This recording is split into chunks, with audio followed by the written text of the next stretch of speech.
The story begins with a man running down the street, introducing himself as Joo In-gong. He explains that his parents gave him this name in hopes that he would become the world's protagonist. In Korean, he says, his name literally means protagonist, a fact that led to endless teasing throughout his childhood. But he never minded. Deep down, he truly wanted to be the hero of his own story. He enters a game store, and people murmur that he's finally arrived.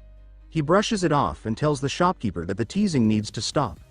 Then he asks if the game has arrived. The shopkeeper responds that he expected Joo In-gong to show up and saved a copy for him. Night Saga the remake of the classic game Night Saga. The game, he explains, revolves around the eternal war between humans and demons. Players can choose to be Loch, the human hero, or Zephyr, the Demon King's second son, each with separate goals and paths. Joo In-gong recalls that he's beaten Night Saga more than 10 times since childhood. He knows every character, item, location, and event like the back of his hand. But this remake is something more. This is the first game released after the explosion of virtual reality systems on the market. Later, back in his apartment, Joo In-gong sits down and prepares the setup. He loads the chip into his full dive helmet and plugs in the cartridge. As he waits, buzzing with anticipation, he mentions maybe he should take it easy, only 8 hours of playtime tonight. The moment he's teleported into the game, he stares up at the blindingly bright ceiling, wondering aloud if the load-in was successful. He remarks that Night Saga always starts with the player waking up in a bed. That's the real beginning. But this time, something feels off. The body he's in doesn't look familiar. Just then, a rough voice calls out to ask if he's still asleep and tells him to get moving because today's a busy day. Joo In-gong marvels at how lifelike the graphics are, indistinguishable from reality. When he voices this, a massive orc looks at him confused and asks what he means by graphics. Joo In-gong can't believe he's holding a fluid conversation with an NPC. He says the advertisements never mentioned anything like this. He asks the orc for his name, and the orc replies that he's Carrick. Carrick then calls him Prince Shutra and tells him to hurry. Joo In-gong immediately recognizes the name. Shutra Ignis, the Demon King's 9th son. He comments that he didn't even get to pick his character and wonders why the game forced him into this role. Opening the status window, he sees that he's level 1 and 14 years old. His stats are embarrassingly low, just 5 in everything. He notes that even a standard NPC starts with 10s across the board. He checks his skill list. One skill is called Conquest, and the other is Protagonist Setting Adjustment. The latter name makes him pause. He wonders aloud if it means exactly what it suggests. Carrick interrupts, shouting at him to get a move on. He says he's got it and steps outside, stunned. What greets him is a long line of orcs, stretching out in formation. He asks why the atmosphere feels like they're heading into battle. Carrick dismisses his comment and says they need to move. There are Red Thunder orcs causing trouble. He tells him this will be his first real battle. Joo In-gong, confused, asks where the tutorial is. Carrick explains that the Red Thunder orc tribe has rebelled, and together with the 7th prince and 8th princess, they're going to help suppress the uprising. Joo In-gong asks why they're only bringing 10 people if it's a full-blown war. Carrick insists he told him yesterday that this was just supposed to be a patrol. Joo In-gong questions whether he actually said that, and Carrick looks at him strangely, wondering why he's been acting off all day. Opening his minimap, Joo In-gong remarks that he knew there'd be one. He's relieved. It makes navigation so much easier, and he decides to keep it open permanently. He notices a hidden path and wonders if it's part of an event. He tells Carrick that their current route is way too slow and says he knows a shortcut. They begin the detour, making their way through a forest and eventually scaling a cliff. Joo In-gong looks completely out of breath, but before them stands a hidden zone, marked by 2 enormous stone gates. Carrick looks surprised and asks how Joo In-gong knew about the place. He asks if he's a mage. Joo In-gong says he's not. The others note how drained he looks, and he admits he underestimated how trash his stamina would be, but he just wants to see if he can open the door. As he steps forward, a golden light envelops him. He freezes, wondering what's happening. A notification pops up. He's leveled up.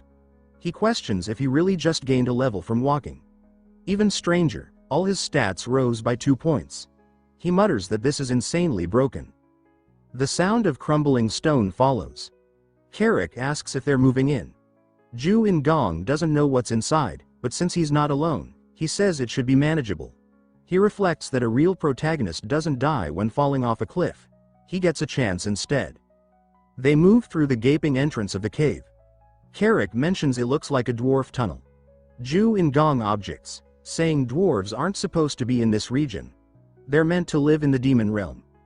Carrick responds that they don't anymore. But long ago, they did. Joo In-gong asks Carrick if the dwarves all migrated, and Carrick replies that he doesn't know the full story, only the legends passed down through the orc tribes. As they venture deeper into the cavern, a gleam catches their eyes. A mound of treasure lies ahead, scattered with abandoned weapons and gear. The orcs begin hooting with excitement, grabbing whatever they can get their hands on, exclaiming that the dwarves must have left behind some incredible loot. Joo In-gong watches them go wild, but remains still. He can't use any of it. The level requirements are far too high, and his pitiful stats leave him locked out from wielding even the most basic items. He mutters that they might as well hang on to the gear anyway, and wonders how to stash it. Picking one up, he says, "Store," under his breath, and it vanishes, tucked neatly into his inventory. He confirms to himself that it works just as expected. Touch the item, think the word, and it's his. Then, his eyes shift to the minimap. A sudden cluster of red dots appears on the outer edge. He questions whether they represent enemies and immediately warns everyone to fall back. Without warning, a section of the wall cracks apart and detonates, launching several orcs off their feet. Out of the dust steps a towering figure, a red thunder orc. He announces that their arrival was anticipated. His name is Kachin, commander of the tribe. He bellows an order to his men to kill them all. The battle erupts in chaos. Orcs on Joo In-gong's side are cut down in waves. A few manage to fight back, but they're outnumbered and outmatched. As the clash continues, momentum begins to shift, ever so slightly. Joo In-gong, watching from the rear, ponders whether it's worth diving in to snag a few kills and earn some experience. He sneaks behind one of the red orcs locked in combat and lunges, attacking with full force. His blades shatter on contact. Stunned, he stares down at the broken weapons, realizing it was probably cheap junk. The red orc turns its fury toward him. Joo In-gong panics and bolts, screaming, only to trip on a rock and faceplant into the ground. A damage notification flashes. 14 health lost. He still has 5 mana remaining, but now the red orc is closing in, ready to strike the killing blow. Carrick arrives just in time, intercepting the attack. He shouts at Joo In-gong, asking what he's doing and telling him to move.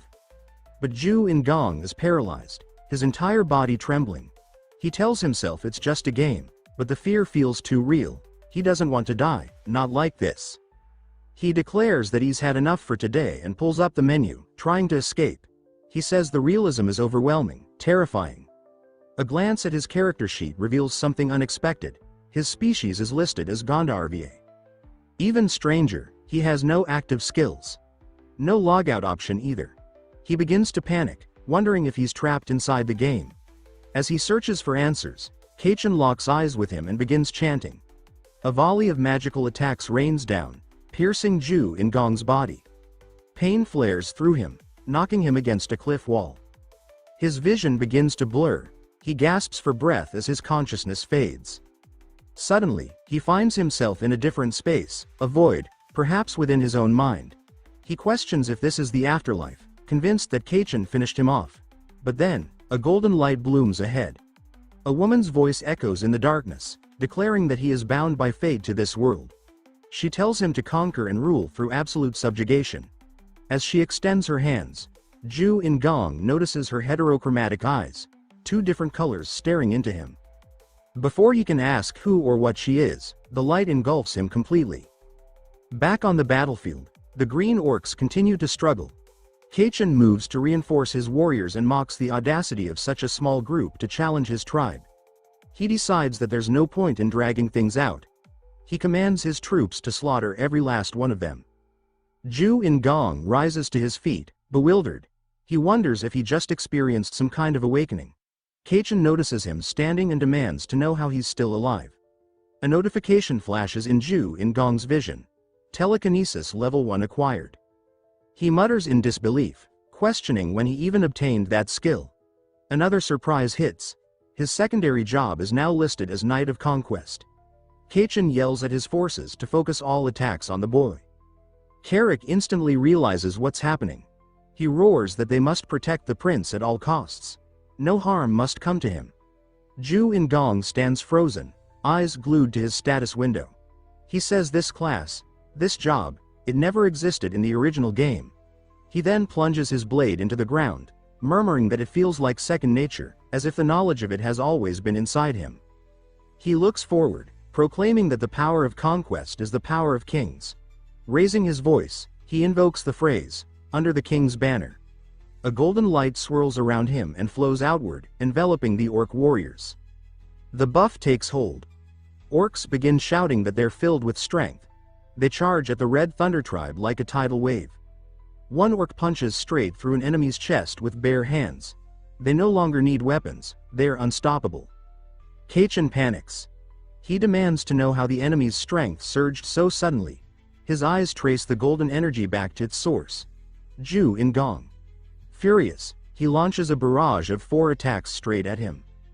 Joo In-gong sees them coming, but before they land, Carrick leaps in, effortlessly deflecting them all.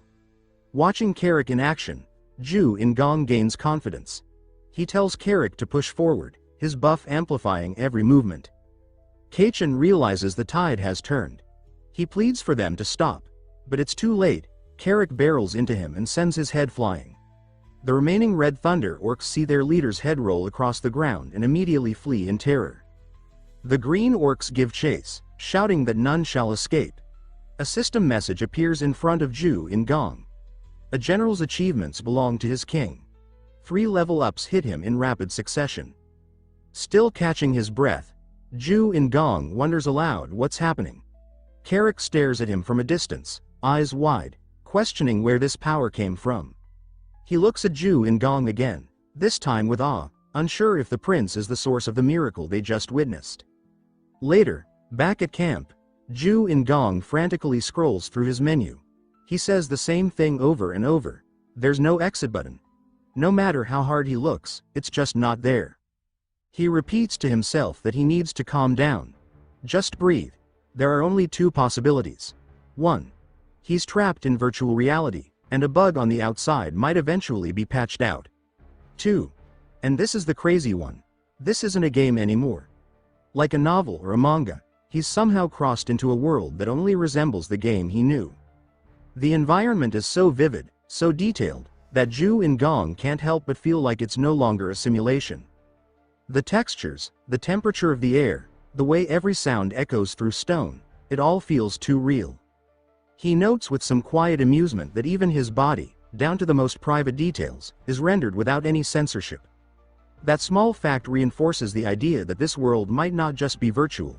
He wonders if perhaps he truly crossed into another realm. A troubling thought passes through him. What if dying is the only way out? But he immediately dismisses the idea. That's not a risk he's willing to test. For now, he tells himself, at least he is not an orc or ogre. That's something. And more importantly, he's in the role of a prince. The golden spoon among golden spoons. Life, for the moment, is in his favor. Carrick enters, asking if he has a moment to speak.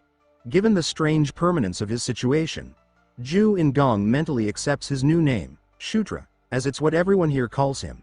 Shutra asks what Carrick wants. Carrick explains that he'd like to request a duel. He adds that although Shutra is a prince, he is also a leader. And for a warrior like Carrick, it's only proper to understand the combat capabilities of the one he serves. Shutra raises a brow, asking if there's a real reason behind this. Carrick offers him a training sword and assures him not to worry, he intends to go easy. Shutra scoffs at the formality, saying that if they're doing this, then they should do it right. With that, he lunges in first, sword raised. Carrick braces himself as Shutra's blade crashes down on his head, followed by a series of frantic stabs that barely faze the orc warrior. Carrick comments that it feels like being tapped by an egg. Then, with a lazy swing, he knocks Shutra flying backward with ease. Rubbing the back of his head, Shutra mutters that Carrick should have warned him before hitting that hard. As he rises, something catches his eye. Basic swordsmanship level 1 has been unlocked. Confused, he wonders when that happened. Then it clicks. It's just like what happened with telekinesis. He speculates that perhaps he gains new skills by experiencing the actions firsthand, even when they're done to him. Carrick suggests they end the spar and get something to eat. But Shutra shakes his head, declaring that it's far from over. He steadies his stance and charges again, this time with a sharper, more focused thrust. Carrick blocks it with ease but notes that his movements have definitely improved. He wonders aloud why Shutra was so clumsy earlier. His skills haven't leveled up per se, but his technique has adapted quickly. Carrick swings once more, forcing Shutra to leap back. He seems to be enjoying the match. He asks if he can handle him now and inquires about his current level. Carrick says his last recorded level was 21. Shutra, opening his status window, replies that he'll catch up soon. It's revealed that he's now at level 7. He explains to himself that in this world, people have levels, but unlike him, most can't see them directly. They rely on level measuring spells. Meanwhile, he has full access to stats and the ability to allocate bonus points from level ups, a tremendous advantage. He launches himself forward, feet pushing off the ground as he meets Carrick in a flurry of strikes. Each blow is more precise than the last. He reflects that this means he can grow stronger, and not just gradually. His growth is exponential, far beyond what others are capable of. Then his thoughts drift to the long arc ahead. The narrative isn't linear. There are several major events before the conclusion. The most critical among them is a force event known as the Day of the Massacre. It's marked in Demon Realm history as occurring in the year 517. During this event, Zephyr, the second son of the Demon King, murders all his brothers to achieve his ambition. And since that includes every prince, it means Shutra is on that list. Fortunately, the current year is 512. He still has time, 5 years. But to survive, he must stop the massacre before it happens. Ideally, he must become stronger than Zephyr himself. Carrick calls out, saying he's been looking all over for him. Shutra asks what's going on. Carrick reminds him that today is the scheduled meeting. Shutra frowns, unsure what meeting he's referring to, but Carrick insists they move. Everyone is already waiting. Back at camp, Shutra finds himself seated at a table across from 2 others. He laughs nervously, saying they arrived early. Across from him sit his older siblings. His brother, the 7th prince, introduces himself as Chris Moonlight and comments on Shutra's sudden formality, telling him to relax. Their family. His sister, the 8th princess, Caitlin Moonlight, adds that it's her first time meeting him in person. Chris tells him there's no need for honorifics, and that he can simply call them brother and sister. Shutra agrees. In his thoughts, he identifies them as children of the 4th queen, Elaine Moonlight, ruler of the lycanthropes. He remembers that, even in the original game, they gave him a tough time during battles. He also recalls a grim detail. Just 1 year before the day of the massacre, both Chris and Caitlin are killed. The cause? Zephyr, alongside the Demon King's other children. Their bloodline threatened his claim to power. But Caitlin had another secret. She wasn't the Demon King's true daughter, she was illegitimate. Caitlin turns to Shutra, questioning why he deviated from the plan. She says she only asked him to scout, not to engage in combat. He replies that he hadn't expected the enemy to appear there. Caitlin steps closer, examining him. She asks if he's hurt, saying he needs to be more careful. She reminds him he's still the weakest among their siblings. Shutra apologizes, then pauses. He silently questions why they're being so kind to him. Are the Demon King's children truly this united? The thought lingers. In the game, everything was scripted, dialogue, betrayal, hierarchy. But here, the people, their emotions, their choices, it all feels unpredictable, it feels real. Chris agrees with Caitlin, warning Shutra that next time, if he pulls a reckless stunt like that, he'll get chewed out properly. Shutra nods, saying he understands, though in the back of his mind he can't help but question why they're being so kind to him. In the game, they were cold, calculating, occasionally hostile. But here, there's warmth. He considers the nature of the lycanthropes. They're known for their vitality, beings overflowing with life force. He recalls that many of them were adept at using aura. That sparks an idea. If he can replicate how he unlocked telekinesis, by directly experiencing it, then maybe he can awaken aura the same way. He says he has a request. Chris raises an eyebrow and asks what kind of request. That's when Shutra's expression lights up, and he declares that he wants Chris to hit him with aura. Both Chris and Caitlin are visibly disturbed. They look at each other, wondering if they just heard him right or if he's developed some kind of strange masochistic streak. The scene cuts away as battle rages elsewhere. The red orcs are being blown off their feet, green orcs clashing with them in full-scale war. Chaos consumes the battlefield. A massive red orc suddenly lashes out, not just at enemies but at his own men, striking down anyone nearby. Several warriors attempt to subdue him, but he effortlessly dispatches them. One manages to nick his arm, and the giant pauses, staring at the wound. Rage flashes across his face. The offender barely has time to regret his mistake before he's reduced to a spray of crimson mist. The shockwave from the blow sends the surrounding fighters flying. The red orc bellows, demanding that not a single enemy escape. He promises reward to the one who brings the most kills. Oddly, the green orcs seem to heed his words, as though he's leading them, not fighting against them. Meanwhile, Shutra appears to be unconscious. His mind drifts into the dreamscape. There, he sees the mysterious woman who appeared during his awakening. He questions who she is, and glancing around, asks who the other shadowy figures are. Characters he doesn't recognize from the game. The woman steps closer but says nothing. Her form dissolves once again into radiant light, forcing Shutra to shield his eyes. When he opens them, he's awake, back in his room. He mutters, wondering aloud what kind of dream that was. Then a voice whispers near his ear. Carrick is beside him, murmuring in amusement. Startled, Shutra jumps back, exclaiming that Carrick nearly gave him a heart attack. Carrick replies that he seems well enough, just confused why he begged his siblings to beat him up. Carrick says he had been whining for it, and tells him to look at the result. Sure enough, Shutra is now emitting a faint shimmer of aura. It worked. He says he can actually feel it. Carrick asks if just getting hit by aura is enough to awaken it. Shutra replies that it seems to help, at least partially. Carrick then asks if it was him, Shutra, who filled them with power during the last battle in the cave. Shutra nods, and Carrick simply says he understands now. Shutra shifts focus, asking if anything happened while he was unconscious.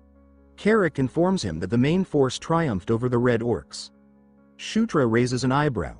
He had assumed his siblings were sent to deal with the threat. Carrick laughs at the thought and says that's absurd. He asks if Shutra knows just how massive the red orc tribe is. Shutra asks who led the operation. Carrick answers that it was General Bondel. The name shocks Shutra. Bondel is one of the strongest warriors in the realm. Back when Shutra played as Zephyr, Bondel had become one of his most dependable subordinates.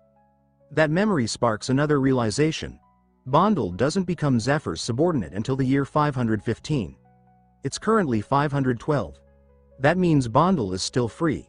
He hasn't pledged to anyone yet. Shutra sees a golden opportunity. He knows Bondel's weaknesses, his favorite foods, his preferred rewards, his fighting style. Most importantly, he knows the key to recruiting him. Defeating him in a duel. With this knowledge, he's confident that he can recruit Bondel before Zephyr ever gets the chance. It's a solid first goal. Establish a loyal and powerful subordinate of his own. Back at Caitlin's camp, Chris can be heard yelling in disbelief. He demands to know if Shutra really reached the basics of aura in just a single day. Shutra says that he dumped all his level up points into aura, so this outcome should be expected. It's not even about specializing. Aura passively enhances all physical stats, making it far more valuable than telekinesis. Chris mutters that it's ridiculous, then wonders aloud if it has something to do with Shutra being a Gandharva. He asks if Shutra can draw a map of the burrows they explored. Shutra says he probably can. While he doesn't have an actual map, he does have his minimap, which shows the layout in detail. He asks for paper and pen, and once given them, starts sketching. When he finishes, Chris examines the drawing and says it's even more accurate than their current map. He calls Shutra a genius. Shutra laughs modestly. Caitlin informs them that the red orcs they encountered were wiped out, meaning the enemy doesn't yet know their burrows have been discovered. Chris notes that with this map, they can plan a sneak attack. But there's one more task they need from him. Shutra returns to the mountains. Carrick asks if it's another scouting mission. Shutra admits it is. After all, he's still the weakest among his siblings. Carrick is just grateful that reinforcements arrived, and Shutra gives credit to the achievements they recently earned. Carrick agrees, chuckling. Ahead, they spot two figures. Caitlin, now cloaked in a robe, and another woman. Shutra asks what's going on, and why Caitlin is dressed like that. She tells him to keep his voice down. She doesn't know what this mission holds, so she's going to follow him secretly and only intervene if it gets dangerous. The credit, she insists, needs to go solely to him. Shutra questions her logic, wondering if she's naive or just oddly supportive, but he decides not to refuse her help. The other woman introduces herself as Sarah, Caitlin's adjutant. Shutra greets her politely. Caitlin tells him to focus on scouting. They'll shadow him discreetly. He agrees, and the group heads back into the dwarven cave system they had explored before. As they proceed, Carrick comments that the rooms are strangely empty. It's as if everything of value was taken. Shutra agrees. It seems unlikely that the dwarves would leave their treasures behind. When he asks about the weapons they found earlier, Carrick says they probably weren't considered valuable by dwarven standards. Shutra admits that explanation makes sense. Suddenly, Carrick stiffens. He says something is coming. Shutra hears it too. He checks the minimap and confirms a swarm is heading their way. He opens his inventory and grins, saying he was ready for this. He reveals a flash magic item, prepared in advance. He tells everyone to close their eyes when he gives the signal. At the cave's far end, dozens of creatures emerge. Spiders the size of dogs, crawling over the rocks with boulders strapped to their backs. Rock spiders. Monsters that thrive in dark environments, moving in packs and armed with venom capable of paralyzing prey.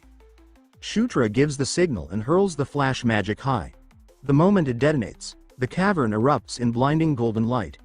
The spiders screech, stunned and paralyzed. Shutra announces that light disables them completely. They're creatures of shadow, after all. He orders the team to finish them off. The warriors charge in, blades drawn. The spiders attempt resistance, but they're hopelessly outmatched. The team tears through them with ease. Shutra watches with satisfaction. Another mission handled, another step forward. Shutra lingers at the back lines, staying out of the immediate clash while scanning the battlefield through his minimap. He zooms in on the skirmish, noting that rock spiders always travel in groups, and each group is led by a single dominant boss. He identifies it quickly, larger, nastier, tucked deeper into the shadows. He tells Carrick to follow him, explaining that they're going to take out the boss directly. Carrick signals his understanding, and the two push through the battlefield with sharp focus, weaving between fighters and striking through gaps in the chaos. Eventually, the boss spider comes into view. Massive, towering over the others, and already screaming as it detects their approach. Without hesitation, Carrick leaps high and brings his axe down with full force on the creature's shell. To his surprise, the attack does nothing. The blade bounces off harmlessly. Shutra grimaces and says that he forgot. Its shell is nearly impenetrable. Axes won't work here. The weakness is fire, but unfortunately, he still hasn't unlocked any fire-based magic. Suddenly, the spider begins to reveal clusters of small, blinking eyes opening across its back. Carrick steps back in alarm as the boss locks onto him. The massive creature starts charging. Shutra panics and mutters that fire is the only way, but he doesn't have any. Just then, Caitlin's voice cuts in from behind, instructing him to raise his sword. He does as told, and flames suddenly envelop the blade. Shutra gasps, stunned, and asks if she's using magic. She confirms it, asking if the enchantment will suffice. From behind, she channels her energy into him, acting as magical support. The boss spider lunges. As it nears, Shutra braces himself. The moment the dust kicks up from the impact, he bursts out of the haze, charging forward. He scales the spider's leg and, fusing his newly enchanted sword with his basic swordsmanship, he calls out the technique, Burning Blade.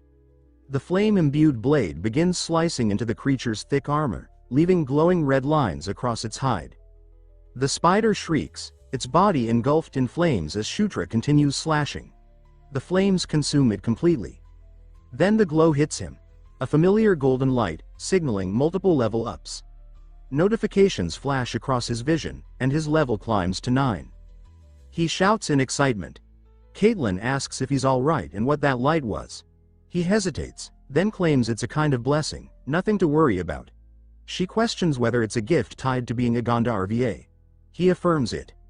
She then asks how he handled the rock spider so well. His movements were too precise to be mere guesswork. He responds that he read about them in a book. In truth, he fought them dozens of times while playing the game, and every move they made was burned into his muscle memory. Carrick suddenly calls for his attention, saying he found something. They walk over and uncover a hidden door. They push it open and step into a dimly lit chamber. Shutra freezes. He recognizes the structure instantly. It's a dwarf-style town portal. Carrick asks if he knows what it is, and Shutra replies that he has a guess. The markings are dwarven, and while he never encountered one playing as Zephyr, he did as the human hero. He explains that it probably activates when infused with magic. He tells Caitlin it seems to be a teleportation device. She asks if he's sure. Sarah, observing the architecture, says it aligns with Shutra's theory. Caitlin wonders if they can determine the destination. Sarah explains that there might be some inscriptions nearby. Carrick points to a wall, noting some faint carvings. They all gather around. The script is unfamiliar to most of them. Carrick asks if Caitlin can read it. She says she can't. Sarah also admits she's clueless. Then, Shutra surprises everyone by reading it aloud. He says that it identifies as Zizka Mountain's portal number 2, connected to portal number 3. Mid-sentence, he pauses, wondering how he's even able to understand it. A system prompt confirms what just happened. He's acquired the Dwarven script skill. He can now read the language fluently. He's stunned by how easy it was, and realizes that even languages can be acquired through experience here. Carrick, wide-eyed, asks if he actually read that. Shutra says yes, apparently he can now. Caitlin presses him, asking when he learned to do that. Sarah asks what the inscription says at the bottom. Shutra explains that the portal activates when infused with magic and suggests Caitlin try it. She asks why he doesn't do it himself. He avoids saying the real reason. He can't use magic, and just says he's still clumsy with spellwork. Caitlin steps forward and begins channeling energy into the portal. The orb embedded in the center pulses with soft blue light, growing stronger until it expands outward. A projected image appears, an aerial map of the mountain range. They can see their current location clearly, along with Portal 3 in the distance. They speculate that this might be where the dwarves are now hiding. Carrick notes that the Red Orc main force is stationed just beyond these mountains. Shutra agrees. This is their chance to strike first. Caitlin says they should halt here and discuss the next steps later. Back at camp, Chris greets them with excitement, proclaiming that Shutra really is a lucky charm. Shutra tries to deflect it, saying it was just coincidence, but can't stop the sting of his brother's heavy-handed praise, both literally and emotionally. Chris then says that if there's anything Shutra wants, he should speak up. As his brother and leader, he'll do anything for him. Shutra says it's fine, but Chris insists. He says a reward is owed, and refusal would disappoint him. Shutra asks if even a slightly unreasonable request would be acceptable. Chris chuckles and tells him to ask. Shutra takes a breath and says that he wants to learn the Beast God Fist. Chris freezes momentarily. Shutra explains that, due to his level, weapons are off the table. But skills? That's different. The Beast God Fist is a legendary martial art passed through the lycanthrope royal line, an S-rank combat technique. He knows it's a lot to ask, and says he'll understand if Chris refuses. He lowers his head slightly and says he expected as much, but Chris, after a pause, agrees to teach him, though not the secret techniques. That's off limits. Instead, he offers to teach him aura, saying it should be more than enough as a gift. Shutra is momentarily speechless. Chris mistakes the silence for disappointment and asks if he's unhappy. Shutra quickly says that he's thrilled, overjoyed even. Chris smiles warmly, places a hand on his shoulder, and says that from now on, aside from Caitlin, he wants to consider Shutra a true younger brother. Not just in name, but in bond. Shutra considers Chris's offer, admitting to himself that it's a surprisingly sincere gesture. It carries weight, but more than that, it's not a bad idea. He agrees without hesitation. The two shake hands firmly, sealing the start of something new. Caitlin looks pleased, her smile subtle but genuine. Shutra states that from now on, they should work together, and work well. An alliance is formed. Not bound by oaths or royal decree, but by something far more practical. Mutual interest and trust. For now, it's a regular alliance, but he knows it has the potential to become something much stronger. The scene shifts, cutting away to the jagged peaks near Portal 3, deep within the Zizka Mountains. There, nestled among the rocks, lies a red orc outpost. Inside one of its tents, a group of orcs converse. One says that the enemy probably didn't come here targeting her specifically. Another scoffs, asking what their great princess is even doing here. Bound tightly and gagged, the sixth princess, Felicia Doomblade, sits with a look of cold fury in her eyes. Meanwhile, Shutra inspects his stat sheet. His gaze lingers on his charisma stat, now his lowest. He notes that when he started leveling up, every stat increased by 2 points with each level. But recently, charisma only seems to increase by 1. He wonders why that is. In the original game, charisma and appearance were separate. Appearance dictated how attractive a character looked, while charisma measured how well others responded to them. How persuasive, how inspiring. It makes sense, he reasons. His progression has been solid, and overall he's gaining power faster than most. More pressing, however, is that he's approaching level 10. In the game, reaching level 10 unlocked a new tier for unique skills. For Loch, it enhanced the Chosen One. For Zephyr, it strengthened Descendant of Darkness. Shutra speculates that hitting level 10 might boost one of his own unique abilities. It's a moment he's anticipating. Carrick enters, announcing that preparations are complete and asking if Shutra is ready to move out. Shutra replies that he is. Carrick, in an unusually cheerful tone, says that he seems to be in a good mood and asks what happened. Shutra simply says it's nothing. Outside, the orc units stand at attention, ready and waiting. Shutra gives the signal, and the expedition begins. They head back toward the mountains, crossing the rugged terrain to return to the cave housing the portal. Inside, the lycanthrope mages and warriors are already at work. Chris stands near the portal door, overseeing the operation. He turns to the mages and asks if the investigation is complete. One of them nods, confirming that the portal indeed connects to the river near the Zizka mountain range. Chris asks if the portal is functioning properly. The mage replies that there are no issues, the structure is stable, and as expected of dwarven craftsmanship, built to last. Chris then orders the activation. The mages channel their mana into the stone gate. The portal hums to life, radiating with light as it stabilizes and opens a path through the mountains. Chris steps forward. Shutra watches in awe. Seeing a functioning portal up close, an actual, physical gate, is overwhelming. It's one thing to use them in-game, but this is reality. Caitlin nudges him, asking what he's waiting for. He assures her that he's coming and steps through. The teleportation is seamless. A blink, and then he's standing on the other side, immediately struck by what he sees. The red orc encampment is right in front of them. Chris, now by his side, remarks that it's exactly as expected. Judging by the layout and size, he estimates there are around 5,000 troops stationed here. He explains that if they attack from the rear, their first objective should be the supply lines. If General Bondel attacks from the front, it will draw their focus. Meanwhile, infiltrators can burn the enemy's food stores. Sarah suddenly interjects, saying something doesn't feel right. The camp seems half empty. Chris nods, noting that the troop count appears off.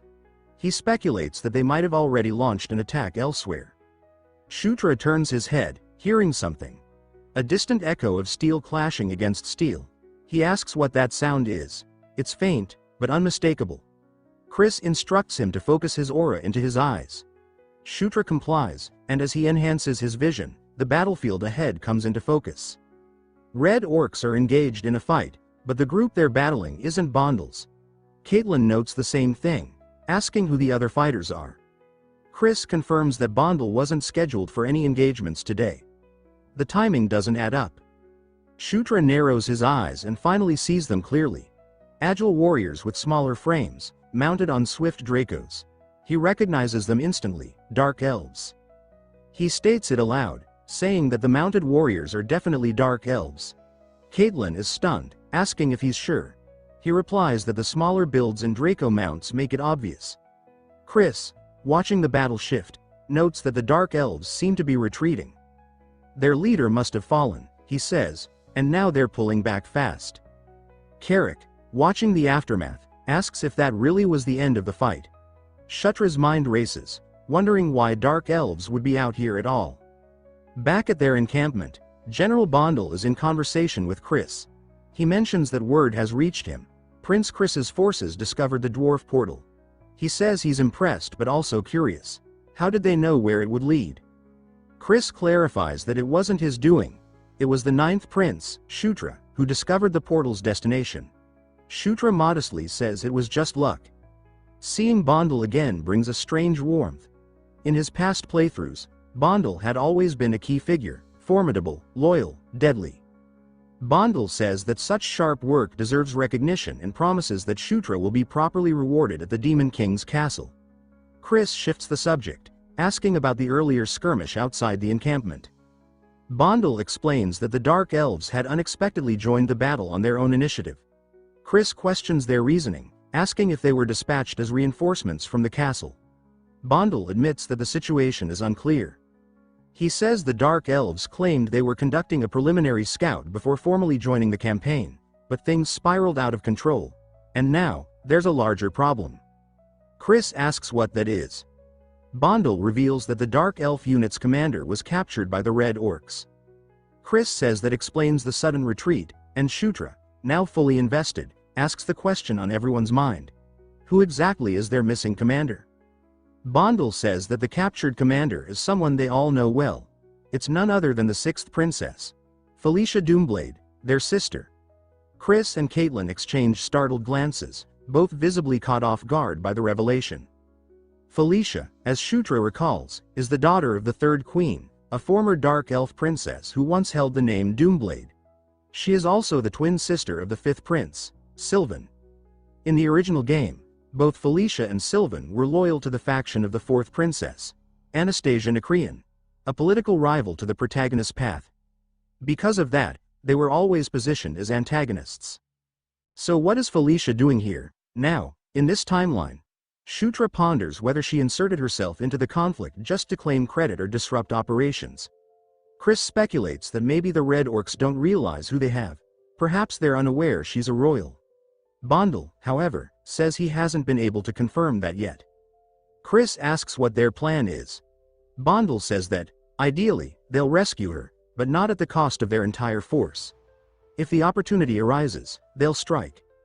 Negotiations are possible, but Bondel clarifies that he has no intention of bowing first. If the Red Orcs want to talk, they'll need to make the first move. Chris acknowledges that and says he understands. Bondel adds that he'll work on gathering more intel from his side and asks them to stay in contact if anything develops. The communication ends there. Chris turns and remarks dryly that their sister has become a prisoner of war. Caitlin responds with urgency, insisting that if she's still alive, then they must save her. Chris agrees in theory, but reminds her that attempting a rescue could lead to significant losses. Caitlin rejects the notion of leaving her behind. She says that Felicia is their sister, and family is not optional. Chris pauses before saying he understands, but he also notes that the situation is delicate. Shutra watches them, silently trying to make sense of the tension. There's something unspoken between Chris and Felicia, something Shutra doesn't yet know. Outside, the night air is thick with anticipation. Lycanthropes move in disciplined formations, flanked by green-skinned orcs. Within the tent, the leaders are gathered. Chris lays out the final plan. He explains that General Bondel will engage the main force of the Red Orcs head-on.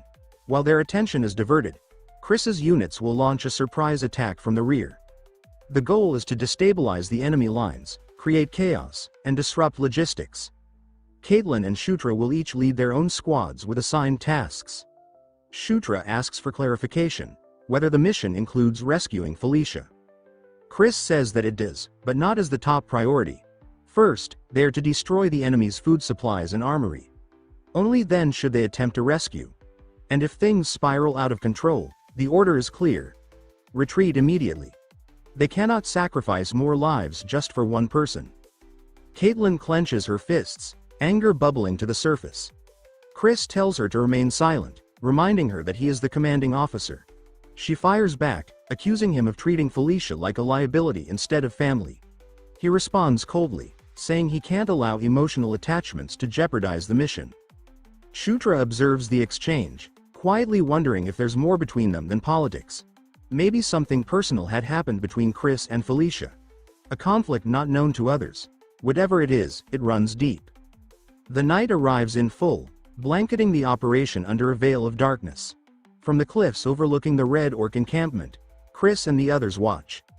The enemy camp is still active, even at night. Guards patrol, fires flicker, and sentries stay alert. Then, without warning, a massive explosion tears through one section of the camp. Soldiers are launched into the air as General Bondel barrels in, leading a vicious frontal assault. He roars at his troops to kill them all, his voice booming across the battlefield. Elsewhere, at Shutra's position, Carrick sees the signal and asks if it's time to move. They hold their position briefly, watching as orcs surge forward like an unstoppable wave. Bondel, after delivering the first strike, issues an immediate order for all units to pull back. From his cliffside perch, Chris sees the retreat and recognizes the opening. This is their moment. He turns to his team and orders everyone into position. He reminds Shutra and Caitlin to stick to their assignments. Destroy the supplies, and rescue Felicia if possible. Then he gives the order. Charge. The second wave hits hard. The Red Orcs, already scattered from the first attack, are thrown into confusion. Their lines falter. Their defenses crumble. Caitlin shouts for Shutra to stay alert. He tells her to do the same. Opening his minimap, Shutra scans the terrain, marking a path that cuts through the least fortified areas. He notes the safest route and points out their target. The supply depot. He says they need to move fast and hit it first, because once the chaos settles, their window will slam shut. Carrick barrels ahead, roaring that he'll tear through every last one of them. His massive frame slams into the front lines, cleaving a path through Red Orcs like a living battering ram. One of the orcs counters with a vicious swing aimed directly at Carrick's exposed flank. He realizes too late that he won't be able to deflect in time, until something flashes past him. A dagger spins through the air and slams into the attacking orc's skull with pinpoint accuracy. Carrick turns just in time to see Shutra lowering his arm, a small grin forming on his face. He says that it worked better than he expected. Carrick blinks and asks when he learned how to throw like that. Shutra shrugs it off, saying he got the skill last night after trying it once. Apparently, that was enough. Carrick nods, then gestures toward the supply depot ahead. He says they've located the food storage and asks if they should burn it down now. Shutra replies that they should follow the plan, but his mind drifts elsewhere. If Felicia is being held nearby, and they set fire to everything, there's a chance she'll be caught in the blaze. They need to find her first. He quickly opens his minimap and scans for markers. He explains that NPCs with neutral alignment are usually color-coded, blue or purple. After a moment, he spots her location. He signals Carrick to follow, and the two of them charge toward a nearby tent. Inside, Shutra announces that this has to be the place. From the shadows, a voice calls out to him. He spins to see Felicia, shackled and sitting on the ground, looking at him with disbelief. She demands to know what the hell he's doing here. Shutra tells her to stay still as he hurries over and begins working on the chains. He explains that this place is about to go up in flames, and if she wants to live, they need to leave immediately. All the while, he's thinking strategically. If he saves her now, she'll owe him a royal debt that could pay dividends later. Felicia remains confused, still asking why he, of all people, is here. Once the chains drop, they make a run for it. Shutra says they need to regroup with Chris and Caitlin. Felicia, still catching her breath, asks if they truly came to rescue her. Shutra answers with surprise, asking why she'd doubt that. She tells him that he doesn't understand how far removed he is from the internal politics. It's not that simple. Before she can elaborate, Carrick shouts from ahead, enemy reinforcements are swarming in. Shutra tells Felicia to stay close. She nods but hesitates for a moment, asking when he started using her name so casually. As they sprint, she notices a glint of danger, an incoming spear from behind. She shouts a warning, and Shutra turns just in time to take the full hit straight through the back. Blood erupts from his mouth, and his entire body ignites in sudden magical flames. Carrick and Felicia scream his name as they watch in horror. His figure is engulfed, collapsing into a burning heap. Felicia's breathing quickens, panic rising. One of the orcs charges toward her. Before it can reach her, a fireball crashes into the orc's face, blasting it off its feet. Felicia spins, shocked to see Shutra standing upright again, stepping forward slowly through the smoke. His body glows faintly. He now possesses mana control level 1 in the fire arrow skill. A confident smirk plays across his lips as he begins hurling fiery projectiles with rapid precision, torching everything in sight. He laughs to himself, saying this is exactly the power he was hoping to find. Real magic, raw, explosive, and satisfying. Even at level 1, the fire arrow spell hits like a meteor. Then, behind him, a frost blast erupts. Shutra turns and sees a red orc mage drawing another spell. This time, an ice arrow. He watches the projectile take shape, and sees it's aimed directly at Felicia. She rushes toward him, asking if he's okay. Shutra pushes her aside just as the arrows launch, telling her to stay back. In his mind, he says that he can't let her get hit, not when he's the one who triggered all this. This fight belongs to him now. The arrows strike. Ice detonates around him in a violent explosion, sending shards in every direction. As the mist clears, Shutra stands barely upright, an arrow embedded in his chest. His health bar drops to 13 out of 95. He gasps for breath, barely staying conscious. One more hit like that, and he's finished. Felicia runs to him, cursing him for being such an idiot. She demands to know who asked him to play the hero. Shutra watches her, amused. He wonders if she's acting like a tsundere or if she's genuinely concerned. She snaps at him again, calling him the weakest among the siblings and asking why he thought he had to protect her.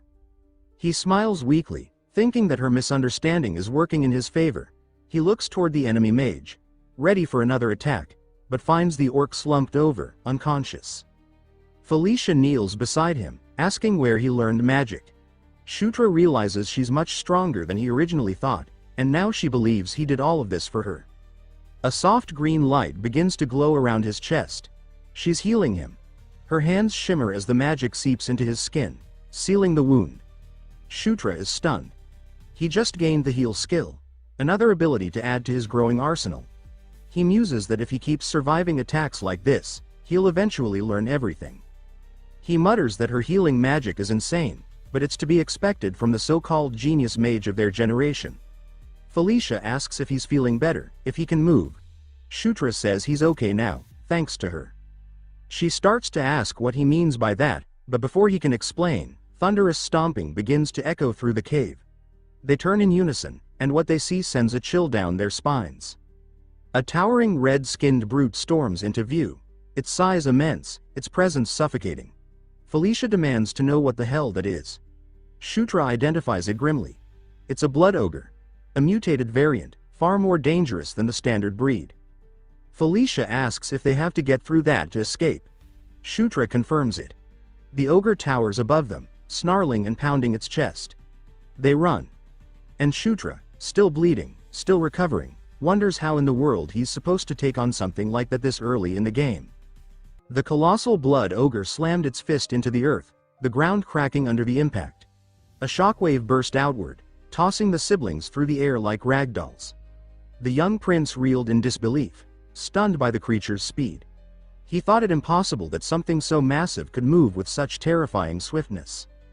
His sister shouted that he needed to distract it, promising she would use her magic if given the chance. Panic rose in him as he demanded to know how he was supposed to accomplish that. The blast hurled them both further back, his voice breaking into a desperate cry. Yet in that moment of fear, an idea struck him. He shouted to her to prepare her spell while he bought her time, though she only stared back, uncertain of what he meant. The youth called for Carrick, who appeared at his side in an instant. He told the orc to get ready, just like before. Sprinting forward, the prince summoned a translucent screen mid-stride, pulling open his inventory. He chose the dwarf dagger, reasoning that he should finally be able to wield it. A golden light flared as the weapon materialized in his hand, humming with radiant energy. The blade glowed so brilliantly it seemed alive. He crouched low, then drove the dagger into the ground. Golden energy erupted outward in a rippling wave. Under the king's banner, he funneled that power directly into Carrick. The orc roared as the aura wrapped around him. amplifying his strength and igniting his spirit. Carrick's eyes widened, marveling at the surge coursing through his body. Across from them, the blood ogre's expression hardened, recognizing that its foe had grown far stronger. Now wreathed in golden light, the orc squared his stance, refusing to yield before the monstrous red brute. With a thunderous leap, Carrick launched himself forward and swung his weapon with devastating force. The ogre bellowed, meeting the strike with its crude weapon. Steel and bone clashed, the impact echoing like thunder as Carrick skillfully turned aside the monster's blow.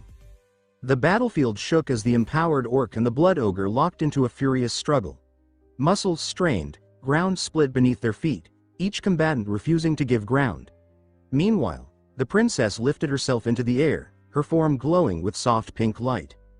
Her eyes blazed with determination as she gathered her magic. She unleashed a concentrated blast of energy, striking the ogre's legs from behind. The spell detonated on impact, shattering its stance. With a roar of pain, the beast stumbled, its massive form collapsing helplessly. Carrick seized his chance. He vaulted high into the air, shadowing the fallen monster. His expression turned grim as he declared that this long and brutal battle was finally at its end. He descended like a meteor, weapon poised.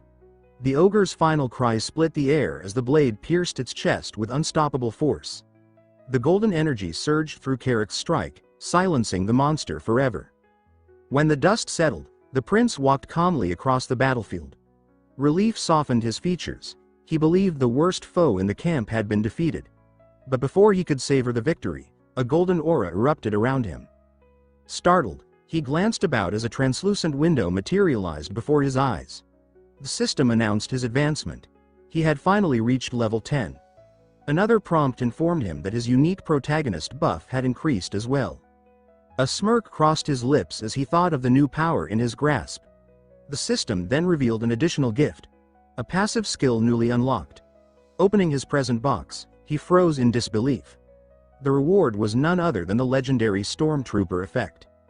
He thought to himself that this must be the very trope where bullets never hit the hero, and now, at last, he could embody it. The thought amused him until the sudden roar of a charging horde shattered his musing. Dozens of red orcs stormed forward. His sister snapped him back to focus, warning that the enemies were closing fast. The princess glared at the oncoming tide, her features etched with fury and resolve. She summoned a cyclone, commanding it to whirl and tear through the ranks. The prince stood his ground as the winds ripped past him, astonished by her strength. Within the storm he glimpsed ethereal butterflies flickering, realizing that she was channeling a spirit.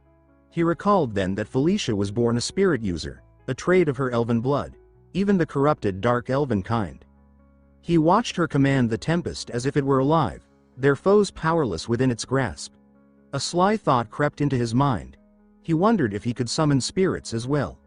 But his musings ended when a bright yellow flare streaked skyward, exploding above the battlefield. The orc soldiers halted, gazing at the signal. Carrick demanded to know what it meant, and the prince explained that yellow was the order to retreat. A knot of worry formed in his chest. Someone, somewhere, was in grave peril. Carrick asked for orders, and the prince commanded him to rally the troops and withdraw. He then declared that he himself would seek out their sister Caitlin, which left his loyal companion stunned. Carrick protested, insisting he accompany him, but the prince repeated his order with finality. At that moment, Felicia stepped forward. She said she would join her brother, leaving Carrick in silence. She declared she despised owing debts and wished to repay him for saving her life. She added, saying that she too had unfinished business with the enemy and intended to settle it. The orc warrior finally relented, warning the prince to be careful while he waited. The youth agreed without hesitation. As they advanced, Felicia questioned the need to check on Caitlin. The prince explained that the retreat order had seemed suspicious. She fixed her eyes on him and asked if he was truly worried about their sister. He claimed that it was natural for siblings to worry about one another, though in his mind he only regarded Caitlin as a reliable ally. Felicia considered his answer quietly, her expression thoughtful and faintly skeptical. They pressed on through the shattered encampment, where flames and shadows flickered under the cold starlight. All around them the enemy camp was breaking into chaos. In another part of those grounds, a horde of red orcs roared with fury as they charged at a lone defender. Their target was Caitlin, who stood her ground against the overwhelming tide. Her gaze remained sharp, her composure unshaken as she prepared for the battle ahead. She unleashed a storm of energy blasts, halting the first wave of attackers in violent bursts of light. Orcs shrieked as the explosions ripped into their ranks, yet countless others surged forward. One hurled a weapon at her, but she avoided it with effortless grace. In response, she conjured a luminous blade of pure energy, ready to strike back. With a single, forceful swing, Caitlin released a crescent wave that tore through several foes at once. At that moment, the prince and Felicia arrived to find her standing amidst the fallen. Relief washed over him, a small smile tugging at his lips as he realized his earlier concern had been unnecessary. Caitlin turned on them sharply, demanding to know why he had come instead of obeying the retreat signal. She looked truly puzzled by his flustered explanation that he came to assist her.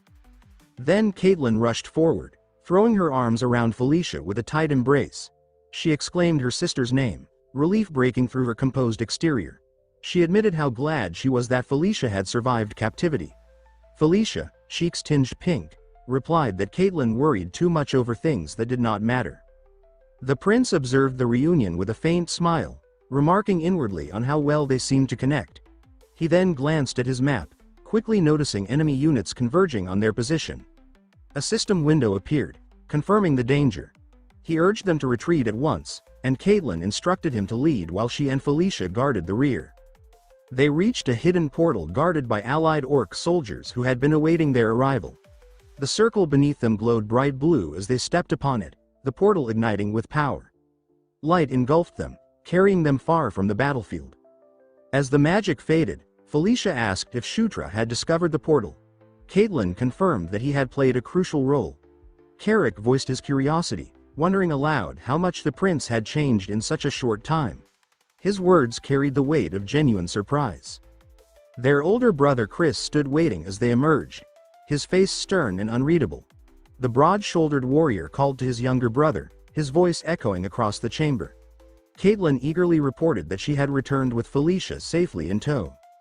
Felicia greeted Chris, noting that it had been some time since they last saw each other. He remained silent at first, eyes fixed on her with an expression impossible to decipher. Then, after a while, he welcomed her back. Later, he informed them that General Vandal's troops had also secured victory. Chris stated that the enemy had abandoned the fight after witnessing their main base set ablaze. The prince repeated the name with visible confusion, prompting Caitlin to clarify that Vandal was the enemy's chieftain. Felicia asked if your cousin had surrendered, but Chris corrected her, saying that he had merely fled and remained a threat. The elder brother declared their next course. Tomorrow they would strike another enemy force before it had a chance to regroup. After laying out the plan, he turned to Felicia and questioned how she had been captured. She claimed she had been studying ruins nearby, heard the clash of battle, and was seized while trying to lend aid. Chris regarded her with open doubt, his skeptical eyes betraying disbelief. Felicia asked if he thinks she's lying. Unwilling to back down, the tension between them thickened, their gazes locked in silent challenge, hinting at a tangled past neither wished to voice. At length Chris dismissed the matter, saying that everyone was weary and should rest. Felicia accepted his words, and the siblings parted ways, each leaving for a night of long overdue sleep. Elsewhere in the camp, the allied soldiers savored their well-earned rest, gathered around fires with laughter and food. The young prince, however, sat apart, his attention fixed on the glowing system screen before him. He studied his newly acquired skills with fascination, yet he admitted to himself that, despite all the magic at his disposal, his most dependable weapon remained his aura. His thoughts broke when Felicia appeared at his doorway. She asked to speak with him, her voice even and steady. He asked what business she could possibly have at such a late hour, but she did not answer right away. Instead, she simply stood there with a serious look before repeating his name, her steps slow and deliberate as she moved closer to the puzzled youth. Then, without warning, she seized the front of his tunic and pulled him forward. He froze, startled into silence, his mind unable to keep up with her sudden boldness. She leaned closer and made a startling request. She told him to take off his clothes. His face flushed red as he stammered in disbelief, unable to process her words. She pointed calmly to his garments, repeating her demand without hesitation, showing not the slightest embarrassment. Still flustered, he asked why she would want something so outrageous. Felicia clarified in an even tone, asking if he truly did not want her to treat the wounds he had suffered during battle. His eyes widened with realization, relief replacing his panic as her intent finally became clear. She explained that the healing she had done earlier was only basic treatment meant to stabilize him. Concerned about hidden injuries, she insisted on casting a proper healing spell, though he could not help but feel slightly disappointed by the explanation. She then asked about his strange glowing body, but he brushed it off, saying it was nothing more than a natural occurrence. Taking advantage of the moment, he shifted the subject and told her he had a favor to request. He explained that this favor was something only she could provide, a mischievous spark flashing in his eyes. Through her cooperation, he succeeded in acquiring 3 new abilities: Cure, Cure Poison, and Cure Disease. Once dressed again, he admired the list of fresh skills with a triumphant grin. By having her cast spells directly on him, he had learned them as his own. Later, his training began under Caitlyn's instruction. She told him that Beast Fist branched into many paths, and now it was time for him to learn. She announced that he would start with the werewolf style, and as she spoke, a glowing blue emblem of a wolf appeared, symbolizing the martial discipline of the lycanthropes. This style, she explained, was the bedrock upon which the more advanced beast god fist rested. Today's focus would be internal aura control. She instructed him to close his eyes and concentrate, and he obeyed, drawing his focus inward until blue and violet energy shimmered faintly around him. With unwavering effort, he connected to his inner power, the energy coursing through his limbs like crackling lightning. He envisioned it clearly, his aura, the raw essence of life, surging through him. At its peak, this energy drew dangerously close to the soul itself, capable of merging with it when forced to the limit. Just then, a system prompt appeared. He blinked in surprise, reading the message that announced he had acquired a new passive skill: Protagonist Body. The description revealed that it amplified training efficiency and granted new traits with every level gained. Shocked, he realized he had just unlocked another overwhelming, cheat-like ability. He compared it to the powerful passives of his rivals and understood that his own gift was equal, if not greater. The skill evolved continuously, transforming and adding new abilities each time it advanced. A confident, almost sinister grin spread across his face as he imagined the possibilities. He clenched his fists, savoring the rush, convinced this was the true mark of a protagonist. Caitlyn's sharp voice snapped him back, scolding him for letting his thoughts wander. He quickly apologized, and she reminded him it was time to continue the lesson. He agreed eagerly, channeling his aura until a system notification confirmed he had achieved Beast Fist, Level 1. His sister was astonished, remarking that he had mastered the fundamentals with flawless precision. The prince examined his glowing hands, the energy tangible, like holding a weapon forged of pure will. But before Caitlyn could continue, a werewolf soldier rushed in, urgency written on his face. He reported that a disaster had struck. Their brother Chris entered soon after, his expression grim, delivering the heavy news. Chiron's entire unit had disappeared. The siblings gathered quickly around a map, their faces set with determination. Chris reasoned that the enemy must have uncovered their strategy, and Caitlyn asked what their next step should be. Chris pointed to a location on the map, explaining that it was the most likely rallying point for the enemy forces. The prince analyzed the terrain and agreed that the assessment was accurate, concluding that decisive action was necessary.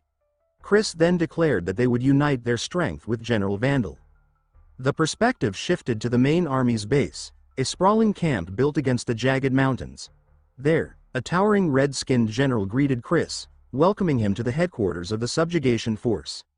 Chris returned the greeting with a confident smile, remarking that the general seemed unchanged, just as formidable as ever. Vandal greeted the princesses warmly, but before the moment could linger, Felicia stepped forward, asking immediately about the status of his own subordinates. He replied that they are fine. As Shutra regarded the imposing general, the youth remembered that Vandal had once been his most used character in the original game, making the orc feel strangely familiar. With that memory fresh in his mind, he confidently introduced himself, extending a hand. The general froze for an instant, clearly taken aback by the boldness radiating from the ninth prince. Then, with a firm grasp, he accepted the handshake and formally welcomed the youth into his command. Far from the camp, a radiant light split the sky, from which descended a mysterious woman with long white hair and eyes of mismatched colors. Regal and fearsome, her gaze carried the authority of something more than mortal, an aura that pressed upon the world like divine judgment. From the opposite horizon came another figure. This one clad in fiery crimson armor, her presence scorching the air itself. Flames surrounded her, a living storm of heat, her power equal to that of the pale woman. The two forces of nature faced one another in silence, their auras colliding in an invisible clash that churned the heavens. Between them stood the young prince, sweat sliding down his cheek as he struggled beneath their overwhelming pressure. His heart pounded, his mind spinning at the impossible sight. The word Conquest burned into existence with a glowing emblem, followed by a second emblem: war. Both symbols pulsed, marking the dawn of a conflict beyond comprehension. He awoke with a jolt, morning light spilling into his tent. Sitting upright, the prince realized that it had been nothing more than a dream. Still, the vision clung to him. He recognized the woman with mismatched eyes from dreams past, though the warrior in crimson remained an enigma. Carrick's voice called from the entrance, telling him it was time to depart for the battlefield. Rising quickly, the prince joined his loyal orc companion, stepping out into the frenzy of a mobilizing army. Soldiers rushed about, carrying provisions and readying weapons, the whole camp alive with anticipation and tension. Reviewing the battle plan in his mind, he noted his role. He would lead the left flank, General Vandal the center, Chris and Caitlin the right, while agile dark elf units secured the rear.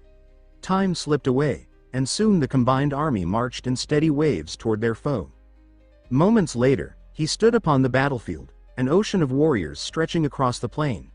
The roar of thousands filled the air, the enemy's massive horde mirroring their own numbers. From the front, General Vandal's voice thundered, commanding soldiers into formation. With grim resolve, the orc general lifted his axe high and swore that their foes would learn true pain. Then, with a bellow that shook the ground, he ordered the charge. The red orcs across the field surged forward with shields raised and blades drawn. Their chieftain, watching the advance, sneered and called them fools. His words had barely left his mouth when a colossal explosion erupted within Vandal's charging troops. Flames and shrapnel tore through the ranks, throwing bodies aside like leaves in a storm. Then, from the haze, a monstrous swamp mammoth emerged, its glowing red eyes cutting through the smoke.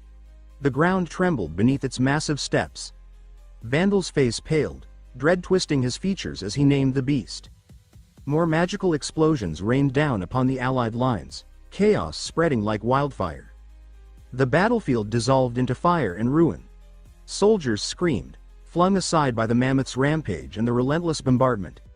The young prince and Carrick, holding position with their unit, watched in horror. Gritting his teeth, the youth understood they had marched into a trap laid with perfect precision. The enemy had anticipated everything. The mammoth loomed, its strength beyond that of any normal beast, its glowing eyes burning with unnatural power. A red aura crackled around the prince as he prepared himself to meet the monstrosity head-on. But before he could act, the earth split again as another horror emerged, an army of lizardmen. Clad in crude armor, their reptilian forms surged into the fray, blades gleaming as they cut into the disordered lines. Allied orcs faltered, their confidence broken as this new enemy tore through them with savage force. The prince turned, eyes widening, as the lizardmen charged directly toward his position. On the other side, cursed loudly, convinced that they're being toyed with. Caitlin called out to him, shouting that they should retreat and look for another opportunity. Chris argued that if they don't retreat successfully, they could suffer even worse casualties or even total annihilation. She fired back saying that if this keeps up, casualties will only continue to pile up, so they need to make a decision right now. Chris stared back, silent, unsure of what decision to take. A bit later, his voice rang out throughout the battlefield calling to all troops. He ordered the mage to form a defensive line at the rear and hold the enemy back for as long as possible.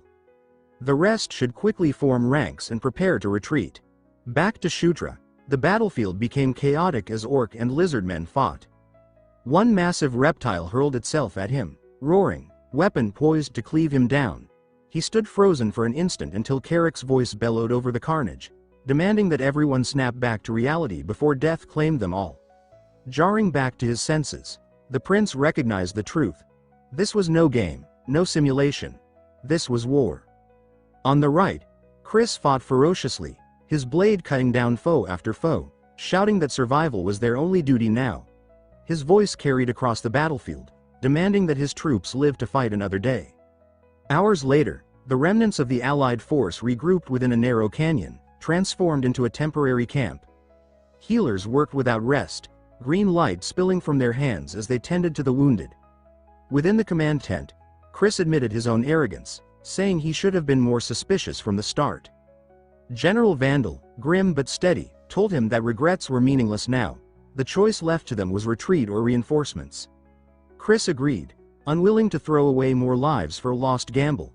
But before he could seal that decision, Felicia interjected with quiet determination. She announced that she had another plan. She reminded them that her purpose here had never been battle alone but exploration. From her pack, she unrolled a detailed map of the Jashuka Mountains, pointing to a marked site. She revealed that she had been researching ancient ruins over 1,500 years old, the resting place of the earth dragon Enkidu. Born from molten lava, the dragon had ruled with overwhelming might, surrounding its lair with powerful guardians. Among them were the dwarves of the mountains, enslaved to forge weapons worthy of a beast god. From those legends came the most prized of all creations, the thunder-birthing anvil. Felicia explained with steady conviction that this artifact could command chimeras and unleash magic strong enough to annihilate entire armies. Her hand slammed down on the map, directly over the anvil's symbol, her eyes sharp as steel. She declared with unwavering certainty that if they wanted to win this war, they had no choice, the weapon had to be found. She added that this was precisely why she had come. Vandal raised an eye and asked if she knew its exact location. Chris crossed his arms as she admitted that she did not. He declared that in that case this information was useless. With a rueful look, he said it was hardly useful information, and added that with the enemy ready to strike at any moment, they could not gamble everyone's lives on a treasure hunt. She bristled and exclaimed his name, Chris. The young prince stepped forward, insisting the anvil was definitely here. Felicia turned to him, calling out to him, Shutra. He explained inwardly that when he played as the human hero Loch, he had encountered it, and later confirmed the story through dwarven rune lore. Drawing a breath, he looked at her and said that above all, he trusted Felicia. She began to speak his name, but he pressed on, saying that this was their chance to gain points. Chris cut him off, saying it was not about trust but about wasting time. The prince grimaced inwardly, thinking Chris was relentless. He placed a finger on the map and explained that among the Gandharva there was a legend tied to this place, meaning the entrance was likely nearby. He promised he could find it if allowed to scout, declaring that he would take full responsibility if he failed, so they should trust him, just this once. He vowed to go all out. Green light flared, and spectral horses materialized, a cheap but reliable field summon he remembered from the game. The mounts surged skyward, the riders streaming in formation. Settling into the saddle, he said at least they had succeeded in setting out to find the anvil. Narrowing his eyes, he added that now what remained was. Behind him Carrick cried that the speed was insane and warned him to hold on or he might fall. He stammered back that he should not worry.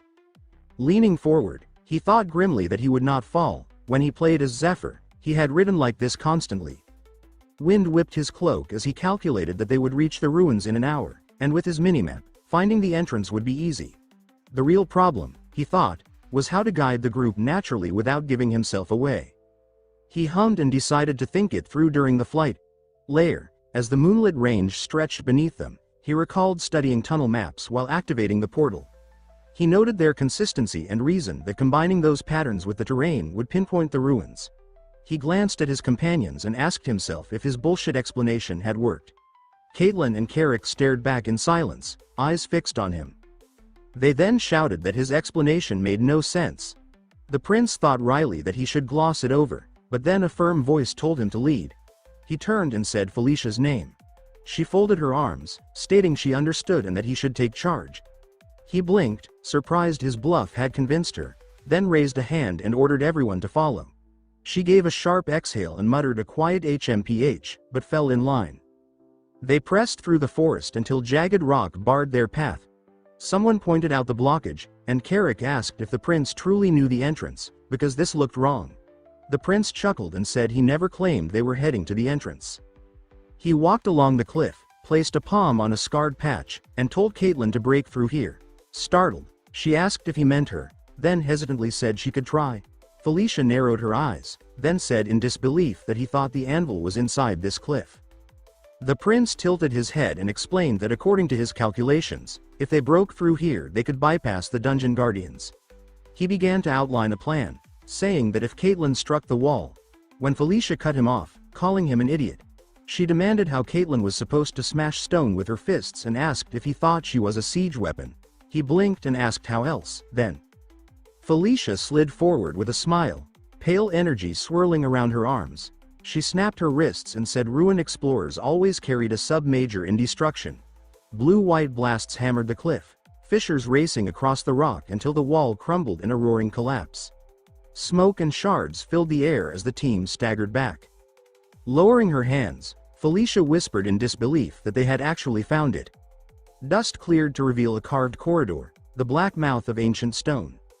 The orc squinted at the chamber and asked if the half-dome at its center held the thunder relic. Their steps echoed as they approached the crowned drum of metal latticed with arcs of power. The prince studied it and said that yes, this was most likely the final safeguard, and inside lay the anvil. Carrick asked whether they should smash it, but the prince said they could not. If they broke it carelessly, the relic might be destroyed. The elf examined the cage and said there must be a mechanism, then pointed to the statues around them. She noted that out of 9, 3 bore weapons while 6 did not. Caitlin suggested giving them arms, but the elf said it was not that simple. The weapons were dwarven-made, meaning the others needed dwarven arms as well. She asked where they were supposed to find such weapons. The prince raised his hands and said that, as it happened, he had 6. The elf exclaimed in disbelief. He explained he had stored them earlier because his level had been too low to use them, never imagining they would prove useful now. He added that he had also brought backup gear from the tunnels. Carrick eyed his small satchel and asked how he carried 6 swords in it. The prince grimaced inwardly, cursing the orc's instincts, but forced a laugh and told Carrick to just take them. Carrick grunted that the prince was weak, then agreed. They fanned out, sliding blades into stone palms. Statues shifted, gears grinding, eyes flaring with light. The final weapon locked into place, and a resonant clack echoed. A deep hum filled the vault. Power lines pulsed toward the half-dome as radiant light spread, cloaks whipping in the sudden wind. Someone gasped that the cage was opening. The prince stepped forward, lips parted, saying this was. The glow subsided to reveal a squat block of metal trembling with storm charge. He named it aloud as the anvil that gives birth to thunder. The party stood in a circle, faces lit by the blue glare, as the relic waited within its cradle. Felicia explains that there is one final procedure they must perform to properly operate the ancient device. She instructs the prince and Carrick to remain where they are while the others take their positions around the glowing disca. She tells them that the plan is to inject magic power into the platform, beginning with her and gradually increasing the flow clockwise. Everyone moves to their designated spots, forming a perfect circle around the artifact as they prepare to begin the ritual. Felicia orders them to focus. She stretches out her hands, gathering crackling blue energy that arcs like lightning between her fingers. The power spreads outward in a living web of energy, linking each of them together as they pour their magic into the device. The entire chamber begins to hum with resonant force. Suddenly, Felicia shouts at her brother, urging him to channel more energy into the ritual. He immediately obeys, pushing himself to match her pace. The princess encourages the group to maintain the flow, warning them not to let their guard down, not even for a heartbeat. Both siblings continue feeding their strength into the glowing disca, and the immense magical pressure grows heavier with every passing moment. The young prince grits his teeth, his face tight with strain, focusing every ounce of his strength into the demanding ritual. Then, without warning, a massive bolt of lightning erupts from the anvil. It surges upward like a spear of pure fire, shattering the mountain's peak in an explosion of thunder and light. When the brilliance fades, the prince finds himself dazed and no longer in the chamber. He now stands in a vast and fiery hall, surrounded by the lifeless bodies of countless fallen dwarven warriors. The devastation stretches endlessly in every direction, the air thick with the stench of ash and ruin. Then a commanding voice rolls across the chamber like thunder, and the youth stiffens in shock and confusion. He looks upward, desperate to locate the source. Through the choking smoke, he sees the colossal form descending. His eyes widen in disbelief. A black dragon, massive and terrible, hovers above the battlefield. Its scales shimmer like obsidian, its eyes glowing with molten red fire. The beast radiates a crushing presence that makes the air tremble. The dragon unleashes a flood of fire that consumes the chamber in an inferno. Its voice booms directly into his mind, commanding its servants to guard the great nest of Enkidu. It orders that the path between the demon and human realms must be sealed, and finally declares that he is to become the gatekeeper. The vision vanishes in a blinding flash. The prince crashes back into his body, lying dazed upon the cold stone floor of the ruins. He pushes himself up shakily, convinced beyond doubt that he has just seen the legendary black dragon, Enkidu. A voice calls his name, and he turns to see Felicia. She asks if he witnessed the same vision. She says that she saw a great black dragon, its body coursing with rivers of molten fire. Her words confirm his own experience. Then Carrick admits that he too saw the dragon. The prince realizes with a chill that all of them have shared the same vision. Felicia confirms this grimly, though she admits she does not yet know what it means for their mission. She turns to the anvil, declaring that the answers they seek must lie within it. With resolve etched on her face, she steps closer to the glowing artifact. But as she reaches for it, a violent burst of dark purple energy tears free from her body. The aura engulfs her in an instant, racking her with pain.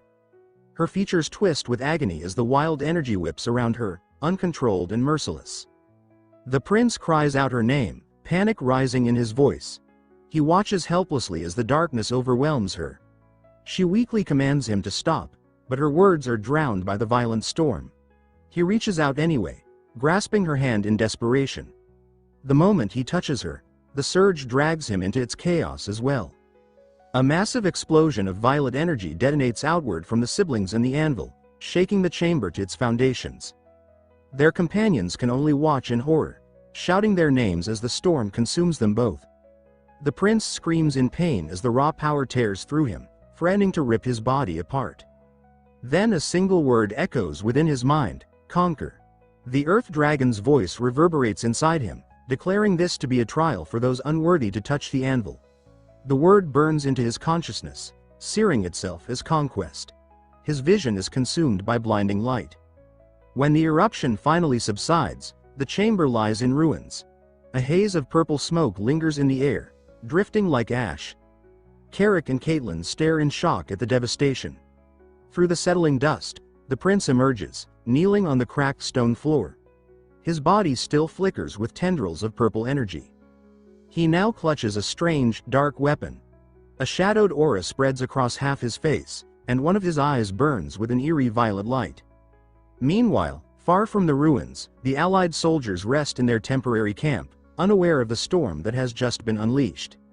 High above, on the cliffs overlooking the canyon, Red Orc scouts watch them with cruel amusement. One peers through a spyglass, spotting the soldiers below. He laughs mockingly, remarking that their hiding place has been exposed. He turns to his superior, asking if they should attack immediately. The orc chieftain of the Red Lightning tribe, Yakuzan, listens with grim satisfaction. Then he declares that all warriors must ready themselves. He announces that the time has come to sweep aside the last of their enemies, time to clean up the remaining trash. Suddenly, the Allied soldiers in the camp look up in alarm, startled by a strange, rumbling sound from above. A cascade of fiery meteors tears through the night sky, descending upon their vulnerable position like a rain of burning death. In an instant, the camp is consumed by a series of cataclysmic explosions. Flames rip through tents, shattering weapons and scattering men in every direction as the magical bombardment devastates their defenses. From the cliffs above, the full force of the Red Orc army begins its descent. War mammoths thunder forward, their tusks gleaming in the firelight, while the Red Orc horde surges after them, their guttural war cries filling the canyon. They charge with murderous intent, eager to finish off any survivors left staggering in the blaze. Chris curses their situation bitterly, understanding that without their strongest fighters, their champions locked away in the ruins, the army stands on the brink of annihilation. He can do nothing but watch as fiery explosions continue to tear through their temporary camp, his face grim with the weight of impending disaster. Meanwhile, the Red Orc chieftain stands high on the cliffs, laughing at the chaos. He declares that the demons deserve this fate, that their arrogance has led them here. He commands his mages to slaughter the remaining soldiers, and his robed casters step forward, summoning torrents of crackling energy. One of the mages channels a surge of violet light into his hands, preparing to unleash a killing spell. But suddenly, his expression twists into confusion. He looks down, horrified, as he realizes his hands will not move. The power he gathered slips from his grasp, and then the swamp mammoth at his side is engulfed by that same ominous violet aura. Its eyes flare with a sinister glow, its massive frame trembling with unnatural force. The charging orc warriors falter in confusion, unsure why their own beast has stopped. Before they can react, the mammoth turns its fury upon them. A devastating blast of purple energy erupts from its massive tusks, obliterating entire ranks of the red orcs. Screams of terror rise from the ground as the once proud horde is torn apart by its own war beast. From the cliffs, the red orc chieftain's triumphant grin vanishes. He roars in outrage, demanding to know what treachery has twisted their war mammoth against them. His voice shakes with fury, echoing across the canyon. In the chaos below, Chris watches with wide eyes, utterly bewildered.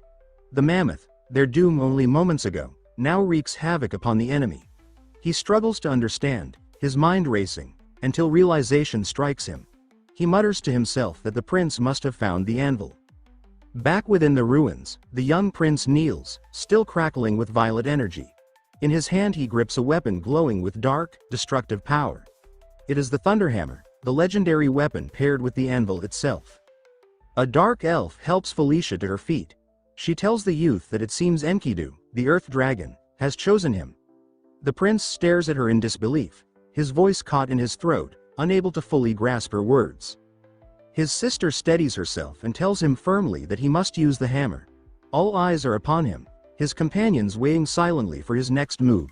In that instant, he understands, the earth dragon's overwhelming trial, the power that had subdued and bent him, had not been meant to destroy him, but to teach him.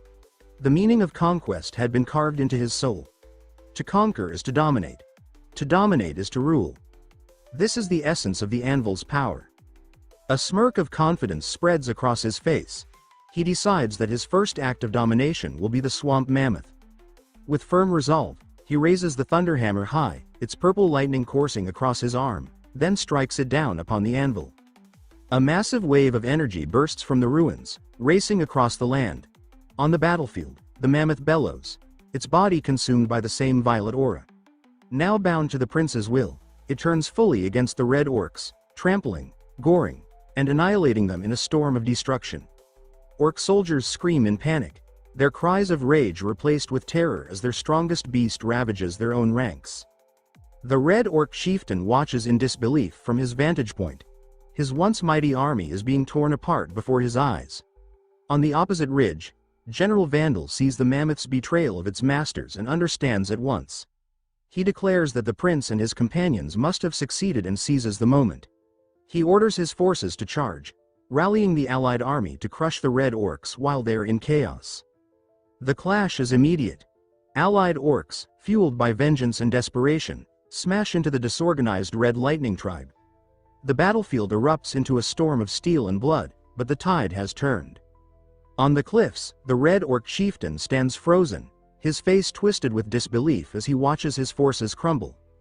A subordinate at his side stammers that they should retreat, but the chieftain snarls in rage, refusing the thought. He admits through clenched teeth that he does not know who wields such terrifying power. His fury is cut short when Chris appears behind him, striking with sudden force.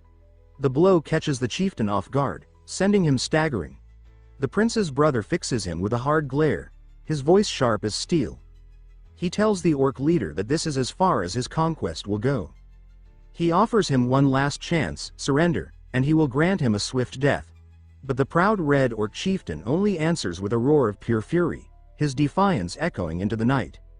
The enraged orc chieftain roars as he leaps high into the air, declaring that he will tear Chris to shreds for daring to insult him with such an offer. His massive frame hurtles downward like a living weapon, his bloodlust radiating in every motion. But Chris is ready. He braces himself and unleashes his devastating Beast Lord fist, channeling all his strength into a single explosive strike to meet the enemy's charge. With a resounding crack like thunder, the chieftain is overwhelmed. The force of the blow sends the red orc leader crashing back, his body broken and his pride shattered. The remaining red orcs stare in horror as they watch their once invincible chieftain fall. Their morale collapses instantly, fear spreading through their ranks like wildfire. Without their leader, their spirit is broken. Chris lowers his fist, breathing heavily. He looks down at his bloodied hand, flexing it with grim satisfaction. He knows the battle is not entirely over, but with the head of the serpent cut off, cleaning up the rest of the enemy will be swift work. He thinks of his younger siblings. He admits with a rare honesty that they would have been in grave danger without their aid.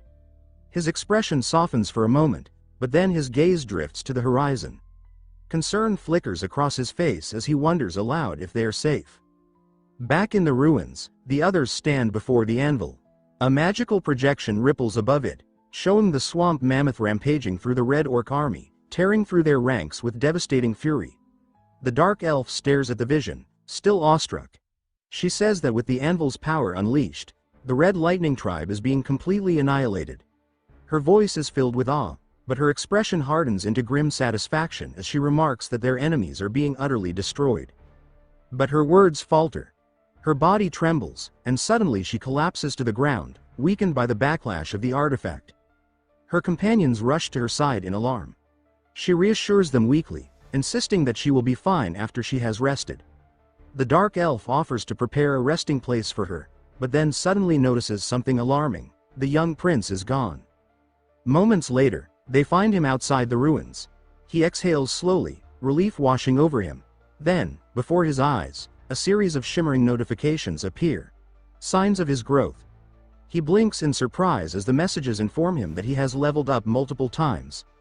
The sudden surge in power is staggering, and he wonders aloud if it is because of the anvil.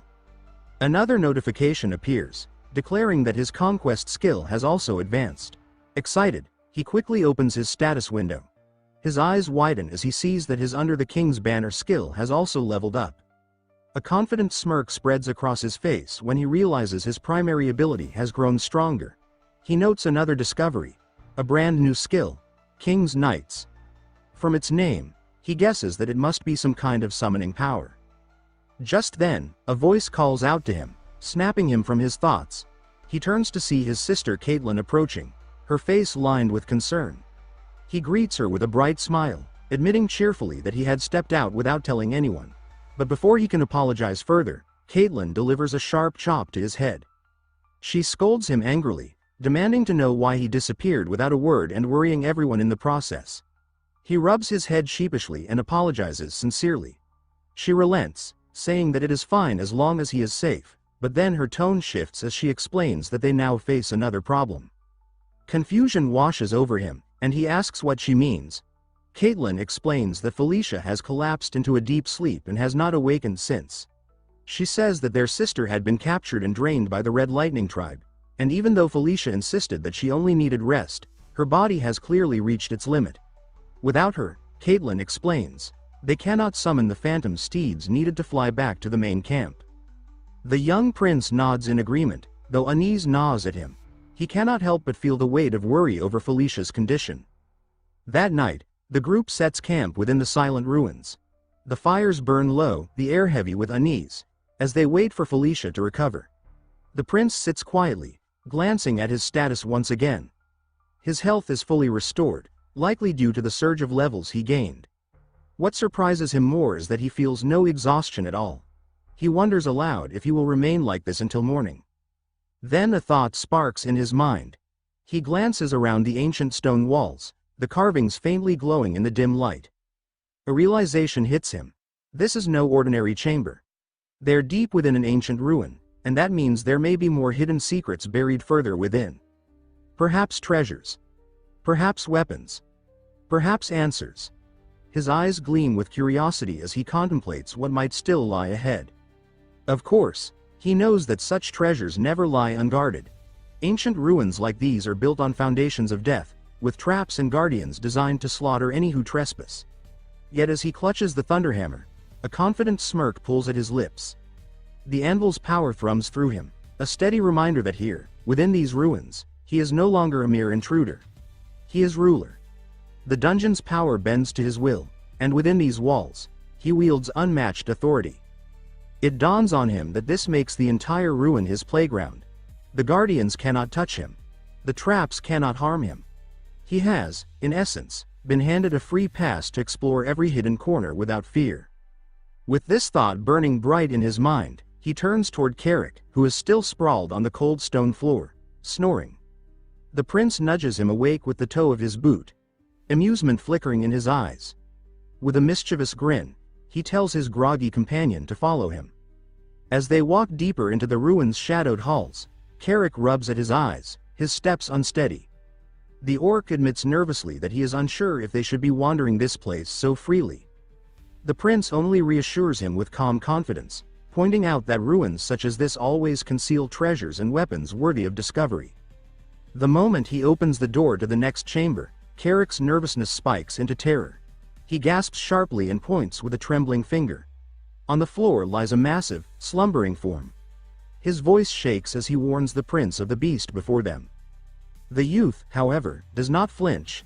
He explains that the creature is an arch-golem, its stone-carved body shaped like a griffin. It is one of the ruin's guardians, a beast of overwhelming strength, capable of reducing trespassers to dust. He thinks to himself that if they had entered this place under normal circumstances, such a monster would have slaughtered them both in moments. Carrick admits with blunt honesty that he would rather never face such a creature. The prince only teases him with a smirk, calling him a coward. Before the orc can reply, his fear dissolves into wide-eyed excitement. His gaze locks onto something gleaming in the corner. A massive treasure vault, filled to bursting with wealth. Gold coins spill from open chests, jeweled weapons glimmer, and armor pieces rest upon stands. Carrick seizes a piece of golden armor and holds it aloft, marveling at its flawless craftsmanship. He exclaims that it must be a high-quality treasure. The prince nods, observing the faint magical aura humming from its surface. He confirms that it is indeed enchanted armor of great power. Then, with a sly grin, he asks Carrick if he wants it. The orc stares at him in disbelief, surprised by the offer. The prince laughs, saying that the piece is far too large for him anyway. Carrick, delighted, accepts the gift with gratitude, clutching it to his chest as though it were the greatest honor he had ever received. The prince, meanwhile, gathers a handful of ancient gold coins. Deciding to store the most valuable items within his inventory, he tells Carrick to claim whatever else catches his eye. He strolls leisurely through the glittering chamber, letting his gaze wander. Then, something unusual seizes his attention. A massive, ornate chest in the far corner, untouched and looming. Curiosity sharpens within him as he approaches. He unlatches it carefully, only to frown when he finds it empty, save for a single, small button embedded in its base. Without hesitation, he presses it. The far wall groans and shifts, glowing faintly before retracting with a grinding rumble. Slowly, a hidden doorway yawns open, revealing a pitch-black corridor. A wide grin spreads across his face. Something special is hidden beyond this door. He can feel it. With eager steps, he strides into the passage, his boots echoing against the stone. The tunnel is long and silent, but at its end lies a vast chamber, its ceiling arching high above. In the center floats an artifact, suspended in midair above a pedestal. It radiates a dark, crushing aura that presses against his chest. Recognition crashes into him instantly. Though he has never laid eyes upon it before, its name surfaces in his mind as though carved into his very soul. He whispers it with awe. It is Enkidu's gauntlet, Earthshaker. A legendary weapon spoken of only in myths, one of the most powerful artifacts in existence. Its armored form gleams with ancient strength, its aura pulsing like the heartbeat of a god. The aura of conquest within him stirs violently, resonating with the gauntlet. He feels it calling him, pulling him closer with irresistible force. His hand rises instinctively, drawn to it. But before he can touch it, a string of notifications appears before his eyes, warning him that his stats are insufficient. Shock roots him to the spot.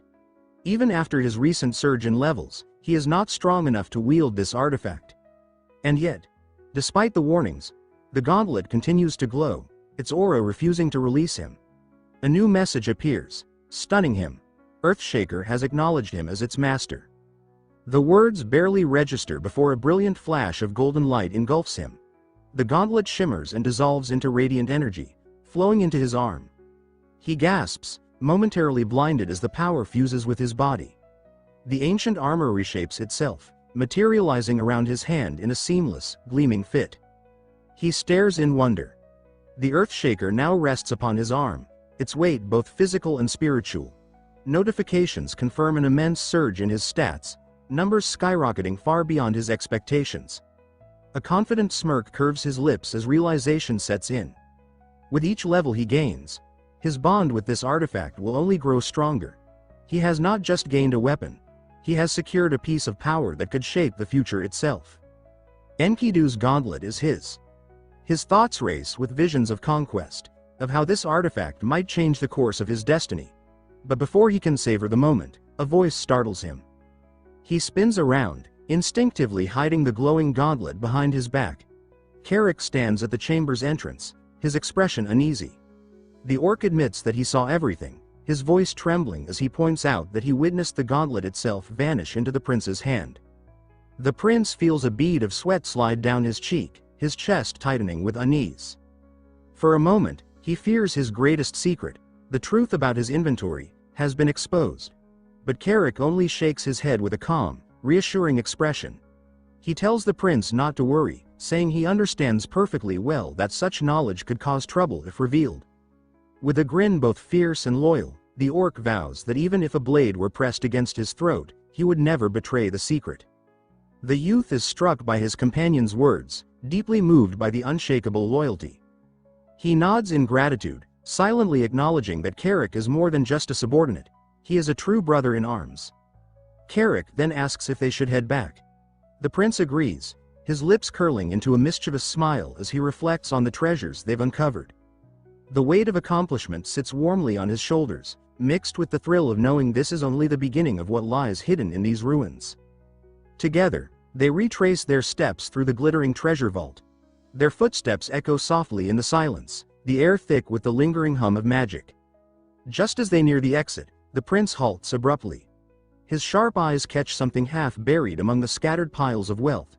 He gestures quickly for Carrick to look, his voice alive with excitement.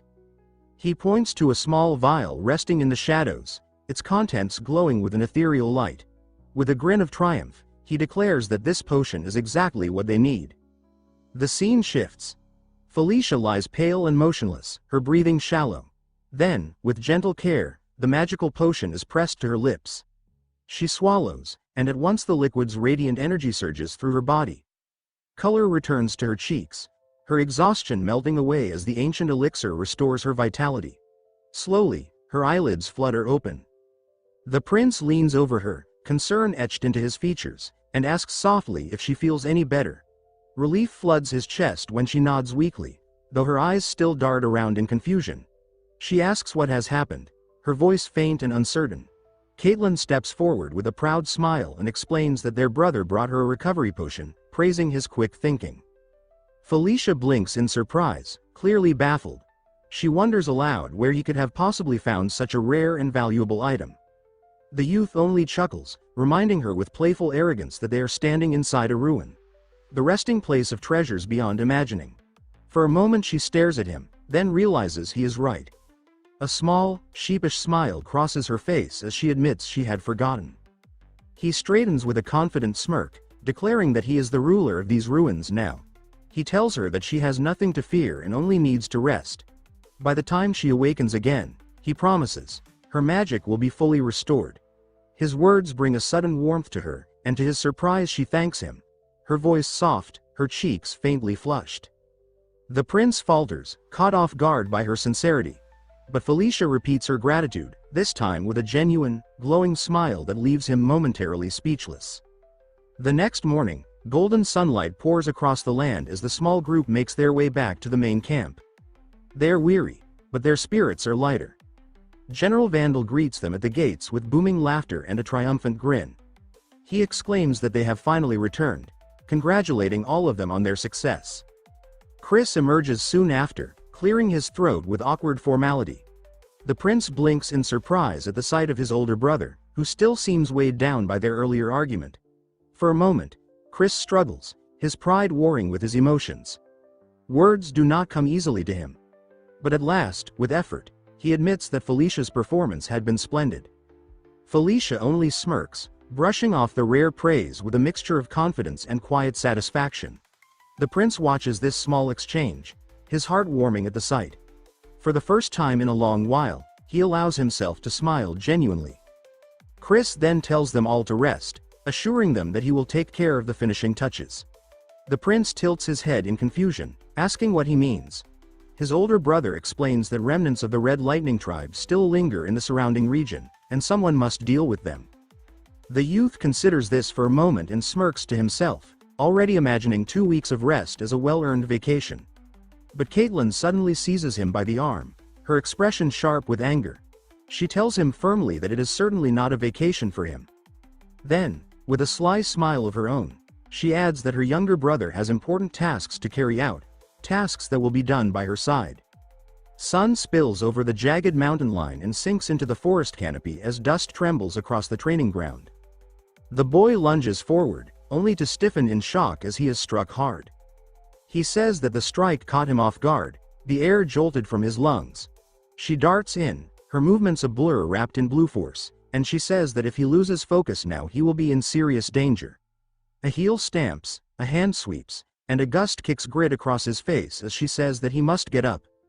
Coughing a strangled keuk, he wipes his lip, and he says that he knew it would be rough, but this is insane, beast fist training. He recalls that what Caitlin had meant by things to do was none other than this brutal regime. He narrates that for the first 5 days he had done nothing but take beatings, his body broken and bloodied. He says that only after a week passed could he finally see Caitlin's fists, her blinding speed no longer completely invisible to him. Boards shatter, rails snap, and by the 11th day their arms whip past each other like scythes. She slips inside his guard with a grin and says that he is finally keeping up. He resets his stance, knuckles wrapped in pale aura, and he says that after all the pounding he has endured he had better be. He reflects that maybe it is thanks to this merciless routine that both Beast Fist and Aura rose to level 5. Night settles over the leaves, cicadas rasping in the heat. She lowers her shoulders into a relaxed frame and says good. She taps her temple and says that at this pace he will soon be ready for initiation into Beast God Fist. His face brightens, fists clenched, and he says really? She flicks her ponytail and admits that she is honestly impressed, saying she has never seen anyone advance this quickly. He steadies his breath, saying that at last he will learn the secret technique of the lycanthrope's Beast God Fist. She steps closer, offering her hand. She says that from this moment forward she will teach him a new way to command his aura, that he must not miss a single detail, and that he must follow exactly. She asks if he understands, calling him Shutra. He answers that yeah. Their hands clasp. Cold light seeps between their fingers, swells, and detonates upward in a roaring pillar that shakes the clearing. Leaves whirl like sparks, the earth thrums like a drum, and their joined auras climb into the night like a blue comet. He closes his eyes against the blinding surge and he says that he can feel it, Caitlin's aura surging through him. He drifts inside the torrent as coils of light wrap around his limbs, and he says that it is pulling him along. The current braids into serpents of radiance.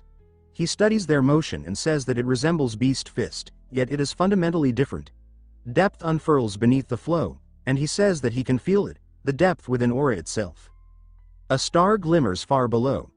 Words reverberate in his mind. He says that aura is the essence of life, and when driven to its limit it transforms into the power of the soul. The pressure coils around his heart, sharp and predatory, and he names what he feels. He says that it is conquest, a feral power of domination, the strength to seize and subdue. Light detonates. He spreads in free fall through the luminous dark and he asks himself if this is true aura. The pillar bursts outward into the forest, tearing leaves from the branches. Golden panes flicker, ringing like chimes. He watches and says that Beast Fist has leveled up. Another pane shimmers and he says that aura has leveled up. Caitlin lands, smiling, and she says that it is incredible. Shutra actually did it. A new pane slides open, glowing. He reads and says that he has acquired Beast God Fist, level 11. He raises a hand charged with fresh power, steadies his breath, and he says Beast God Fist, and Earthshaker. Shockwaves spiral, lifting a vortex of dust toward the sky. Another chime crowns him. The pane declares his level has risen to 14. He exhales sharply and he says yeah. His eyes lift to the night sky where leaves whirl like sparks, and he says, "Yeah. This is it, the real beginning starts now." From the tree line, Vandal watches, a gentle smile on his lips. By dawn, the camp wakes golden. Across a tent table, he scratches his head and says, "Oh, right." He asks Caitlin if he can ask her something. She asks what it is. He leans forward and asks what exactly is the deal between Chris and Felicia. Inwardly, he weighs the board, and he says that like Chris, Felicia is someone he needs on his side, and that if their bond is weak it could cause trouble. She thinks carefully and says that the two are not hostile, but there is distance between them. She hesitates, then says that it is not because of any single incident. He presses further and says then. She leans back, eyes measured, and says that it probably ties back to the problem between Chris and Sylvan. He blinks, saying Sylvan. She raps the table twice and says that he should watch it, that even if Sylvan is not here, he should not call him so casually. He rubs his neck, saying he is sorry, that she caught him off guard. His thoughts coil around the name and he says that Felicia's twin brother, Sylvan Doomblade. He recalls the game and says that when he played as Zephyr, Sylvan was one of his most formidable opponents. He raises his eyes and says, "So then, there is a problem between Chris and Syl," when the doorway fills with a broad-shouldered figure.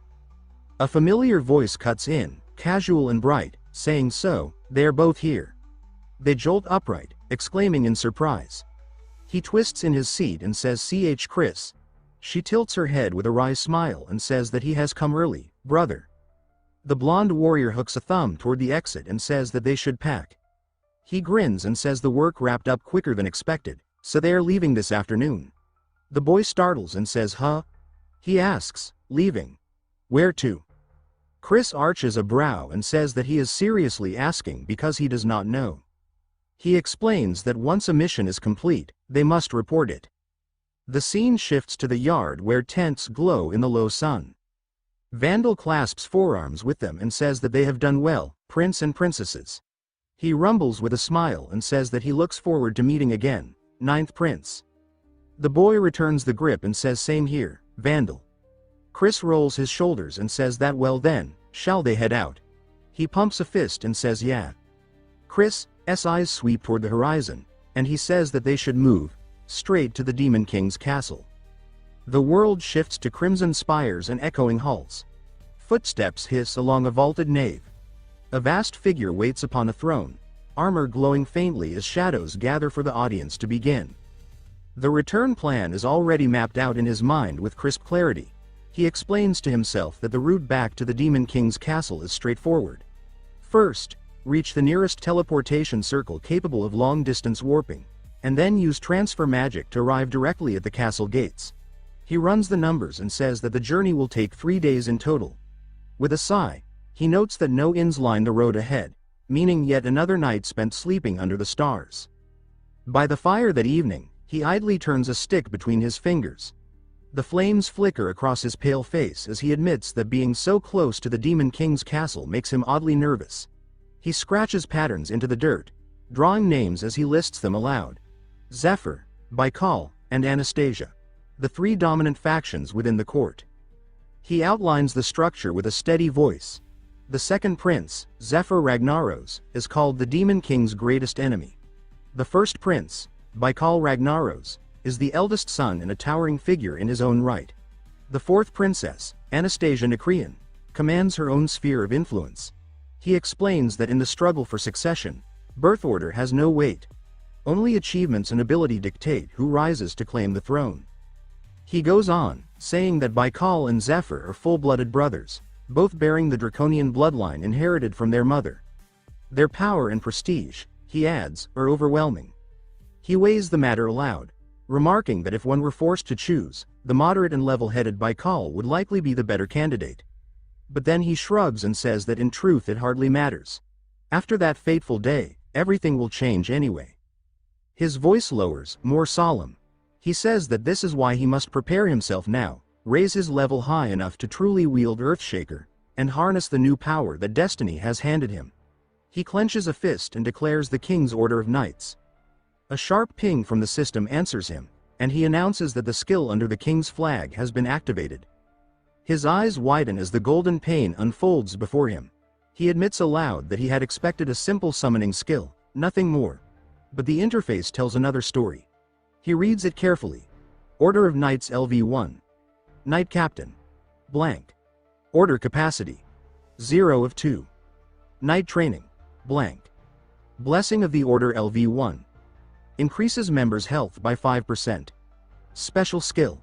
Summon Knight Captain once every 3 days. He rubs his temples, muttering that this looks suspiciously like a guild system, buffs, training, summoning. Then laughter bubbles out of him, and he exclaims with disbelief that this skill is completely broken. He studies the pain longer, a grin spreading as he remarks that if it is this powerful at level 1, then the higher stages will be beyond imagination. Crunching footsteps cut across his thoughts. He glances up as Carrick steps into view from the shadows, a frown tugging at his features. The orc scolds him harshly, shouting that here he was again, awake when he should be sleeping. He warns the prince that if they want to leave early, he must rest first. He waves a broad arm impatiently and orders him to come over already. The white-haired prince straightens, coughing lightly into his fist, then says with a sly smile that Carrick has arrived with perfect timing. His eyes gleam as he leans closer, asking if the orc wants to help him test something. Carrick stiffens, rubbing at the back of his neck, and stammers nervously, demanding to know what exactly he means. Moonlight filters down through the branches as the prince raises his sword like a herald. His voice rings out with ceremonial weight as he proclaims that mighty orc warrior Carrick stands before him. A blade of radiant light flares into existence in his grasp. He rests the flat against Carrick's shoulder and declares him his knight. The air crackles. Light surges into Carrick's body. The orc reels as energy coils across his skin, his eyes widening in awe. He murmurs a drawn-out sound of wonder, then stammers that he feels strange, as though his loyalty to the prince has deepened beyond anything he can explain. A fresh system pane slides into place. Knight Captain, Carrick. Level 24. Rank Soldier. The prince's lips curl into an elongated, satisfied "oh." He says that this is it, exactly what he hoped for. Strength pulses off Carrick in waves, his chest rising and falling as he gasps for breath. The prince grips his shoulder, eyes burning with fierce intent, and calls his name. He tells him with unwavering conviction that he will make him the strongest orc in the world. He promises to raise him into an emperor of orcs, someone mighty enough to rival even dragons. He laughs with relentless determination, saying that at this growth rate, the future is limitless. Carrick's voice trembles. He glances toward him with concern and asks if he is feeling sick or something. The next day, the party gathers before the glowing teleportation circle, its runes humming with power. Chris offers a half smile, saying that they should get moving. He steps forward, cloak fluttering, and affirms with quiet certainty that yes, it is time.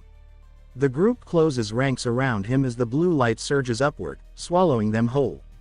The force tears them through space like a bolt, weightless and spinning. Gravity slips. He shouts for everyone to hold on before his voice warps into a wild, elongated cry as they plummet through the light. They crash down hard. He lands on his hands and knees, muttering in dazed confusion. Sweat beads across his brow as Caitlin leans down, asking if he is all right. He waves a hand, still shaky, and says haltingly that yes, he is fine. Ahead, the grand hall fills with voices. A young dark elf rushes forward, calling Felicia by name, hailing her as his elder sister. Attendants crowd around, praising her beauty and saying they have long awaited her return. Felicia greets them with poise, smiling gracefully amid their admiration. Watching the way they gather, he remarks to himself with wry amusement that it looks like she has her own idol fan club. He guesses privately that these must be half-brothers and their loyalists. The greetings continue. A man bows, declaring the arrival of Prince Chris. Another compliments Caitlin, saying she has grown even more beautiful. Others step forward, offering words of welcome, asking after their well-being. The prince glances around the swirl of attention and mutters to himself with a crooked smile, asking why no one seems to be here for him. Two elves nearby whisper to each other without sparing him a glance. His brow twitches as he says in disbelief that seriously, no one. He drifts toward the edge of the circle, measuring the hall. Slowly, he nods as clarity settles in. He realizes just how little footing he holds here, in the very heart of the Demon King's domain. But his mouth curls into a knowing smirk. He says that fine, he expected this much anyway. He turns to Carrick, eyes sharp with intent, and asks if his knight is ready. Sunlight streams through high windows, gilding his silver hair. With his cloak swaying like a banner of resolve, he declares that from this moment on, they will begin changing everything, one step at a time. Carrick and Shutra were shown to their small, unremarkable room. Shutra remarked with sarcasm that they should at least be grateful for having a room at all. Carrick mentioned that they had free time until the official events began the next day, though Shutra felt it was less a break and more like being left to rot somewhere.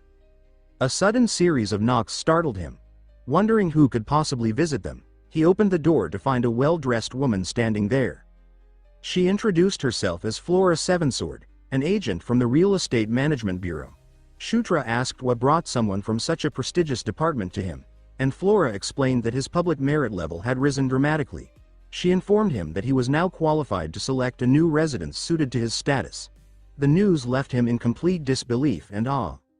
Later, he visited the Office of Public Merits, where a woman with the lower body of a serpent greeted him warmly. When he asked if this was the right place to claim his new home, the woman, Isabella, confirmed that it was.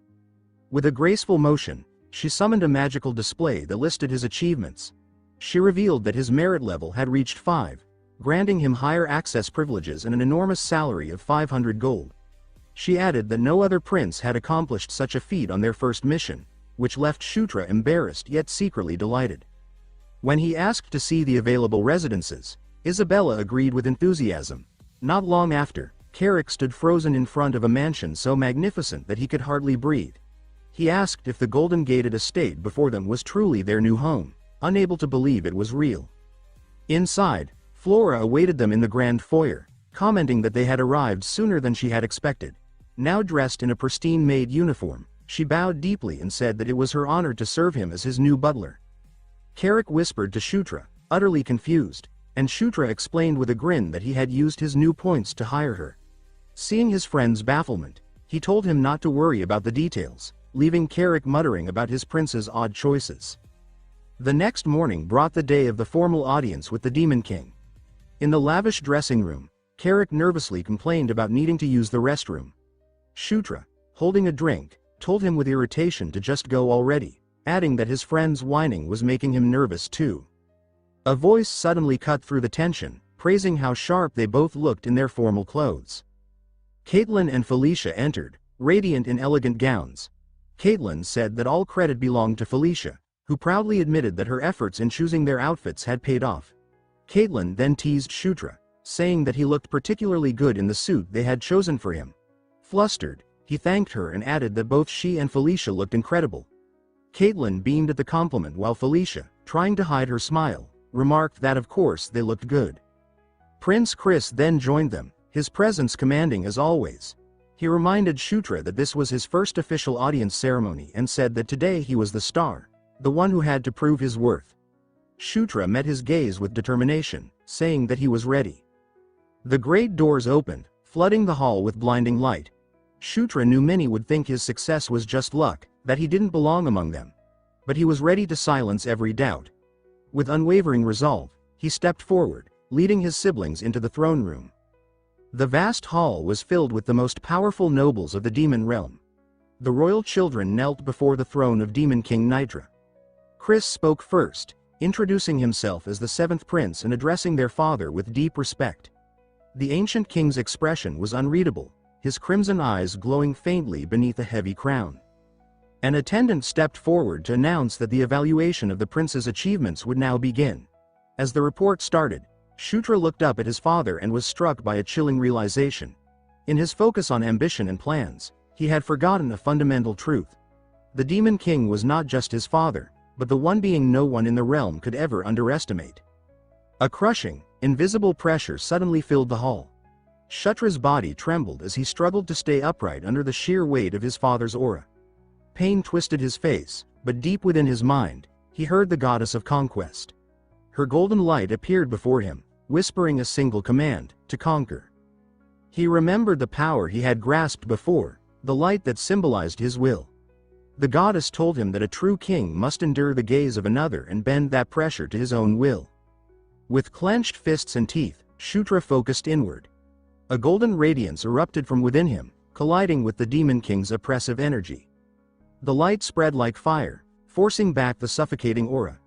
His eyes glowed bright gold as he unleashed the full force of Conquest, a defiant surge that shook the hall. For the first time, the king's stoic face shifted, a flicker of surprise breaking his calm. Then his deep, commanding voice filled the chamber as he spoke a single name, Shutra. The entire court froze. Every noble and sibling turned in disbelief. Still kneeling, Shutra lifted his gaze, stunned beyond words by what had just occurred. The demon king's piercing gaze fixed on Shutra, his voice resonant as he declared that he looked forward to seeing the boy's future achievements. He spoke Shutra's name once more, his tone deliberate, ensuring that every soul in the vast throne hall heard the acknowledgement. Around them, the court erupted in whispers. Many stunned that the king had called one of his children by name, something he had never done before. Questions rippled through the nobles, wondering why the ninth prince, until now deemed irrelevant, had been singled out. Shutra understood the hidden message behind the simple words. In this court, a public acknowledgement from the king was no small gesture. It was a declaration of change. He silently vowed to live up to the king's expectations, his first audience ending with an impression that would echo throughout the kingdom. Back at his mansion, Carrick's frantic shouting jolted him awake. The butler urged him to get up, waving a letter that had just arrived from the Office of Public Merits. Still half asleep, Shutra wondered why they would contact him again so soon after his last reward. Breaking the royal seal, he scanned the letter's contents, his eyes widening in disbelief. Carrick, impatient for answers, asked what it said. Shutra confessed that he wasn't entirely sure how to feel, then revealed that the letter contained a personal mission from the Demon King himself. Later that day, Shutra gathered with his siblings in a bright, ornate chamber to discuss the assignment. Chris read the details aloud. It was a monster extermination mission. Caitlin immediately realized it meant Shutra would be heading to the Anger Plains. When he asked if that was the Centaur's territory, she confirmed it, explaining that she and Chris had trained there in the past. Chris regretted that he couldn't join, but Caitlin assured him that he would be fine on his own. Chris then turned serious, advising his younger brother to be cautious. He warned that from now on, everyone in the castle would be watching him, some hoping to ally with him, others seeing him as a potential threat. Shutra listened intently, knowing even the powerful Zephyr had never been called by name in the throne room. Chris offered his full support, telling him not to hesitate if he needed help. He also advised that before departing, Shutra should visit Felicia, who had something prepared for him. They found Felicia in the stables, standing beside two large reptilian mounts. She explained that he would need reliable transport to navigate Centaur territory.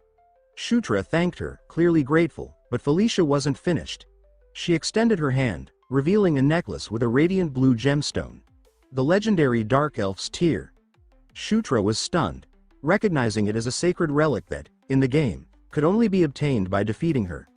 Felicia explained that her people never forgot kindness and that this was her way of repaying him for saving her life. She wished him a safe journey, then surprised him by pulling him into a sudden, heartfelt hug. Completely flustered, Shutra almost called her by an affectionate nickname before she quickly stepped back, cheeks tinged pink. Embarrassed by her own action, she looked away while he smiled faintly, amused by the rare show of warmth. With a final wave, Shutra stood beside Carrick and their new mounts, ready for the road ahead.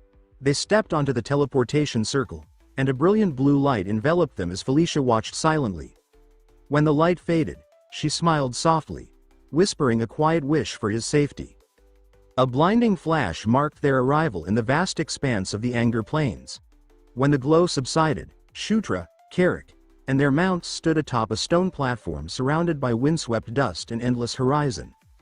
Carrick looked around, asking if this was truly the place. Shutra, smirking, confirmed that it was. They were soon approached by a woman who greeted the ninth prince with respect. Introducing herself as Karma, a ranger assigned to guide them, she bowed low.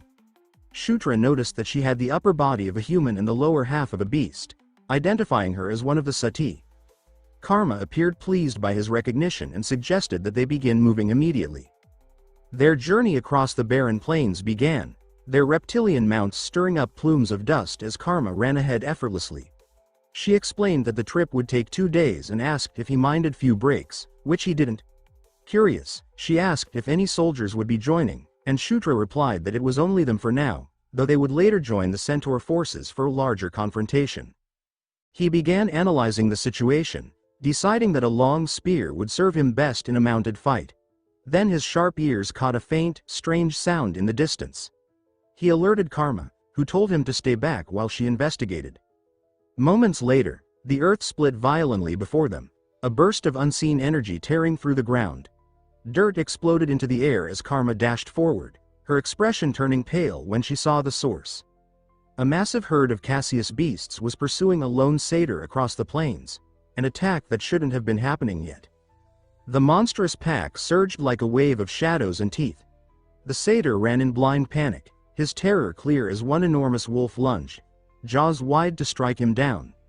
Just as the beast closed in, Shutra spurred his mount forward, colliding with the wolf in a flash of motion and knocking it aside, saving the satyr from certain death. The violent impact sent the shadow wolf crashing into the sand, erupting in a thick cloud of dust. Shutra's mount slammed its clawed feet into the ground, asserting dominance as it stood protectively between the fallen satyr and the rest of the snarling pack. Calmly, Shutra lifted a hand and remarked that the welcoming party had shown up earlier than expected. The legendary gauntlet, Earthshaker, shimmered into existence around his arm, its golden light pulsing with raw power. He dismissed the ambush as nothing more than a nuisance, grinning with a thrill that betrayed his excitement. He declared that he had been waiting for a proper fight. The satyr, still trembling, looked back to see the 9th prince standing tall upon his reptilian mount, facing the pack alone. The largest of the shadow wolves stepped forward, its muscles rippling as it let out a thunderous roar, clearly asserting its role as the pack leader. The beast lunged with terrifying speed, its glowing red eyes fixed on the prince. Karma shouted to ask if he was all right, and Carrick warned that charging in alone was madness. Shutra waved off their concern, insisting that they stay back and simply watch. Then, with a burst of movement, he launched himself from his mount into the air to meet the charging beast head-on. He decided this was the perfect moment to test the power of the beast god fist technique. As the wolf leapt, jaws wide and eyes blazing, he met it mid-air, his gauntlet shining like molten gold. His aura flared violently as he gathered power into his fist and unleashed the Fist of Explosion. A brilliant burst of golden light detonated through the air, the shockwave rippling across the plains. The Alpha's head vanished in a spray of energy and shadow, its massive body slamming lifelessly into the sand. Shutra landed with effortless grace, his gauntlet still smoking from the strike.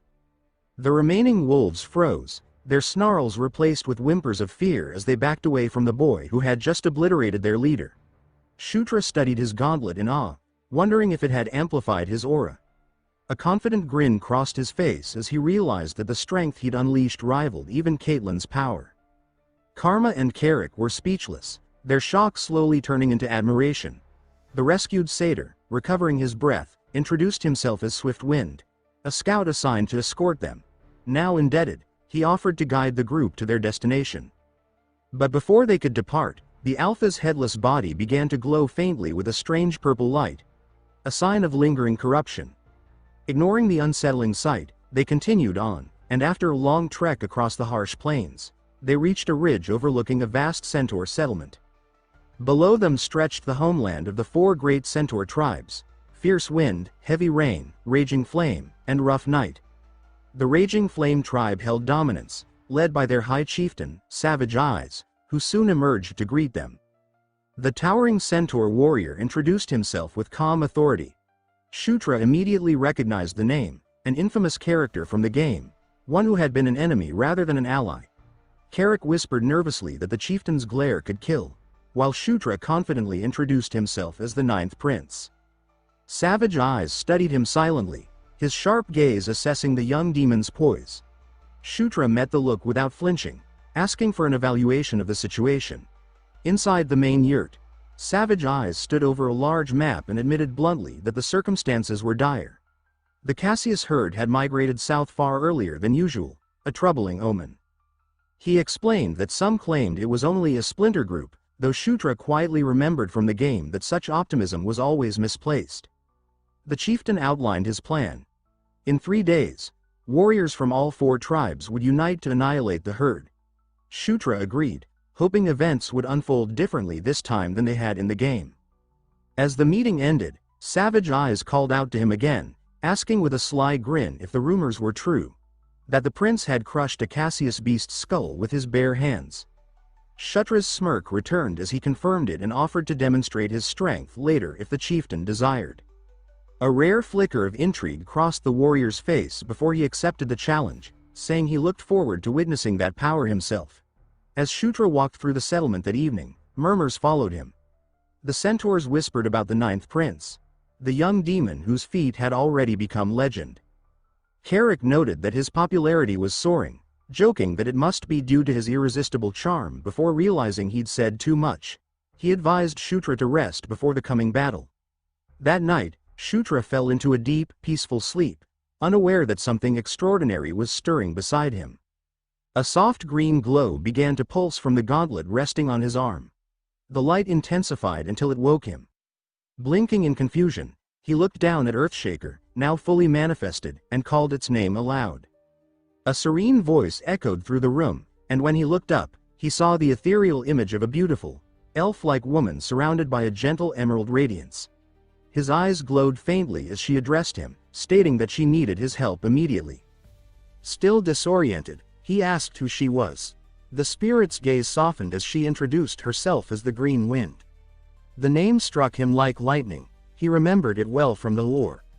The Green Wind was one of the great nature spirits, guardian of the plains and source of their life. Before he could react further, his surroundings vanished. His consciousness was pulled into a vibrant green realm filled with swirling energy. Floating beside the spirit, he heard her explain that this place was her home, the heart of the Engle Plains, and also where a fragment of her creator, the Watcher Ankle, resided. As he took in the breathtaking sight, a realization hit him like a storm. Something about this divine presence was not just familiar but dangerously connected to what awaited him next. The mention of the name Ankle sent a chill down Shutra's spine. The memory surfaced instantly. Ankle was one of the 6 elder dragons, godlike beings so powerful that players in the game could never hope to encounter them. He glanced at his gauntlet, a relic forged by another ancient being, realizing that this new meeting couldn't be mere coincidence. The spirit of the Green Wind broke through his thoughts, her tone urgent. She warned that monsters from the north were advancing toward her sanctuary, their purpose to steal the life of the plains itself. If they succeeded, her home, and her very essence, would be destroyed. She insisted that he alone could stop them. Shutra protested, saying that he wasn't strong enough for such a task. The spirit countered, reminding him that he already carried the power of Enkidu. Golden light flared around him in confirmation. She assured him that the fragment of ankle within her temple would grant him the strength he needed. As her form began to fade, she instructed him to show her token to her children, the tribes who still worshipped her. In the next instant, he was back in his bed, breathing hard. A glowing green symbol shimmered on the back of his hand, and a brilliant green crystal materialized in his palm, the spirit's divine proof. Outside, Savage Eyes was shouting, demanding to know what the prince was saying about the Green Wind. When Shutra explained that the sacred temple was about to be attacked, the chieftain's skepticism was obvious. But the moment the prince raised his glowing hand and revealed the divine crystal, the light reflecting across the chieftain's eyes, all doubt vanished. Savage Eyes' expression hardened with conviction as he asked what needed to be done. Soon after, under the blazing sun, the united Centaur army thundered across the plains. Spears and banners glinted in the light as hundreds of warriors galloped forward with unshakable purpose. Shutra rode at their center, small in stature but commanding in presence, his reptilian mount keeping pace with the Centaur ranks. Consulting his magical map, he confirmed they were heading straight toward the Temple of the Green Wind, its distant outline shimmering in a halo of soft emerald light. He knew he never could have found it without the map. A scout's alarmed shout broke the wind's calm. Dark shapes were gathering ahead. A massive horde of Cassius beasts stretched across the horizon, their glowing eyes burning like scattered embers. Shutra realized with unease that the creatures should not have known the temple's location. Someone, or something, must have betrayed them. Savage Eyes grimly noted that the enemy was far larger than expected and asked for orders. Recalling the spirit's words, Shutra declared that he must reach the temple and draw power from Enkel's fragment sealed within. The chieftain was to hold the line and ensure no beast reached the sacred site. He turned to Carrick and Karma, saying it was time to move. Both nodded in readiness. Savage Eyes raised his sword high, his booming voice commanding the tribes to stand firm. A roar of unity swept across the field, followed by the thunderous sound of charging hooves. Archers released their first volley, black arrows streaking across the sky and raining death upon the advancing horde. The clash was immediate and violent, swords, axes, and claws meeting in chaos. Centaur warriors struck with unmatched ferocity, cutting down beasts two at a time. Amid the raging battle, Shutra and his companions broke through the front lines, racing toward the temple. Carrick shouted that their only mission was to get the prince there safely, which Shutra affirmed. Bellowing a fierce war cry, Carrick charged forward, his massive axe sweeping through shadow wolves in wide, devastating arcs. Karma darted alongside him, twin daggers flashing as she fended off attackers with precision and speed. Shutra spurred his mount ahead, praising their efforts as the temple loomed closer. Then, without warning, a massive shadow tore through the air. A hulking minotaur crashed down before him, shaking the ground and crushing his mount beneath its weight. Shutra was thrown violently, hitting the dirt with a groan. The towering creature raised a crude wooden club and roared in triumph, stomping toward him. Cursing himself for letting his guard down, Shutra struggled to his feet, but before the minotaur could strike, Carrick intercepted the blow. His axe clashed against the club, sparks and golden light exploding from the collision. Shutra called out to him in relief as Carrick barked that now was no time to lie around. The minotaur swung again, but Carrick held firm, blocking each strike with sheer strength. The ground trembled under the force of their battle. Gritting his teeth, Carrick refused to yield even an inch. Shutra, smirking despite the danger, told him that after boasting so much, he had better not lose now. He raised his glowing hand and activated a supporting skill. A golden pillar of light erupted around Carrick, flooding him with radiant energy. The warrior let out a thunderous roar as the power coursed through him, his muscles glowing with divine strength. Shutra's expression hardened. He declared that from this point on, they were no longer defending, they were taking the fight to the enemy. Empowered by the light, Carrick drove his axe forward in a massive push, sending the minotaur staggering back. Golden shockwaves rippled through the battlefield, marking the beginning of their counterattack. The minotaur staggered backward, eyes wide with disbelief as Carrick's strength exploded beyond anything the beast could match. Seizing the moment, the orc roared and leapt high into the air, bringing his massive axe down in a golden, energy-charged arc. The strike crashed into the minotaur with crushing force, shaking the ground beneath them.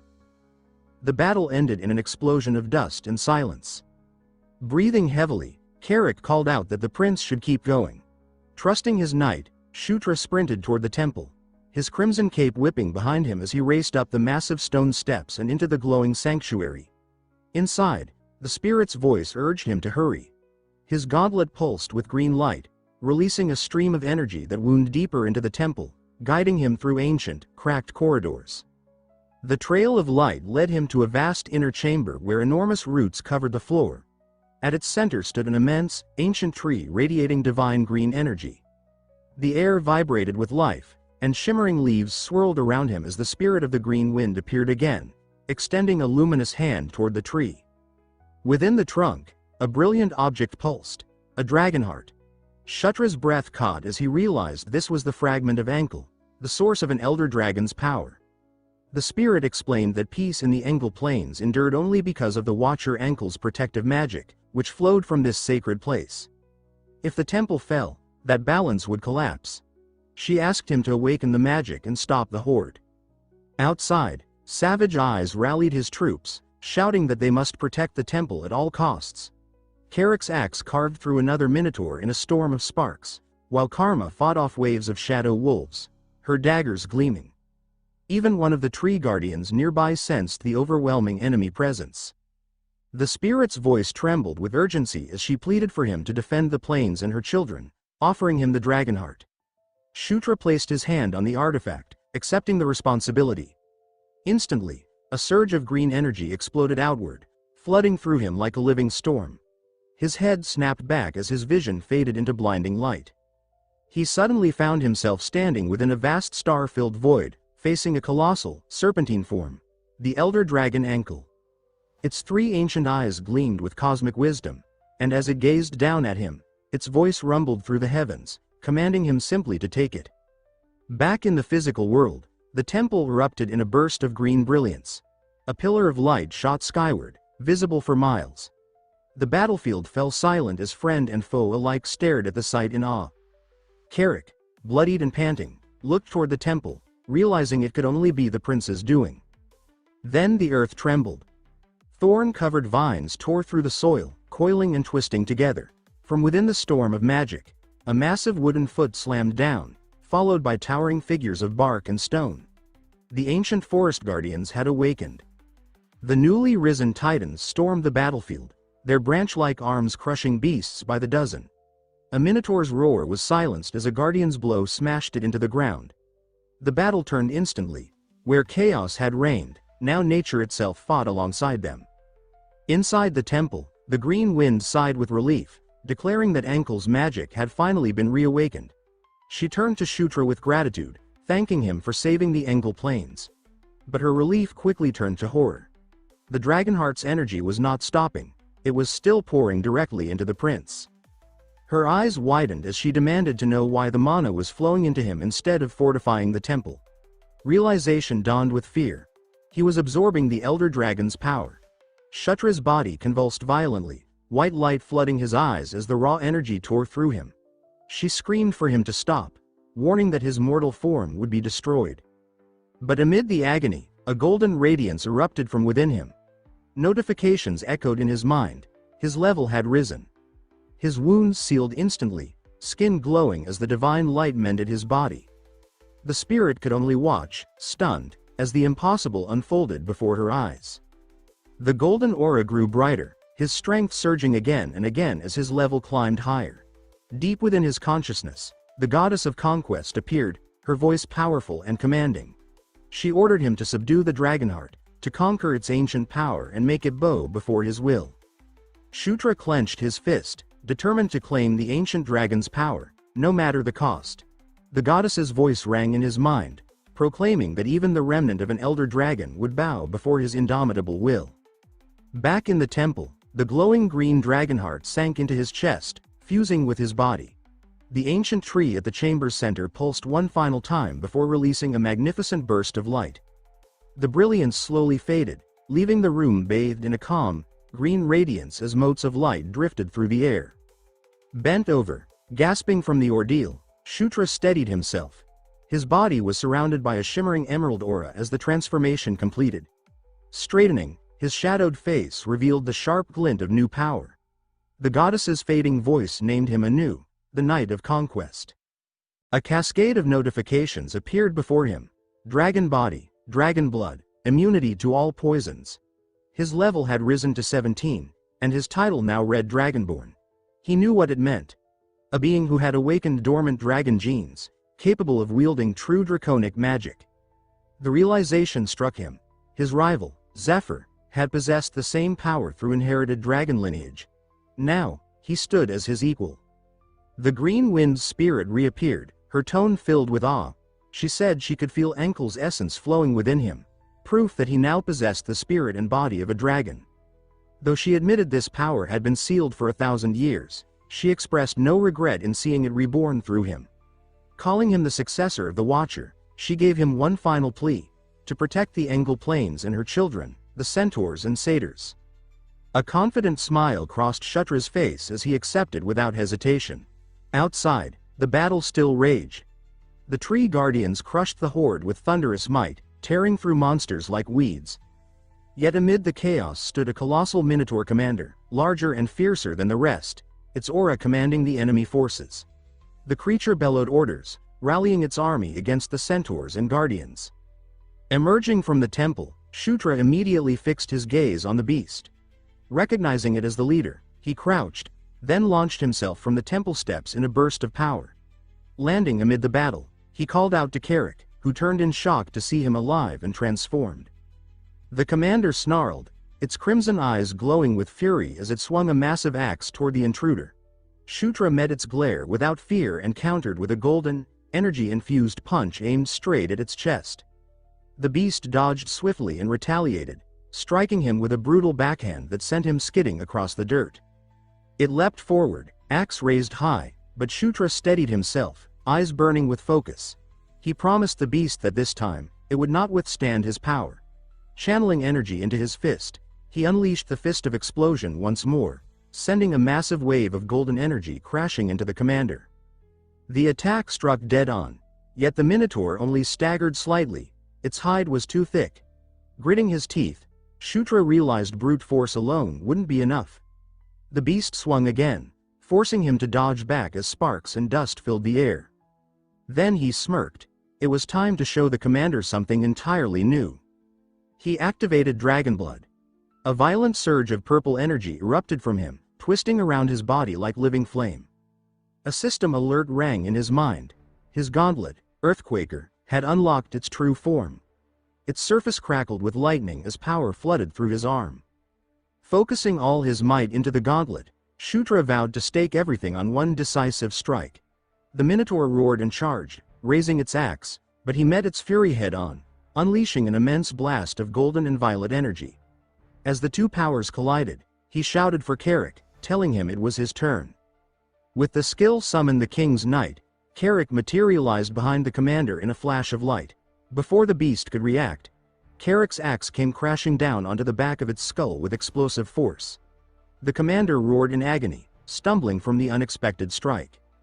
Shutra's gauntlet flared, the purple light intensifying as he warned the beast to face him. The commander turned, rage and fear flickering in its crimson eyes as it sensed the overwhelming energy gathering before it. A fierce grin spread across Shutra's face as he promised that this attack would be unlike any before. He channeled everything, Dragonblood, Conquest, and the Earthquaker's power, into one devastating strike. Then, with wings of swirling gold and violet energy flaring around him, he shot forward like a meteor. The air cracked under the force as he unleashed the Earthquaker's secret art, a single overwhelming blow that tore through the battlefield, ready to end it all. A massive detonation of gold light swallowed the bull-headed foe, tearing a crater into the battlefield and sending shockwaves through the air. The ground split open, rocks hurled skyward as warriors shielded their faces from the blast. In the heart of the explosion, system messages appeared before him. His level had increased, the boss Drake Ogre Mustafa had been defeated, and a new title, Drake Ogre Slayer, was his.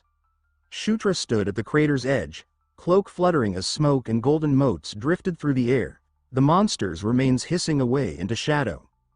Breathing hard, he muttered in exhaustion, noting how much aura he had spent and how close he'd come to collapse.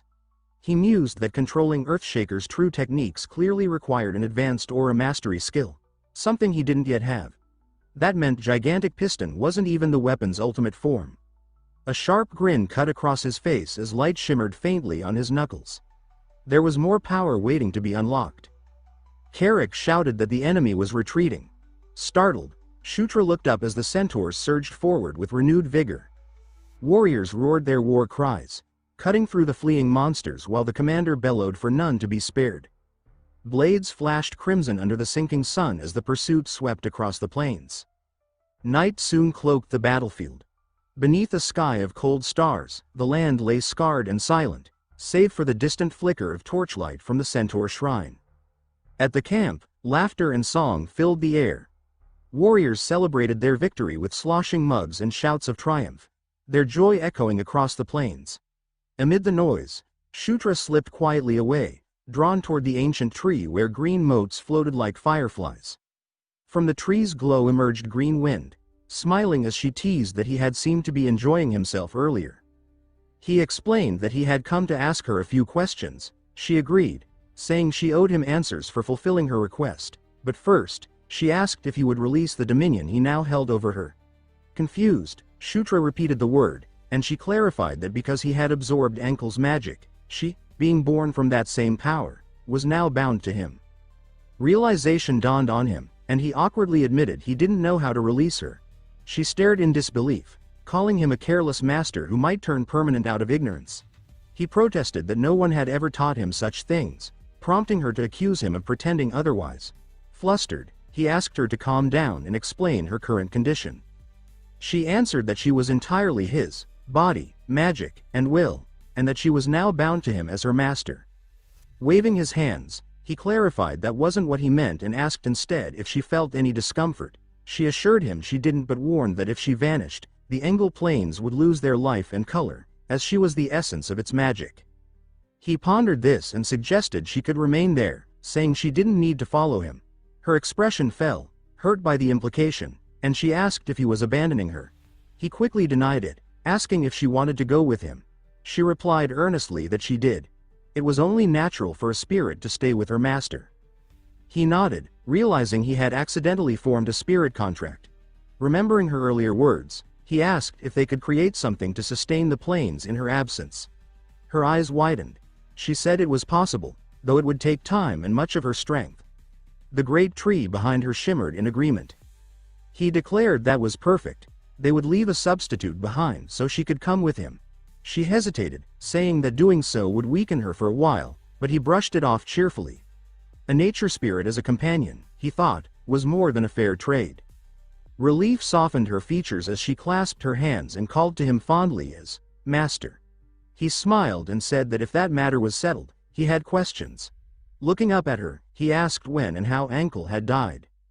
Her glow dimmed as she admitted she didn't remember everything. She was only a fragment, reborn as a spirit. Still, she recalled one thing. 1,000 years ago, Ankle had been murdered. Shutra froze at the word, stunned. She continued that she didn't know the killer, only that it hadn't been another elder dragon.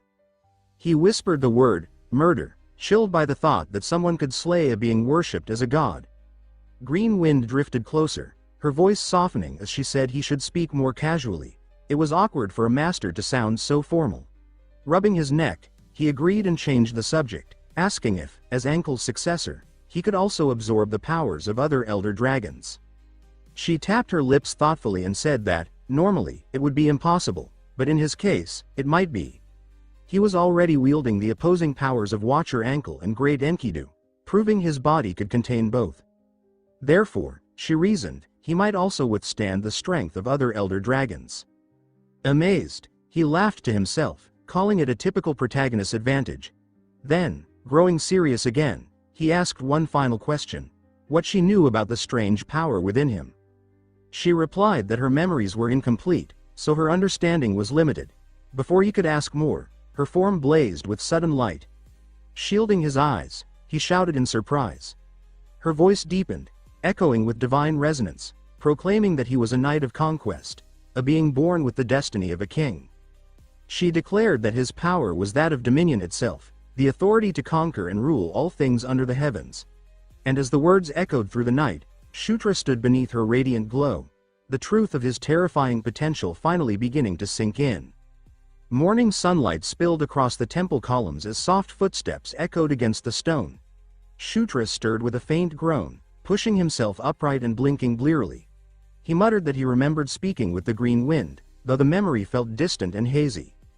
A soft emerald glow descended from above, and the spirit materialized before him, her voice calm as she asked if her master was finally awake.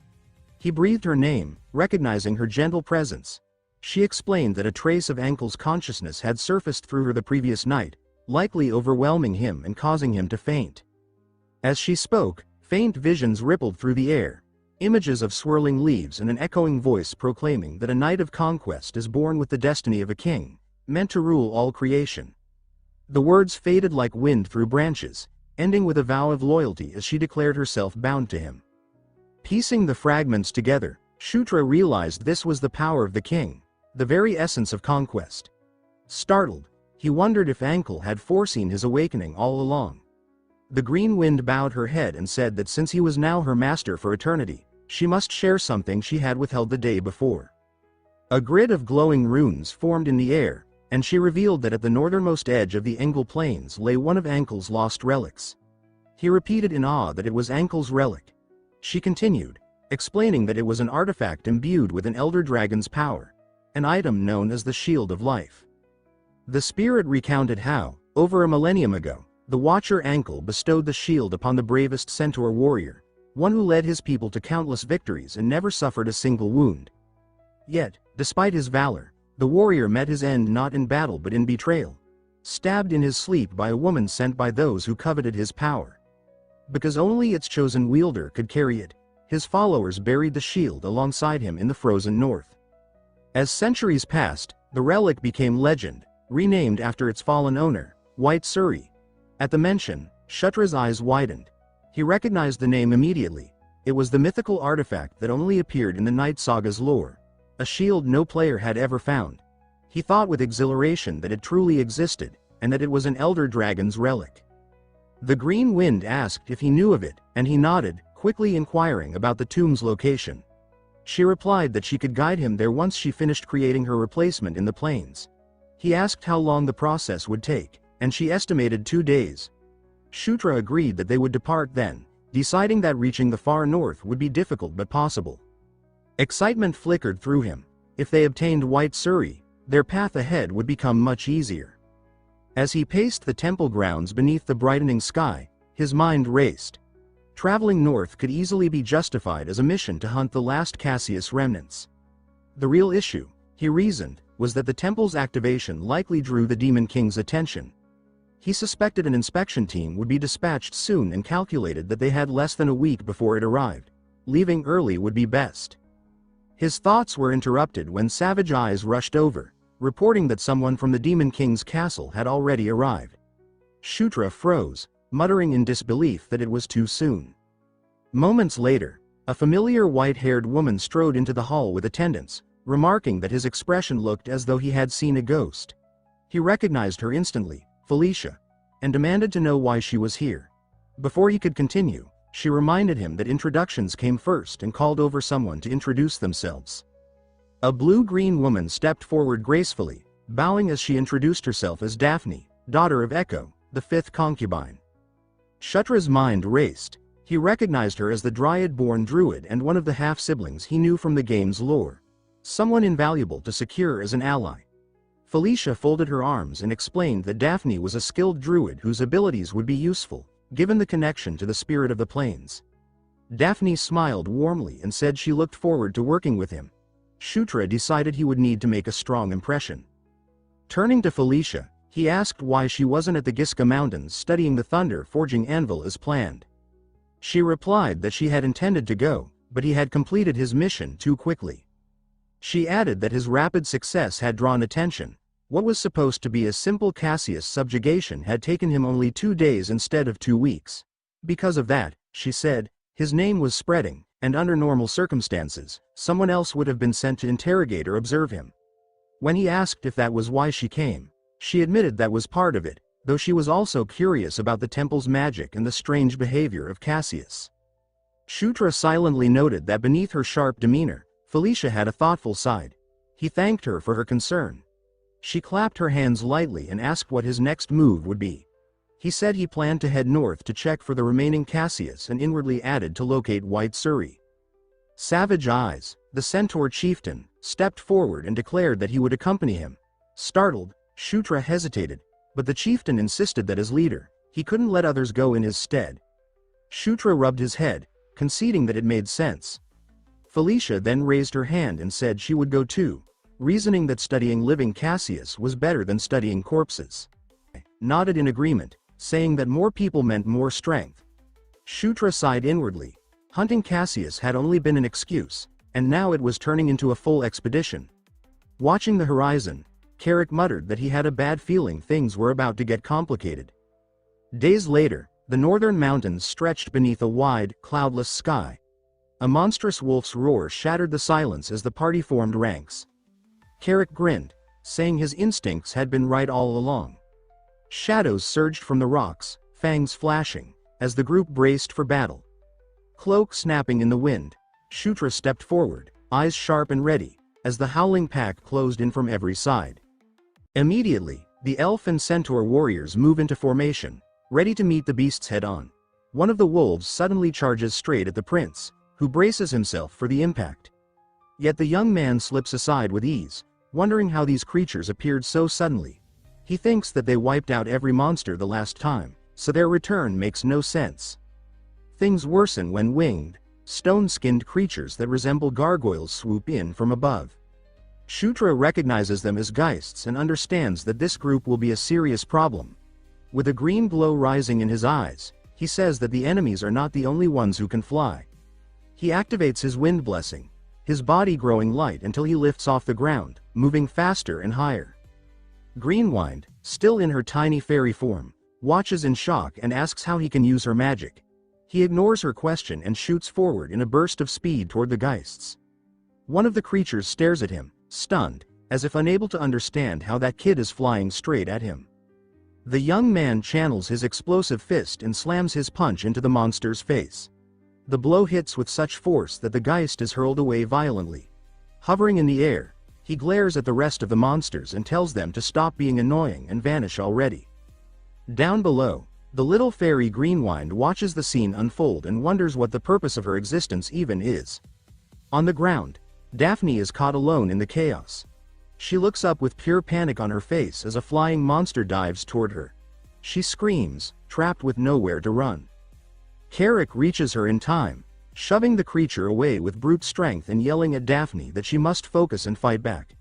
Felicia, meanwhile, unleashes her own magic and says that everything is going exactly how she planned. With a hard leap, she casts her spell and crushes several monsters under massive falling stones. When the dust clears, the battlefield is littered with defeated beasts.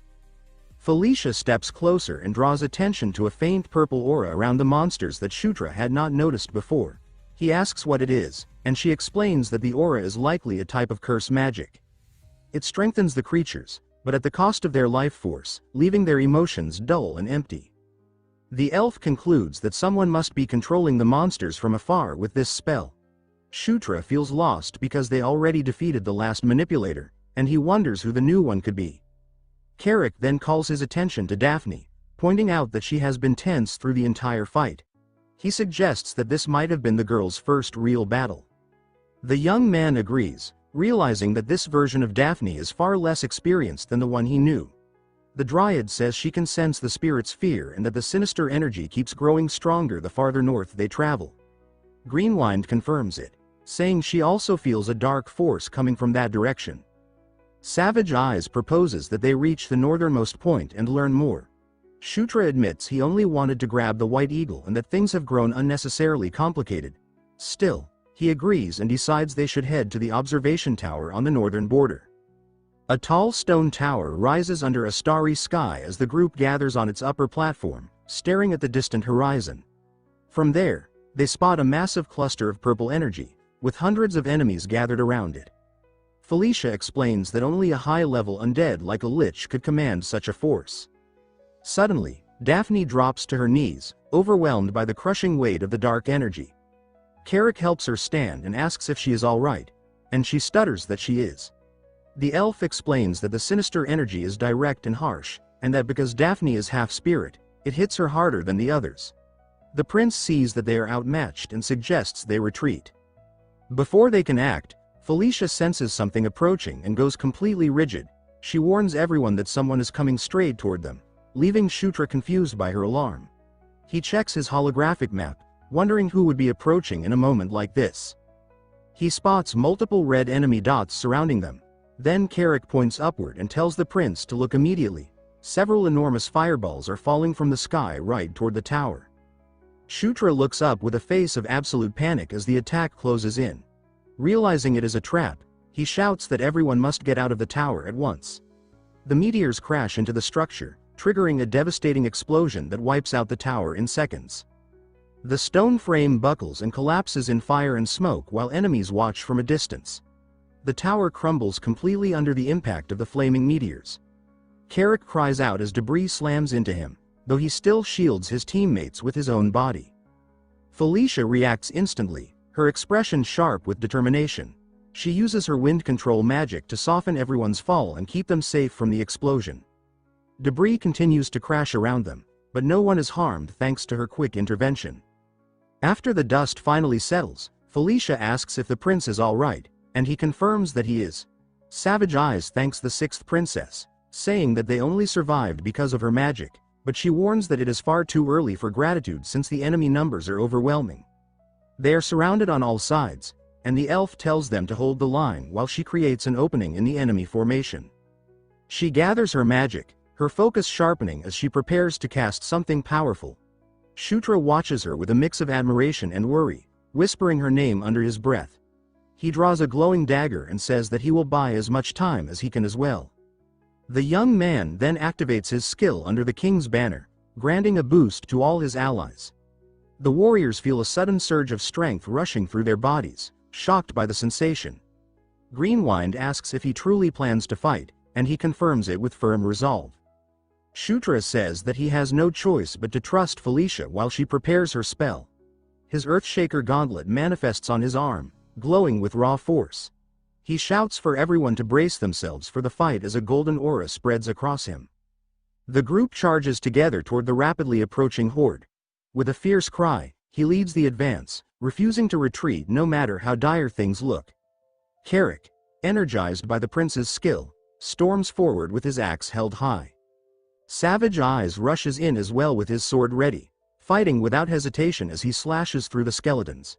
Shutra uses his explosion fist, sending a shockwave that obliterates several enemies in front of him. Bones scatter in every direction, but the undead quickly reassemble. A floating skull with glowing purple eyes reforms midair, preparing to strike again. Shutra clenches his teeth in frustration, realizing that even his strongest hits cannot keep the enemies down. At this rate, the fight will never end because more and more of them continue to rise. Fresh skeletons push out of the ground in endless waves, ready to attack without mercy. The young man knows he must locate the leader controlling them before they are overwhelmed. Suddenly, bolts of purple energy rain from above, hitting everyone across the battlefield. The prince's allies are caught off guard and cry out in pain as the dark magic surges through them. Carrick tries to shield himself but still takes the hit, shouting in frustration at the burning pain. The purple bolts spread chaos, leaving the warriors disoriented and vulnerable.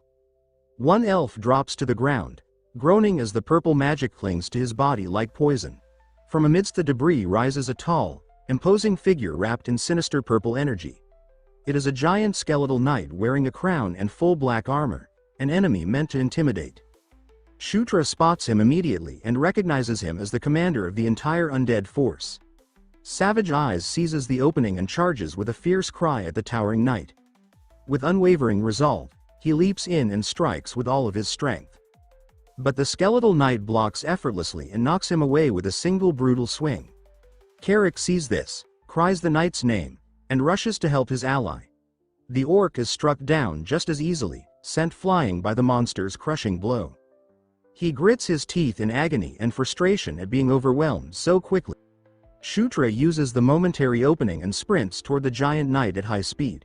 He thanks the enemy for approaching and says that this is where the monster's path ends. He jumps and hits with an explosion fist aimed directly at the knight's core. But the skeletal knight catches the blow effortlessly and throws him to the ground like nothing. Shutra rises slowly, coughing, shocked by the sheer gap in strength. He realizes that the knight is facing them from a completely different tier. Felicia steps forward then and tells him to stop fighting and rest. The knight stares at her silently, almost curious about her presence. Shutra is startled by his sister's intervention and struggles to guess her intentions. She positions herself in front of him and declares that she will be the monster's opponent from here on. With a bold glare, she mocks him by calling him Skullface and invites him to come at her. She rises into the air as a glowing magic circle appears above her. Then she unleashes a powerful blast of energy that strikes the skeletal knight directly. The creature howls in pain but refuses to fall, its armored frame holding firm. Enraged, it charges straight at her, ready to tear her apart. Felicia stays calm, directing the wind to launch another crushing blast. The knight rushes forward, its purple aura burning fiercely as it prepares to overwhelm her. But Felicia does not back down and meets its fury with equal determination. With her blink skill, she teleports above him holding a concentrated sphere of energy and catches him off guard. She releases several energy spheres in rapid succession, each one hitting the knight with punishing force. The monster roars in agony as the barrage continues. Shutra watches in awe, stunned by how easily his sister dominates the fight alone. Suddenly, He senses a new presence and turns to see Daphne standing beside him, wrapped in a green aura. She asks if he is all right, her voice filled with concern. She then activates her Dryad's blessing, sending healing and strength flooding into every ally. Savage Eyes feels his wounds closing and his arms growing steadier with renewed power. Carrick is also enveloped in green light, invigorated and stronger than before. Shutra grins, excited to see Daphne finally using her unique owl blessing. A notification flashes, informing him that he has gained boost level 1. Confused, he finds himself wrapped in blue light as small energy orbs circle his body. Another notification appears, saying he has obtained Spirit Blossom level 1. The new skill fills him with spirit power, enhancing all of his stats. He realizes that both the spirits of life and wind are flowing through him at once. Shutra then charges and strikes the skeleton knight with a series of golden energy blows. Felicia gasps for breath, clearly exhausted, but she keeps attacking with all the force she has left. She uses her blink again, preparing another strike.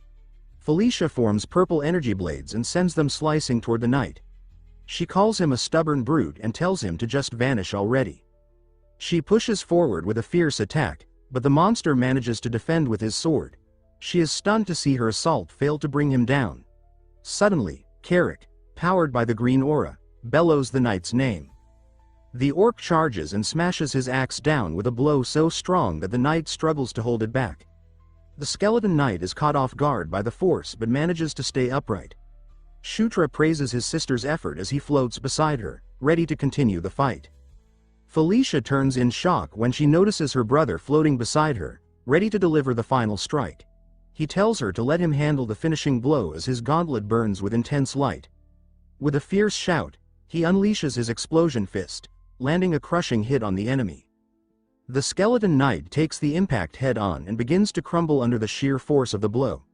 Carrick cheers loudly, saying that victory is theirs, but the prince laughs and corrects him with a confident grin. Fired up, the orc announces that he will finish the job and charges with his axe raised. Before he reaches the knight, the creature's body detonates in a violent burst of purple energy, sending energy strikes at everyone present. Shutra screams his friend's name, fear tightening around his chest. He tries to understand what just happened. Wide-eyed and stunned, he struggles to process the sudden blast. All around him, his allies are struck down by the explosion, lost in the swirling chaos of purple light. Felicia stares at the disintegrating figure, unable to believe the enemy is still standing tall. She focuses again on the skeleton knight, expecting a deadly counterattack at any moment. Meanwhile, far from the main battle, the tiny fairy Greenwind darts through the dark forest in frantic search of something crucial. She pauses mid-flight, having sensed what she was looking for. She soon discovers a fragment of floating land with a glowing weapon embedded in it. It is the legendary warrior's tome, and the white eagle resting there radiates unbearable power. Back at the battlefield, the skeleton knight lunges toward the fallen prince. Felicia intercepts him with her magic, glaring fiercely and ordering the monster to face her instead. With fury burning through her voice, she prepares a devastating spell.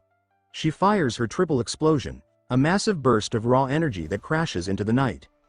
The skeleton knight teleports away from the blast, reappearing right behind her and swings his sword at her.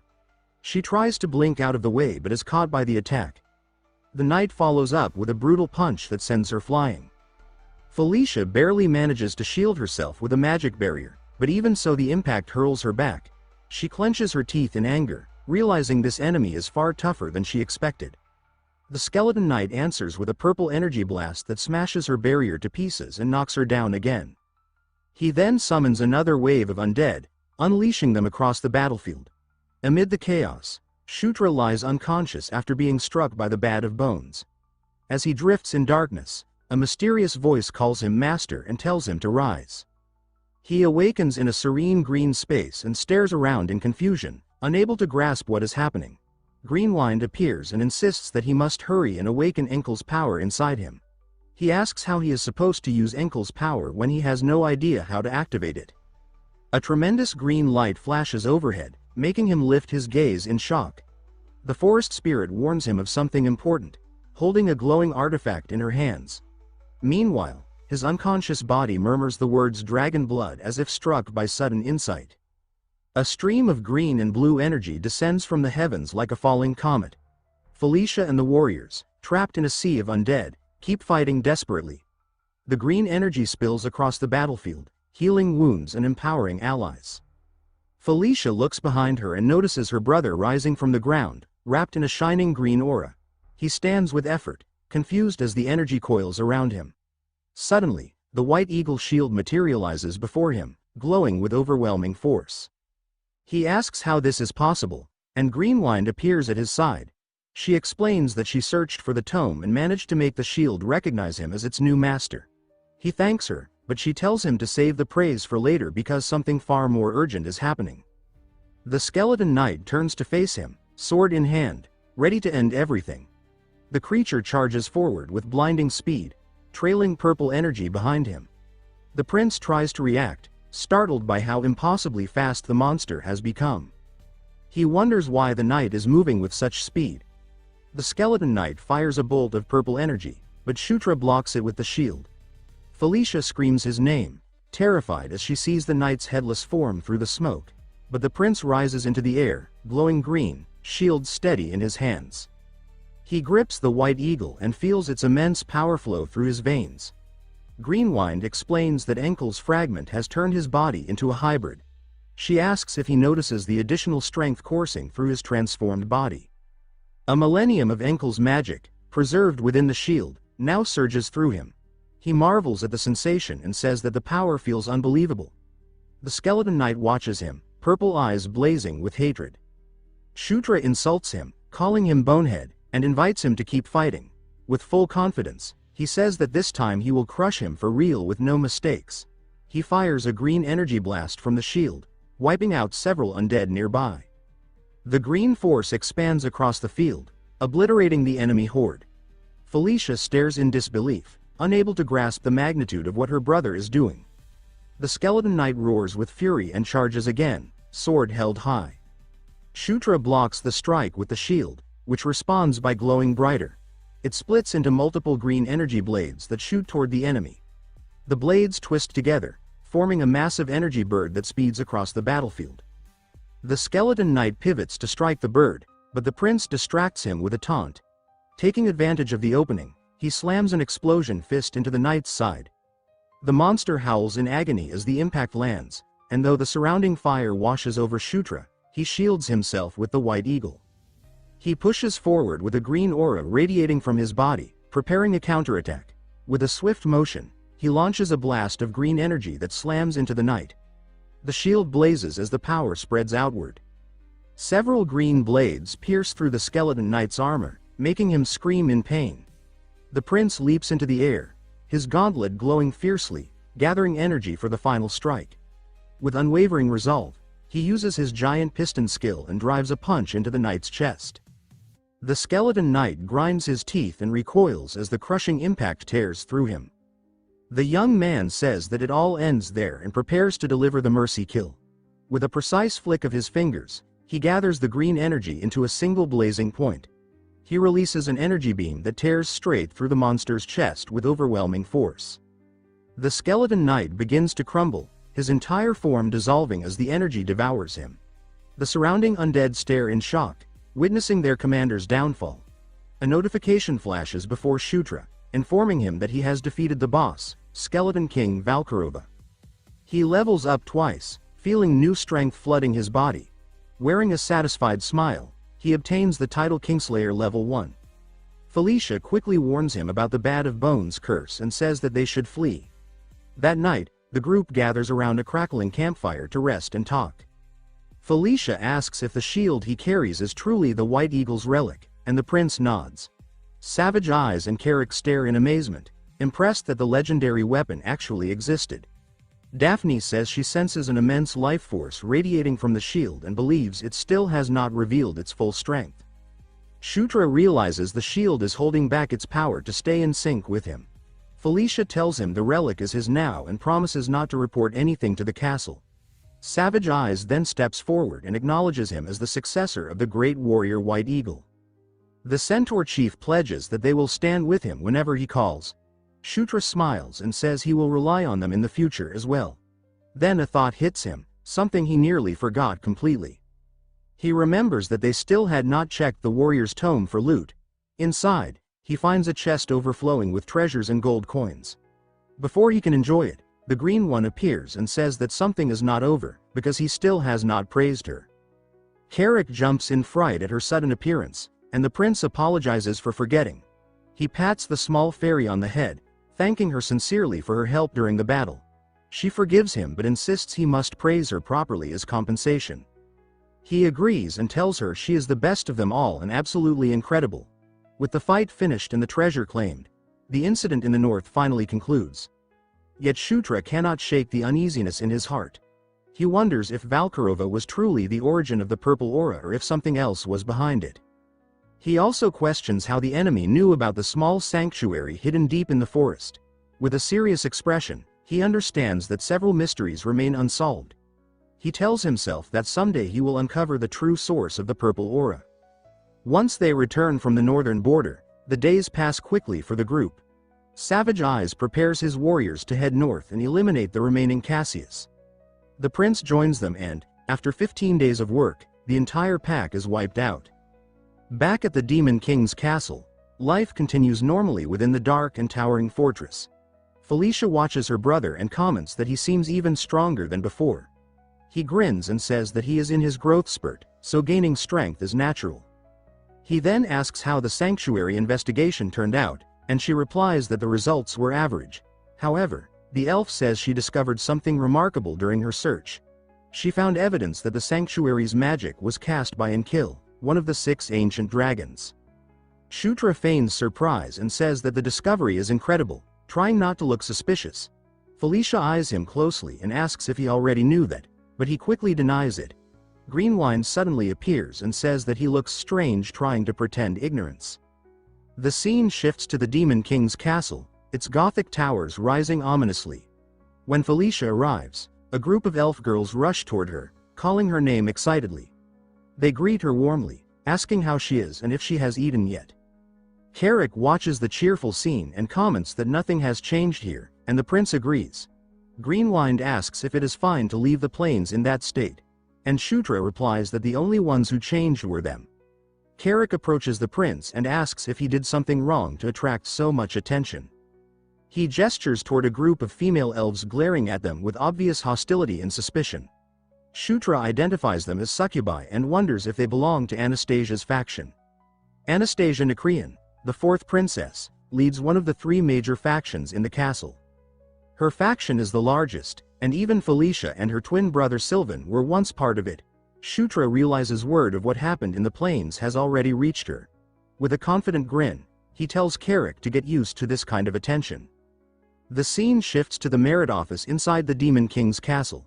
Isabella, the office representative, announces that the prince's merit rank has risen to 10. She adds that he now has access to the treasure vault, which excites him immediately. Smiling, he asks if they can go spend some money for the first time.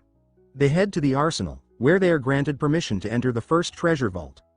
Iger, the arsenal manager, explains that they can purchase equipment with cash instead of merit points. He invites them to explore and choose whatever they want from the collection. Shutra tells Carrick to pick what he needs, and the orc asks if he is serious. When Shutra confirms it, Carrick rushes off excitedly to find new gear. He chooses a chest armor and says it is durable, resistant to elemental attacks, and light enough not to interfere with his beast god fist art. He decides to wear it under his usual clothing. Next, they visit a blacksmith named Cater to commission new greaves. Shutra explains he needs special ones because his martial style relies heavily on footwork. The blacksmith says the design is simple and should be ready in 2 days. He suggests crafting the greaves with leather and dragon scales, stunning Shutra. The young man asks if he is joking since those materials are extremely rare. But the blacksmith explains that a shipment of such materials arrived earlier that day in the prince's name, and he intends to use them. Still confused, Shutra asks how something like that could be delivered to him without his knowledge. The blacksmith reveals that Lord Ishgard personally ordered the materials for him. Shutra is startled at the mention of Ishgard, the greatest swordsman and blacksmith in the kingdom. Ishgard is an elder of the Sura race and the legendary warrior who trained the Demon King himself. Carrick wonders why such a figure would support the prince, and Shutra admits he finds it strange too. In the game, he never received any help from the Shura side, so he cannot understand why things are different now. Suddenly, a man arrives running, breathless with urgent news for the ninth prince. Carrick demands to know what is wrong, and the man bows while catching his breath. He announces that there will be an audience ceremony the next morning, surprising the young man. The messenger explains that the ceremony will honor 3 people for their achievements in the plains. Shutra wonders who the third individual could be besides him and his sister Felicia. The messenger then reveals that the second prince, Zephyr Ragnarok, has returned to the castle. From the sunlit street outside the Demon King's castle, a herald announced that the second prince, Zephyr Ragnaros, had returned. Far below the walls, Carrick and Shutra halted. The orc muttered in surprise that the second prince was already back, while Shutra stood frozen, the words sinking into him with heavy force. His eyes began to glow blue, his muscles tightening as though an old memory clawed its way up from the dark. Carrick asked if he was all right, but Shutra only raised his head slowly, gaze sharpening. Inwardly he repeated the name, thinking that this was the second prince, Zephyr Ragnaros. A vision flooded his mind. A towering knight in black armor standing beneath a blood-red sky, crimson eyes burning like embers. In that phantom memory, Shutra's own body lay broken at the knight's feet. He remembered clearly that this man would one day kill him and destroy everything around him. The idea of meeting that person again, in this life, sent a chill running through him. The scene shifted to the dim corridor inside the fortress. Carrick walked beside the prince, still worried, saying that Shutra had seemed off since yesterday. Shutra gave a faint sigh, trying to still his trembling fingers. He knew this meeting was inevitable, but he had not expected the fear tightening in his chest. Trying to ease the tension, Carrick asked about another prince who was supposed to arrive. A servant answered that the second prince would enter directly, bypassing the waiting chambers. A smooth female voice then chimed in, saying that Zephyr was special in more than one way. Felicia approached, her stride poised and fluid, eyes gleaming with confidence. She stopped before her brother and remarked that his own achievements were not insignificant. Shutra quietly told her not to feel overshadowed, and she replied with certainty that they would simply show their best. Soon the grand audience hall glowed red beneath the tall windows. An attendant announced the start of the ceremony. The Demon King sat on the throne, armored and imposing, his hair lit by the backlight as he surveyed the hall. Another herald declared the entry of the 6th princess, Felicia Doomblade, and the 9th prince, Shutra Ignis. They walked down the crimson carpet. Shutra's steps were controlled yet tense, his cloak brushing the floor. He told himself that if he was already this nervous, he could not imagine what would happen next. He forced his eyes ahead, ignoring the balconies full of nobles and the horned woman watching him with cool arrogance. He reminded himself to endure, since this moment was a wall he was destined to face. Then the herald announced the next entrant. Silence fell. The second prince, Zephyr Ragnaros, stepped through the radiant doorway. His pale hair and crimson eye caught the light as he walked with slow, steady confidence. Shutra's heart hammered as Zephyr crossed the threshold. He thought that at last, the moment had come. This was the protagonist of Night Saga's Demon Realm arc, the second prince Zephyr Ragnaros. When Zephyr reached the center of the hall, another official raised a scroll and began listing the achievements of the royal children. Time blurred as the 3 knelt on the carpet. Shutra thought that Zephyr's feats alone justified the entire ceremony. Soon the northern border incident involving Felicia and himself was announced, drawing murmurs from the hall. But the true focus was not the achievements. The Demon King leaned forward, eyes narrowing, and called Shutra by name. His deep voice echoed as he announced that he would personally assign Shutra his mission. Felicia stiffened, another demon noble glanced sharply, and Zephyr bowed his head in silence. Shutra felt every gaze lock onto him, realizing this situation had never occurred before. He stepped forward, stammering as he asked for pardon, stunned that the Demon King had assigned a mission in the middle of the ceremony. Later, before a glowing rune-covered map, he listened to the details. The official pointed to a marked region and stated that Shutra's mission was to explore the Thunderdoom fortress of the Dwarven Kingdom. A light box displayed excavation routes where miners had discovered a path leading to the fortress. Shutra was told to secure the passage and investigate the interior. The official added that the mission had originally gone to the 27th Exploration Unit under General Kashubal, but the general had died during the investigation, the cause being toxic gas. He advised Shutra to prepare countermeasures and ultimately secure the fortress. Shutra muttered under his breath, unable to believe it. He thought that Kashubal, of draconian descent, had failed this mission, and wondered why they expected him to succeed. He questioned why the task was not simply handed to Zephyr, whose lineage made him more suited for it. That evening, under the red-stained sky, Felicia walked with Shutra and Carrick through the streets. She stopped suddenly, eyes narrowing, and announced that something felt wrong. She pointed at Shutra and demanded to know if he had somehow angered their father. Shutra flinched, asking what she meant. Felicia explained that normally, a mission like this would be given directly to Zephyr. Carrick crossed his arms and added that even the general had failed, meaning the danger was enormous. Felicia agreed and said the mission was far too risky for Shutra. She stepped closer, calling his name with worried intensity and insisting that he must feel the same. Shutra scratched his cheek awkwardly, caught off guard, but finally admitted she was right. Her expression shifted, determination breaking through her worry.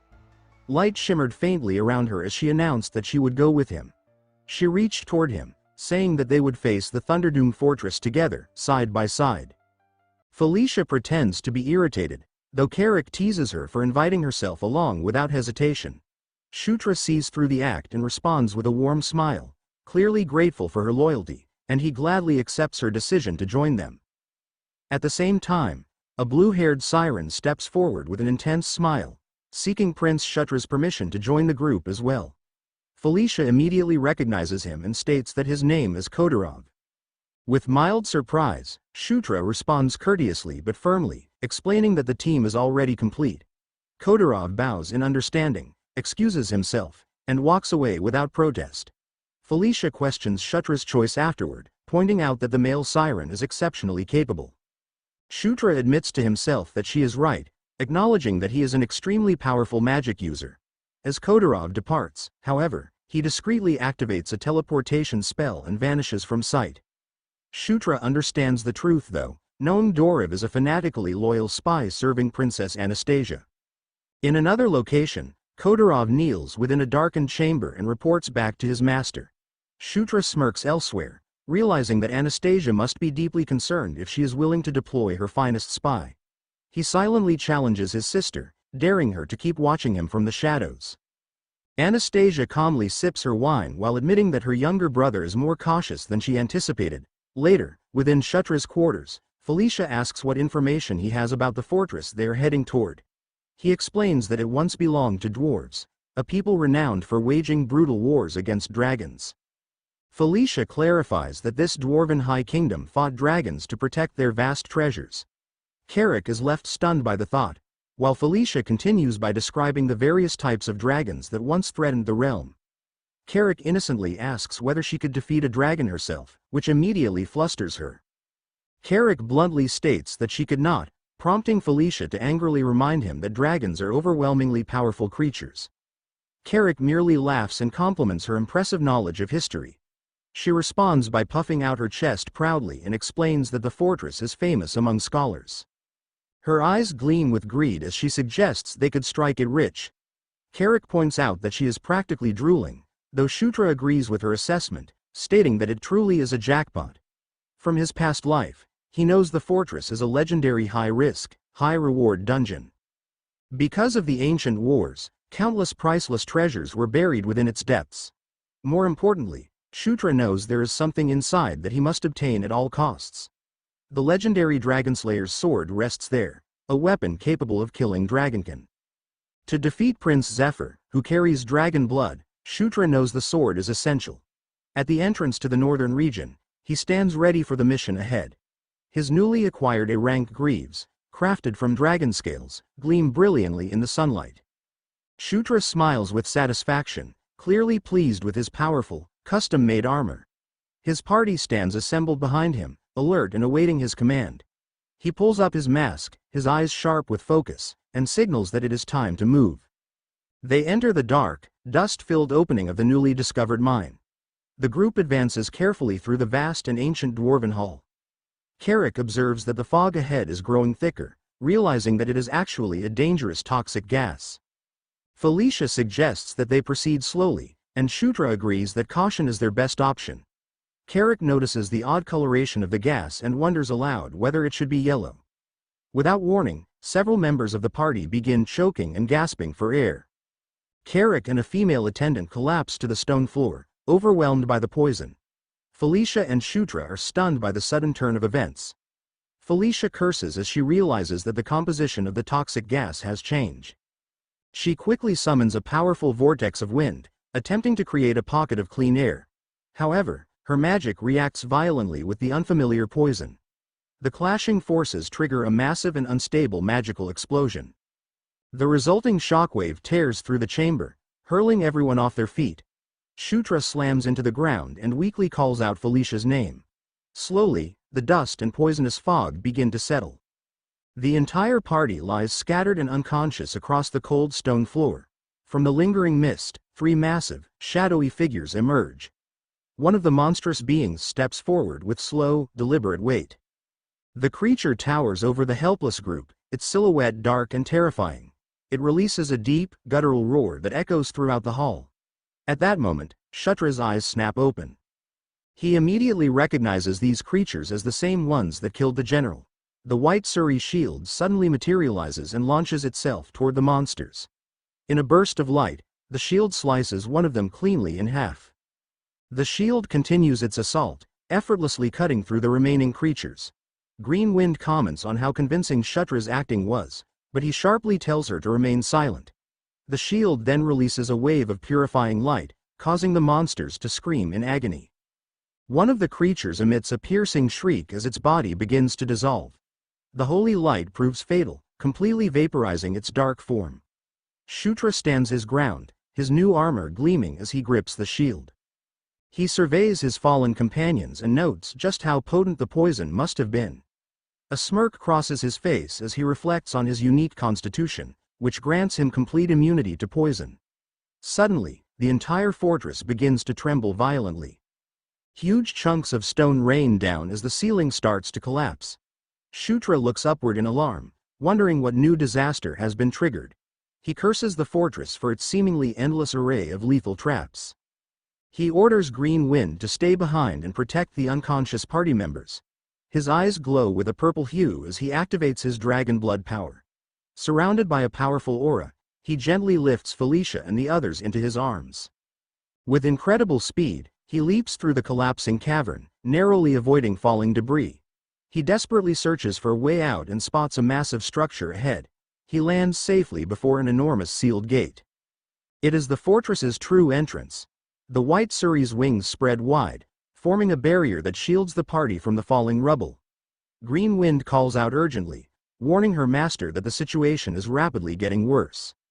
Shutra discovers Carrick pinned beneath an enormous pile of shattered stone and rubble. He looks down at his unconscious friend and silently promises that he will return for him. Without hesitation, he begins carrying the other fallen party members away one by one, placing them somewhere safer. He lands with a heavy thud, his new dragon-scale greaves absorbing most of the impact. After taking a short breath, he realizes that he has managed to save nearly all of his unconscious allies. As he turns back to retrieve Carrick, his body suddenly stiffens and his eyes widen in shock. The wall of debris trapping Carrick violently explodes outward. Fear grips him instantly, and he cries out his friend's name in pure panic. The white Suri moves to block his path and urges him to calm himself, but his thoughts spiral out of control. The spirit reminds him of the powerful summoning spell he had used earlier. He clenches his teeth as a spark of hope flares in his chest, the memory returning clearly. With renewed resolve, he shouts the command to summon his knight. A green portal tears open in midair, and Carrick's head emerges from the glowing space. Moments later, his entire body tumbles through the portal and crashes safely onto the ground. Carrick remains unconscious, but alive. Behind them, the passage collapses completely, sealing them inside the ancient fortress. Carrick breathes heavily, though it is clear that he has not suffered any severe injuries. Shutra sits beside him, overwhelmed with relief. As his heartbeat steadies, Shutra wonders about the strange shadow creatures they encountered, knowing they were not supposed to exist according to the game. At that moment, Felicia begins to stir. coughing weakly as the poison fades from her system. Shutra realizes he has no time to lose and must detoxify the others immediately. Before he can move, a massive shadowy foot slams down in front of him, blocking his path. He looks up and finds himself completely surrounded by a horde of monstrous figures. He curses his misfortune as even more creatures crawl out from the darkness. Another wave of the monsters roars in unison, preparing to attack. Shutra channels a surge of power into his gauntlet, his expression hardening with fierce determination. He throws a devastating punch, completely annihilating the first creature. He raises his shield and complains inwardly that this situation is a massive nuisance. The remaining monsters roar in fury, unfazed by the loss of one of their own. Shutra's eyes burn with anger. He declares that they are wasting his time. The horde answers with a shrill collective scream and charges toward him. His gauntlet shines with brilliant golden light as he braces for their assault. He slams his fist into the ground, releasing a powerful shockwave that ripples through the cavern. As the monsters stagger and lose their footing, he follows through with a sweeping strike. His shield releases a crescent of green energy, cutting down dozens of creatures at once. Standing unmoved amid the destruction, he becomes the center of a storm of holy power. With one final, furious surge, he unleashes a last explosive wave of energy. When the golden light fades, the cavern falls completely silent. Felicia's eyes slowly open, her vision unfocused and hazy. Shutra kneels beside her, asking if she is all right as she weakly calls out his name. She looks around at the destroyed monsters in confusion while he begins healing her injuries. He offers her a gentle, reassuring smile and downplays the situation, insisting that nothing serious occurred. After fully reviving the rest of the party, they prepare to begin a full assault on the fortress. They are forced to choose between a longer but safer route or a much shorter path riddled with traps. Felicia asks which route he intends to take, the safe one or the risky shortcut. Before he can respond, a piercing alarm echoes through the ancient halls. Shutra's expression instantly turns grim. Caution is no longer an option. An attendant explains that the alarm signals an attack on the fortress's main facility. Shutra quickly realizes that another group has already entered the dungeon and is progressing ahead of them. Without hesitation, he orders a visibly stunned Carrick to take the dangerous shortcut. He gives his guard a confident look, assuring him that he will survive. A stone dragonhead embedded in the wall suddenly activates, its eyes glowing with blazing energy. The dragonhead releases a torrent of fire, which Carrick manages to block. Moments later, the floor collapses beneath him, revealing a deep pit lined with deadly spikes. A storm of sharp projectiles fires outward but clatters harmlessly against Carrick's shield. The corridor becomes a brutal gauntlet filled with swinging maces and relentless traps.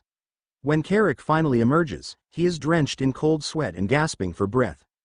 Shutra cheerfully congratulates him, while the terrified orc insists that he nearly lost his life. Thanks to Carrick's efforts, the party now stands before the massive doors of the control room. An attendant observes that the gargoyles meant to guard the entrance are nowhere to be seen. Felicia agrees that the situation is suspicious, but insists that they must proceed to uncover the truth. They step carefully into the enormous control room, which is filled with dust and unnatural silence. Shutra's attention is drawn to a lone figure slumped against the far wall. It is the skeletal remains of the last dwarven city lord, still clad in armor. The attendant points out another unusual object nearby, a large, perfectly smooth sphere. The dark sphere rests quietly in the corner, absorbing light rather than reflecting it. Felicia wonders aloud whether it is a dwarven device that requires activation. Shutra calls to her after discovering a golden key on the skeleton.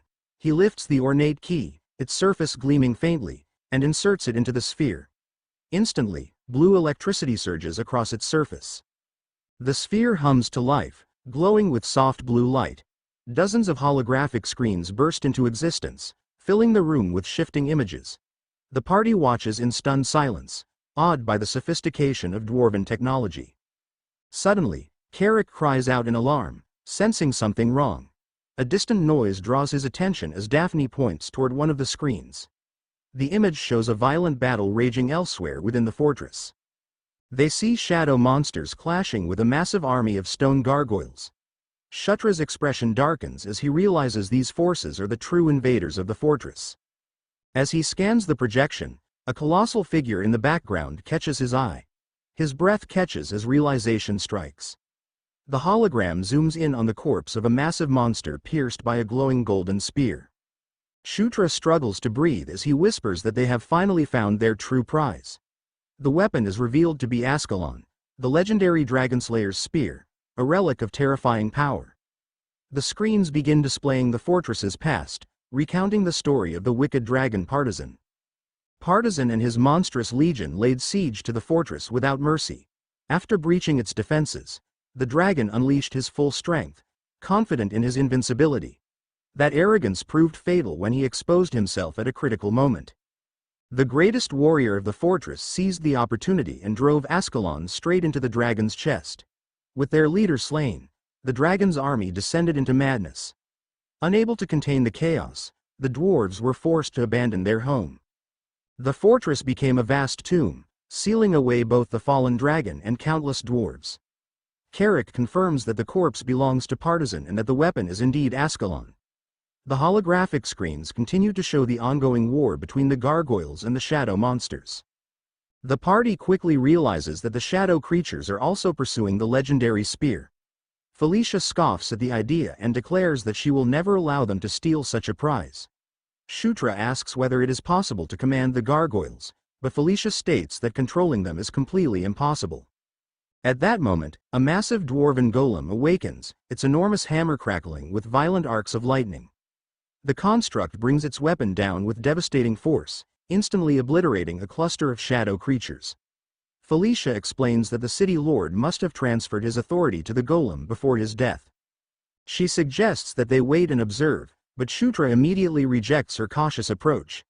His eyes shine with excitement as he states that this chaos is exactly the opportunity they need. He explains that there are far too many unknown variables for them to remain idle.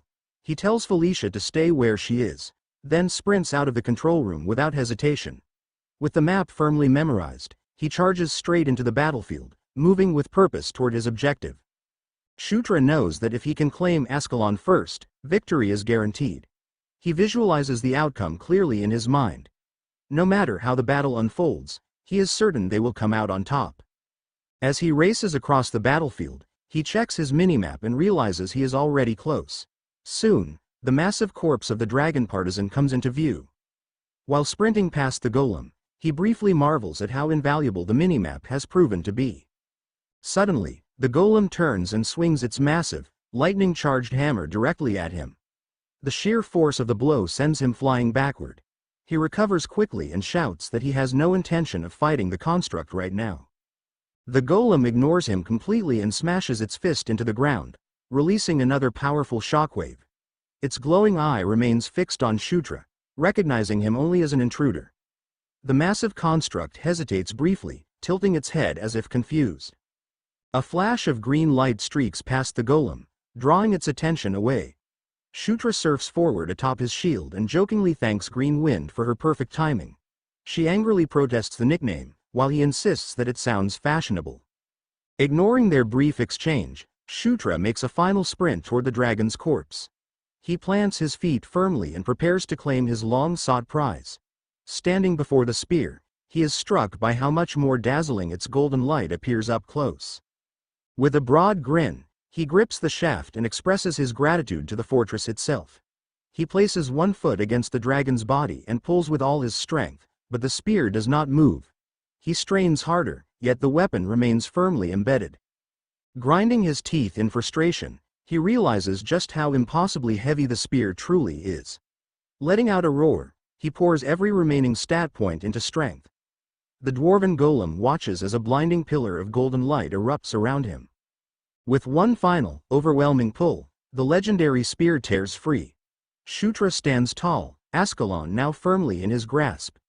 He swings it once, releasing a devastating wave of energy that wipes out nearby monsters in an instant. Felicia and Carrick stare at the holographic screen in absolute awe. Daphne and the others are equally stunned by the sheer scale of his power. Hidden within the shadows, a lone hooded figure observes everything in silence. A system notification appears, detailing the history and immense power of Ascalon. Shutra feels a surge of triumph, knowing he has achieved his primary goal. That feeling is shattered when a massive, monstrous dragon head rises from the darkness behind him. The hooded figure raises a hand, revealing a glowing orb pulsing with energy. The orb is thrust directly into the corpse of the ancient dragon, Partisan. A violent eruption of purple energy surges outward, reviving the dragon. Shutra cries out in disbelief, unable to comprehend what he is witnessing. He spots the hooded figure and wonders who they could possibly be. The figure remains calm amid the chaos, the dark orb throbbing with power. Shutra braces himself as the ground beneath him glows with the same eerie purple light. The undead dragon launches into the air with a terrifying, unholy roar. It unleashes a massive beam of dark energy straight toward him. He immediately recognizes the attack, breaking into a cold sweat. It is the same sinister purple death energy he encountered on the Engel Plains. The beam tears through the ancient dwarven cavern with catastrophic force. The remaining shadow creatures are instantly erased by the overwhelming power. The white Suri materializes at once, its holy light forming a protective barrier. Shutra is hurled backward as his thoughts race to understand this new and terrifying threat. Looking up, he sees the massive dwarven golem advancing toward the dragon. He watches in stunned disbelief as the construct prepares to confront the reanimated beast. The golem slams its lightning-charged hammer into the dragon's side. The two colossal beings clash, locked in a violent and destructive battle. Shutra can hardly believe what he is seeing, unable to understand why the fortress's guardians are fighting each other. His party soon arrives, rushing to his side amid the chaos. He explains that someone used dark sorcery to revive the ancient dragon. Felicia reacts with horror, while Shutra admits that he does not know who is responsible or why. He is certain, however, that the purple death energy is the key to the mystery. He states that the unstable dragon must be destroyed quickly, though the method remains uncertain. Shutra explains that as an undead creature, the dragon must possess a magical core. He believes that destroying the glowing purple core is the only way to stop it, and he prepares to test this theory in the midst of battle. A bead of sweat slides down his face as he curses the situation.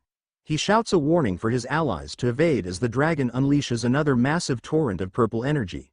The blast shakes the entire fortress. The destructive force rips through the cavern, flattening everything in its path. When the dust settles, the dragon stands amid the devastation, its dark aura noticeably more stable. It has absorbed energy from the fortress itself, becoming even stronger. Carrick questions Shutra's earlier judgment, and Shutra can only offer an apology. He realizes the dragon will continue growing stronger, and a sense of despair begins to creep in. Suddenly, glowing golden runes spiral around the spear in his hands. Ascalon begins to change, its blade retracting as it reshapes itself into a massive candle-like form. Felicia and Carrick stare in stunned silence, awed by the weapon's transformation. Shutra asks Felicia to create a brief diversion for him. He tells her with complete confidence that he believes he can end the battle. The undead dragon turns its gaze toward him, sensing the shift in threat. Felicia steps forward and conjures a powerful fire spell. Her spell detonates in a massive explosion that temporarily blinds the dragon. The undead beast roars in fury, disoriented and unable to locate its target. Shutra feels the will of the ancient spear guiding his movements. He knows that one precise strike is all he needs. Before he can act, the dragon recovers and unleashes a shockwave that knocks him off balance. Felicia and Carrick cry out as they rush toward him. Shutra coughs and curses his own impatience, realizing he may have acted too quickly. As the dragon looms over him, an unexpected ally intervenes. The massive dwarven golem crashes into the dragon, saving Shutra from certain death. He looks up from the ground in shock, his vision blurred, yet clearly able to see the two towering guardians locked in combat. He does not understand why the golem is helping him, but he knows one thing with absolute certainty. This is his second chance. The dwarf golem tightened its grip on its hammer and shoved the dragon back with raw force. It followed immediately with another heavy swing, releasing a lightning-infused strike that tore through the air toward the dragon. Partisan roared in fury as it was pushed back. The dragon retaliated by unleashing its dragon's breath, flooding the battlefield with destructive power. Even so, the dwarf golem continued hammering it relentlessly, refusing to yield. Nearby, Greenwind asked Shutra if he was all right, his concern clear in his voice. Felicia rushed to Shutra's side as well.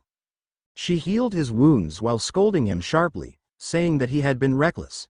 Shutra told her that he believed he could end the fight quickly, but admitted that he had only managed to get himself injured instead. He openly acknowledged that he had no excuse for his mistake. Felicia suggested that they retreat, explaining that the dragon was far beyond what they could reasonably handle. Despite his injuries, Shutra insisted that they could still win. She shouted at him to stop being stubborn, especially given his current condition. Shutra admitted that he had rushed things earlier. He explained that the more urgent the situation became, the less they could afford to turn back. He asked for her help once again. He promised that he would not make another mistake. Felicia was about to respond, but before she could say anything, Shutra had already returned to the battlefield. He leapt onto his shield, riding it like a surfboard as he plunged straight into the center of the fight. He planned to circle around the dragon so it would not notice him at first. Greenwind followed his instructions without hesitation. At the same time, Partisan smashed the dwarf golem's arm apart and began preparing another blast of dragon's breath. The dwarf golem took the attack head-on, and its entire body was obliterated in an instant. Almost immediately after, the dragon was struck again. Felicia summoned her flames and detonated them, causing a massive explosion. Even while engulfed in fire, the dragon noticed something streak past it. Shutra flew around it from different angles, repeatedly striking as he built momentum. He continued circling, carefully increasing his speed. Partisan grew increasingly irritated and began charging another dragon's breath. Greenwind judged that this was the perfect opportunity. The dragon's attention was drawn elsewhere. Shutra attacked from a different direction, activating dragon blood. While the dragon focused on the shield above it, Shutra charged upward from below. He reminded himself that he did not need to rush. He knew he had only one chance, and he needed to be precise. The dragon began to sense his presence. Shutra copied a technique he had once seen Tiny Spark use long ago. In that single opening they created, an overwhelming burst of power erupted from below, tearing straight through the dragon's body. The beast roared in agony as the violent force shattered it from within. This devastating attack was known as Gigantic Piston. Felicia stood frozen in awe. When she realized that Shutra had actually succeeded, Partisan collapsed. The system notified Shutra that he had defeated the zombie dragon Partisan, and his level increased as a result. He felt genuine joy at having wielded the Dragonslayer spear, Ascalon's power. He also received the title of Dragonslayer. At that moment, a mysterious man spoke to him, saying that he could not believe Shutra had truly taken the dragon down. The voice startled him. The mysterious man wondered aloud if he had miscalculated, noting that it was not the second prince who had arrived. Shutra realized that this was the one who had revived Partisan earlier. The man stated that it no longer mattered. He raised his spear, now covered in blue flames, and unleashed that fire toward Shutra, intending to wipe out whatever remained. Shutra was completely caught off guard. The blue flames surged like a raging tide, crashing into the fortress and ripping its walls apart. Stone and steel vanished into the inferno as the structure collapsed under the sheer force of the attack. Even so, Shutra stood calmly amid the ruins. Surrounded by dust and debris, he could only open his left eye to see what had happened. When the smoke finally cleared, his vision returned, but confusion remained. The attack had vanished without explanation. It was then revealed that the mysterious man had been cut cleanly in half. To Shutra's shock, the man fell to the ground. Shutra stood there, unable to understand what he was seeing. Suddenly, another voice appeared, saying that he had arrived just in time. Shutra's eyes widened when he saw who it was. He immediately recognized the figure as the Sword Lord. The man smiled and greeted him, addressing him as the Ninth Prince, the final bulwark protecting the sanctuary of Asura, and the master of the Demon King Mitra. Sword Lord Ishigard was a being in Night Saga comparable to an elder dragon.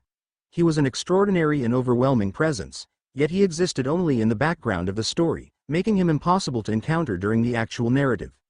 Even when Zephyr Ragnaros became the Demon King, Ishigard never stepped into the spotlight. When Loch invaded the demon realm, Ishigard still did not reveal himself. He was a hidden powerhouse of Night Saga, shrouded entirely in mystery. He was a monster whose strength was so great that even the Demon King had sought guidance from him. Ishigard commented that the sixth princess had grown considerably. Without warning, he lifted her into the air and remarked that the last time he had seen her, she had been nothing more than a tiny child. Embarrassed, she screamed at him to put her down. Amused by her reaction, he teased her further, saying that she was throwing a tantrum and proving that she was still a child at heart. Shutra could hardly believe that Sword Lord Ishigard was standing right in front of him. Meanwhile, Felicia felt both annoyed and embarrassed by the scene. Ishigard then asked the 9th prince whether he liked his gift. Shutra realized that he was referring to the dragon hide. He replied that he did, thanking him sincerely. He explained that the gift had allowed him to craft excellent equipment. While they were talking, Shutra failed to notice several monsters approaching from behind. A sudden flash of light caught his attention. Moments later, the light released a violent surge of power, followed by a chain of explosions. Carrick asked why everything was suddenly exploding. Shutra admitted that he had no idea what was happening and suggested that they move away immediately. The man from earlier began glowing intensely before exploding himself. When the chaos ended, only ruins remained.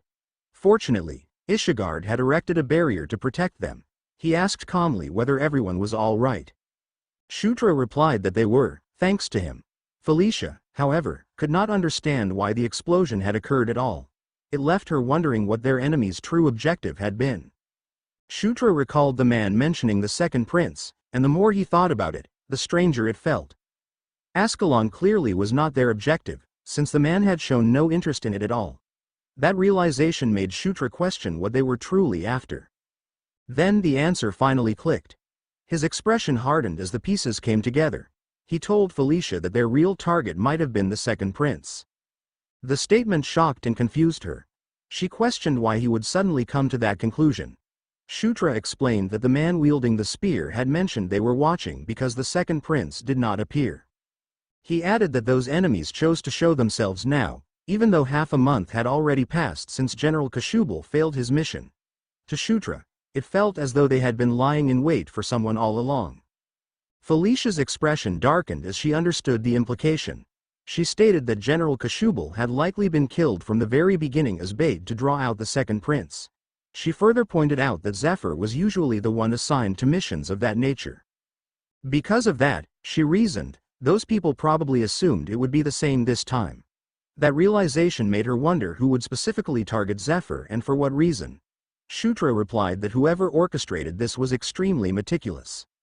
He noted that they even chose to self-destruct, completely cutting off any chance of information being traced back to them. Ishigard commented that the story they were piecing together was quite interesting. Felicia, clearly irritated, snapped that this was not something to comment on lightly, emphasizing that the situation was serious. Ishigard replied calmly that he was being serious as well. With no energy left to argue, she could only sigh. She then asked what had brought him here in the first place. Ishigard answered that the Demon King had taken a deep interest in the 9th prince, which had made him curious enough to come and see Shutra for himself. Shutra was left speechless that someone like him would show up just to look at him. Ishigard continued, explaining that the Demon King never acted without reason. If he had done something unexpected during the audience ceremony, then there was meaning behind it. Now that Ishigard was facing Shutra directly, he said that he could roughly understand what the Demon King was thinking. Shutra felt the atmosphere subtly shift as Ishigard studied him. Then Ishigard asked whether Shutra would like to learn from him. The question stunned both Shutra and Felicia. Ishigard clarified that he was not asking Shutra to become his disciple. He explained that he was not in a position to raise a student, and more importantly, Shutra had already learned the beast god fist art. Felicia was visibly surprised by that revelation and asked when Shutra had learned such a thing. Shutra, equally surprised, asked Ishigard how he even knew about it. Ishigard explained that Shutra's body contained numerous kinds of energy layered together, including the beast god fist art. He admitted that he could not clearly distinguish every single one of them, but he could tell that they were not rejecting each other. Instead, those powers were coexisting, even embracing one another.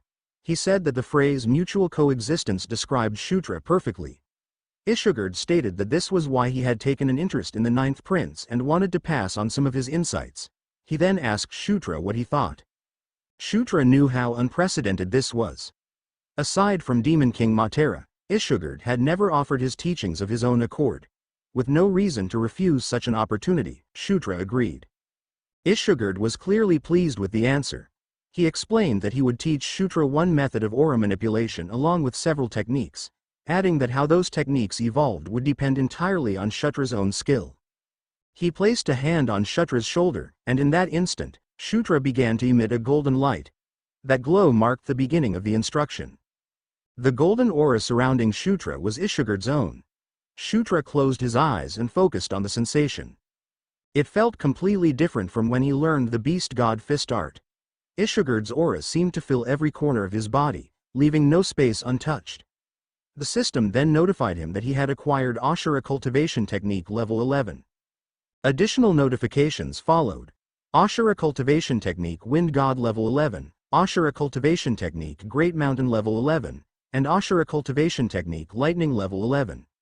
Ishigurd remarked that Shutra was remarkable, noting that his rate of learning far exceeded expectations. Suddenly, golden and blue energy collided, exploding in a blinding flash of light. Shutra was swallowed by the radiance, leaving Ishigurd frozen in disbelief. Felicia and the others stared in shock, fear tightening their expressions as they worried about Shutra. Ishigurd could hardly believe what he was seeing. He had never imagined such a phenomenon was even possible. Slowly, the blue and gold energies began to merge, forming a single, radiant core. New notifications appeared. First, the Ashura cultivation technique and the beast god fist art were now working in harmony. Second, Shutra's physique level increased. His immunity to 100 poisons at level 1 also increased, with the system noting that once it reached level 3, it could evolve into immunity to 1000 poisons. He acquired harmony level 1, and the S-rank martial art, beast god fist art, evolved. A massive pillar of golden light shot skyward, slamming into the fortress and shaking the land. Shutra emerged from within the glow, floating calmly as the fused energy flowed around him. His eyes remained closed, his body steady, as though the power had completely accepted him. When Shutra finally opened his eyes, he had acquired rank martial art, Asura Divine Fist. As the light faded, he dropped unceremoniously onto the ground, landing on his backside. Carrick and Felicia rushed over, urgently asking Ishigurd what had happened to Shutra. Ishigurd explained that he had only intended to teach the Ashura cultivation technique. However, Shutra had unconsciously merged it with the beast god fist art, creating something entirely new, that in Night Saga, the only rank martial art was originally the hero Loch's sword art. Now, the beast god fist art had evolved into the Asura Divine Fist Strike, standing at the same rank level as the hero's technique. Ishigurd admitted that Shutra was far greater than he had imagined. He stated that he would not pry further and told Shutra that no explanation was necessary. What truly interested him was Shutra himself. He then asked whether Shutra had already given the technique a name. Shutra answered affirmatively and revealed the name he had given it, calling it the Asura Divine Fist Strike. Ishigurd commented that the name was simple, yet fitting. He then advised that what had happened should be kept secret whenever possible. He explained that Shutra had already drawn more than enough attention, and there was no need to further attract the scrutiny and suspicion of the royal court. Shutra agreed, saying that keeping it quiet would indeed be best. With most of what they had come to accomplish now finished, all that remained was to pack everything up and get some rest. Felicia asked what exactly they needed to pack. He asked her whether this was her first time exploring ruins. He then suggested that they should completely harvest the dragon before the expedition team arrived. That suggestion left the siblings visibly shocked. He explained that if they divided everything into 3 portions and shared it equally, it would work out perfectly. He then asked what they planned to do with the materials. They replied that they had only thought of sending everything to the forge at the Demon King's castle. He said that it was not a bad idea, but since they had obtained such high-quality materials, he proposed entrusting them to an acquaintance instead. He personally guaranteed that this person's skill was exceptional. He asked whether they knew someone named Amita. Felicia replied that she had never heard the name before. Shutra, however, suddenly became excited and exclaimed the full name, Amita Ignatia. He explained that Amita Ignatia was the greatest blacksmith in the demon realm, a master who wielded the last flame. Ishigurd realized at that moment that the 9th prince already knew of them. Shutra was confident in his knowledge, explaining that encountering Amita was considered a true hidden event even within Night Saga. Amida Ignatia was a mysterious existence. Sometimes they appeared as a man, and other times as a woman. There were rumors that Amida was a shape-shifting mage capable of freely changing form, and other rumors claimed that Amida was not a single individual at all, but a shared name used by a clan or group. Meeting Amida was considered extraordinarily rare, and even Shutra had only managed to encounter them 3 times across 10 full clears. Ishigurd was pleased that he did not need to explain further. He said that he would tell Shutra where Amida had been staying recently, which made Shutra genuinely happy. Ishigurd explained that Amida frequently changed residences, so once Shutra was ready, he should seek them out immediately. He added that Amida was reclusive and disliked meeting people, but if Shutra mentioned Ishigurd's name, they would agree to meet him at least once. Shutra felt deeply satisfied, realizing that in addition to gaining an rank martial art, he had also obtained Amida's whereabouts. In such a short span of time, the rewards had been extraordinary. Eventually, they descended a staircase. After taking some time to rest, they conducted a thorough search of the treasure vault. Their next destination was the archives, which Felicia insisted they absolutely could not skip. As soon as Shutra entered, he began coughing due to the thick layer of dust. Felicia challenged him by asking whether his curiosity could really be defeated by something as trivial as dust. Carrick remarked that, to begin with, the 9th prince did not possess even a trace of curiosity about dwarf culture. When they reached the archive room, Felicia's eyes sparkled as she excitedly showed Delia, the black-haired elf, a book. She expressed her delight that the records had been preserved so well and praised the dwarves for their meticulous nature. Shutra quietly watched as she enjoyed herself wholeheartedly. Delia continued bringing more books while Carrick fell asleep in the center of the hall. Shutra looked around, growing curious about just how old the archive room was. He noticed that some records were even preserved on stone tablets. One of the tablets slipped and fell. He picked it up. The image carved into it depicted several people, led by a woman, standing before a group of dragons. The scene felt strangely familiar to Shutra. He recognized Einkel and Enkidu, and opposite them stood the 6 elder dragons. He then examined the figure of the woman more closely. He recognized her immediately. She was the same woman who had once told him to conquer, declaring that all would kneel before him. The realization made his heart tighten with unease. It represented Conquest. Shutra wondered why that woman appeared there. He was confused, because the tablet seemed to be more than 1,000 years old. The image showed 4 people and 6 dragons gathered together. He could not help but wonder what kind of connection could have brought them all into the same place. Suddenly, Green Wind appeared upside down in front of him, startling him. She asked what had made him look so serious. He questioned where she had come from so suddenly. She told him to follow her, saying that she had done something worthy of praise. Shutra remained by the table, calmly examining the book she handed him. He was surprised when he realized what it was. Green Wind proudly presented it to him. It was a record detailing the elder dragons. Each elder dragon had a nickname that reflected their personality. Enkidu, who wielded destructive power, was known as a tyrant. Einkel, who showed kindness to all, was called the Gentle Mother. Kien, wise and thoughtful, bore the title of Sage. Kaltine, intense and ferocious, was known as a warrior. However, despite his fierce nature, Kaltine was closer to ice than fire. He was described as a cold flame, a silent warrior who rarely drew his blade. But once he did, his ferocity was said to burn the world to ash. Shutra noticed that most of the records focused on Kaltine, including legends about him and the location of his lair. Something specific caught his attention. On one of the maps, a location was marked clearly. It was the Lake of the Sun. He had never imagined that an elder dragon with a fire attribute would make its lair beneath a lake. At that moment, he understood why veteran hunters had never been able to find it. Green Wind grew impatient, pointing out that he still had not praised her. As he studied the map further, he realized something else. The location was close to Amida's residence, the one Ishigurd had mentioned. He recalled that Amida had been staying near the spider forest. The area was also close to the lycanthrope region. Shutra had already been planning to find Caitlin and Chris along the way, so everything aligned perfectly. He gently patted Green Wind on the forehead and praised her for a job well done. That made her visibly happy. Shutra's plans were now clear. He would meet Amida first, then obtain the armament of the elder dragon Kaltine. If everything went smoothly, the next stage of his journey would be an unparalleled gain. They remained at Thunder Doom Fortress for 4 days. Felicia's enthusiasm was astonishing, as she showed no sign of exhaustion despite spending nearly all her time in the archives right up until the day before they departed. Shutra also spent most of his time there, searching for information about the Elder Dragons. Unfortunately, he could not find records on any dragons other than Kaltine. Still, there was one small consolation. Carrick had grown stronger.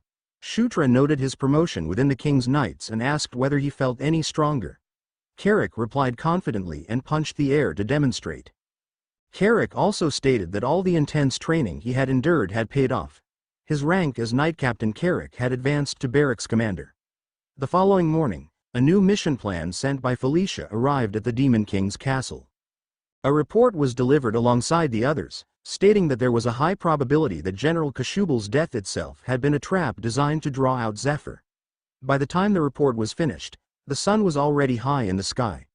Shutra was fully prepared to depart, but Felicia stopped him and told him to wait. She suggested that they look around a bit more before leaving, pointing out that there was still a great deal she had not seen yet. Shutra refused, explaining that the Sword Lord had warned them they needed to find Amida quickly before they disappeared again. Since time was limited, he urged her to get into the carriage. Once everyone was seated, he told Carrick, who had taken on the role of coachman, that they could depart. With that, they set off. As the carriage moved forward, Shutra looked back and reflected on how many dangerous moments they had faced. Still, this was a mission where the rewards far outweighed the risks. He found himself looking forward to seeing Caitlyn's reaction when she witnessed the Asura Divine Fist strike. He wanted that moment to come soon. 3 days later, a new expedition party was formed to investigate traces of those who had targeted Zephyr, and Zephyr himself stepped forward to take command. Zephyr went to the archives room. There, he noticed a stone tablet that Shutra had previously picked up. He immediately recognized the depiction of famine. He also saw death and war. However, he could not identify the woman standing at the forefront. This was the same woman Shutra had identified as Conquest. Meanwhile, deep within a volcano, a dragon and a woman stood facing one another. The dragon told her to begin. She was addressed as the Knight of Conquest. She was the same warrior who had appeared in Shutra's dream before. Back with Shutra, he released an arrow. Only a small flame formed in his hand, abruptly changing direction and burning him instead. Carrick commented that he had never witnessed training like that in his entire life. He expressed concern that Shutra might end up damaging his body if he kept going. Felicia replied that, surprisingly, Shutra was completely fine. Shutra healed the burn on his body. His fire arrow level, heal skill, and mana control proficiency all increased as a result. Though he was panting heavily, his expression was filled with excitement. He attempted the technique once more. Carrick remarked that no matter how he looked at it, the training did not seem normal at all. Still, since Shutra's magical abilities were clearly improving, Felicia suggested that they leave him alone for now. They traveled during the day and trained at night. Their destination was the Spider Forest, where Amida Ignatia was said to be staying.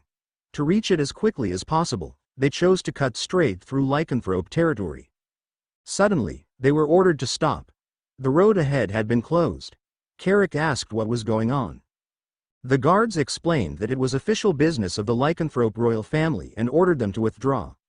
Felicia found it strange that official royal business was taking place in such a remote location. When the guard repeated the order to withdraw, her patience snapped. She stated that she had had enough and forced the road open, declaring that she wanted to speak to whoever was in charge. The guard became angry and demanded to know whether she thought she was some kind of royal. Felicia calmly replied that she was. The guard, confused, asked her to repeat herself. She did so. Growing increasingly nervous, the guard asked for clarification, and Felicia glared at him and answered yes for the 3rd time. Moments later, the guards were being punished back at the camp, kneeling with their hands raised high. Caitlyn was visibly happy to see both Felicia and Shutra and ran toward them, with Chris following close behind. Caitlyn asked what they were doing there. Felicia replied that she should be the one asking that question and demanded to know why they were blocking the road in such a place. Caitlyn hesitated before answering. Chris then mentioned that he had heard rumors that Shutra had turned the Demon King's castle upside down and asked what he had been doing. Shutra replied that the timing was perfect, as he had been meaning to show him something anyway. He told everyone to step outside for a moment. Soon after, a loud explosion echoed in the distance. The explosion was caused by sparring between Shutra and Caitlin. Both of them were completely serious. Shutra focused all his power into his fist. When their fists collided, the impact caused a massive explosion. The ground cracked beneath them, and the surrounding trees were obliterated. Caitlin immediately noticed that Shutra's technique was different from the beast god fist art. She asked what it was. Shutra revealed that it was the Asura divine fist strike. Felicia added that it was a martial art formed by combining the beast god fist art with the Asura cultivation technique taught to him by the Sword Lord. Chris was shocked, both by the fusion itself and by the fact that the Sword Lord had taught Shutra. He questioned why the Sword Lord would do such a thing, and Felicia simply replied that it was because Shutra was a genius.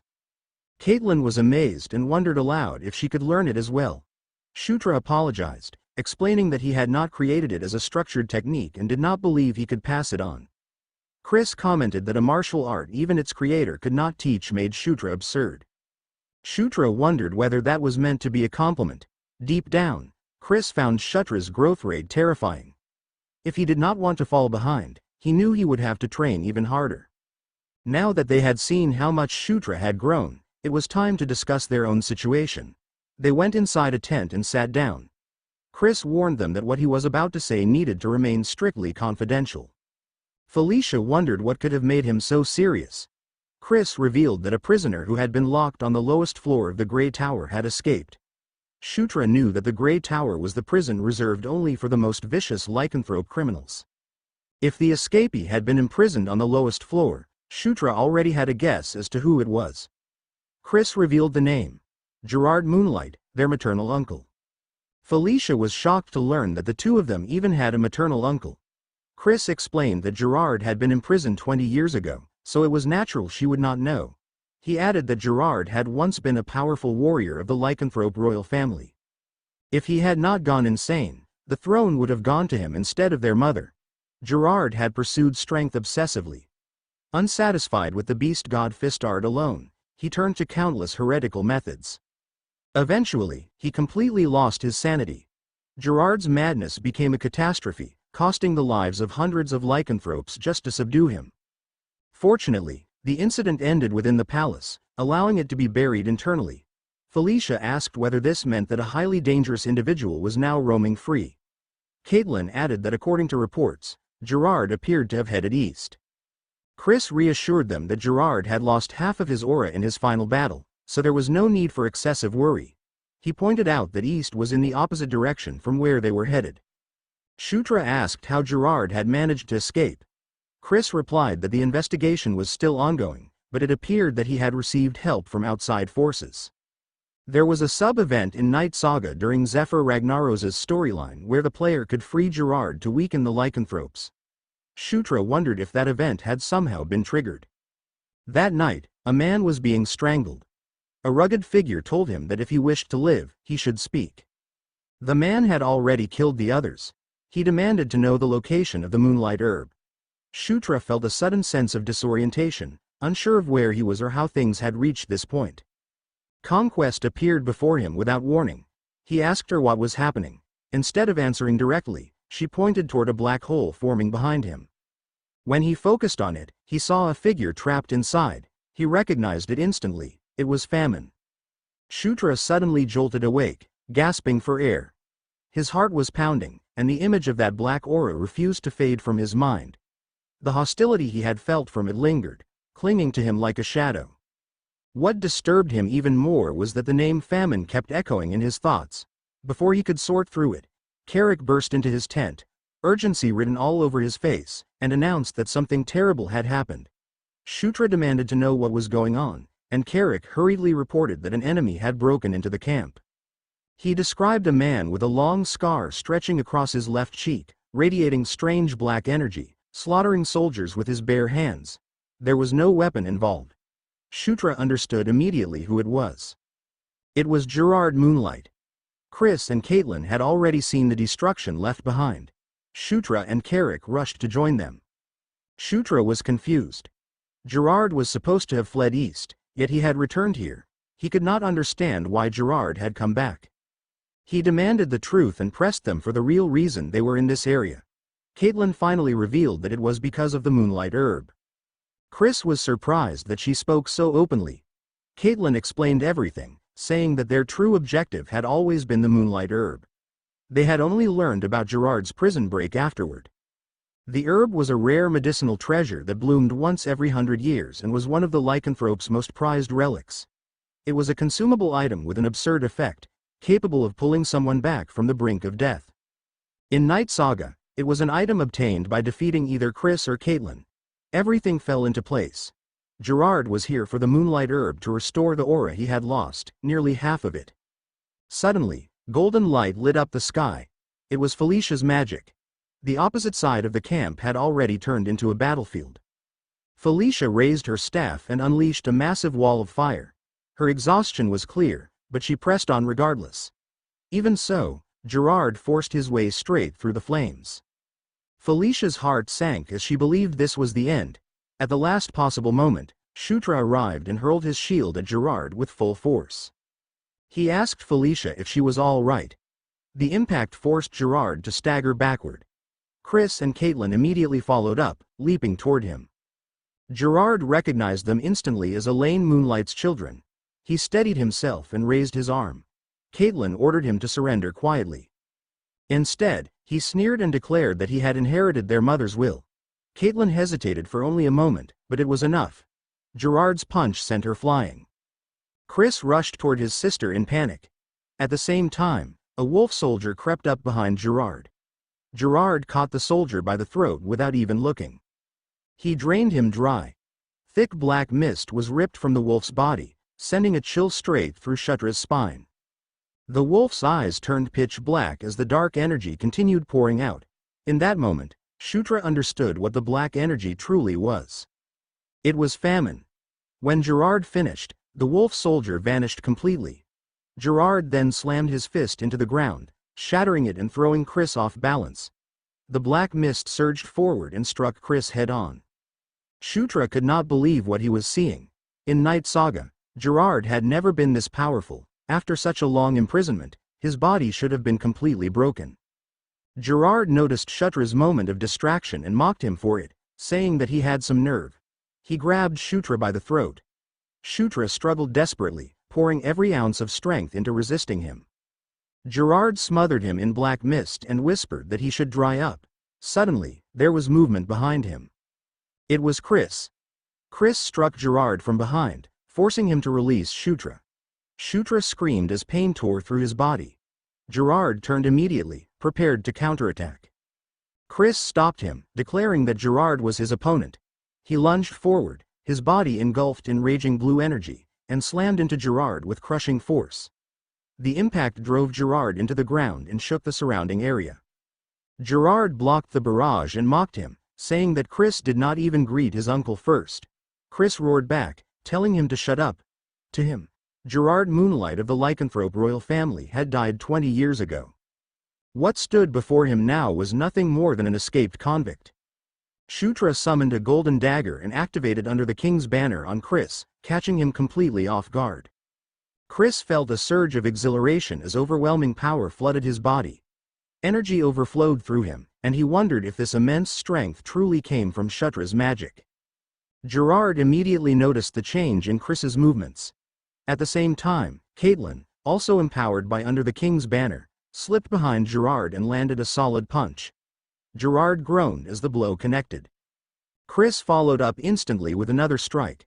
Felicia and Shutra watched from a distance, barely able to track the battle as it moved so fast that only streaks of light remained. Felicia admitted that she could not see anything and asked Shutra what was happening. Shutra calmly replied that Chris and Caitlin were winning.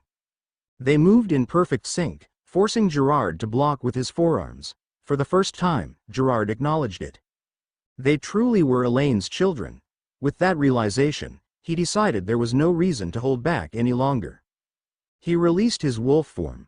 Massive wolf-like hands emerged as he grabbed Caitlin by the head. He dodged Chris's incoming punch while dragging her along. Then he slammed her violently into the ground. Chris's face drained of color as he saw how badly injured Caitlin was. Rage exploded within him, and he swore that he would kill Gerard. Gerard answered by casually slapping him aside. The blow sent Chris crashing through several trees before he finally slammed into the ground. The instant he hit the ground, Gerard lunged after him. The white Suri erupted with a brilliant glow as Shutra brought it up to block the incoming strike. He immediately called out to Carrick, summoning the king's knights. Gerard reacted at once, turning sharply and intercepting Carrick's axe before it could reach him. At the same time, Shutra gathered power into his fist. He drew his arm back as golden energy compressed tightly around it, then unleashed his technique, Gigantic Piston. Gerard took the blow head-on. In response, Gerard countered with the Beast God Fist secret art, Wild Wolf Fist Strike. The clash sent Shutra flying through the air. The sheer shockwave made it difficult for Carrick to keep his footing, panic flooding his expression as he looked toward the prince. Eventually, Gerard's aura calmed. He appeared satisfied, admitting that he had not expected Shutra to rise again after being struck by Wild Wolf Fist Strike. Shutra suddenly coughed up blood. Gerard stepped toward him, unmistakable killing intent radiating from his gaze, but Shutra stopped him. This time, Shutra declared that it was his turn. He unleashed the same technique, the Beast God Fist secret art.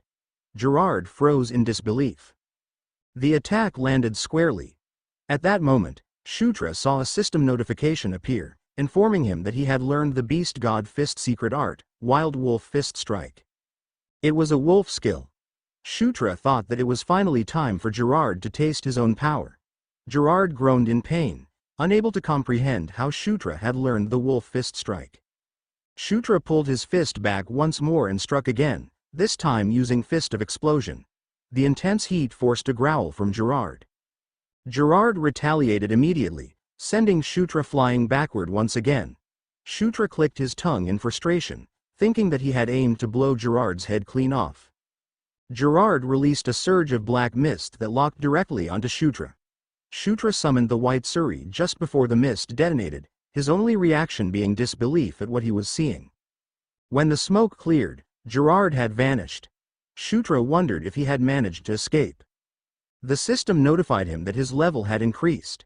Shutra exhaled in relief, at least knowing that the immediate danger had passed. He asked Felicia how Caitlin was doing. Felicia's expression darkened as she explained that the situation was dire. Caitlin's injuries were far too severe, and she did not believe magic alone would be enough to save her. Suddenly, Shutra groaned and clutched his chest. Felicia hurried to his side, alarm clear on her face. Despite the pain tearing through him, Shutra's thoughts remained fixed on Caitlin. He reasoned that although her external wounds had healed, the inside of her body was completely ruined. He suspected she had pushed herself too far by forcefully drawing out aura. Seeing his condition worsen, Felicia asked what was wrong. Shutra brushed it off, telling her that he would recover with some rest and urging her to focus on Caitlin instead. Chris appeared carrying a box and told Felicia to use it on both Shutra and Caitlin. Felicia asked what it was. When she opened the box, she froze. Inside lay a single flower. It was the moonlight herb. Felicia laid Shutra and Caitlin side by side and placed the box between them. She began her work while Chris and Carrick stood guard. She carefully removed the moonlight herb from the box and split it in half, placing one portion above each of them. The fragments dissolved and flowed into their mouths. Caitlin's body began to glow with a brilliant light. Felicia frowned in confusion, but that confusion immediately turned into panic when Shutra's body started to levitate. Chris had never seen anything like it before, but he remembered the legend surrounding the moonlight herb. Long ago, the primordial Wolf King had gathered the scattered lycanthrope clans and united them into a single nation. One day, a ferocious red dragon named Castellon invaded their lands. The battle lasted 7 days and nights, ending only when the Wolf King slew the dragon. However, the endless fighting destroyed his entire herd, and death soon followed. In his final moments, the Wolf King encountered a pure white flower. Trusting his instincts, he consumed it. The flower, which held moonlight itself, became his new heart. With a heart forged from moon essence, the Wolf King declared that his life was bound to moonlight and took the surname Moonlight. It was said that he protected the kingdom for countless generations. Yet that miracle happened only once. In the generations that followed, many lycanthropes consumed the same flower, but none could withstand the moonlight as the Wolf King had. No one else ever gained a new heart. That was the legend of the moonlight herb. And now, that very legend was unfolding before Chris's eyes. It was happening to Shutra, a being of an entirely different race. Shutra's chest glowed intensely as a pillar of light shot into the night sky. The system notified him that a protagonist setting adjustment had strengthened the enchanted encounter. His protagonist physique reacted to the moonlight herb. He now possessed 2 hearts, meaning 2 starting points. Eventually, Shutra opened his eyes, greeted by a radiant golden light. Caitlin was lying beside him. Startled and embarrassed, he immediately sat upright. Still disoriented, he scanned his surroundings and realized that he was in an elegant bedroom. A knock sounded at the door, and several soldiers entered. They escorted a commanding woman forward. She asked Shutra whether he had slept comfortably and addressed him as the 9th prince, Shutra Ignis. He recognized her immediately. He had seen her countless times in the game. She was the 4th queen, Elaine Moonlight, queen of the lycanthropes, and the biological mother of Chris and Caitlin. She said that she had heard her children survived because of him and asked how she should repay such a debt. Shutra answered honestly, saying it was nothing and that he had only done what he believed was right. She told him not to be modest, stating that what he had done deserved proper recognition. Shutra thanked her. Then, without lingering on pleasantries, she went straight to the point. She asked him directly whether he intended to become the Demon King. Shutra was clearly confused by her question. Elaine quickly realized that the thought of becoming the Demon King had never even crossed his mind. Considering his position and circumstances up until now, that reaction was completely understandable. Even so, she pointed out that his situation had changed, and that he could no longer afford to ignore the possibility.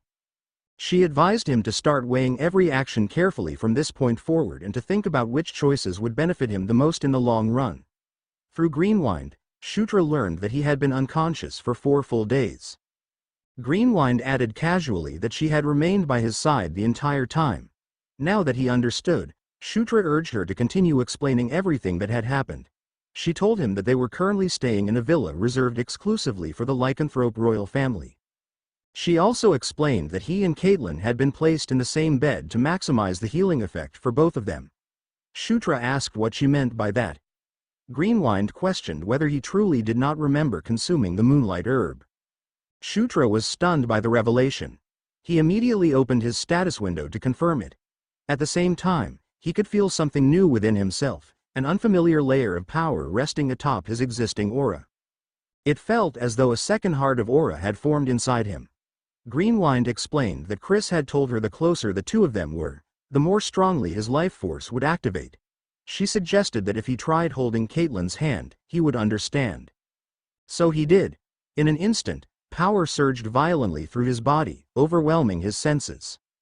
Greenwind explained that thanks to the moonlight herb, the two of them were now connected, in a way similar to how he was connected to her. Later, while walking through the hallway, Shutra learned that no one knew whether Gerard was alive or dead. Chris explained that there had been casualties during the pursuit. They had recovered Gerard's lower body, as well as part of his upper body. Even so, Chris stated that he intended to continue the search until he could confirm Gerard's death without any doubt. Shutra agreed, believing that it was the safest possible course of action. Chris then brought up something he had heard, mentioning that his mother had made Shutra an offer. Shutra immediately understood that he was referring to the question about becoming the Demon King. Chris admitted that while he himself was strong, he was not overwhelmingly so. At best, he placed himself around Sylvan's level. Even after nearly 10 years, he still could not close the gap with the first prince, by call. As for the second prince, who could only be described as a monster, the difference between them was so great that comparison felt meaningless. However, Chris believed that Shutra could eventually catch up to both of them, and even surpass them to become the Demon King. Shutra was completely caught off guard by that belief. Chris continued, explaining that unlike himself, Shutra had the ability to gain the support of other races. On top of that, he had the backing of the Sword Lord. If Shutra's public achievements continued to accumulate, even the Gandharvas, who were currently imprisoned, might be granted amnesty. It was at that moment that Shutra realized why he had not seen a single Gandharva until now. He could not help but wonder what they had done to warrant such imprisonment. Chris clarified that he was not asking Shutra to make a decision immediately. He only wanted him to think about it, because there was a vast difference between giving something serious consideration and not thinking about it at all. Shutra stood by the window, gazing outward as he silently contemplated the path of becoming the Demon King. Meanwhile, a carriage traveled through the night. Ludwig Moonlight, captain of the Bloodwolf squad, asked Her Majesty Elaine whether she truly believed the ninth prince had the potential to become the Demon King. Elaine replied that the Demon King never acted without purpose. There was no such thing as a meaningless action. She stated that she was certain he was not the type to intervene twice, especially during an audience ceremony, without a deeper reason. She suspected that he had seen something in the ninth prince that everyone else had overlooked. After all, they were father and son. Ludwig admitted that he still did not fully understand why the situation was considered so drastic. Elaine responded by calling him naive. She explained that to the Demon King, even if his own son were to kill him and inherit the throne, he would rejoice. To him, that would mean that a Demon King stronger than himself had been born. That was simply the kind of man he was. She acknowledged that it was a dangerous gamble, but she also admitted that a future where the ninth prince became the Demon King was the best possible outcome for them. Ludwig finally understood. In the demon world, strength ruled above all else. Everything flowed according to the will of the strongest. Elaine confessed that this truth unsettled her, and yet, at the same time, she found herself drawn to it. That night, wolf soldiers continued their search. Given Gerard's condition, he could not have gone far. One of the wolves sensed something. They found him. A voice spoke to Gerard, stating that he must have had enough time to sort out his thoughts. A shadowy figure asked whether he would accept. Gerard placed his hand against the ground. Black mist exploded outward, washing over the approaching wolf soldiers as he commanded them to dry up. In an instant, all of them were defeated. Cornered and desperate, Gerard finally agreed to accept the offer. The mysterious figure smiled, revealing sharp teeth. It declared that it was time to begin again, to reach an ending different from the one before. A few days later, Caitlin finally woke up. Because of Gerard's situation, Chris returned to the main palace. The very next day, Shutra and the others set out for the spider forest to find Amita. A man named Robin guided them along the way. Robin explained that once they reached the twin bridges ahead, they would need to dismount and continue on foot. He was a boar lycanthrope introduced by Chris before their departure. Shutra asked Robin what the spider forest was like and whether he had been there before. Robin replied that he had visited once about half a year ago, and that it had been quiet, just as expected. According to him, it was a peaceful place, so peaceful that there were no wild beasts or monsters at all. To Shutra, that sense of peace felt deeply wrong. It was the first time in a long while that he had encountered such calm. When they finally arrived at the forest, they were greeted by bones scattered everywhere. Robin asked what could have happened there. Shutra was not surprised. He already knew that this place would never be peaceful. He only wondered what kind of trouble awaited them this time. The group spread out in a clearing, all facing the same direction with their guards raised. Broken branches and scattered bones littered the ground. Greenwine sensed the presence of the forest's guardian spirit, but its power was extremely weak. Because of that, the spirits feared that the guardian spirit of the spider forest might soon disappear entirely. Shutra asked Robin whether the spider forest had a guardian spirit. Robin replied that old stories mentioned one, a legend about a gigantic spider said to dwell at the very heart of the forest. Shutra grew quiet, deep in thought. After a moment, he instructed Kit to inform the lycanthropes about what was happening. Immediately hurried off to carry out the task. At the same time, Green Wind sensed something alarming. Powerful magic at the center of the forest had been destroyed. She understood that something terrible was about to befall the forest. As night descended, they set up camp. Shutra shared what Green Wind had told him, explaining that the guardian spirit's energy was rapidly weakening. He then asked what would happen if the guardian spirit were to disappear entirely. Felicia explained that there were two ways a guardian spirit could vanish. One was if the guardian spirit itself was destroyed. The other was if the source it existed to protect disappeared. In other words, if the origin that had manifested the guardian spirit was lost, the spirit would fade as well. She added that although Green Wind appeared small, She was actually a fairly high-ranking guardian spirit. Even if her source vanished, she would weaken but likely not be destroyed outright. Most guardian spirits, however, vanished together with their source once it was destroyed. That was especially common with artificial guardian spirits found in dungeons or ruins. In simple terms, the reason the spider forest's guardian spirit had weakened was because its source had already taken damage. Felicia suddenly stopped speaking, her attention drawn upward. She pointed out that the moon's color looked strange. Before anyone could react further, Caitlin suddenly attacked. Shutra reacted instantly and restrained her, subduing her with force. He demanded to know what had possessed her. He shook her shoulders and called out insistently, forcing her to snap out of it. To everyone's shock, the other lycanthropes also began behaving strangely. This time, Carrick became their target. He panicked, shouting at them and demanding to know what was wrong. He desperately tried to make them remember who he was. Felicia released a burst of blinding light. The flash halted the lycanthrope's movements temporarily. Even she admitted that she did not understand what was happening. Daphne stepped forward and explained that it was the spirit of madness at work. She quickly cast a spell. The purple mist clinging to the lycanthropes was torn away. One by one, they collapsed to the ground, unconscious. Shutra checked on Caitlin and confirmed that she had returned to normal. Carrick demanded an explanation for what had just occurred. Daphne explained that they had driven the spirits away for the moment, but the effect would not last. They needed to locate the source as quickly as possible. Suddenly, a loud tremor shook the area. Carrick asked what that sound had been. Daphne replied that the defensive barrier had fallen. She warned that something serious was happening nearby. Green Wind added that illusion and reality were beginning to overlap. She explained that the spirit's power was so overwhelming that it was becoming impossible to distinguish what was real anymore. Shutra cursed under his breath. Without warning, monsters began pouring out of the darkness. Shutra immediately ordered everyone to prepare. For the moment, all they could do was fight. He crushed a charging bear with Fist of Explosion. Carrick and Delia pushed back the advancing monsters together. Felicia unleashed wide-area magic that struck several enemies at once. The battlefield descended into chaos. There were simply too many monsters. Shutra called out to Green Wind and ordered her to take to the air and report what she saw. She protested that her name was not GW, but still obeyed.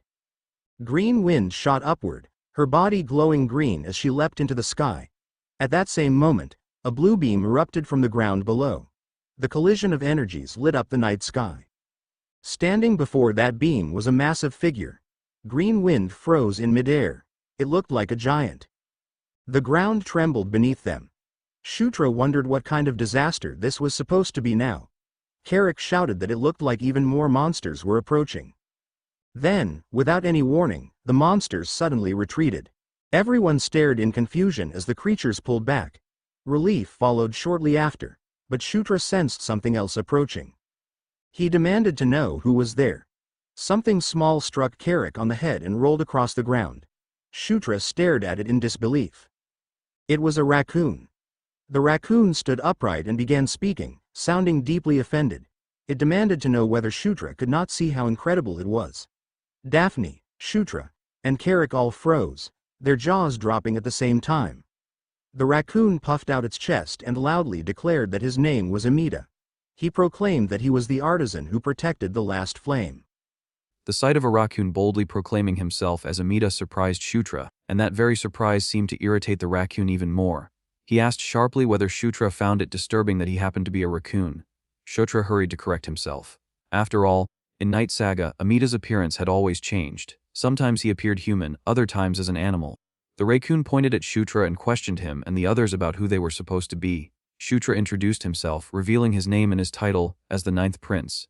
Felicia Doomblade, the 6th Princess, also introduced herself with polite composure. Felicia stepped forward with a friendly smile and explained that they had come looking for him on the recommendation of the Sword Lord. She added in a gentle tone that they apologized for not recognizing him at first. Then she asked if he could explain what was happening. The raccoon snorted irritably and crossed his arms again, his furry cheeks flushing red. Given the situation, he said that he would explain. Amida revealed that a few months earlier he had begun staying in the center of the spider forest. He needed to gather materials to work there. Amida explained that he had planned to remain for another half-year before moving on again. That was when a group of people wrapped in dark purple energy invaded the spider forest. Shutra reacted with surprise at the mention of the energy and asked about it.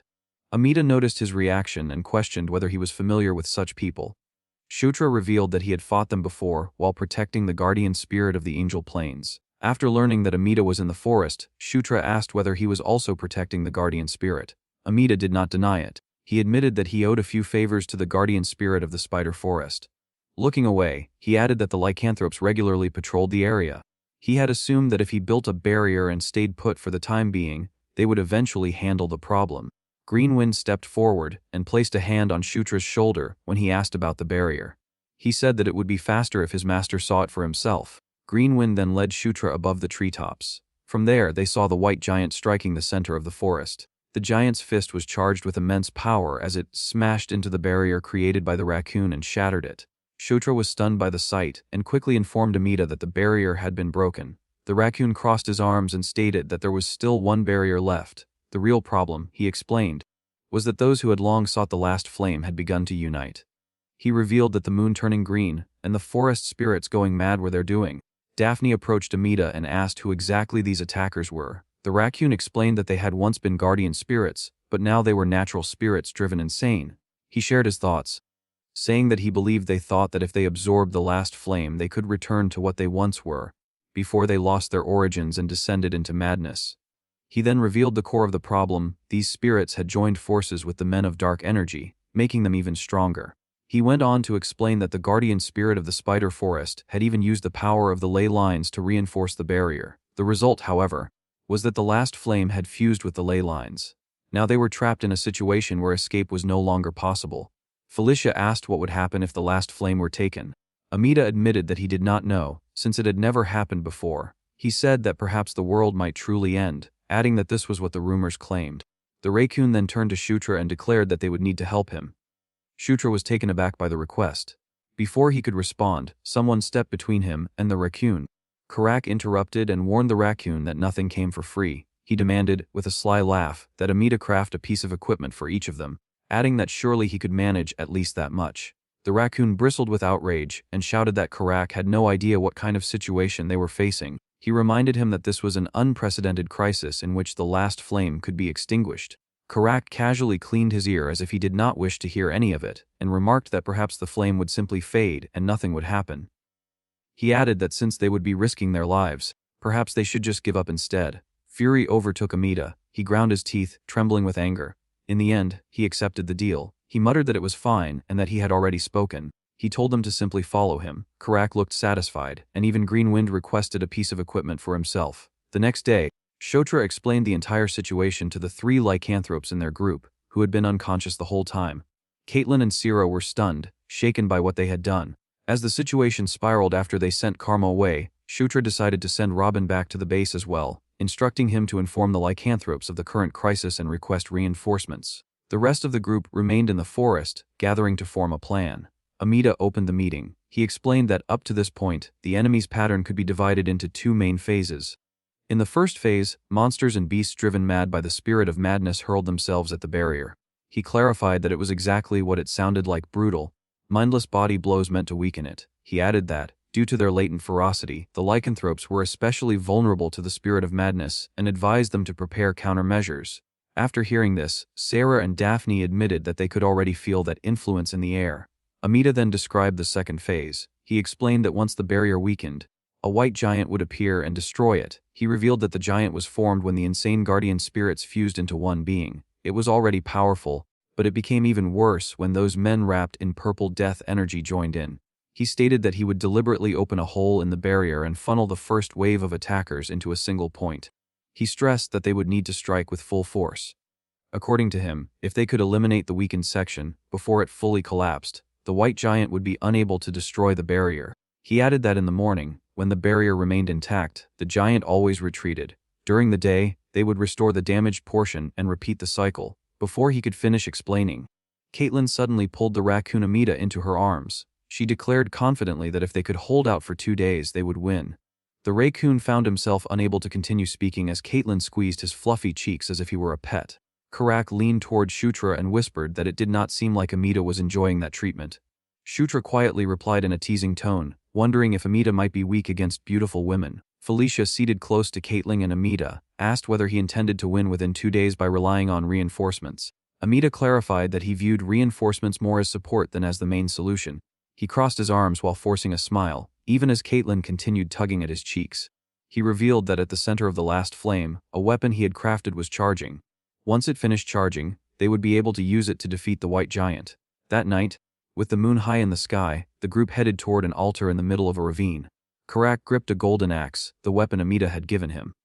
He admitted that he was eager to test it. Daphne handed a tiara to both Sarah and Caitlin. She explained that wearing it would block the influence of the spirit of madness. The group then blocked the bridge that connected the ravine to the forest. From the trees, sinister sounds began to rise. Heavy footsteps echoed like those of a massive army. Soon a vast horde of monsters burst from the forest, charging straight toward them. Shutra shouted for everyone to take their positions, declaring that they could not allow the enemy to pass. He stepped into a battle stance and declared that they only needed to hold for 2 days for victory to be theirs. The sheer number of monsters filled the forest horizon. They surged toward the barricade on the bridge. The first to act raised a magical staff and unleashed a powerful spell. Felicia wielded the new weapon Amita had given her and called down a fierce storm of lightning upon the front lines. She halted the initial charge, though the amount of energy she expended made her sigh. In her mind echoed the raccoon blacksmith's earlier advice. He had told her that when she truly understood the power of all things, she should attempt to use the staff he lent her, and that she would then be capable of casting magic stronger than anything she could currently wield. Trusting his words, the elemental mage gripped the staff crowned with a red crystal and closed her eyes. When her incantation ended, she invoked the flames and commanded them to burn. A blazing cannon of fire erupted from her staff, tearing through even the blockade before her. The roaring inferno swallowed the monsters attempting to cross the bridge, triggering a massive explosion that vaporized them entirely. Shutra praised Felicia for her spell and rushed onto the battlefield, with Caitlin following to confront the monsters beyond those her sister had destroyed. On Shutra's fist rested the dragon gauntlet. Gathering energy into it, he charged forward and declared that from that point on, the rest was up to them. He unleashed the explosion punch, and the first monster struck was obliterated completely.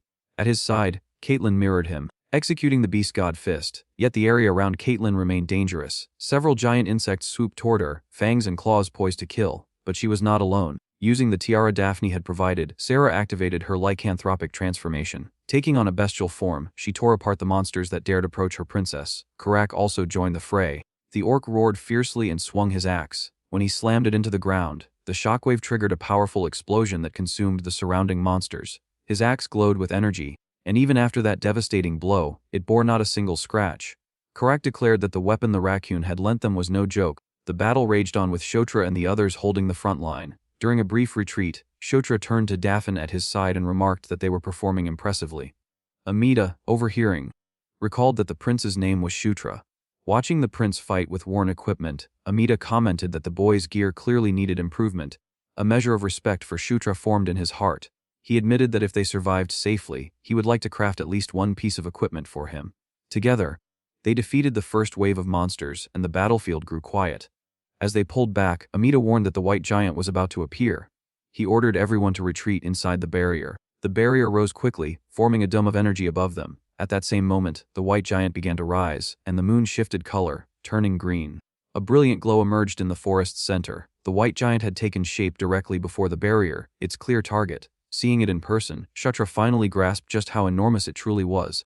The white giant wasted no time. It launched its first attack, driving its elbow into the barrier. Karak stared up at it and admitted that it was massive, large enough to crush anyone in a single strike. Despite the orc's fear, Amita reassured him. He insisted that the barrier would not break and that all they needed to do was wait until the giant disappeared. The white giant continued its assault, even hurling its shoulders and full weight against the barrier. Inside the dome, the group stood watching. Only Shutra sensed that something was wrong. He stated that this was different from yesterday. Felicia looked confused, prompting him to explain. He pointed out that the previous day, the white giant had not possessed that blue aura surrounding it. The blue aura gathered into the giant's palm. Then an overwhelmingly powerful strike crashed down on the barrier, making it tremble violently. Cracks spread as the barrier began to fail under the aura, infused attack. Fragments of the energy dome started to fall around Shutra's group.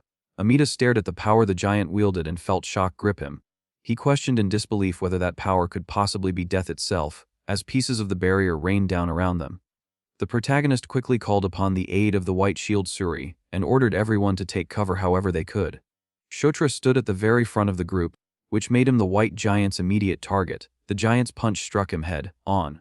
Even with the protection of the Shuri shield, he was hurled across the area, crashing into the stairs that led up to the altar. Seeing Shutra thrown so violently, Felicia and Karak shouted his name in alarm. Shutra coughed heavily, forcing himself back to his feet. As he rose, he saw the White Giant gathering that same blue energy into its palm once more.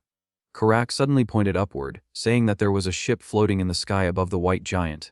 When Shutra looked up at the vessel, one person immediately came to mind. There was only one individual who sailed the skies like that, the dark elf sword that cleaved through the heavens. Felicia lifted her gaze and beamed with overwhelming joy as she recognized the figure aboard the ship. Standing with arms crossed and staring down at the giant was her brother, the fifth prince, Sylvan Doomblade. The sky pirate fixed his red eyes on the White Giant and ordered his crew to advance. The massive ship surged forward through the air and slammed into the White Giant's back. The giant staggered, shaken by the tremendous impact. Then, one after another, attacks rained down from the ship, beginning a fierce aerial assault. The great vessel struck again, and the White Giant collapsed. Large fragments of its body began to fall. Felicia stared upward, mouth open in awe at the sheer scale of the destruction her brother had unleashed. Explosions thundered across the forest, raising a curtain of white dust over the entire area. The great ship descended and landed within the protected zone where Shutra and the others stood. As Shutra observed the fallen pieces of the White Giant, something unexpected happened. The solid fragments melted into slime, then rose again, reshaping themselves into new spiritual beings. Daphne, carrying the raccoon in her arms, approached Shutra and explained that those were the guardian spirits. She clarified that they had fallen into madness and ruin, but there was no doubt about their origin. Amida congratulated everyone, saying that he believed this should have been the end. The green glow of the moon faded, and the illusion vanished. As the moon returned to normal, the spirits fully materialized, startling them all. From Daphne's arms, Amida shouted in confusion, demanding to know what those beings were and insisting that the attack should already have ended. Shutra felt the energy radiating from each of them. It was dark and purple. The aura within those spirits stunned him. They seemed even stronger now, as if they had been holding back until this very moment. The spirit standing at the front roared fiercely, preparing to attack. Felicia reacted at once, urging Daphne to take Amida to the forest temple. Shutra shouted for everyone to prepare for battle, declaring that the second round was about to begin. Felicia and Shutra charged forward, fighting the spirits alongside Karak and Caitlin. One spirit stood apart from the rest, arms crossed, watching the battle as if it were merely observing. Its presence caught both Caitlin's and Shutra's attention. Shutra warned the others to be careful, admitting that he did not know what that one was, but it seemed to be the leader. Caitlin moved as if to strike first, but Shutra stopped her. He told her that she did not need to face it alone and extended his hand toward her, inviting her to finish it together in a single attack. Caitlin smiled at his unusual boldness and teased that he had become rather gallant. She took his hand, and the two advanced side by side. Energy overflowed from them, their auras sensing as though they had entered perfect harmony. The leader of the spirits sensed the sudden shift in the battlefield's atmosphere. Shutra's and Caitlin's eyes shone with a brilliant golden light as they declared in unison that it was time to end it. They released each other's hands and struck together. Both of their punches slammed into the great spirit. Its liquid body rippled violently from the impact. They pressed their assault, refusing to give it time to recover. Other spirits, shrouded in purple energy, rushed to defend their leader. Caitlin signaled to Shutra that she would handle the leader and instructed him to attack the ones empowered by the dark aura. Shutra hesitated, asking if she could truly manage alone. But Caitlin faced the leader with confidence while Shutra followed her plan and engaged the spirit strengthened by the shadowy force. A new power surged within Shutra. After he and Caitlin had synchronized their aura, she gained access to the Divine Fist Azura as well. Caitlin's punch carried the force of a double S rank ability. She continued to pressure the spirit leader, certain she could defeat it on her own. Midway through the clash, however, the spirit dodged one of her strikes and altered its body. It stretched and coiled around Caitlin's arm, restraining her. With its free limb, it launched a heavy counterattack that engulfed her in spiritual energy. Shutra glanced back in alarm, but one of the other spirits leapt at him, preventing him from reaching her. He summoned the Suri shield and blocked their assault. Hurling the shield outward, he shouted for them to stop clinging to him and disappear. As he cut down spirit after spirit, he suddenly advanced to level 25. Golden light descended upon him and new bonuses manifested. At level 25, Shutra unlocked secret abilities. He immediately acquired final special movement control level 1. In addition, he awakened destructive explosion for Enkidu's earthquake. Lastly, he gained absolute mastery over the white Suri shield of Ainsel. While golden radiance enveloped him and he appeared momentarily still, The surrounding spirits attacked all at once. Equipped with his gauntlet and shield, Shutra's gaze turned fierce. He declared that they were already finished. The White Shuri's ability activated, releasing a wave of green energy. Absolute dominion expanded outward, engulfing the entire area around him. Even the spirit leader battling Caitlyn was caught within it. The immense domain swallowed every spiritual being inside, and Shutra was astonished by its power. It was his first time using the ability, yet he instinctively understood it. The name itself made its nature clear. The entire battlefield had become his territory. He raised his hand, and all the energy consuming the spirits twisted into a raging hurricane. The spirit leader could not escape and was rendered helpless within the storm. Shutra extended his hand toward them and declared that they would all perish. The leader was slammed into the ground as the full force of the tornado crashed down upon it. Once he believed the leader defeated, Shutra let the attack dissipate. He fell to his knees, utterly exhausted. The aura consumption had drained him completely. When he lifted his head, he saw that the spirit leader still stood. It had reconstructed itself. The creature growled. Shutra clenched his teeth in disbelief that it had survived even that attack. The spirit's arms split into numerous sharp extensions and rained down upon him. Shutra tried to move, but his body refused to respond. A massive explosion followed, debris scattering across the treetops. The spirit leader observed the aftermath, expecting victory, but the young prince had not been eliminated. Caitlyn had taken the blow in Shutra's place and remained standing. She extended her hand toward him. Caitlyn urged him to take her hand at once, insisting that there was no time. Shutra, impressed by her fierce will to keep fighting, hesitated for a brief second before responding. Then he reached out with the hand clad in the gauntlet and grasped hers.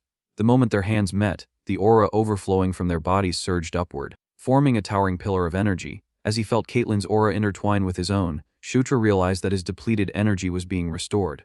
The spirit leader, however, had no intention of letting them act freely. It lashed out with its sharpened arms. The blades crashed down where they had been standing, but Shutra and Caitlyn leaped back in unison, narrowly avoiding the strike. Shutra's eyes gleamed with renewed intensity. The aura he had gathered was now enough for him to return to the fight. The spirit lunged toward him just as he focused his power into the earthquake gauntlet. This time, Shutra was certain he would end it with a single blow. The gauntlet pulsed with a deep crimson energy. He activated the final special move. The destruction explosion collided head-on with the spirit leader, and the shockwave rippled outward across the battlefield. Where the spirit was struck, destructive power spread uncontrollably. Bolts of energy shot skyward, devouring the spirit entirely. Shutra gasped for breath after unleashing the attack, having burned through a massive amount of aura. The leader's body shattered, fragments flying upward into the air. Caitlyn rushed to Shutra's side, clearly impressed by the technique he had just executed. But as soon as she reached him, she saw his body sway. Shutra collapsed in front of her unconscious, sending a wave of alarm through the others. At that very moment, a spiritual servant slipped past Felicia and sprinted toward Shutra's fallen form. Felicia cried out for him to be careful. Before the servant could strike, a blade of light cut through it. The spirit was eliminated instantly by a sword attack launched from above. Felicia widened her eyes as she saw who had intervened. Her brother raised his sword and roared for his crew to eliminate every last one of them. The entire pirate crew leapt from the ship, charging into the remaining spirits. Much later, Shutra steered awake, drool at the corner of his mouth. He sat up in a wooden room and muttered to himself that he had fainted again. He was starting to get used to it. He quickly realized he was inside the docked ship. When he stepped out of the cabin, Caitlyn and Felicia were there waiting. They both looked worried and told him he should have rested longer, asking why he had gotten up so early. Shutra assured them he was fine and immediately asked how Caitlyn was doing after fighting beside him. She confirmed that she was unharmed. Just then, the captain of the crew approached. He announced that the 9th prince had finally awakened. Shutra looked at the pirate Felicia introduced as her twin brother and stepped forward to present himself.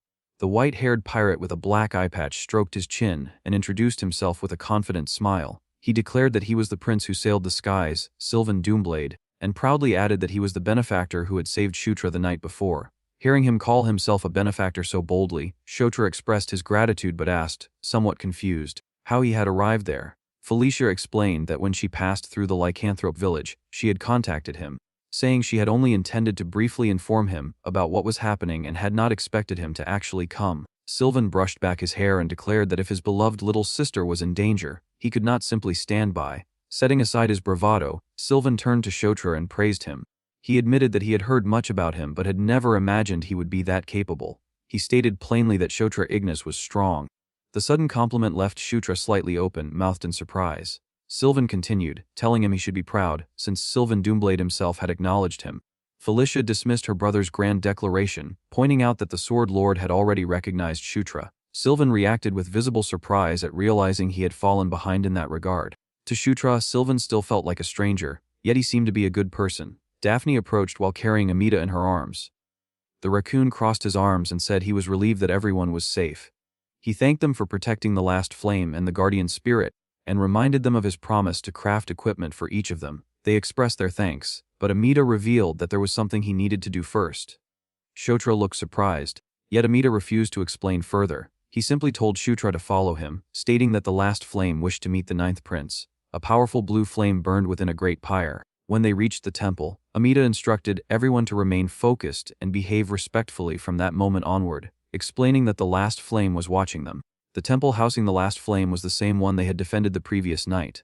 Inside, they found a massive tree. Beside it stood a woman dressed in white who welcomed them warmly and introduced herself as Kaprang, the guardian spirit of the spider forest. Shutra was stunned by how young she appeared. Green Wind appeared beside him in the form of a firefly and explained that the girl was not the main body but rather a terminal.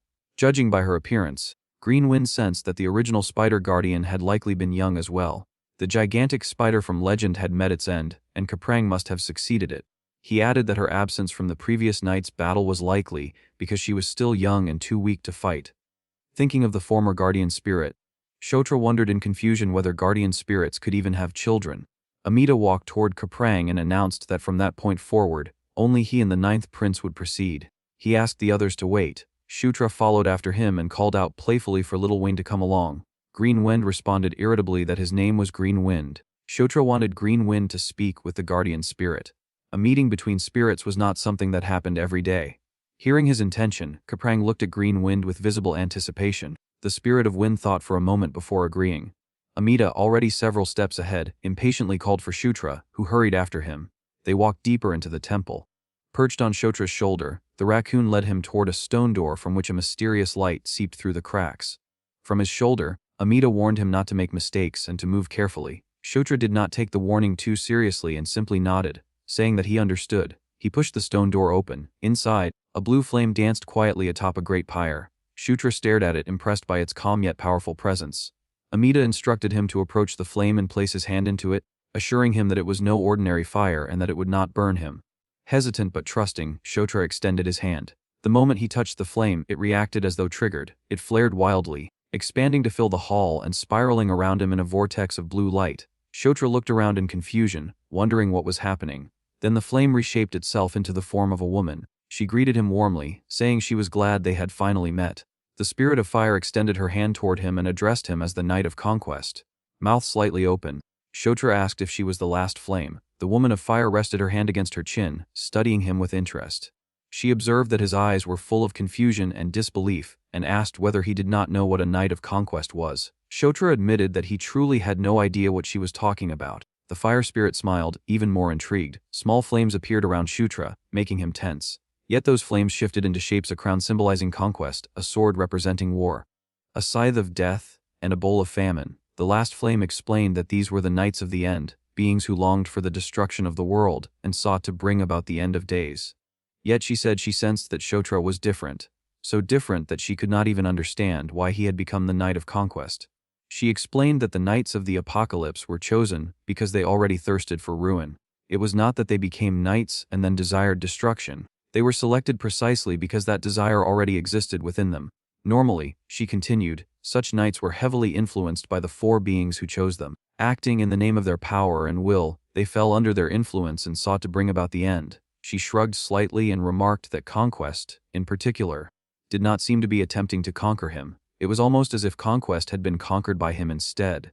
Shutra thought of the mysterious woman who had appeared in his dreams.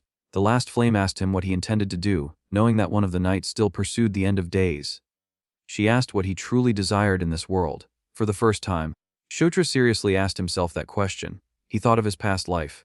Returning to his original world briefly crossed his mind, but when he imagined what he would do there, Caitlin appeared in his thoughts, asking him to stay by her side. Felicia followed, remembering how she had embraced him and wished for his safety. Karak came to mind as well, someone he had grown to respect. A clear desire formed within him. He wanted to stop the subjugation of the lycanthropes. He wanted to prevent the day of slaughter. He saw Caitlin again in his thoughts, holding his hand and leading him toward all the people who had become important to him in this world. He wanted to change the future, in which all of them would be eliminated by Zephyr Ragnaros. He answered the last flame plainly. He said that he wanted to protect everyone. She appeared satisfied. She explained that a knight of conquest was one born with the destiny of a king, meant to conquer and rule over all things. Then she told him that there was a simple and perfect way to achieve his wish. She asked him one final question. Would he become the demon king? As soon as he heard it, Shutra understood that there was only one path to truly accomplish what he wanted. He would have to change the game's ending and ascend the throne. He made his decision. He declared that he would become king. A faint smile curved the fire spirit's lips. Flames rose around him, wrapping him in their warmth. She declared that a knight of conquest who sought a life beyond the end of days was no longer merely that. He would be the king of conquest. She stepped closer, surprising him, and said she prayed that his wish would come true. As the fire enveloped him, countless abilities poured into his being: divine power, incarnation of flame, and finally, a pact was formed between him and the last flame. Shutra returned to reality. A golden glow surrounded him, announcing that he had leveled up. Still processing what had happened, he heard Amita's voice behind him, questioning what was so admirable about a guy like him. The raccoon ordered him to follow. The last flame had instructed Amita to deck him out in a full set of equipment. Deep within the spider forest, in a hidden orchard of secret fruits, the raccoon sat on a wooden table eating an apple and complaining about their lack of materials. A map lay spread out before him. He pointed north and explained that if Shutra traveled in that direction, he would find a place called Sun Lake. Creatures with metal bodies lived there, and he was to gather materials from them. Confused, Shutra asked whether the black dragon's hide and bones were not enough. Annoyed, Amita nearly struck him with a stick and snapped that those were only ingredients. Crafting proper equipment required a wide variety of materials. If he was to replace all of Shutra's gear, he would need plenty. He ordered Shutra to bring back everything he could find. Shutra found it strange that the greatest blacksmith in the world lacked materials. Seeing the doubt in his eyes, Amita asked sharply whether he even wanted the equipment. When Shutra apologized, the raccoon barked at him to stop wasting time and go collect the items immediately. By late afternoon, Sylvan's ship rose into the sky once more. Karak stood beside the captain and curiously asked about the monsters of Sun Lake. Sylvan crossed his arms and explained that the most famous creature there was Kodos, a being weak to divine power. It was entirely made of metal, and that metal was a rare natural waterproofing agent. Karak expressed his admiration for Sylvan's knowledge, which the pirate accepted with great satisfaction. Laughing, he reminded them that he was the prince who sailed the skies. Felicia joined Caitlin and mentioned that this worked out perfectly, as she needed to visit Sun Lake anyway. When Caitlin asked why, Felicia revealed that the ruined survey map she had delivered to the Demon King's castle was of Sun Lake. She had intended to go sooner or later, so this saved her time. Caitlin grew excited at the thought of going along. Meanwhile, Shutra stood with Green Wind, examining the region's minimap provided by the system. He had many stat points to allocate but chose to balance his attributes and save the rest for later. He remembered that upon reaching level 25, the King's Knight's ability had evolved. Checking the details, he saw that he could now accept 3 knights, and the summoning performance had improved. He could summon 1 knight every 3 days. He was pleased by the possibility of adding another member. Ideally, he wanted to choose Caitlin or Felicia, though he knew it might not be easy. Suddenly, Green Wind drifted closer and sniffed him. She said there was a different scent coming from him. Confused, Shutra asked what she meant. The smell, she explained, was not like Kaprang's. Crossing her arms, she irritably asked whether it was the scent of the last flame. Shutra shivered at how accurately she had guessed. Green Wind declared that a master who smelled like another spirit was disgusting. She gathered a huge breath of air and blew it directly at his face like a gale, stripping away any lingering scent. His hair flew wildly in the wind. Karak asked what had just happened, and Shutra awkwardly brushed it off while fixing his hair. At that moment, Sylvan announced that they were almost there. Ahead, under the light of the setting sun, a vast lake surrounded by mountains came into view.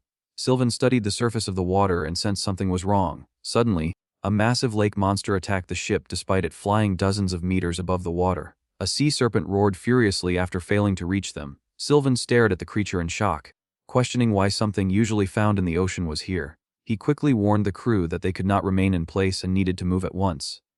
But someone stopped him. When Sylvan turned around, he saw Shutra fastening a spiral spear over his arm. With steady confidence, Shutra declared that there was no need to flee and that he would handle the serpent himself. Caitlin felt a surge of worry as she watched him step forward, but when he placed his hand on her shoulder and activated the aura they shared, she felt the connection stabilize her. Shutra climbed onto the ship's hull and assured them that he would return in an instant. Caitlin tried to stop him from taking such a reckless risk, yet he had already leapt toward the lake before she could act. As he dove through the air, the sea serpent opened its jaws wide, waiting to swallow him whole. Just meters away from the creature, Shutra activated his dragon blood. Ancient golden inscriptions appeared along the entire length of the spiral spear. For Shutra, this was the perfect moment to test his newfound strength. He needed a worthy target. His body aligned with the spear, and he activated Ascalon's final movement technique. He shot forward, piercing straight through the sea serpent's massive body. With the Dragon of Ruin's skill, he tore it apart completely. Sometime later, Sylvan's ship docked along the shores of Sun Lake. Caitlin jumped down immediately and scolded Shutra, saying that she was not his personal aura battery. Shutra tried to apologize.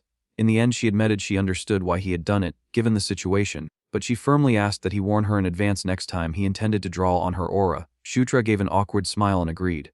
Felicia stepped in and told them both to quiet down. Ahead, she had spotted a group of cultist monsters. Sylvan was the first to reach for his sword, declaring that it was time for some fun. Shutra quickly stopped him and explained that although cultists appeared to be entirely made of metal, only their surface was metallic. Their interiors were not. He advised concentrating attacks around their mouths. He added that they were weak to ice, so freezing magic would be effective. Sylvan nodded but said he had a more efficient method. When he drew his sword, it was wrapped in intense dark aura. He proudly explained that it was sword aura, which he would use to cut through anything. No matter how hard their shells were, he insisted, they were nothing to him. Caitlin looked impressed. Felicia, however, gritted her teeth for a moment before suddenly smiling sweetly. She praised her brother, saying he was so cool and suggesting they leave the cultist hunt entirely to him because she wanted to see how skilled he truly was. Sylvan fell for it instantly. He declared that they should leave it to Big Brother and leaped toward the cultists, shouting that he would defeat them all alone. Watching him charge off by himself, Shutra quietly asked Felicia whether it was truly fine to let Sylvan handle everything. She crossed her arms and reassured him that her brother could manage. She already intended to return to the ship for dinner and rest. The following day would be busy. Karak almost felt sorry for Sylvan as he watched him fight alone, but Sylvan appeared to be enjoying himself immensely. His laughter echoed well into the night. When the sun rose high again, Sylvan laughed once more. All around him lay piles of defeated cultists. Felicia and the others began collecting the iron fragments from their bodies. Dark circles were visible beneath Sylvan's eyes, but he forced himself to remain standing, declaring that no matter how many hordes came, they were no match for the Prince of the Skies. He instructed everyone to gather the fallen materials. Felicia confirmed that they had collected everything Amita had requested. Now they could proceed to the next stage. She raised her hand and cast a spell, forming a bubble of air around each of their heads. Caitlin asked what it was. As Felicia stepped into the water, she explained that it was a breathing spell that would allow them to explore underwater.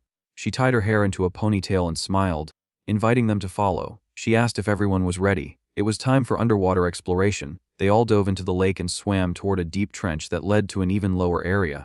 Shutra opened his minimap and guided their path. They eventually reached a cavern zone. Shutra signaled the group and led the way. Soon they found the final cave. Passing through it, they entered an air pocket where they could breathe normally.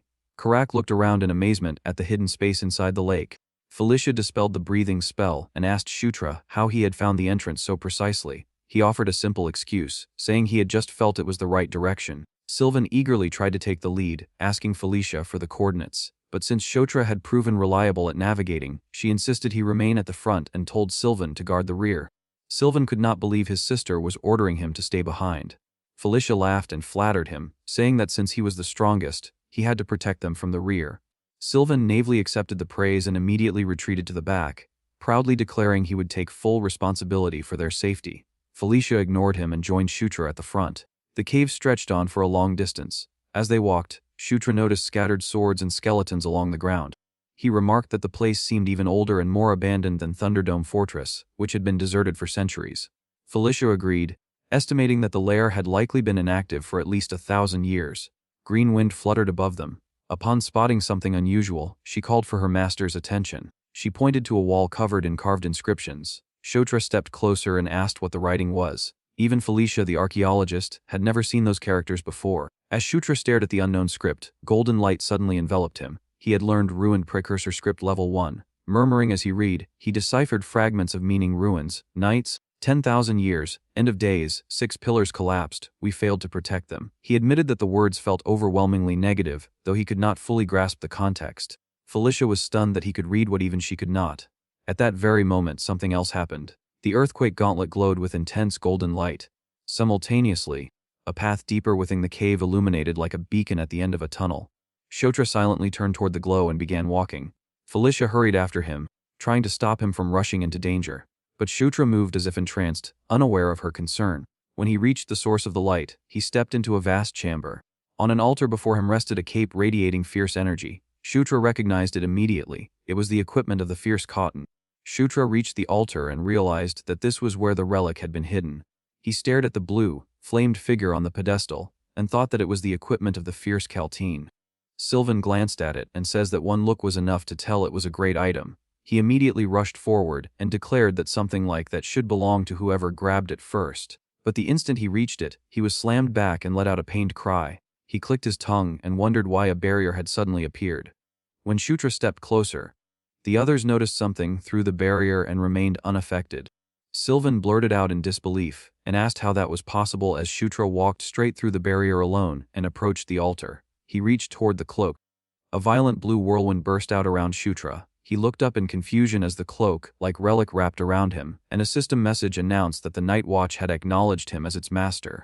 More messages followed one after another, stating that his mental power, magic power, and agility had all increased by 10, that resistance to all attributes had risen by 1 level each, and that he had learned the skills embedded skill Blink level 3, flight ability level 1, and the awakening skill Black Wraith. The sudden storm exploded outward and forced the others back. Someone shouted in alarm and asked why wind had suddenly started raging like that. Shutra looked down at his transformed equipment and then realized that it was not a cloak at all, but a muffler. He thought that it must have changed into the form best suited to him now that his style was that of a fighter.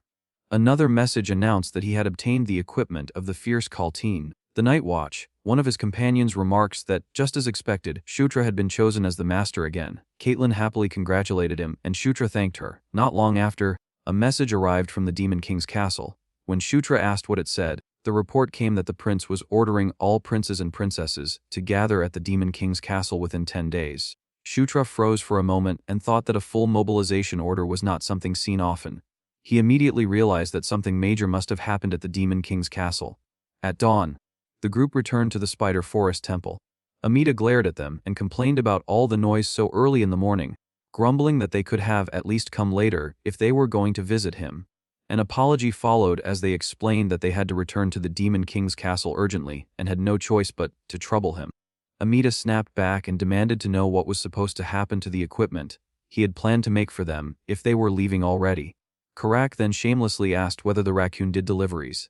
Amida furiously told him to stop talking nonsense and get lost, but then the suggestion came that Amida should come with them instead. Amida stared blankly in shock. Karak pointed out that Amida had said he needed to protect the last flame anyway, and reasoned that there was no safer place than the Demon King's castle. Another voice added that instead of hiding uselessly somewhere, everything would be solved if he just came with them. Off to the side, Sylvan muttered in amazement that Karak was only an orc, yet he was strangely smart. The Dryad Princess holding Amida then said that it was a good idea and that Amida should come too. Just then, a calm voice declared that this would indeed be best. Amida jerked in surprise. The others turned in confusion and asked what was happening. Amida blurted out that the last flame had suddenly said that. Amida shouted in disbelief and demanded to know whether he was seriously being told to follow them. Shutra grinned and remarked that it looked like Amida might have changed his mind after all. That only made Amida explode. He demanded to know what Shutra had done to the last flame and why it would tell him to follow them. Shutra casually replied that perhaps he had only exchanged a word or two as part of a steadfast alliance. Then he leaned in and asked Amida whether that meant he was coming with them. Amida growled, but the pressure mounted. At last he exploded and shouted that he was going, angrily calling Shutra a little punk. Shutra smiled to himself and thought that this had been easier than expected. Karak laughed and said that everything was perfect now, asking whether they were finally heading for the Demon King's castle. Shutra answered that they were not going there just yet because they had one more place to visit first. He turned to Sylvan, called his name, and asked whether he could take them to the Lycanthrope Palace. Sylvan later confirmed that reaching the Lycanthrope Palace would not be difficult, but he grumbled about having to take everyone on his ship.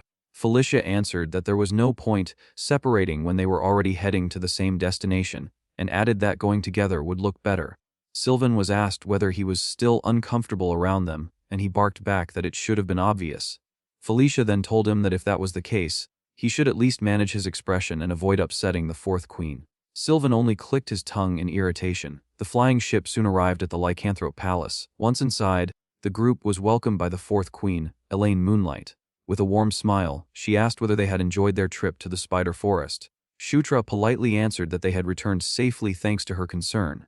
Elaine smiled in relief and says that she had heard there had been trouble in the spider forest, so she had been worried. Then her golden eyes shifted to Amita. With amused curiosity, she asked whether that was a pet and remarked that it was cute, especially with what looked like a snack bag strapped to it. Amita bristled in outrage. Shutra quickly corrected her and says that those were not snacks at all, because inside that bag was the last flame. He then introduced Amita properly and says that Amita was a member of their party. Elaine immediately apologized with perfect grace and admitted that her remark had been rude. Amita huffed and says that he would let it slide just this once. Elaine thanked him sweetly. After that, Elaine looked over the entire group and says that they had all worked hard to get there. She told them that, for today, they should rest without worry. The group accepted her kindness and thanked her. But just as everyone began to leave, Elaine called out again. She gently addressed the ninth prince. Shutra turned back and asked what it was. Elaine then told him that he should stay behind for a moment. Leaning close beside him with a knowing smile, she softly says that the two of them had something to discuss in private.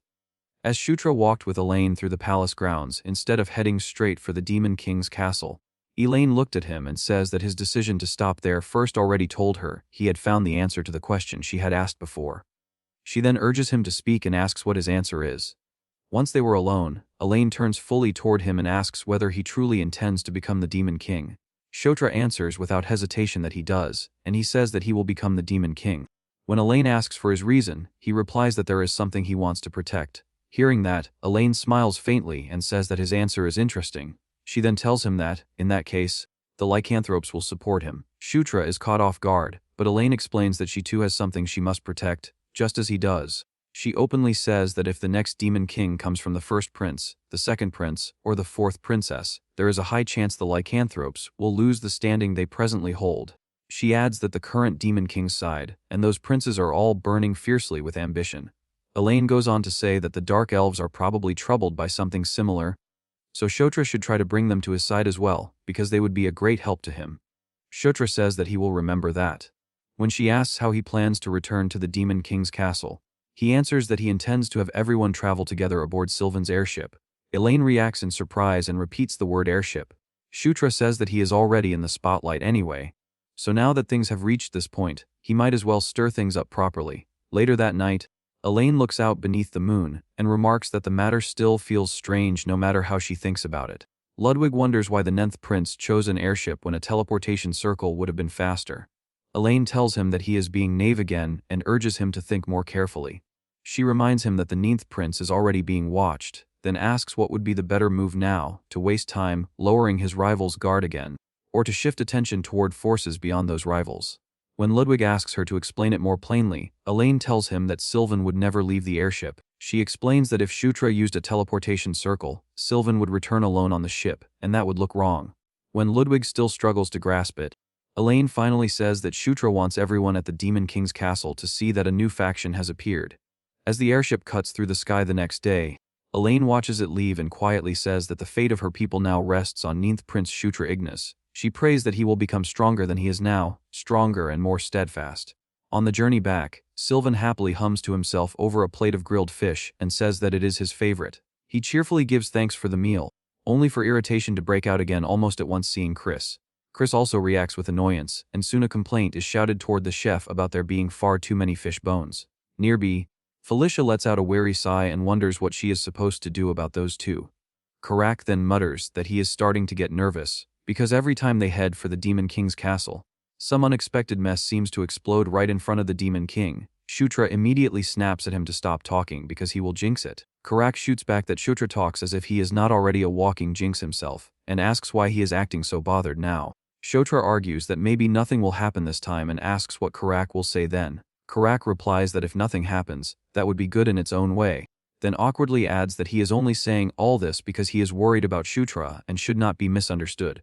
Shutra stares at him and says that he really knows how to talk, then wonders aloud whether Karak is truly an orc. Karak retorts that if he is not an orc, then what else could he be? An ogre. At that point, Shutra gives up and says they should just drop it. When the airship arrives near the Demon King's castle, it immediately causes a stir. Onlookers stare in disbelief as the Dark Elf side and the lycanthrope royalty appear together, and many question how such a thing even happened. Others are even more shocked that the 9th prince is the one leading the group. Among the watchers, Lady Chandra calls for Katarov. After he answers her, She orders him to report to Anastasia at once and tell her that the ninth prince has formed a new faction. Back at Shutra's private residence, Amita explodes in outrage and accuses him of being a con artist, demanding to know why he had spoken of a forge. Shutra casually shows him the place and says that it is right there, then adds that from now on Amita can decorate it however he wants. He goes even further and says that if Amita needs anything at all, he only has to ask, because Shutra will prepare whatever is necessary. Hearing all that, Amita is left with a sinking feeling and thinks that, somehow he may never be able to leave this place again. A little later, Shutra recalls that back at the Demon King's castle, Amita had wanted to pass himself off as nothing more than a raccoon. Amita defensively says that he only wanted to avoid getting dragged into pointless trouble, then asks why Shutra is suddenly bringing that up. Shutra brightly says that it suits him perfectly. Before Amita can react, Shutra puts a collar on him. Amita is baffled and angrily asks what this is supposed to be. Shutra tells him with a grin that all pets in the Demon King's castle have to wear a collar. After a brief, stunned silence, Shutra adds that Amita needs to keep it on all the time so he does not forget. That finally makes Amita burst out in fury and scream at him to cut it out, calling him a little brat. 2 days later, the summons is carried out. As the princes and princesses gather once more at the Demon King's castle, a voice calls for all of them to enter. An attendant announces that the audience ceremony will now begin as the royal heirs gather once more in the Demon King's castle. Present in the hall are the 8th Princess Caitlin Moonlight, the 7th Prince Chris Moonlight, the 6th Princess Felicia Doomblade, the 5th Prince Sylvan Doomblade, the 4th Princess Anastasia Nikrian, the 3rd Prince Victor Nikrian, the 1st Prince Baikel Ragnaros, the 2nd Prince Zephyr Ragnaros, and the 9th Prince Shutra Ignis. From the throne, the Demon King says that it has been a long time since all of them gathered like this, and he adds that they have all traveled far to get there. Shutra tries to stay calm, but inwardly admits that even after all this time, the place still makes him nervous. He recalls Karak's words that every time they come to the Demon King's castle, something always blows up. Shutra silently fumes and thinks that Karak keeps saying unnecessary things, just to get under his skin. Before addressing the main issue, the Demon King says that there is someone he wants to introduce. Footsteps echo through the hall, and a cloaked figure enters. Sylvan turns in shock and blurts out that it is the Sword Lord. Others stare in confusion and wonder why the Sword Lord is there at all. The Sword Lord walks straight toward Shutra and says that it has been almost a month, then asks whether Prince Shutra Ignis has been well in the meantime. The hall freezes. Shutra awkwardly says that he has, but inside he wonders why this old man is suddenly going out of his way to stir things up. Sylvan is stunned that the Sword Lord greeted Shutra first and thinks that it is surprisingly significant. Zephyr thinks that hearing rumors about Shutra forming a faction was one thing, but bringing the Sword Lord to his side is something else entirely. Grand General Gallerhead asks whether the Sword Lord has taken the 9th Prince as his student. The Sword Lord calmly replies that the 9th Prince does not use a sword, so all he did was teach him a few moves. Supreme General Richard presses him further and asks whether, if Shutra did use a sword, he would have accepted him as a student. The Sword Lord admits that the question caught him off guard. Someone demands that he answer properly, but the Demon King cuts off the exchange and orders everyone to be quiet. The Demon King then calls for Isabella. Isabella responds that they will begin and raises her staff, conjuring a great magical sphere and floating panels throughout the hall. She explains that over the last 2 months, 5 frontier regions have been attacked by enemies wrapped in purple death energy, and that 3 of those 5 regions have already turned into desert or wasteland. She says that the first place attacked was the Angel Plains, and reminds them that the 6th Princess and the 9th Prince stopped that attack.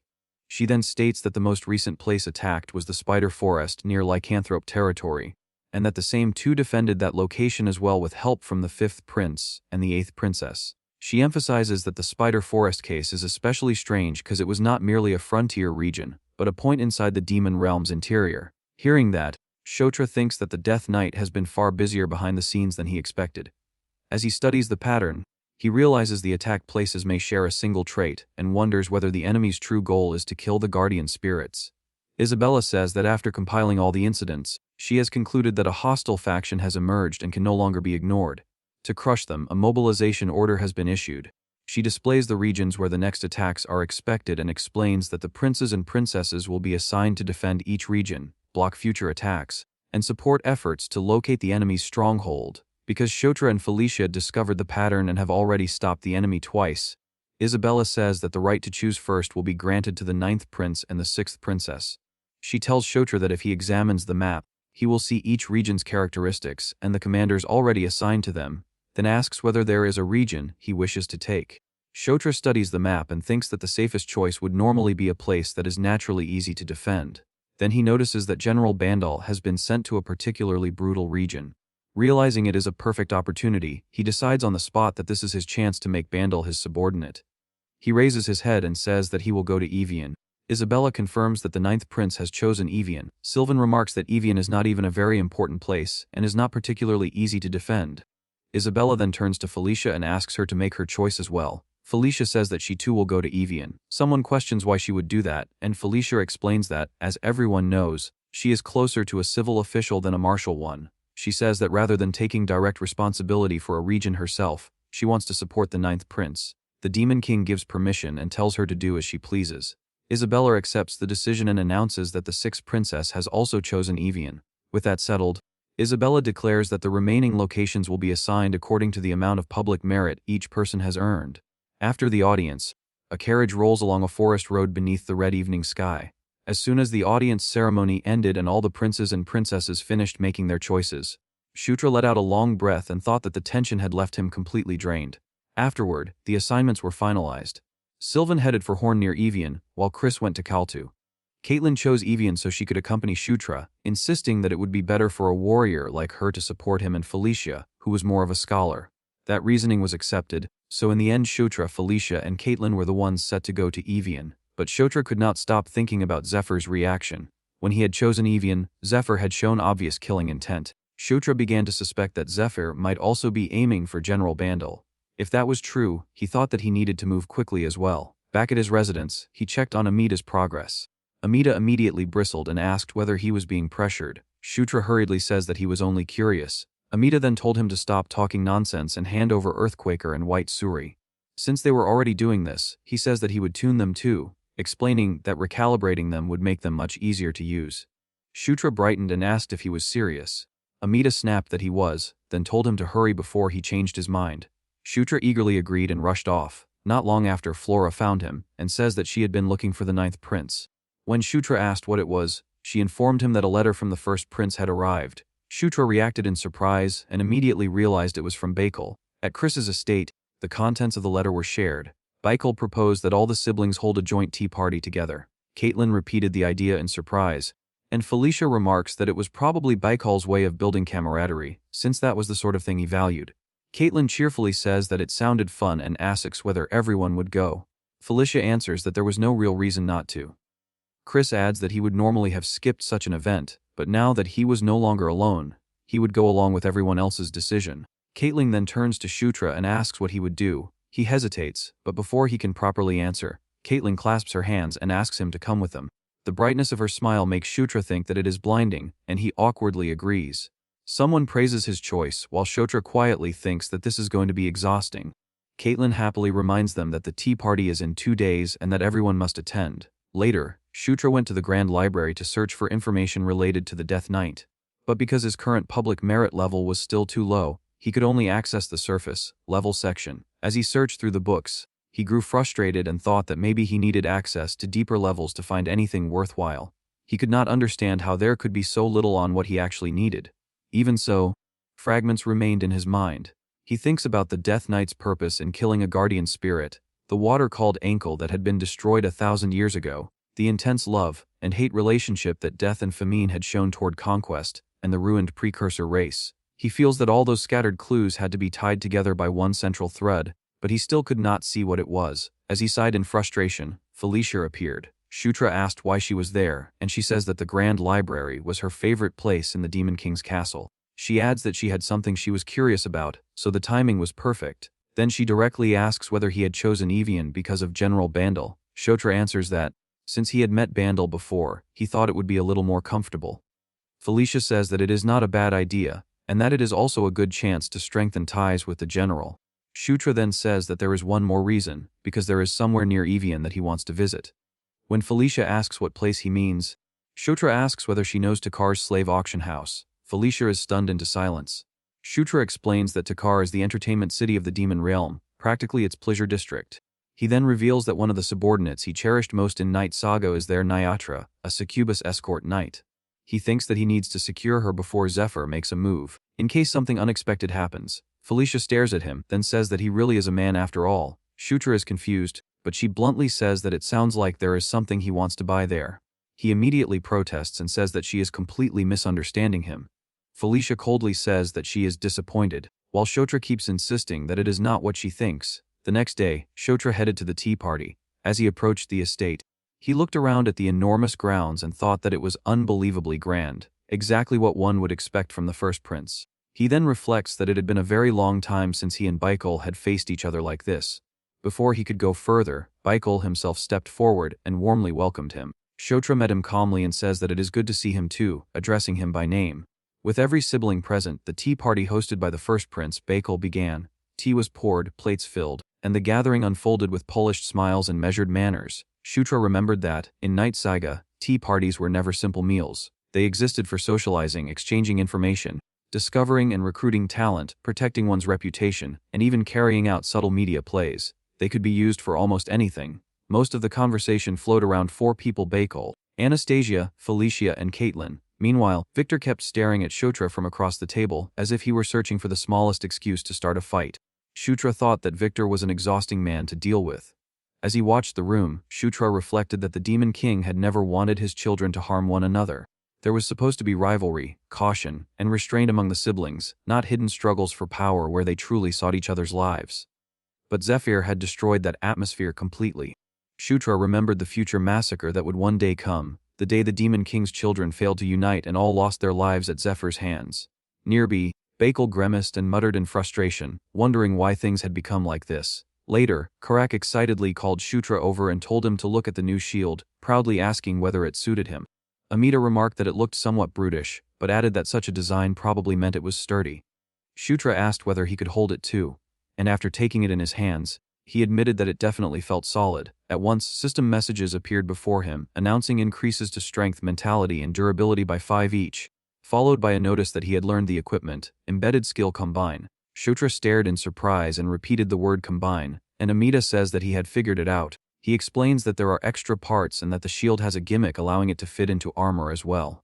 Then he tells Karak to raise the shield and say cultus. Karak awkwardly repeats the word, and the shield erupts with light as hidden parts burst outward and rapidly assemble over his body. Even Karak panics for a moment, but when the transformation finishes, the result leaves everyone staring. Shutra can only murmur that it is incredible.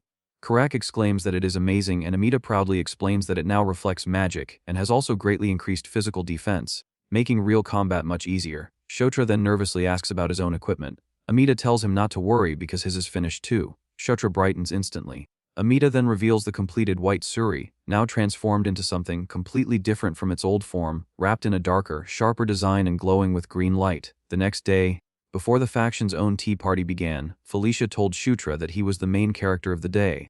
She explains that the event is a place for introductions and for confirming exactly who stands on their side, so he needs to make sure everyone clearly understands that he is the head of their faction. Shutra says that he understands. The gathering that followed became exactly what they needed. Shutra spent the time speaking directly with the people in the faction, building ties with them, and imprinting his presence on those who had once followed Felicia and Chris. The party lasted a little over 2 hours, but by the end he felt that they had accomplished every goal they had set. At last, the day of departure arrived. Before they left, Sylvan swung the sword Amita had made and loudly declared that it was the finest blade he had ever seen. He thanked Amita and says that he would use it well. Amita answered with a gruff compliment, saying that Sylvan was more useful than he looked since he could at least recognize true value. Then Amita asked whether they were really leaving for Evian that day. Shutra confirmed that they were. Amita asked for half a day more, explaining that the adjustments on Earthquaker were not finished yet. Shutra immediately agreed. Then, as if it were obvious, he added that Amita was coming with them anyway. Amita casually started to agree, then froze and shouted in disbelief, demanding to know what Shutra had just said. Shutra told him that he had heard correctly and added that the last flame had already given permission. When Amita refused to believe it, Shutra waved him off and told him to go check for himself. As Shutra walked away, Amita burst into a wailing scream. When the teleportation circle was prepared, the group gathered around it. Chris looked at Shutra and told him to take good care of Felicia and Caitlin. Behind him, Sylvan stood holding a ridiculous sign confessing his love for Felicia, making the send-off even stranger. Shutra answered with confidence that they could trust him. But Amita, still being carried along, screamed that the last flame would never do something like this to him and insisted that something was clearly wrong. As the circle activated, Shutra smiled and thought that it had been a while since he had traveled by teleportation circle. The pillar of light swallowed them all. Amida howled in despair, and Shutra fixed his eyes on the path ahead. Their destination was Evian, and he wondered what would happen there this time. As the teleportation circle carried them toward Evian, Shutra's thoughts returned to what he had found in the Grand Library. He reflects that, according to the information he uncovered there, the only elder dragon who could help pinpoint the lair's location was the ruthless Tala. Even though his access to the library had been limited, he thinks that the visit had not been a total waste. There had been a few books related to the elder dragons, and from them he learned that their disappearance began around 1,000 years ago. He remembers that one guardian whose main domain was the human world had been the lone exception, since that being had appeared there several times over the past 1,000 years. But the other elder dragons had vanished entirely starting from that era. Shutra links that to Ankel's death and the destruction of Kalteen's dungeon, then wonders whether some enormous battle had taken place and never entered recorded history, a clash involving the 4 horsemen of the apocalypse, the beings who chose them, and the elder dragons. Then another thought strikes him. He remembers Loch, the other protagonist of Night Saga, the hero of the human world, who crushed the invading demon army, crossed into the demon world, and eventually brought down the demon king himself. Shutra suddenly wonders when Loch first drew the holy sword. That thought is cut short when he crashes out of the teleportation circle and groans in pain. Karak immediately shouts at him to stop sitting there and get ready to fight. Shutra, still dazed, asks what he is talking about, only for Karak to roar that they are walking straight into an enemy ambush. The teleportation platform is already surrounded. Enemies rush in from all sides and Felicia steps forward at once. With a sharp command, she unleashes a deafening blast of wind that tears through the attackers and throws many of them aside. Even so, the numbers keep pouring in. The green-haired spirit warns Shutra that there are simply too many enemies. Shutra clenches his teeth and demands to know what is happening. The enemy commander screams that none of them should be allowed even a second to breathe and orders the assault to continue without pause. Hearing that voice, Shutra suddenly recognizes the speaker. He says that he has definitely seen that man before, then quickly remembers. The commander is Mad Dog Jix. At once Shutra understands that the one behind this has finally started moving. With a grim smile, he says that it is about time that bastard made his move. Without hesitating, he orders Green Wind to wipe out the small fry first. She answers that she understands. Then Shutra decides it is time to test Amida's modifications.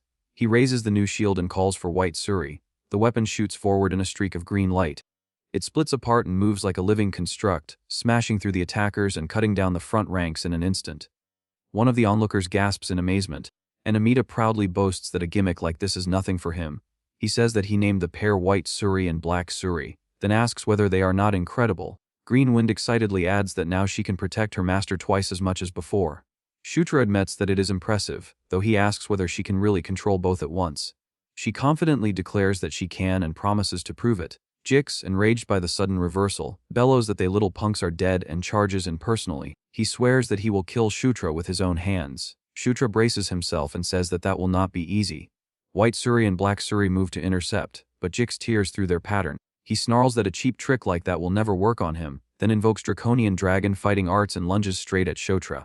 His body explodes with speed. Before Shutra can fully evade, Jix lands a crushing blow and sends him flying.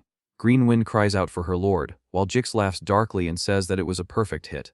But as the dust settles, Shutra rises with a grin and calmly thanks him. Jix stares in confusion. Shutra then releases a surge of green energy around his body and says that, thanks to Jix, he has learned something useful. At that very moment, a message appears before him announcing that he has acquired dragon fighting arts. Jix is shaken and demands to know how the hell Shutra knows dragon fighting arts. Shutra only smiles wider, steps forward, and casually says that, anyway, he wants to know whether Jix has anything else he can teach him. Jix froze, stared at Shutra's eyes, and thought that something about them was not normal. Realizing the situation had turned dangerous, he immediately ordered a retreat. Before pulling back, Jix scattered a poisonous mist across the battlefield. Shutra recognized it at once and says that it was poison. Jix proudly explains that it was a toxic fog made by gathering the venom of every kind of poisonous insect around Evian, and he boasts that even inhaling it once would bring unbearable pain. But the moment Shutra breathed it in, a message appeared announcing that immunity to 100 poisons had activated. Another message followed, stating that by resisting a rare powerful poison, that skill had evolved into immunity to 1,000 poisons, greatly increasing his resistance. Jix could only stare in disbelief. Shutra mockingly says that Jix had been quite generous, teaching him dragon fighting arts and even helping him gain immunity to 1,000 poisons. Then he says that, as a reward, he will finish this in one blow. With that, he smashed Jix with a single heavy strike and sent him crashing down. The raiders panicked. Someone screamed that their captain was dead, and the rest immediately fled. Shutra recognized the incident at once as the raid on Evian, a mandatory event from Night Saga, and thought that if Mad Dog Jix had already been mobilized, then General Richard must have finally started making his move. When Felicia asked why the enemies had suddenly run away, Shutra casually says that maybe they finally realized they had no chance of winning. As the group was still catching its breath, an elderly man hurried over, praising royalty for dealing with the infamous Mad Dog Jix so easily. Shutra asked who he was, and the man introduced himself as the guide assigned to lead the prince and princess. Shutra then asks whether, as a guide, he knows the area well. The man says that he does and asks whether there is anything Shutra wants to know. Shutra immediately asks how much Jix's bounty is worth. The guide awkwardly replies that it should be a rather large sum, though he cannot help wondering why a prince would care about that.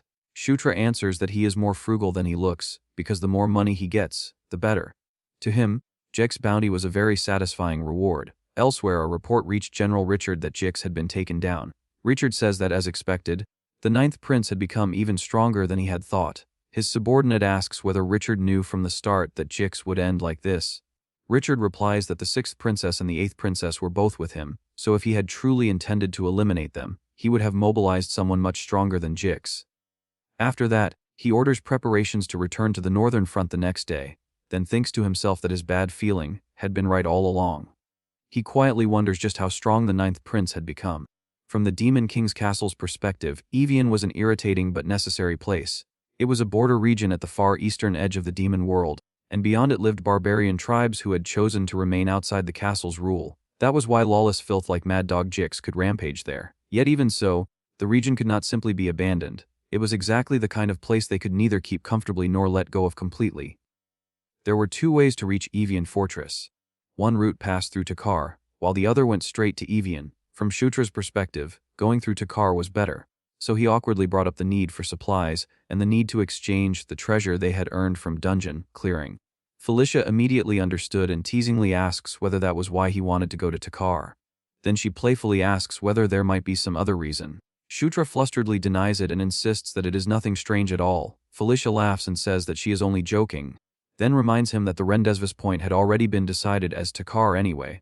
Felicia asks whether the lycanthrope group would also come to Takar, and Caitlin confirms that they would. Caitlin explains that since this is a military mission, the proper thing is to bring support troops as well, and there is also a large teleportation circle near Takar. Shutra inwardly feels relieved. Even so, Caitlin thinks that it had been a while since she last went there, and wonders whether the auction house is still the same.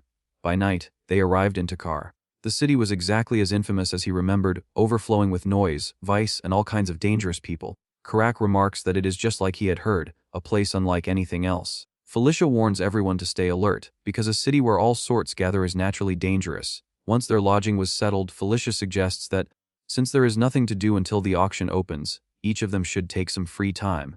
Shutra immediately says that he will go look around with Karak. Felicia smiles and tells him to go ahead and enjoy himself. Shutra eagerly grabs Karak and heads out, while Felicia remarks that he seems unusually excited. After he leaves, Caitlin asks what exactly Shutra had said he came there to do.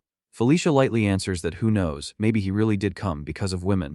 Caitlin freezes in confusion and quietly repeats the word women as though she cannot quite believe what she just heard. Under the moonlit streets of Takar's slave market, Shutra and Karak finished another fruitless search. A dealer spread his hands and says that there is no slave there by the name of Nyatra. Shutra lets out a weary sigh. Karak asks whether he is truly sure that a woman named Nyatra is in the city at all, saying that they had already searched everywhere worth searching. Shutra tells him to wait, but inwardly he begins to doubt himself. He thinks that maybe this is how things are supposed to be after all. In Night Saga, Zephyr was not supposed to meet Nyatra until a year later. He wonders whether that means Nyatra cannot be found yet. At last he gives up for the moment and tells Karak that they should head back. As they leave, Karak recalls the description Shutra gave earlier and asks whether the succubus named Nyatra has pink hair. Shutra says that she does. Karak then asks whether her horns are black too. Shutra confirms it and asks why he suddenly brought that up. Karak points ahead and says that he just saw someone who looked exactly like that. Shutra freezes. Not far ahead, a pink-haired woman with black horns is walking through the street. In disbelief, he murmurs Nyatra's name. Then he lunges forward and calls for her to wait. But before he can reach her, she darts away. Shutra chases after her, turns into the alley where she ran, and suddenly loses sight of her. He stares around in confusion and thinks that she definitely came this way. He immediately calls for Green Wind and orders her to find the woman they just saw. Green Wind says that she does not understand what is happening, but promises to track her down. Even then, the trail vanishes. Shutra clenches his jaw and wonders where Nyatra disappeared to. At that moment, Karak says that something else is strange. He explains that the slave trader told him the woman they had seen was not there to be sold, but to buy slaves herself. Shutra stares at him in shock. He realizes he never expected that at all. The thought hits him hard that, at this point in time, Nyatra was not a slave. Meanwhile, she looks down at them from above, sensing her gaze. He looks up but finds nothing. Looking at the moonlit sky, and remembering the future he knew, he wonders what in the world happened to her for her to become a slave with him just 1 year. When they return, Caitlin notices that something is wrong. She asks whether something bad happened to Shutra, saying that he has not spoken at all since he came back. Karak casually replies that is simply how things are. Caitlin then gently asks Shutra whether he is tired and suggests postponing the auction house for another day. Shutra quickly refuses. He says that they do not know when they will be able to come again, so they should go now. Caitlin tells him not to push himself too hard and says that if it becomes too much, they can return early. Before they leave, Amita stops Shutra and tells him to look at what he finished. He presents the newly tuned equipment and says that the tuning is complete now, so it should be much more convenient to use from then on. Shutra smiles and thanks him. From above, Felicia calls down for everyone to stop wasting time, get ready and move. Karak answers that they are heading out immediately. The auction house is already overflowing with people when they arrive. Caitlin appears in a dress Shutra has never seen before, and Karak openly remarks on it. Caitlin cheerfully explains that she could not wear clothes like that before because of Chris, then asks whether it suits her. Karak comments that the 7th prince seems more conservative than he first appeared. Caitlin scoffs and says that Chris is not conservative, just an older brother who thinks like an old man. Shutra barely hears any of it. While the others chat, he keeps turning the problem over in his head. He thinks that he has to find Nyatra before they leave Takar, but everything has changed from the future he knew so completely that he no longer knows how to locate her. Felicia suddenly leans in close and asks what he is thinking about so seriously. Startled, he insists that it is nothing. Felicia points out that the answer is written all over his face. Then she notices his clothes, tells him to come closer, and says that his tie is crooked. Shutra awkwardly agrees. Before anything else can be said, the auctioneer steps forward and calls for silence. He asks whether everyone can hear him, thanks them for waiting so long, and announces that the auction will now begin. He then declares that today's lots are the very items the guests have all been waiting for.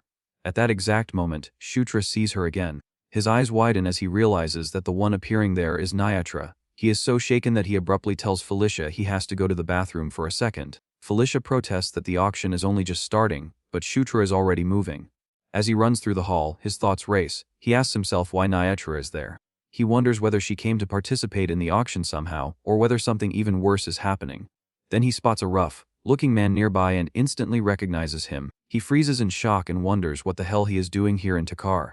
The next moment, a violent explosion tears through the hall. Someone shouts in shock, asking where that blast came from, while people scream and scatter in panic. Shutra grits his teeth and thinks that these people are completely insane. Amid the chaos, voices cry out for help. The auctioneer tries to calm everyone down.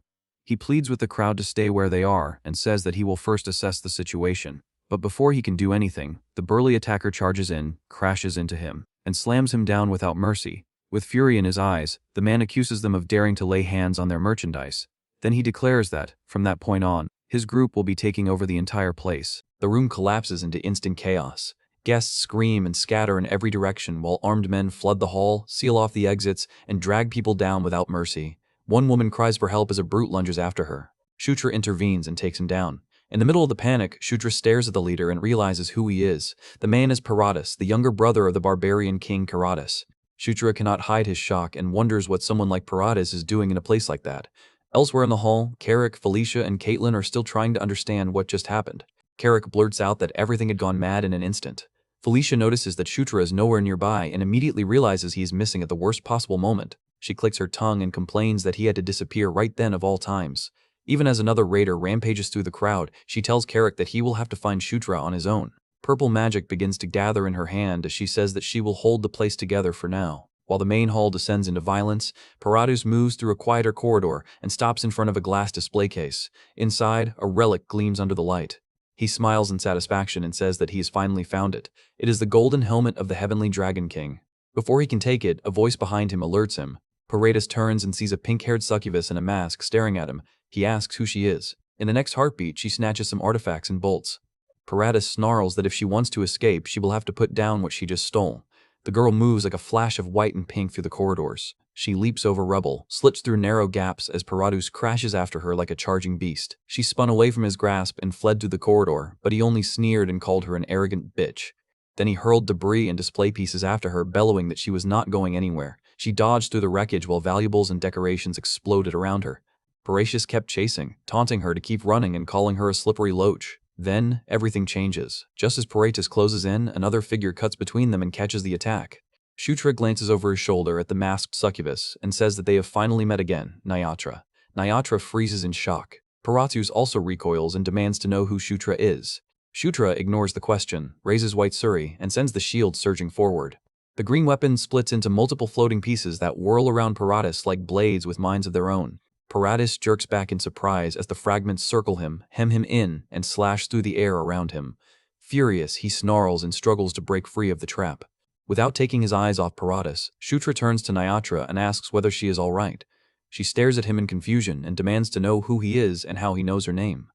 Shutra answers that explanations can wait because they first need to deal with the musclehead in front of them. Then he summons the king's knights.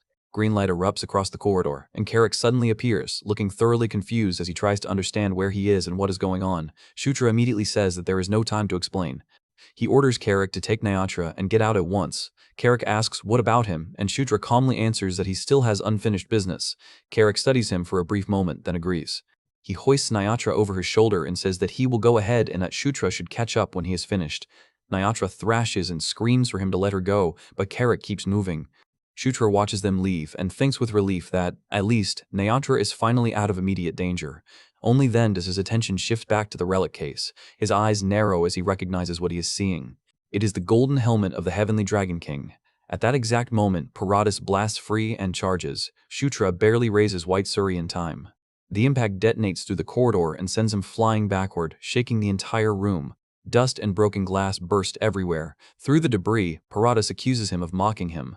As dark power surges over his body and his muscles swell, Shutra instantly recognizes the technique. It is body-strengthening art, the barbarian's special body-enhancing martial technique. He realizes again exactly who he is fighting. Paratus is not some common thug. He is the younger brother of the barbarian king and one of the strongest warriors among the barbarians, a fighter whose skill stands among the upper ranks of intermediate-class generals. Paratus tells him to go ahead and try whatever he wants, because he intends to tear his body apart. At the same time, Karak barrels through another part of the auction house with Nyatra over his shoulder. He apologizes between breaths and says that he has no choice because he gave his word to the prince. But raiders pour into the corridor ahead, blocking his path. He curses under his breath and charges them anyway, smashing into the first line head-on. More enemies flood in from both sides. Carrot growls in disbelief at how many there are. In the middle of the confusion, Nyatra slips free and bolts. Carrick notices too late, lets out a stunned sound, and yells after her to wait, but the attackers keep swarming him and force him to fight. Back in the corridor, Shutra and Paratus crash into each other again and again. The floor splits under their blows. Rubble rains down from the ceiling. Every exchange carries enough force to kill. Shutra quickly understands that a single mistake against Paratus will mean death. A heavy blow slams into him and sends him skidding across the shattered floor, forcing him to brace himself behind White Suri. Breathing hard, he admits that Paratus' strength is absurdly overwhelming. Even so, he counterattacks. White Suri flashes green and drives toward Paratus, but the barbarian crushes through the assault with pure force. He mocks Shutra, calling the attack pathetic, and scorns him for daring to challenge him with such meager skill. Shutra narrows his eyes, steadies his breathing, and says that Paratus is right about one thing. A system message flashes as the Night Watch uses Blink for the first time. In an instant, Shutra vanishes from Paratus' line of attack and reappears elsewhere in a streak of blue light. He slips around the barbarian's assault and lands a sharp blow from the side. Even while admitting that Paratus is monstrously strong, he says that strength alone means little if he can simply keep evading. He adds that an opponent who cannot catch him cannot do anything at all. He keeps moving, weaving around Paratus and striking whenever an opening appears. Each time Paratus turns, Shutra is already gone. Each time he attacks, Shutra is somewhere else. Another message flashes as the Night Watch uses Blink for the second time. Paratus snarls in pure frustration and shouts that Shutra should stop acting like a coward. He bellows that he should stop dodging and face him head-on like a real fighter. Shutra coolly remarks that Paratus is even more impatient than he expected. Paratus roars that then he will end everything in one blow. Shutra answers that the timing is perfect, because he is ready now. Red power begins to gather in his gauntlet. The heat and pressure swell violently as he activates Earthshaker Awakening. Then he drives out a destruction burst. The blast slams into Paratus and explodes through the hall in a violent crimson detonation. Paratus groans as the shockwave tears the room apart and blasts him away. Far off, Felicia senses the impact and instinctively calls Shutra's name. When the dust settles, Shutra checks the result. Since his experience does not rise, he realizes Paratus is still alive. He exhales and tells himself that it is fine, because killing Paratus was never his main objective anyway. He decides that the rest can wait for another time and immediately turns to leave. As he moves through the ruined auction house, he hopes Carrick escaped safely with Nyatra. Then his eyes catch something strange on the map. He realizes there is still one more presence nearby besides his own. Before he can react, a blade presses against his neck. Nyatra appears behind him and coldly orders him not to move. She says that he picked up the object that fell to the floor and demands that he hand it over. She names it the Jewel of Crimson Tears. Hearing that name, Shutra finally understands. He says that now the whole situation is starting to make sense. A third system message flashes as the Night Watch uses Blink for the last time. Shutra slips free in an instant and reappears behind her. He tells her that she must have come to the auction house because of that jewel. Then he says something that freezes her where she stands. Because of that jewel, she ended up getting caught and enslaved. Nyatra whirls around in disbelief and demands to know what kind of nonsense he is talking about. She tells him to stop speaking as if he knows her. Shutra answers by quietly saying one name. He says that her true name is Lapicheria. The effect is immediate. Nyatra's eyes widen in utter shock, and she asks how he could possibly know that name. Shutra explains that succubi reveal their true name only once in their lifetime, and only to someone with whom they have shared genuine love. He says that a true name is magic in itself, and that those whose true name is known cannot easily resist the one who knows it. Staring at him in growing confusion, Nyatra asks what exactly he is. Before he can answer, Carrick comes charging back in utter panic, shouting for the prince to help because there are too many enemies. Nyatra hears him call Shutra a prince and stiffens in surprise. Shutra says that introductions can come later. Then he throws a weapon at Carrick and tells him to take it. Carrick caught what Shutra threw to him and barked out a rough note of surprise. Even while enemies kept pressing in from every side, he tightened his grip, swung his weapon, and shouted his thanks to the prince. Nearby, Nyatra watched the exchange with growing confusion, unable to understand why the orc was suddenly treating Shutra like someone important. Shutra turned back to her and asked whether she had just said she was looking for the Jewel of Crimson Tears. Nyatra hesitated, clearly thrown off by how much he seemed to know. Shutra told her that they should settle the immediate problem first and continue their conversation afterward. After a brief pause, she agreed. Her eyes sharpened, and she calmly said that she would handle that side. The fight spread quickly through the broken auction hall. Nyatra moved through the chaos with quick, precise steps, striking down raiders that got too close while the noise of collapsing stone and shouting men echoed under the night sky. Not long after, Felicia and Caitlin arrived. Felicia looked over the wreckage, then spotted Shutra, Carrick, and the masked succubus together. Shutra called out to her, and she immediately asked what in the world had happened inside after hearing such an enormous blast. Shutra answered that he had fought Paratus. That stunned Felicia at once. She asked whether he meant Paratus, the barbarian king's younger brother, and then realized what that implied. She said that if Paratus had been there, then the barbarian tribes had not merely struck the auction house. They had attacked Takar itself. Shutra replied that, from what he saw, they had definitely been after the auction items. Before the conversation could go any further, Felicia's eyes shifted to the pink-haired succubus standing quietly in the back. She told Shutra to wait a moment and asked who the girl behind him was.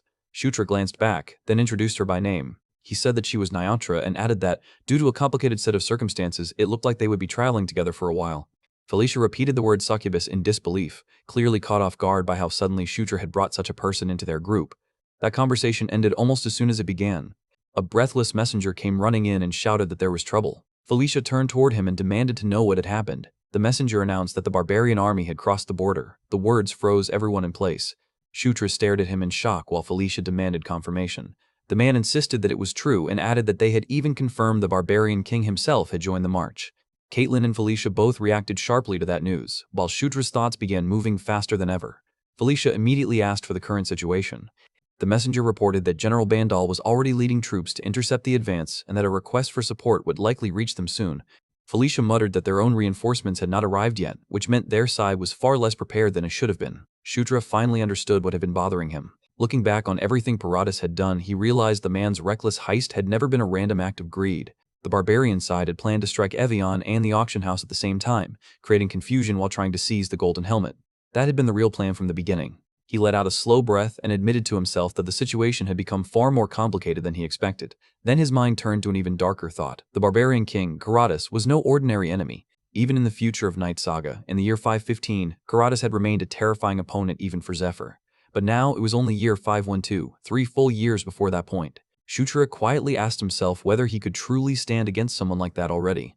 Later, after the panic had settled for the moment and the others were occupied with the larger crisis, Nyatra sat alone at a small table in a quiet corner under the night sky. She remained tense despite the calm around her, one hand close to her body and her gaze moving carefully through the dim courtyard. When Shutra finally arrived, he rubbed the back of his head and apologized, saying that he had kept her waiting because the situation had taken an unfortunate turn.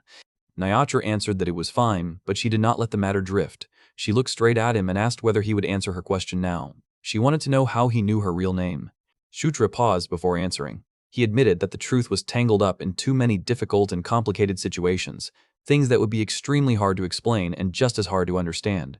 Nyatra asked what he meant by that, but Shutra only apologized again and told her that he would explain that part eventually. For now, he asked her to wait a little longer. Nyatra fell silent, clearly unsatisfied but willing to hear the rest. Then she changed the question. She asked that if he would not explain the name yet, he should at least explain why he brought her there.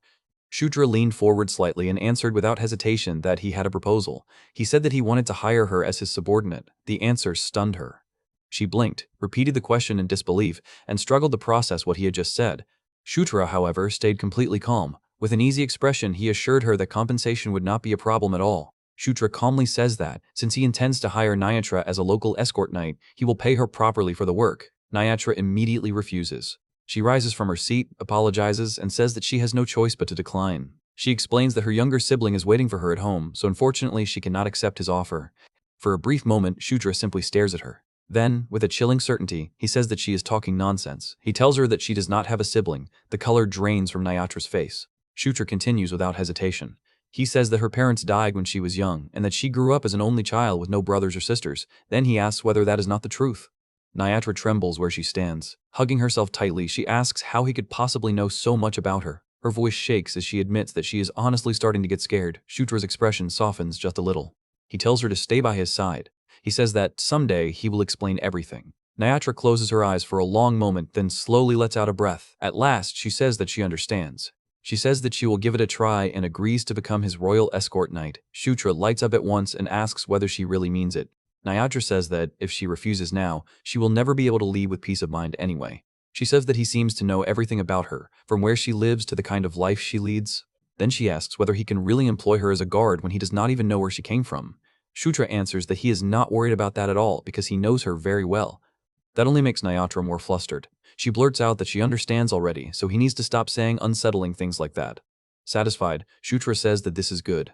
Then he asks whether they should proceed with the formal knight's commission right away. Nyatra stiffens when he suddenly draws his sword. She asks why he would pull out a weapon at a moment like that, and wonders whether this is some kind of magical binding contract. Shutra tells her not to worry.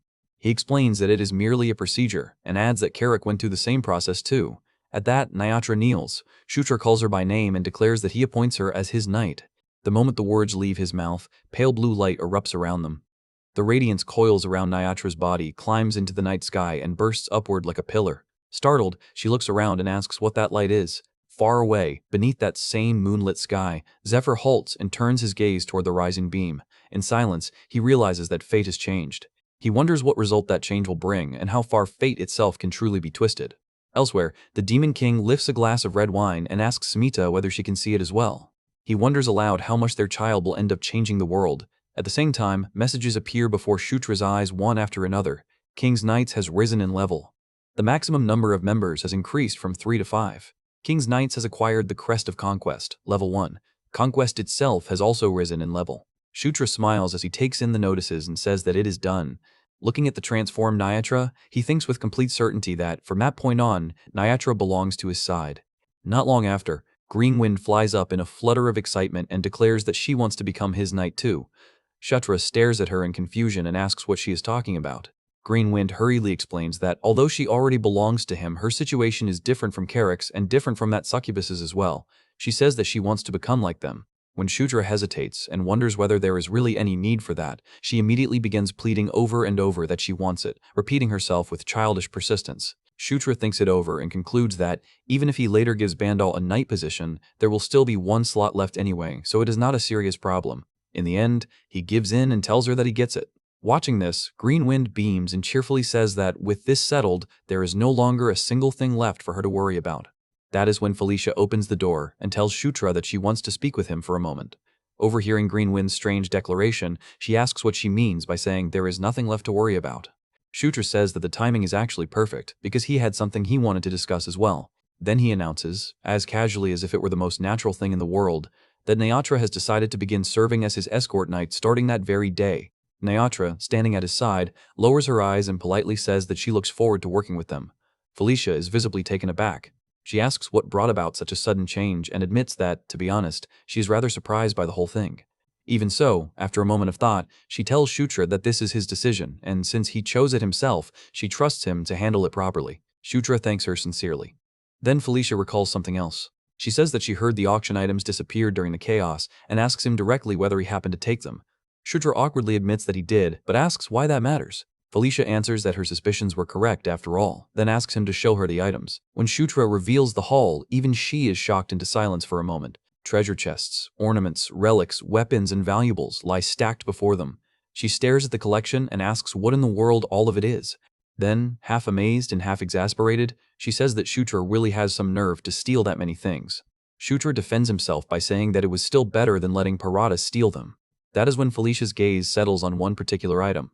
She realizes that this must have been what Paratus was after all along. Shutra confirms it and says that the artifact is the golden helmet of the Heavenly Dragon King. Felicia lifts it carefully and studies it in the light. She explains that it is a sacred artifact symbolizing the king's authority, and that legend says it was once worn by the ancient barbarian king himself. In other words, she says, it is essentially a crown. She says, in this case, then it should prove useful one way or another. Shutra is confused, but immediately Felicia warns him to be careful. She says he must not let anyone discover that he took it in secret. If Vulcanus, the manager of the auction hall, learns the truth, then the situation will become extremely troublesome. Shutra nods and says that he will keep that in mind. By the next day, the sky has brightened, though the unease from the night before still lingers over everything. Shutra gathers the group, and Felicia tells them that they have all heard the news of the barbarian king's attack by now. She says that, for the moment, before they continue on to Evian, they are supposed to meet up with reinforcements first at the rally point. Felicia says that the Dark Elves are probably already at the rally point, and that the lycanthropes should arrive around noon. She explains that they will move with the supplies they bought the day before, depart from the rally point in the afternoon, and return to Evian no matter what. After laying out the plan, she tells everyone to prepare accordingly.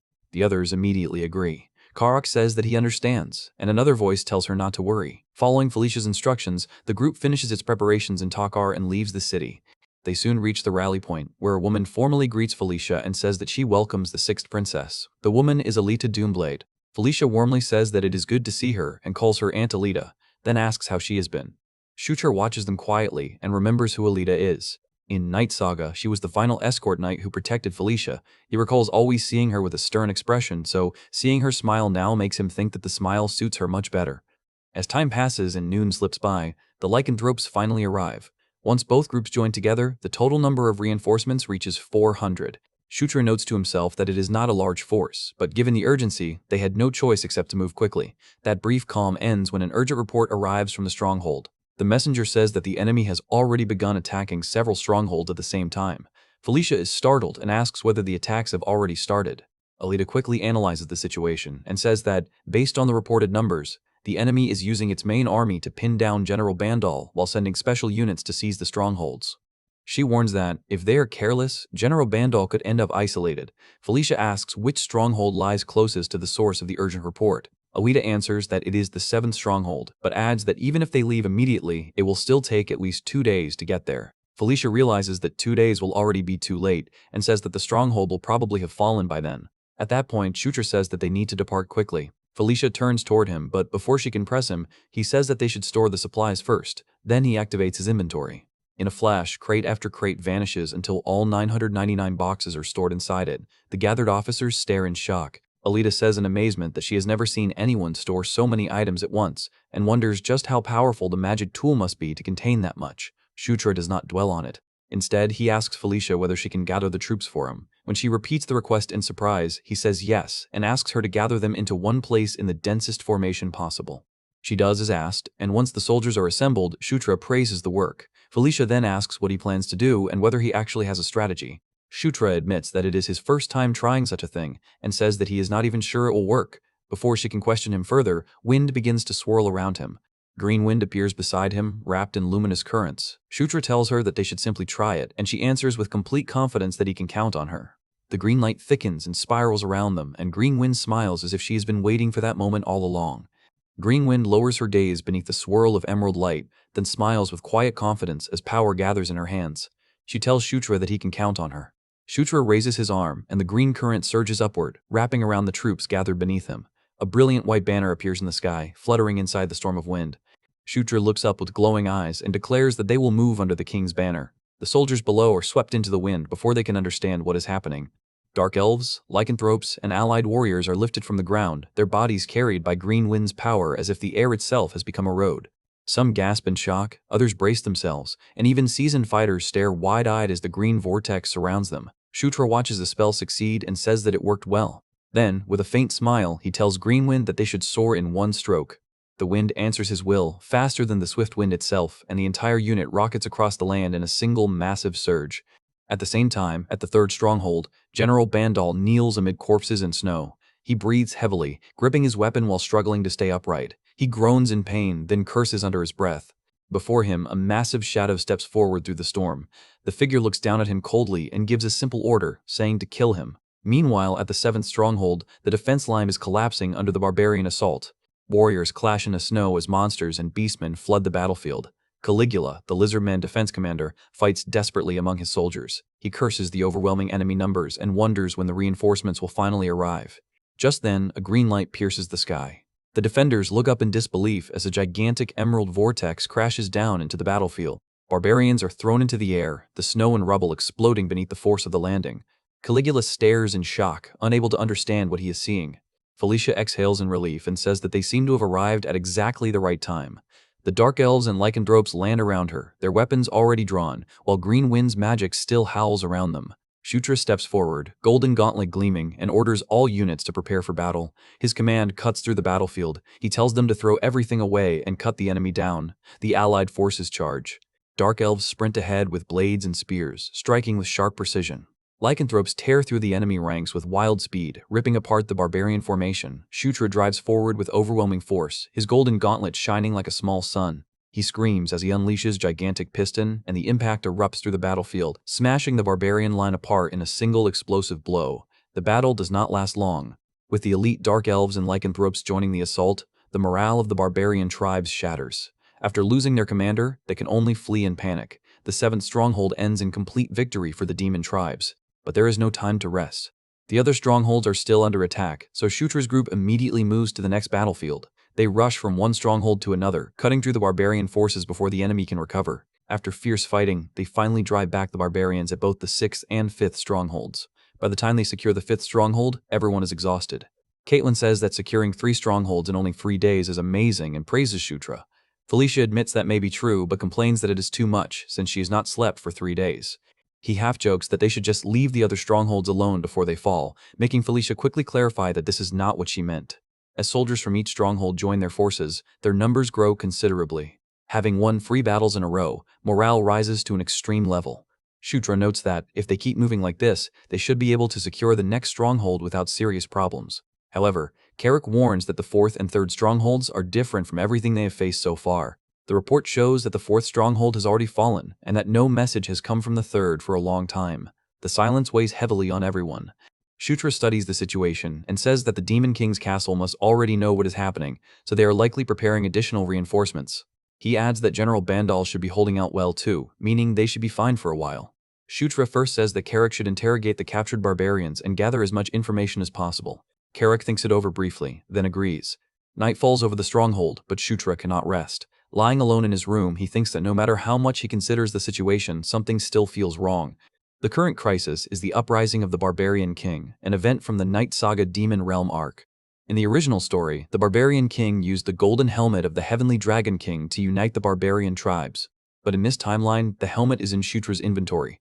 He wonders how Karatas managed to rally the tribes without it. Then a sudden suspicion strikes him. He thinks it might be the Night of Death again. Just as the guardian spirits in the Spider Forest join hands with them, the servants of the Night of Death might be supporting the Barbarian King.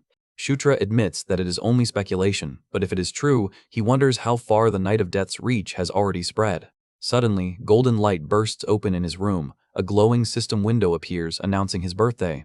Shutra flinches as another message says that he has turned 15, and he wonders what is happening so suddenly. More messages appear one after another. His level increases. Protagonist Setting Adjustment rises. Battlefield Protection rises. Another notice explains that now that he has turned 15, his physical abilities have improved. Golden light wraps around his body, and Shutra notices that he seems to have grown taller. He admits that it feels good, even if it is a little strange. But before he can enjoy it, Carrick rushes in and shouts that there is big trouble. He tells Shutra that this is no time to strike a pose. Shutra immediately asks what is going on. Carrick answers that General Bandal's main force has been defeated. Shutra freezes in shock. Elsewhere, Bandal's battered troops struggle through the snow. Red-skinned warriors cough, limp, and lean on their weapons, exhausted after barely escaping. One soldier reports to the general that they managed to flee, but there are too many wounded. He adds that they lost all their provisions, so continuing like this is impossible. Bandal listens grimly as the barbarian forces close in behind them. The pursuing enemies laugh and shout that they have found them, ordering each other to kill them all. One of Bandal's soldiers curses the persistent bastards for chasing them all the way there. The soldiers beg Bandal to fall back, saying they will hold the enemy no matter what. Bandal clicks his tongue and refuses. He says that they will fight to the end, even if it means dying that day. Back at the 5th stronghold, the commanders gather for an emergency meeting. The 7 strongholds of Evian are divided into 3 major sections. The 7th, 6th, and 5th strongholds are in the north. The 1st, 2nd, and 3rd are in the south. The 4th stands in the middle. Lamia Diotima, the commander of the 5th stronghold, explains that General Bandal's main force clashed with the barbarian king's main army around the 3rd stronghold. After routing Bandal's forces, the barbarians continued their assault. At present, they have managed to capture up to the 3rd stronghold. Shutra asks if they have heard anything from General Bandal since then. Lamia answers that ever since they received word of his retreat, they have not been able to make contact. Caitlin questions why the barbarian king attacked the 3rd stronghold directly instead of moving through the 1st and 2nd strongholds first. Lamia says she suspects their target is Takar. Caitlin asks why that would be the case. Lamia explains that the barbarians' objective is plunder, not occupation. It would be impossible for them to settle and rule Evian anyway. Their movements only make sense if they are trying to break through quickly, steal what they want, and leave before the Demon King side can fully respond. Lamia explains that the risk would be too great for the barbarians to hold territory near Evian. She adds that if they tried, the Demon King's castle would move in force. Felicia agrees and says that is why the possibility of them targeting Takar is high, since it is the richest land near Evian. She narrows her eyes and continues that there are 2 key points. General Bandal's routed forces are out of contact, and the barbarian king's forces are advancing north. Then she turns to Shutra and asks what he thinks. Everyone waits in silence.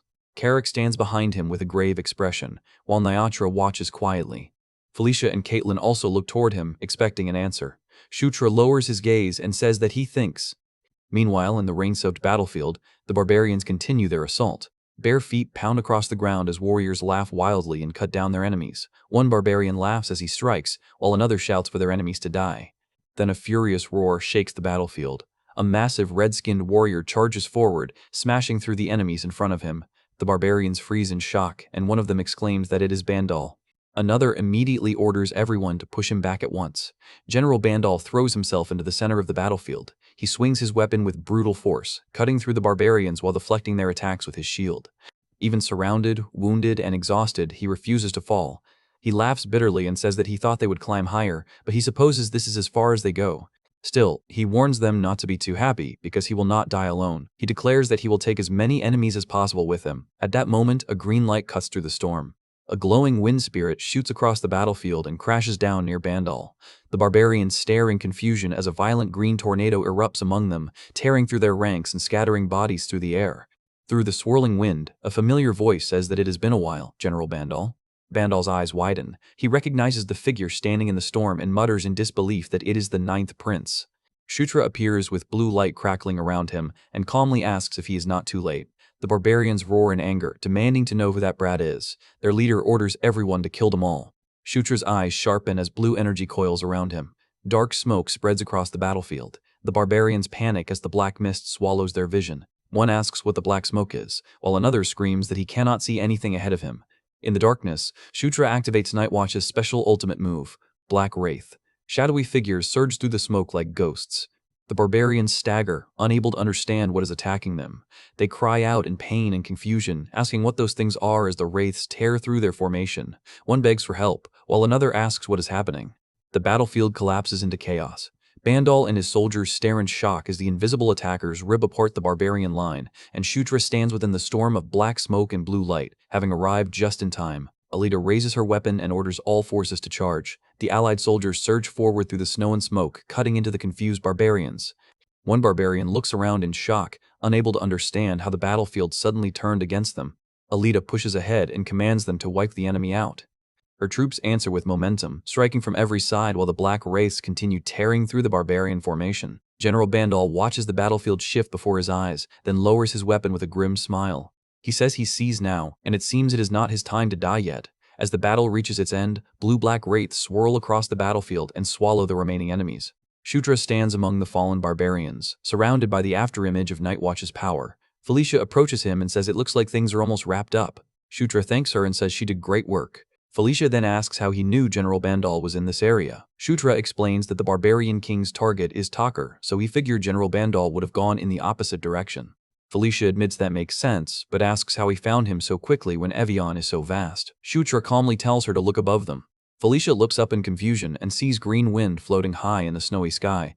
Green Wind grins playfully. Shutra explains that he raised Green Wind's altitude to increase his detection range. He adds that when he shares Green Wind's location, the minimap expands by that much too, so finding Bandal's location was only a matter of time. Felicia sighs and says he is speaking in riddles again. Shutra tells her not to worry about it and says they should finish the battle quickly. Meanwhile, at the third stronghold, a barbarian messenger rushes to Karatas and reports that they have lost contact with the pursuit unit chasing General Bandal. He assumes they were defeated and asks if they should send additional reinforcements. Karatas refuses.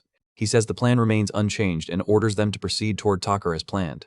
The next morning, the situation becomes clearer. The barbarian king is advancing north without engaging in additional combat. Bandal realizes this is an unexpected move. He explains that there were originally two reasons why the barbarian king could not move north. One was the risk of rear attacks from their forces, and the other was the fear of delays caused by blocked roads.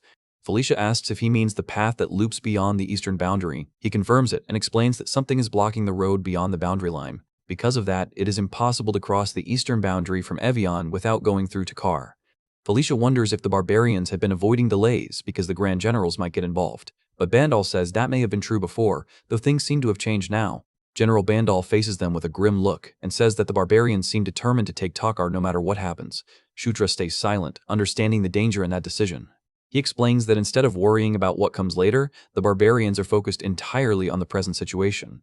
Felicia realizes the problem immediately and says that if that is true, then things are not good. Since only the minimum number of forces remains between the 5th and 7th strongholds, the road to Takar is practically wide open. If they leave things as they are, Takar will truly fall to the barbarian tribes. Bandal adds that if they chase after the barbarians, the enemy will turn their troops around and force a large-scale battle. He says they will try to fight on the plains, where they are most confident. Shutra admits that it is a dilemma, and Caitlin agrees that it really is one. If Takar falls, the Evian defense mission fails, but if they follow the enemy, they will have to fight an unfavorable battle.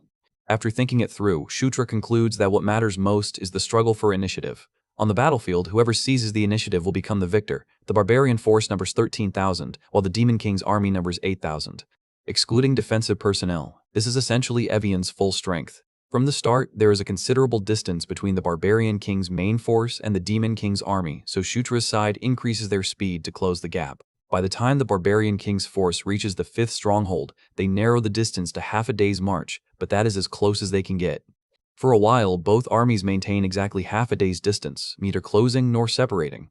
Because events are unfolding in real time, the Barbarian King cannot force the Demon King's army into battle. Their mobility is also different. The Demon King's army is not carrying supplies, so they move lightly, while the barbarians are burdened by supplies and fatigue. In the end, the Barbarian King's main force finds itself in a difficult position. Even if they keep marching north and reach Takar, the Demon King's army will be right behind them. Takar is also a self-governing territory with its own defensive forces, meaning the barbarians risk being trapped between Takar's army and the Demon King's army at the same time. Shutra realizes that the basic principle of strategy is to put the enemy in a bind. He silently wonders what Karatas will do now, knowing he has forced the Barbarian King's hand. A scout suddenly rushes in and shouts that the barbarians are moving. Shutra looks up sharply and thinks that they have finally come. He checks the map and wonders whether this is Karatas' answer. At Takar, Karatas rides at the front of his army and laughs wildly. He says that no matter how much his enemies rack their brains, it does not matter, because they will not be able to do anything anyway. He orders his men forward, calling them scum and telling them to go wild as much as they want. Elsewhere, Shutra stands on a rocky ledge with his allies and soldiers gathered behind him. Carrick says that it has begun, and that, fortunately, they arrive just in time. He then notices something strange and asks why only that group is moving. Below them, a small barbarian force advances separately from the main army. Carrick wonders if they are trying to breach Takar's walls with only that force. Shutra says that the barbarians are probably already aware of the trap. If they move recklessly, they will be caught between Takar's army and the Demon King's army and forced into battle. That is why they are moving with only minimal forces, trying to pin Shutra's army down first. Caitlin asks how they can possibly do that with so few troops. Shutra only says that they should watch for now. The small barbarian unit charges toward the walls. Takar's soldiers draw their bows and loose a storm of arrows, but the barbarians charge through the rain of projectiles. They roar, raise their weapons, and rush forward with brutal momentum, forcing their way through the battlefield despite the attack. The small barbarian force rushed toward Takar's wall with savage laughter, and the barbarian king at their center grinned as if the arrows and soldiers ahead meant nothing. He raised his strange red polearm high, and crimson energy spiraled around the weapon like blood-colored lightning. With a wild roar, he brought it down. The attack slammed into Takar's wall with terrifying force, sending stone, dust, and soldiers flying. Shutra, Caitlin, and Felicia stared in shock as the wall burst apart from a single blow. Takar's archers froze in disbelief, one of them asking what that had been. The barbarian warrior lifted his weapon again and shouted for his men to kill them all. His troops answered with savage cries and surged through the ruined opening. From the ridge, Shutra's group watched the destruction unfold. Caitlin muttered in disbelief, asking whether that man had really destroyed the castle wall with one blow. But Shutra's expression darkened. He says that something is off. He realizes that each barbarian has become far stronger than usual. Their movements, their strength, and their aura all feel unnatural. As he checks the situation through his map, he wonders what on earth they have done. Then he sees it. On the map, a large, abnormal presence stands at the center of the barbarian camp, surrounded by clustered enemy units. Shutra's eyes narrow as he realizes there is something inside their formation. In the distance, a red flag glows ominously, planted in the middle of the barbarian army. Crimson energy spreads from it, flowing into the warriors around it. Shutra wonders what that red flag is. As the aura reaches the barbarians, their eyes glow and their bodies swell with violent power.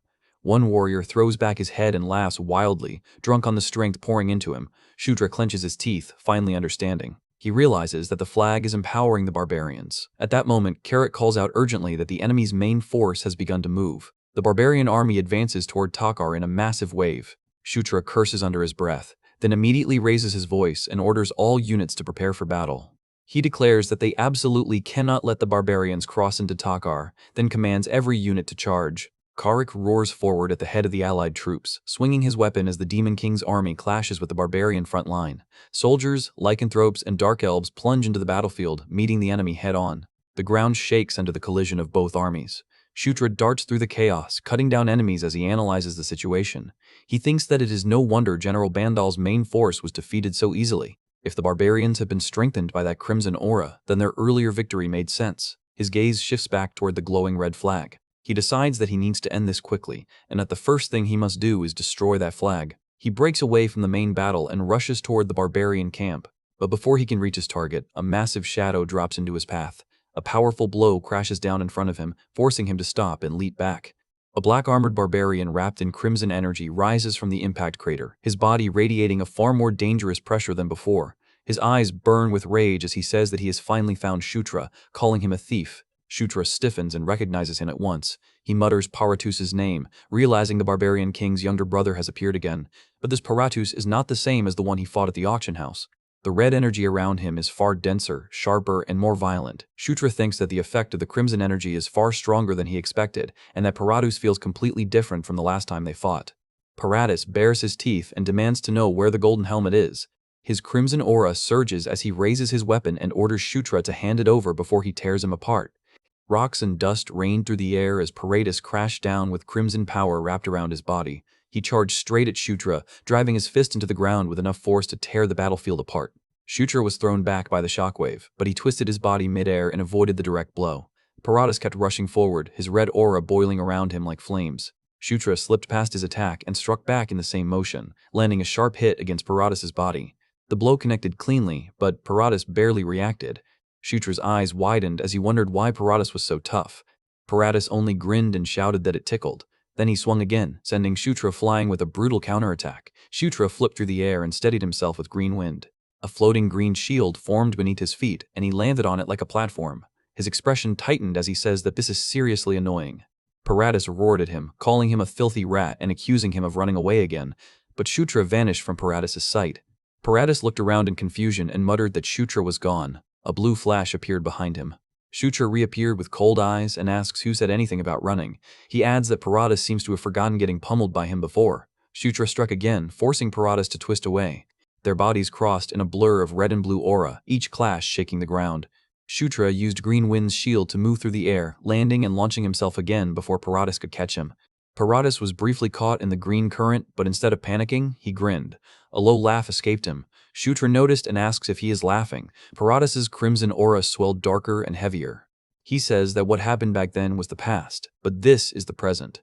He declares that the current him cannot even be scratched by something like Shutra's attacks. He charged again, smashing into the green shield Shutra raised in defense. The impact sent cracks through the ground. Paratus snarled and tells Shutra to stop wasting time and hand over the golden helmet. Shutra exhales, saying that Paratus is incredibly persistent. Then his expression turns calm. He says that if Paratus wants it so badly, he can take it if he can. With that, Shutra tosses the golden helmet into the air. Paratus freezes for a moment. His eyes lock onto the glittering helmet as he exclaims that it is the golden helmet. Rage and greed twist across his face as he calls Shutra insane and says he has no idea what he is messing with. But Shutra is already moving. Blue energy bursts around him as he launches himself toward Paratus. He says that Paratus can go ahead and try taking it if he truly can. His power surges as he activates Asura Divine Fist Strike's ultimate move. Paratus reacts with shock. The attack collided violently, sending a shockwave across the battlefield and sending Paratus flying back. Shutra's body blurs.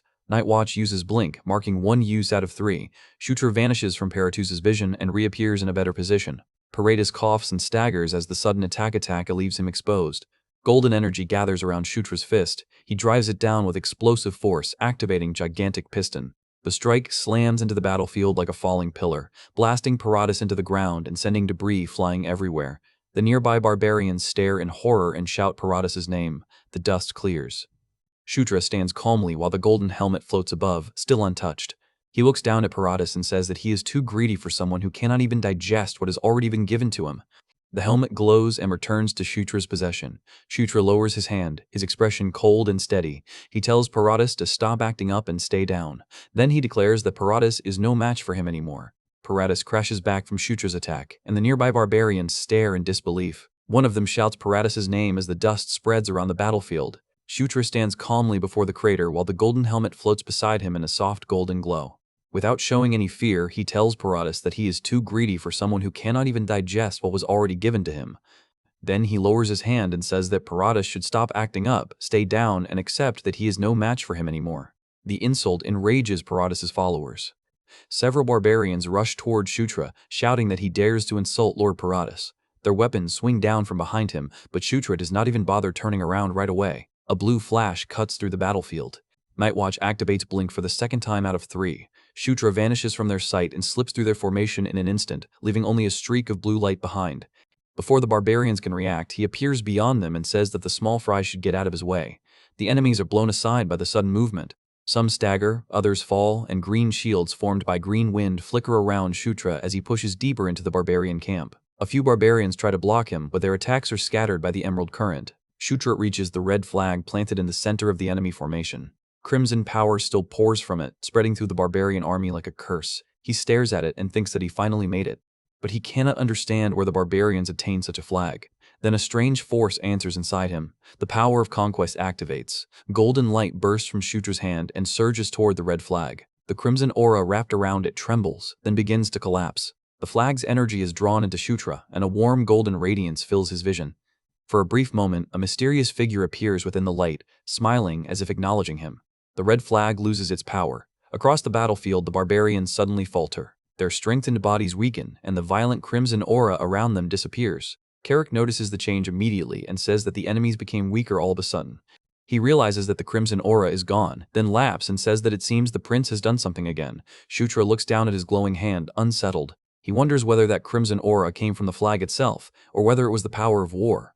The situation feels stranger the more he thinks about it, and he wonders what in the world is happening. Before he can sort through his thoughts, a massive presence appears behind him. The barbarian king steps forward, his huge body wrapped in a crushing aura. He looks down at Shutra and asks if he is the one who touched the flag. Shutra turns around and says that he did, then asks if that is a problem. The barbarian king's eyes narrow. He says no, then tells Shutra to just die. In the next instant, he attacks. His strike crashes down with terrifying force, blowing apart the ground where Shutra had been standing. Shutra barely avoids the direct hit, but the shockwave still throws him back. He grits his teeth as debris flies past him. The barbarian king presses forward without hesitation. Every step shakes the battlefield, and every swing carries enough power to crush stone. Shutra dodges, blocks, and retreats, but the pressure is overwhelming. He realizes that this destructive power is exactly what should be expected from the barbarian king. One wrong move, and his bones will be shattered. The barbarian king charges again, moving faster than his size suggests. Shutra uses Green Wind's platform to launch himself away, then lands and pivots into a counterattack. His fist strikes hard, but the barbarian king barely flinches. Then the barbarian king's aura swells again. He rushes forward and catches Shutra's movement, smashing through his defense with raw power. Shutra is hurled backward and crashes down hard.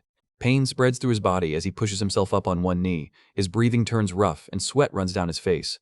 He stares at the barbarian king in disbelief, unable to understand why the fight has become so difficult even after the red flag lost its power. Shutra clenches his fist and wonders what is happening. The crimson flag has clearly disappeared, yet Karatas still stands wrapped in an oppressive red aura. Shutra watches him carefully and wonders why he can still feel war's power radiating from him. Karatas moves first. A shockwave tears through the ground as his attack strikes down, sending stone spikes bursting upward. Shutra barely avoids it before Karatas rushes in like a beast, closing the distance with impossible speed. He calls Shutra pathetic and raises his fist, his crimson aura flaring around his massive body. Shutra lands on the ground with clenched teeth, realizing this fight is far from over. He tells himself that it ends there, then braces for the next attack. Karatas slams down with overwhelming force. Red energy erupts from the impact, blasting the battlefield apart. Shutra is thrown backward through the smoke and debris, but he twists his body in midair and digs his foot into the ground to stop himself. He groans in pain, frustrated that Karatas is still bringing out that much strength. Karatas stands in the middle of the storm, mace in hand, and says that Shutra dodged it. He admits that Shutra is pretty quick. A system like thought identifies the weapon as the Skullcrusher mace. Shutra says nothing, keeping his eyes fixed on the barbarian king. Karatas grins and tells him that he wants to see how long he can keep running. He charges again, his red aura cutting through the air. The blow comes down like a falling boulder. Shutra activates Nightwatch's blink for the third and final time. A blue arc flashes across the battlefield and Shutra vanishes before the strike lands. Karatas' mace smashes into empty ground, leaving a crater behind. He lifts his head with a growl, surprised that Shutra slipped away again. Shutra reappears at a distance, surrounded by blue light. He clicks his tongue, annoyed, and thinks that Karatas will not even give him a moment's rest. Karatas notices the trick and calls it filthy. Despite his huge build, he moves with alarming speed, rushing at Shutra again. Shutra watches him come and realizes that even with such a massive body, Karatas is still that fast. The barbarian king's attack slams down, and Shutra blocks with his arms. The force still drives him back. Karatas presses forward relentlessly, giving him no room to recover. He smashes through his defenses and sends Shutra flying and crashing into a wall. The king senses movement behind him. Caitlin suddenly appears and dives in with her fist, striking Karatas from the side to interrupt him. Her beast god fist art surges with blue energy, and the attack lands hard. The move disrupts Karatas for a moment, forcing him to stagger back. Shutra drops to one knee, breathing heavily. Green Wind appears beside him and asks if he is all right. Shutra answers that he is fine for now, which is exactly why he brought plenty of potions. He admits that the problem is that Karatas is stronger than he thought. Green Wind agrees, then suggests that he try that. Shutra looks at her in confusion. She explains that she means White Suri's ultimate move. Karatas roars and swings again. Green Wind's shield glows brightly in Shutra's hands as he prepares himself.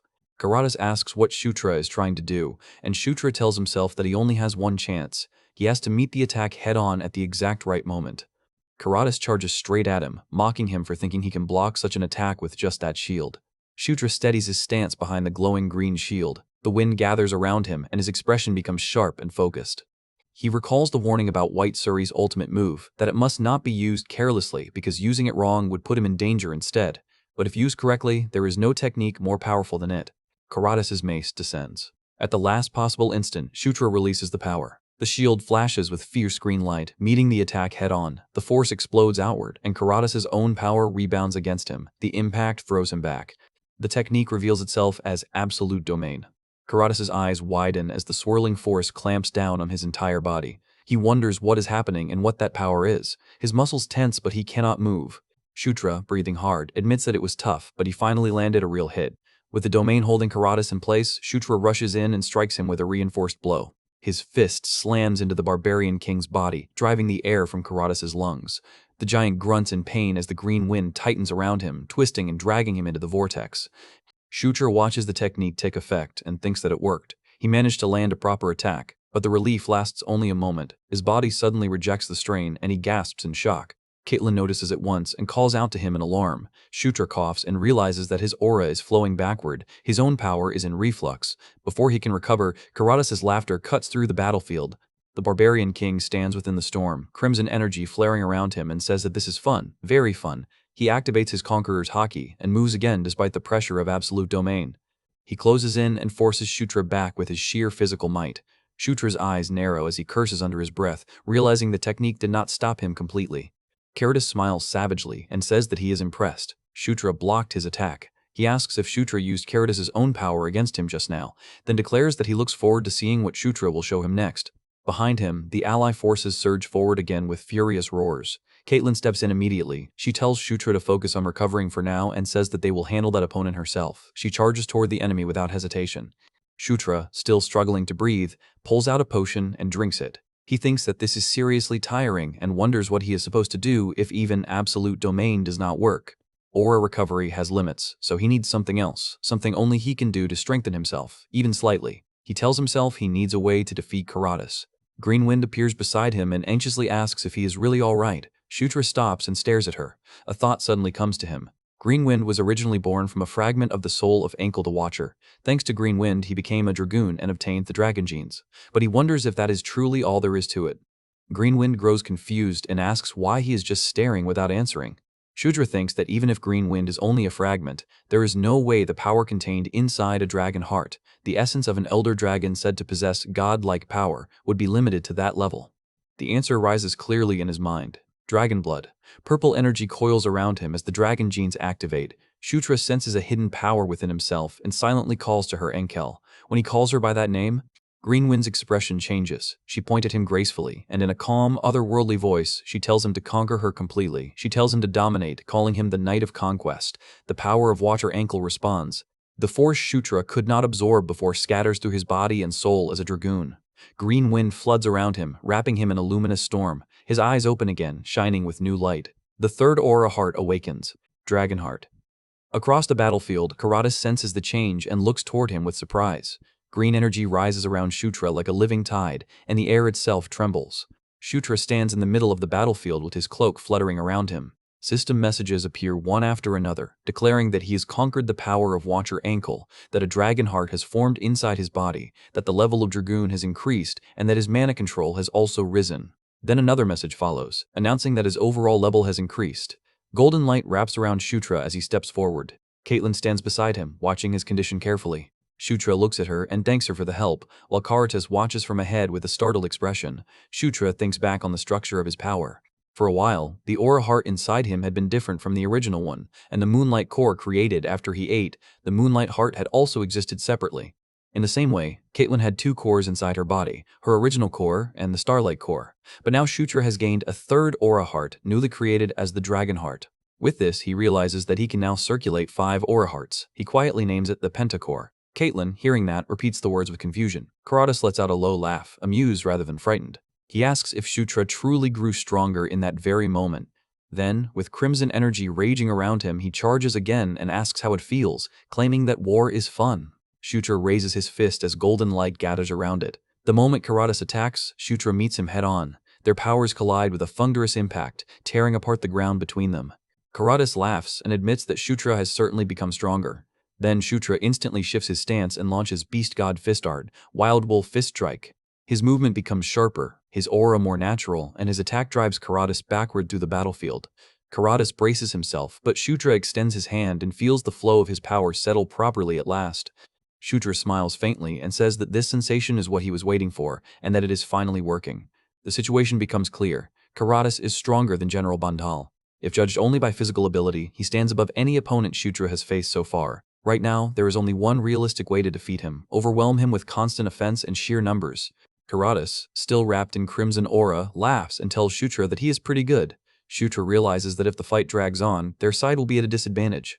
He decides to push forward with full power from the very beginning. Shutra shouts for everyone to never back down. Then he orders all units to charge. The demon forces rush forward. Felicia leads the attack from one side, while Carrick and the others move in with the troops. Warriors clash against barbarians, weapons flash, and the battlefield erupts into chaos. Caratus swings his mace with monstrous strength, but Shutra darts in, striking and retreating before the blow can crush him.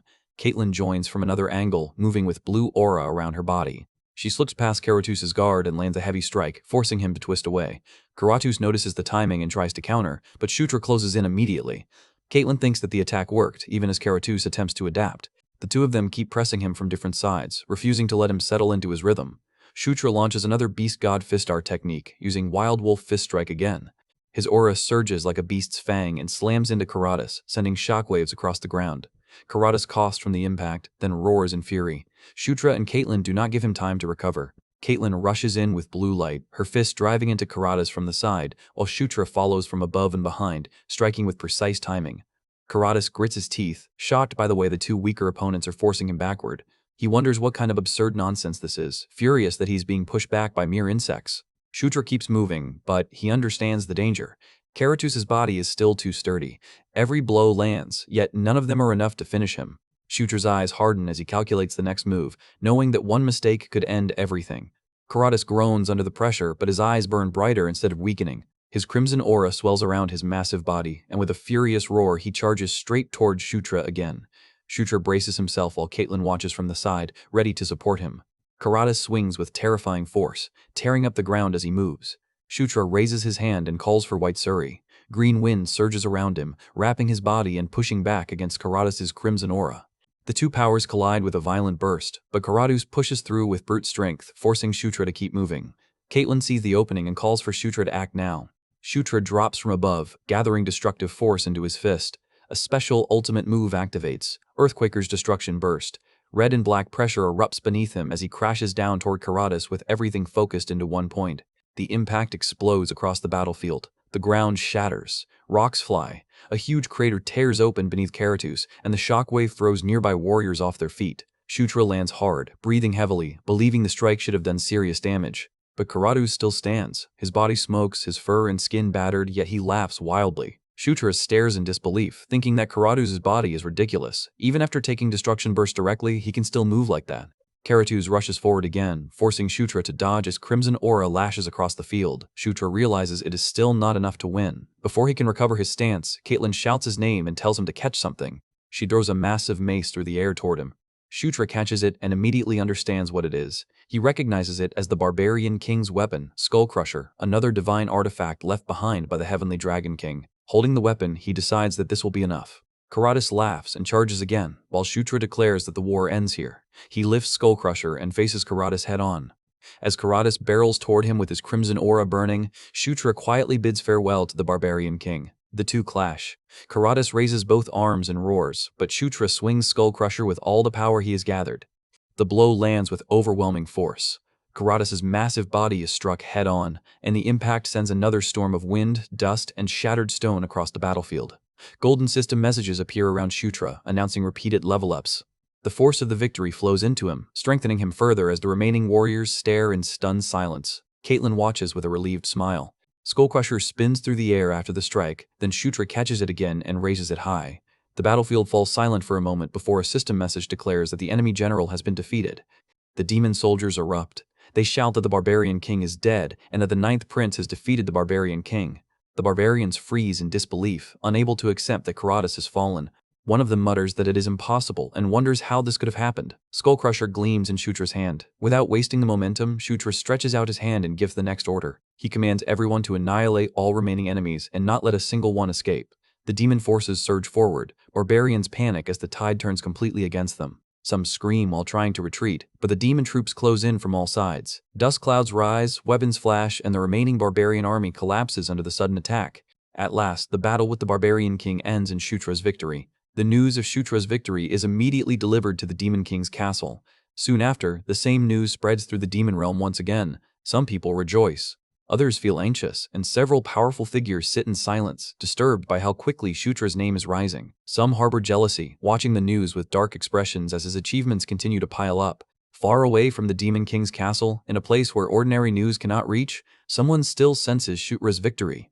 The Death Knight stands beneath the night sky, wrapped in a cold blue aura. The narration describes him as the one who has craved the end of the world for 1,000 years. He raises his head, and the blue flames around him stir as he begins listening to the voice of death. That evening, on the day Karatus is defeated, the Demon King's army camp is filled with celebration. Soldiers laugh loudly, lift their mugs, and enjoy the rare moment of peace after the brutal battle. The atmosphere is warm and relieved, with demon tribes drinking together around the fires. From near the camp, Shutra tells everyone that they have worked hard all this time. Standing with Felicia, Caitlin, and the others, he adds that the mission somehow ended well too. Someone tells the prince that he worked hard as well. Caitlin, sparkling with admiration, says that no matter how much she thinks about it, Shutra is amazing. She says that it is incredible that he managed to defeat the barbarian king. Shutra scratches his head awkwardly and says that it is nothing. He says that it is not as if he fought alone, and he definitely would not have won if it were not for them. Felicia smiles teasingly and asks if that is so. Then she steps closer while holding out a soft pillow and tells Shutra to try sleeping on it today. She explains that using it for only 1 day should be enough for him to recover. Shutra takes the pillow in confusion and asks if it is not a lucid dream pillow. The lucid dream pillow is a magic pillow that lets the owner dream whatever they want. It is an item that can be used once every 3 days and has a limit of 10 uses. Shutra holds the pillow with a bright expression while Felicia says that she knew he would understand what kind of pillow it was. He replies that, of course, there is no way he would not know something this precious. Felicia looks at him with a soft, curious expression and asks if he has thought about what kind of dream he will have. Shutra pauses, suddenly realizing that he has not decided yet. He thinks that, of course, if he truly considers it, there are plenty of good dreams he could choose. But as his thoughts settle, his eyes sharpen. What he needs most right now is a rematch with the barbarian king. He wants to fight Karatus one more time, because battling the barbarian king would surely be excellent training for him. Shutra declares that he has decided what dream he wants. Before he can finish, the orc reacts in alarm and tells him to wait a minute. He says not to dream about him because he thinks it would feel a bit strange. Felicia and Shutra immediately shout in confusion, asking what kind of nonsense that is all of a sudden. At that moment, someone asks if he can come in for a moment. Caitlin turns in surprise and recognizes General Bandal. Bandal steps into the camp, his large red body still wrapped in the presence of battle. He says that he has something to say to the Ninth Prince. The group welcomes him, though someone asks if his physical condition is all right. Bandal answers calmly that, for him, a wound like this will be completely healed after 1 good night's sleep. Then he says that he came because he has a favor to ask. Shutra looks at him and asks what favor he means. Bandal faces him directly and asks if, in 5 days, Shutra would be willing to fight him. Shutra freezes, surprised by the request. In his thoughts, he realizes that Bandal is the first to request a duel with him. In Night Saga, it was always Zephyr who made the first offer. Even when recruiting Bandal, and even when welcoming Yakra, Bandal had always been the one approached first. He had never tested whether someone was worthy of becoming his lord. Yet now, that same Bandal is the first to challenge Shutra to a duel. Shutra senses it clearly, Bandal's competitive spirit. A smile rises on Shutra's face. He accepts and says that they should fight. Bandal smiles back, and the challenge is set. In 5 days, they will face each other in their peak condition. Felicia collapsed over the table, her face drained of color as sweat poured down her forehead. In a miserable voice, she says that she is dying and begs someone to save her. Shutra looks at her helplessly and says that she drank far too much, reminding her that he specifically warned her to take it easy. Felicia weakly protests, saying that after a day as wonderful as yesterday, there was no way she could have stopped it just a little. Letting out a sigh, Shutra asks about the current situation. Studying the map spread across the table, Felicia explains that roughly 1/3 of the barbarians have retreated for the moment. During the discussion, she says that no one knows when another attack might come, making it wise to reclaim the occupied strongholds first and eliminate any barbarians still hiding there. Carrick immediately agrees, saying that such a plan would undoubtedly be the better choice. Caitlin then turns towards Shutra with obvious curiosity and asks how his aura suddenly became so powerful. Caught off guard, Shutra says that the explanation is somewhat complicated. After hearing the story, Felicia stares at him in disbelief and asks whether it is really true that a dragon heart has formed inside his body. Shutra confirms that it happened exactly that way. Felicia laughs and says that his sudden increase in strength makes perfect sense if that is the case. Caitlin praises him with admiration, saying that he is amazing, while Carrick enthusiastically adds that he is truly incredible. Carrick then wonders whether Shutra will eventually transform into a dragon, imagining scales growing all over him. Felicia immediately rejects the idea and explains that a dragon heart is closer to possessing the very authority of a dragon. She says that, put simply, Shutra will now be capable of wielding powers unique to dragons. Caitlin and Carrick instantly become excited. They ask if that means Shutra can unleash dragon breath and spew fire from his mouth. Shutra blinks in confusion and asks what they are talking about.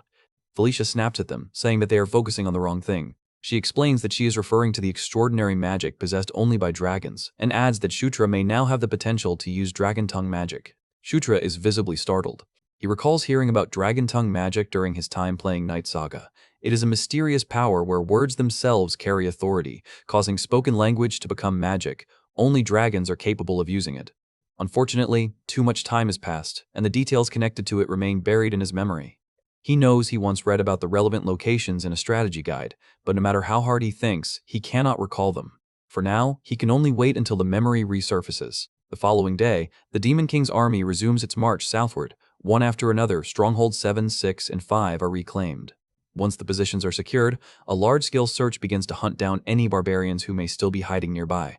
Meanwhile, Shutra activates the lucid dream pillow. A system notification appears before him, informing him that there is a dream that was interrupted during the setup phase. It asks whether he wishes to load it.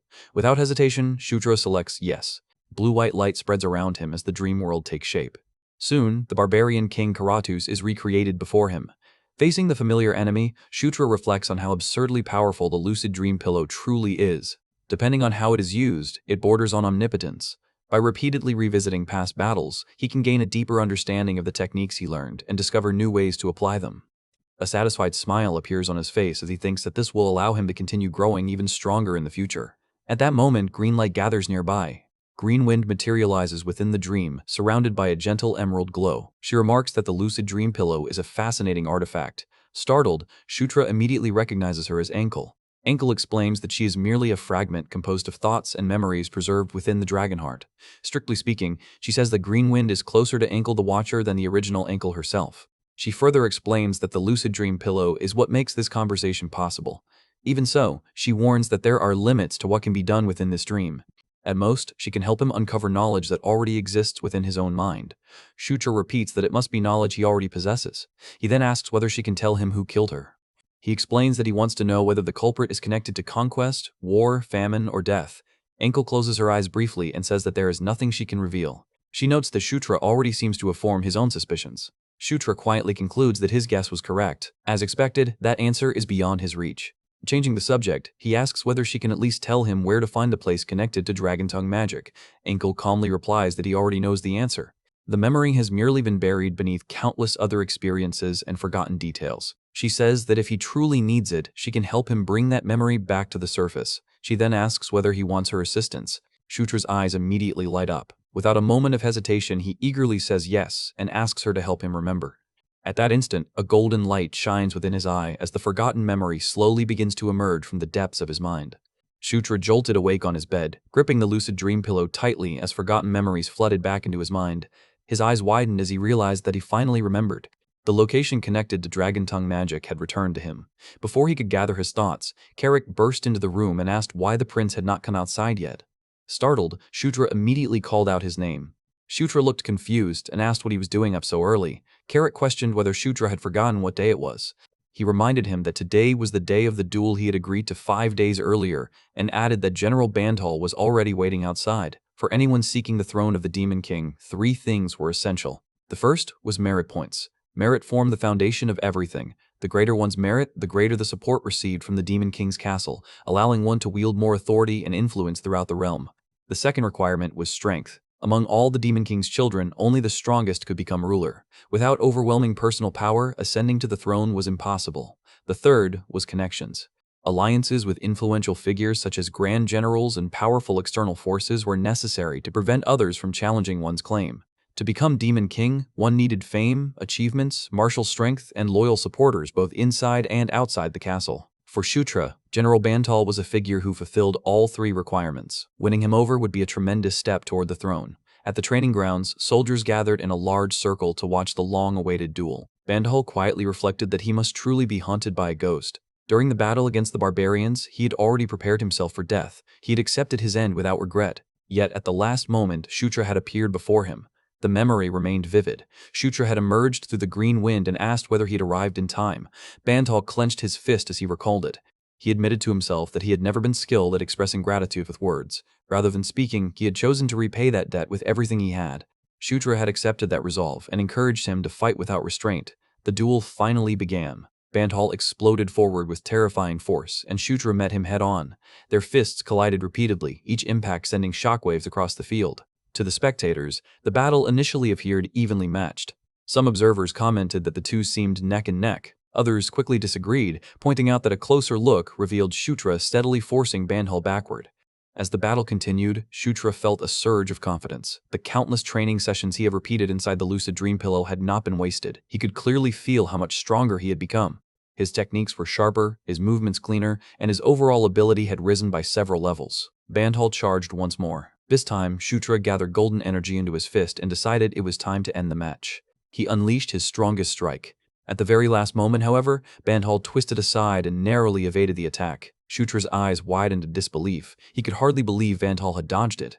Before he could recover from the shock, Bandhal's fist slammed into him. The impact sent Shutra flying. Later, Shutra sat on his bed wearing a dark and lifeless expression. Carrick scolded him mercilessly, saying that of all possible places to be hit, he had managed to take the punch directly to the eye. He then asked whether Shutra could even see properly anymore. Shutra irritably told him to stop talking and leave him alone.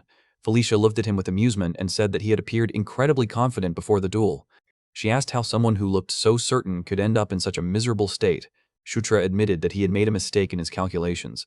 During his repeated training sessions inside the lucid dream pillow, he had concluded that raw power was what he lacked most. Because of that, he had invested all of his remaining stats into strength. What he failed to anticipate was that his speed would become difficult to control as a result. Caitlin comments that anyone seeing him like this would think that he lost. She asks why he's being so gloomy even though he won in the end. Shutra immediately began to object. At that moment, Bandhal entered the room. His body was wrapped in bandages, evidence of the damage he had suffered during the duel. Bandhal calmly stated that Shutra's final strike had been magnificent. He then declared that the duel had ended with Shutra's complete victory. Shutra stared at him in astonishment. Bandhal explained that everything had now been settled properly. As one of the Demon King's highest-ranking generals, his position was neither easy to obtain nor something that could be discarded on a whim. Because of that, he had needed a result that would leave no room for doubt. Now that the duel was over, no one could question the outcome. Bandhal explains that, despite his current position, everything changes if Shutra calls for him. He says that on that very day, he would abandon his post and rush to Shutra's side without hesitation. Shutra looks visibly surprised. The requirement for recruiting Bandhal had always been simple: defeat him in a one-on-one duel. From the moment Shutra first entered this world, he had already decided that Bandhal would one day become his subordinate. Now, after all this time, that goal had finally become reality. Bandhal lowers himself onto one knee and asks whether Shutra will allow him to fight by his side from now on. Shutra studies him silently for a moment before breaking into a smile. He says that there is no reason to refuse and that Bandhal is welcome anytime. That same day, Shutra formally appoints Bandhal as the Fifth King's Knight. Later, deep within an underground prison, a prisoner sits bound in chains. Though exhausted and battered, he quietly chuckles to himself. Carrick looks down at him and remarks that the man seems completely broken. Beside them, the pink-haired woman explains that she placed a charm spell on the prisoner. Because of that, he will answer Shutra's questions obediently for the time being. Shutra nods and says that works perfectly. He immediately asks how the barbarians managed to unite without the Heavenly Dragon King's golden helmet, since gathering the tribe should have been nearly impossible without it. The prisoner explains that someone from the south gave several powerful items to his brother. After obtaining those treasures, his brother's strength increased dramatically, allowing him to unite the barbarian tribes. Shutra's expression hardens. He repeats that someone came from the south and asks who that individual was. The prisoner says that he never learned their identity. The person always concealed themselves beneath a robe, making recognition impossible. However, he adds that there was one detail he clearly remembers. That person wore red armor. Shutra freezes. The image of crimson armor immediately reminds him of the woman he witnessed in his dream. He wonders whether it could truly be her, or perhaps another individual blessed with the authority of war like the barbarian king. Yet another thought troubles him even more. The mysterious figure came from the south.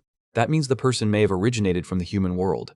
Before he can think further, Delia arrives and informs him that he needs to come upstairs immediately. Shutra asks what happened. Delia explains that the sixth princess has urgent news for him. Realizing she means Felicia, Shutra heads over at once. Soon afterward, Felicia explains that she recently received word from her brother and that he seems to require her assistance. Shutra asks whether something happened to Sylvan. Felicia says that while tracking magical beasts, Sylvan discovered ancient ruins and several artifacts. Because of that, she wants to travel there personally and asks whether it would be acceptable for her to leave for a while. Shutra replies that he has no objection, but asks whether the situation is dangerous. Instead of answering directly, Felicia asks whether he still carries the Dark Elf's tear she once gave him. Shutra immediately says that he does. He explains that he has worn it around his neck every single day since receiving it and asks why she suddenly brought it up. Felicia reveals that the necklace is linked to her ring. She explains that if either owner falls into danger, the other side will instantly sense it. Shutra is surprised to learn the item possesses such an ability. Felicia tells him not to worry. No matter what happens to either of them, they will know immediately. She adds that if he ever finds himself in danger, she will rush to help him. Shutra smiles and agrees, though inwardly he thinks she should not be the one making such promises. Felicia cheerfully replies that nobody knows what the future holds. She waves goodbye and announces that she is leaving. After she departs, Shutra wonders whether everything will really be fine. Carrick points out that Shutra himself is creating ominous foreshadowing by saying things like that. Shutra immediately tells Carrick to be quiet, and so Felicia leaves Evian. 3 days later, rain pours heavily over the fort's stronghold on the northern limit line. Standing by a window, Shutra lets out a long sigh. It has only been 3 days since Felicia left, yet her absence feels unusually large. Ever since they first met, they have spent most of their time together. Now that she is gone, he can clearly feel the empty space she left behind. Once again, he realizes how precious Felicia has become to him. Still, he reminds himself that he cannot remain lost in such feelings forever. A major turning point is approaching. While handling various matters and organizing his plans, he discovers something unexpected. Holding up a drop of blood, Shutra wears a strangely proud smile and tells Carrick to taste it. He confidently says that it is surprisingly delicious. Carrick immediately recoils and asks whether the prince has finally awakened some bizarre hobby he never should have discovered. Shutra tells him to stop talking nonsense and simply try it. Ignoring Carrick's protests, he forces the drop of blood into his mouth. Carrick grimaces at first, then his expression freezes. A moment later, his eye sparkles with shock. Shutra calmly explains that Carrick just tasted his blood and asks how it was. Trembling, Carrick asks what exactly that was and wonders why blood could possibly taste so sweet. Shutra theorizes that it is related to his Gandharva bloodline. Gandharvas are known as a race with such pleasant fragrances that legends claim they survive on scent alone. He also suspects that obtaining the dragon heart and strengthening his mana may have amplified that racial trait. Carrick asks whether all Gandharvas are like this. Shutra says that he cannot know for certain without meeting more of them personally. Thinking about it, he concludes that learning more about the Gandharva race may be worthwhile in the future. Time continues to pass. As he gazes out at the snow-covered landscape, Shutra reflects that the year is nearly over. Only 1 month remains until year 5/1/3 of the Demon World arrives, the very year in which Night Saga officially begins. That realization reminds him of another important fact. Only about 1 year remains before the appearance of the future hero, Loch.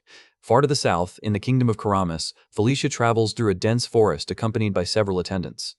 Without warning, Sylvan bursts from the trees with exaggerated enthusiasm. He loudly celebrates the arrival of his beloved sister and welcomes her with open arms. Felicia immediately knocks him away. Sylvan cries out as he tumbles across the ground. Nearby, another man hurriedly calls out to Lord Sylvan. Felicia calmly tells her foolish brother that he should try arriving like a normal person for once. Ignoring Sylvan's complaints, she asks what exactly they discovered and tells Zephyr to explain everything. Zephyr reports that several days earlier, while tracking magical beasts, they discovered ancient ruins hidden in the area. However, the entrance emits an unusually powerful concentration of mana. She further explains that the symbols found near the entrance appear remarkably similar to the writing discovered in the fierce Kaltine ruins. The moment Felicia hears that, she immediately understands why they summoned her. Sylvan nervously points out that he did not call her here as a joke after all. Zephyr agrees with that assessment. Felicia decides there is no point wasting time. She says that seeing the site personally will be far faster than listening to endless explanations. The group soon arrives at the entrance. Felicia asks whether this is the ruin they discovered. Zephyr confirms it. A deep circular shaft stretches downward, releasing waves of purple mana into the air. Peering inside, Felicia admits that she can clearly sense magical energy rising from below. The opening appears extremely deep, and she warns everyone that a careless mistake could easily result in serious injury. Sylvan immediately declares that his dependable older brother's self will carry her safely down. Felicia rejects the suggestion without even considering it. Activating levitation magic, she rises smoothly into the air and instructs everyone to follow carefully. Sylvan stares blankly as she immediately dives into the glowing shaft. A moment later, panic spreads across his face as he shouts after her and tells her to wait. Already descending into the ruins, Felicia casually tells him to worry less about her and focus on figuring out how he plans to keep up. The group ventured deeper into the cavern, following a path illuminated by pale blue crystals embedded in the walls. Their gentle glow spread throughout the cave, casting enough light to reveal the surroundings.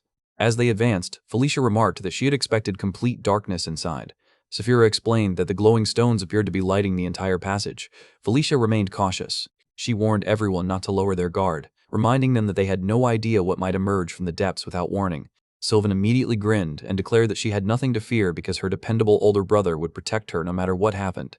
Felicia responded with visible annoyance and muttered that she had already declined that offer. Leading the expedition, Zephyr guided them farther into the cavern before calling Felicia over. She asked her to examine something. Felicia stepped forward and froze before a massive stone slab covered in unfamiliar carvings. Her expression turned serious.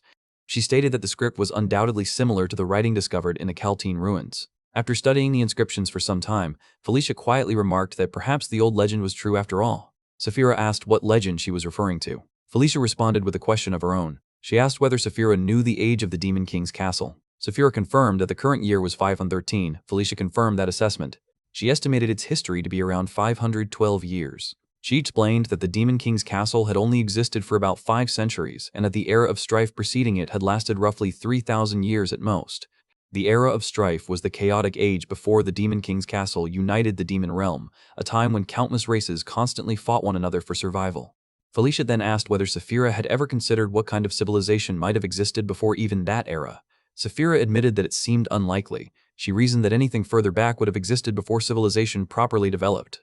Felicia acknowledged that most people would agree with that conclusion. However, she proposed another possibility. She suggested that ancient civilizations may have flourished long before recorded history, only to vanish so completely that almost no traces remained behind.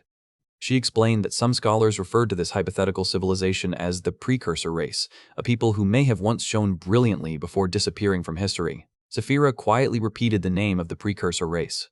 She then asked whether Felicia believed the inscriptions belonged to those ancient beings. Felicia replied that they would only discover the truth by continuing their investigation.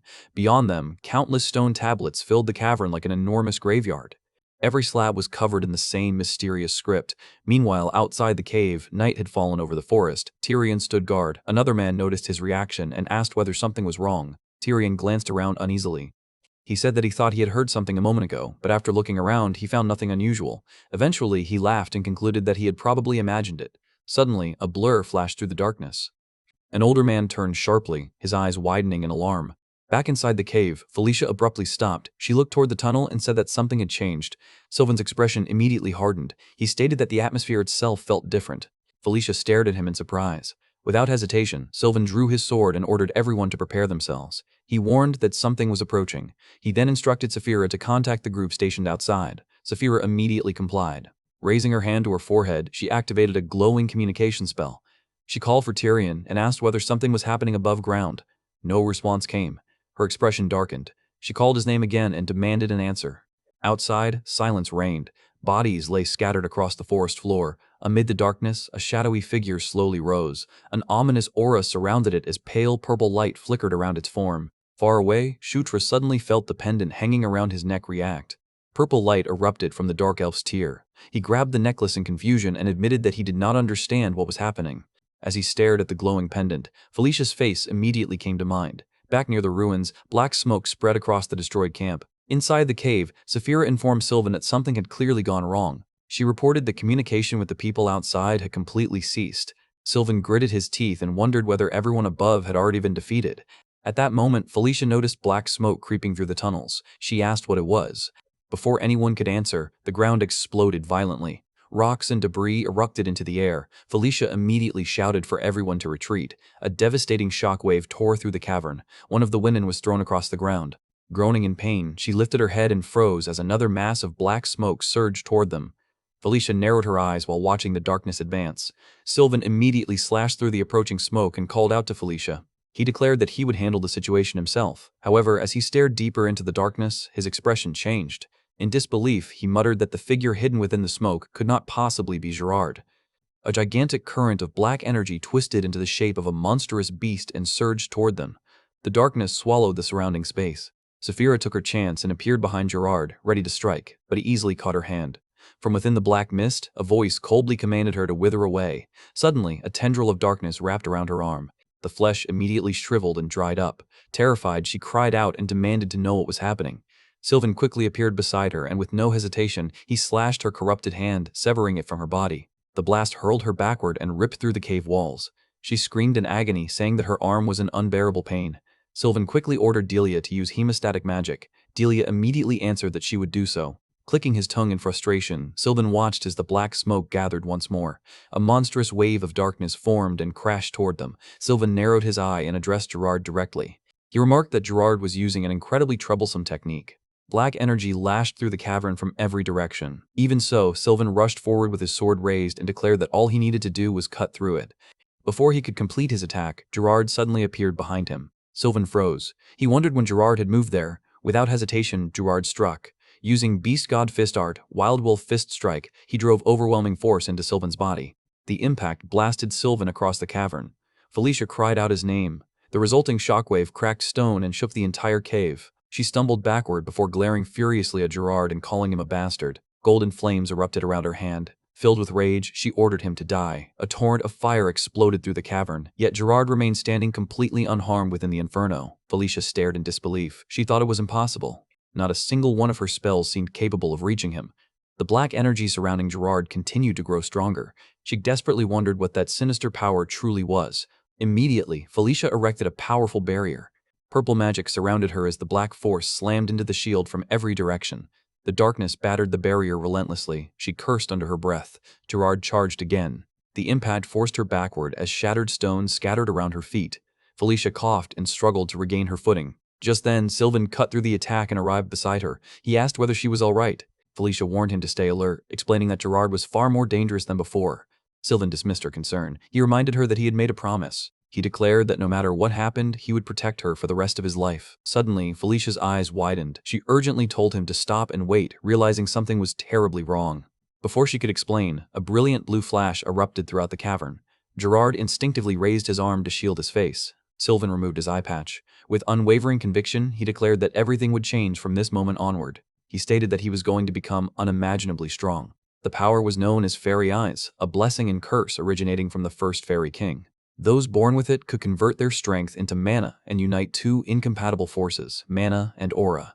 However, no one besides the first Fairy King had ever controlled it perfectly, and every user who failed had lost their life. Sylvan charged Gerard with his sword wrapped in blue energy. His blade tore through the black currents and struck with enough force to shatter the ground. Gerard reacted with surprise, but quickly countered as darkness gathered around his body. The two exchanged a violent series of attacks. Sylvan moved through the black energy, repeatedly striking Gerard as blue lightning ripped across the cavern. He then descended from above and drove Gerard into the ground with a massive electrical impact. Still surrounded by crackling power, Sylvan orders Delta to take everyone and flee. When she hesitates, he exclaims that they will only hinder him by remaining and urges them to leave immediately. Zephyr tells Felicia that they should entrust the battle to the fifth prince and retreat somewhere safe. Felicia refuses, saying that she cannot abandon her brother. Delta apologizes and says that she will accept whatever punishment awaits after they escape. She then lifts Felicia onto her back despite the princess's furious demands to be released. Seeing them withdraw, Sylvan says that this is good. Gerard rises amid the swirling darkness and asks whether the two of them can finally have a proper fight. Sylvan answers that they should fight to their heart's content. They rush toward each other again. Blue lightning collides with Gerard's black energy, tearing apart the surrounding stone. Sylvan drives his glowing blade forward while Gerard attacks with fists coated in darkness. Gerard activates Beast God Fist Art and unleashes wind. Enormous black currents surge toward Sylvan like crushing limbs. Sylvan attempts to cut through them, but Gerard's relentless strikes force him backward. Groaning from the impact, Sylvan strengthens the lightning surrounding his body and counters. His blade flashes repeatedly as he clashes with Gerard at close range. Their fists and sword collide, filling the cavern with blue sparks and waves of black smoke. Gerard is knocked away, but immediately recovers and launches himself forward. Sylvan meets him head-on, surrounding his blade with an even greater concentration of mana and aura. Their next collision detonates across the cavern. Gerard is hurled through the air while Sylvan pursues him through the collapsing passage. Gerard twists around and swings a massive fist, forcing Sylvan to block as black and blue energy explode between them. Neither man retreats. Gerard's eyes shine as he attacks again, while Sylvan answers with another lightning-charged strike.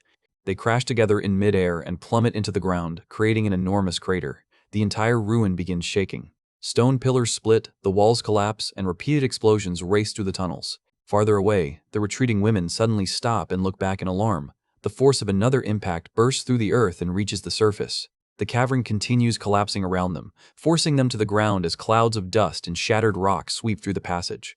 They groan in pain while the battle between Sylvan and Gerard continues to shake the ruins. Delta suddenly noticed that Felicia was missing and anxiously called for the princess. Felicia had slipped away and returned alone through the ruined passage. Limping between the shattered rocks, she used the wall for support as she searched desperately. Her eyes filled with tears when she found Sylvan lying motionless amid the lingering black smoke. She weakly refused to accept what she saw before screaming Sylvan's name. Meanwhile, Shutra raced through the sky atop Green Wind's shield. He calculated that even at their current speed, reaching Takar would still take several hours. The Dark Elf's tear continued glowing violently in his hand, filling him with dread. As Green Wind accelerated through the night, he desperately hoped nothing would happen before he arrived. Back inside the cavern, Felicia hurried to Sylvan and dropped beside him. She called his name repeatedly, asking whether he was merely pretending and ordering him to wake up. Gripping him with trembling hands, she reminded him that he had promised to protect her. A heavy footstep sounded behind her. Gerard descended through the smoke and smashed into the ground near them, forcing Felicia backward. She glared at him with furious, tearful eyes and called him a bastard. Flames erupted around her as she screamed that she would kill him. She unleashed a raging torrent of fire, but Gerard endured the attack behind his sinister black power. The counterforce struck Felicia and made her groan in pain. Gerard advanced with a faint smile. Before he could reach her, a brilliant blue blade appeared between them. Sylvan had risen and placed himself protectively in front of Felicia despite his terrible condition. Felicia stared at him in disbelief and called his name. Sylvan raised a crackling barrier of blue mana, shielding them from Gerard's black energy. Bloodied and barely conscious, he muttered that he had to keep his promise. With a furious roar, Sylvan surged forward. Blue lightning exploded throughout the cavern as he slashed through the darkness and drove Gerard backward. He moved around him at tremendous speed, repeatedly striking while Gerard groaned beneath the assault. Sylvan gathered the power of his fairy eyes into an enormous blue beast. The energy took the shape of a giant wolf and crashed down upon Gerard, tearing through the surrounding stone. Watching the uncontrollable power consume her brother, Felicia coughed and begged him to stop. She warned that he could no longer continue using the fairy eyes. Sylvan ignored her and repeated that he had to keep his promise. Felicia screamed at him to stop, calling him an idiot and warning that he would truly die if he continued. Sylvan answered only with an agonized scream as even more blue energy erupted from his body. He launched himself at Gerard once again, meeting the roaring beast-like man in a violent collision of lightning and darkness. Felicia gathered flames around both hands and screamed for Gerard to die. She unleashed the fire in a violent barrage, yet the wolf charged straight through it and lunged at her. Felicia desperately reached forward, but the impact shattered the ground and hurled her into the rubble. When the dust settled, she lay stunned inside the crater. Sylvan remained between her and Gerard, taking the fatal hit meant for her. Blood covered his face as he weakly apologized to Felicia, saying that he had promised to protect her forever. He then lowered his head and apologized again before collapsing. Felicia stared at him in horror. Tears filled her eyes as she refused to accept what had happened. She crawled toward him and asked whether he was teasing her again, then begged him to answer. When Sylvan remained motionless, she screamed his name. The ground suddenly exploded nearby. Gerard emerged through the black smoke and advanced toward them, but a brilliant green blast struck him from the side. Shutra arrived at last and grimly said that he had wondered who was responsible, only to discover it was Gerard. A golden beast-shaped strike followed, smashing Gerard away and causing another powerful explosion. Shutra landed beside Felicia and Sylvan while golden power gathered around his transformed arm. He called Gerard a persistent bastard and declared that he would make certain to finish him that day. Shutra produced a glowing potion and told Felicia that she would feel better after drinking it. As she weakly called his name, he assured her that he would settle everything quickly and asked her to wait for a moment. From within the darkness, Gerard watched them with glowing red eyes. Shutra turned toward him and addressed him as Gerard, before asking whether he should instead call him the Horseman of Famine. Gerard answered with a furious roar and charged. Shutra calmly said that there was no need for a response. Golden energy erupted around his body and concentrated in his fist as he declared that, regardless of what Gerard had become, he would kill him. He launched the Asura Divine Fist Strike, Divine Wind. A spiraling golden current tore through the cavern and struck Gerard directly, battering his massive body before sending him flying across the ruined ground.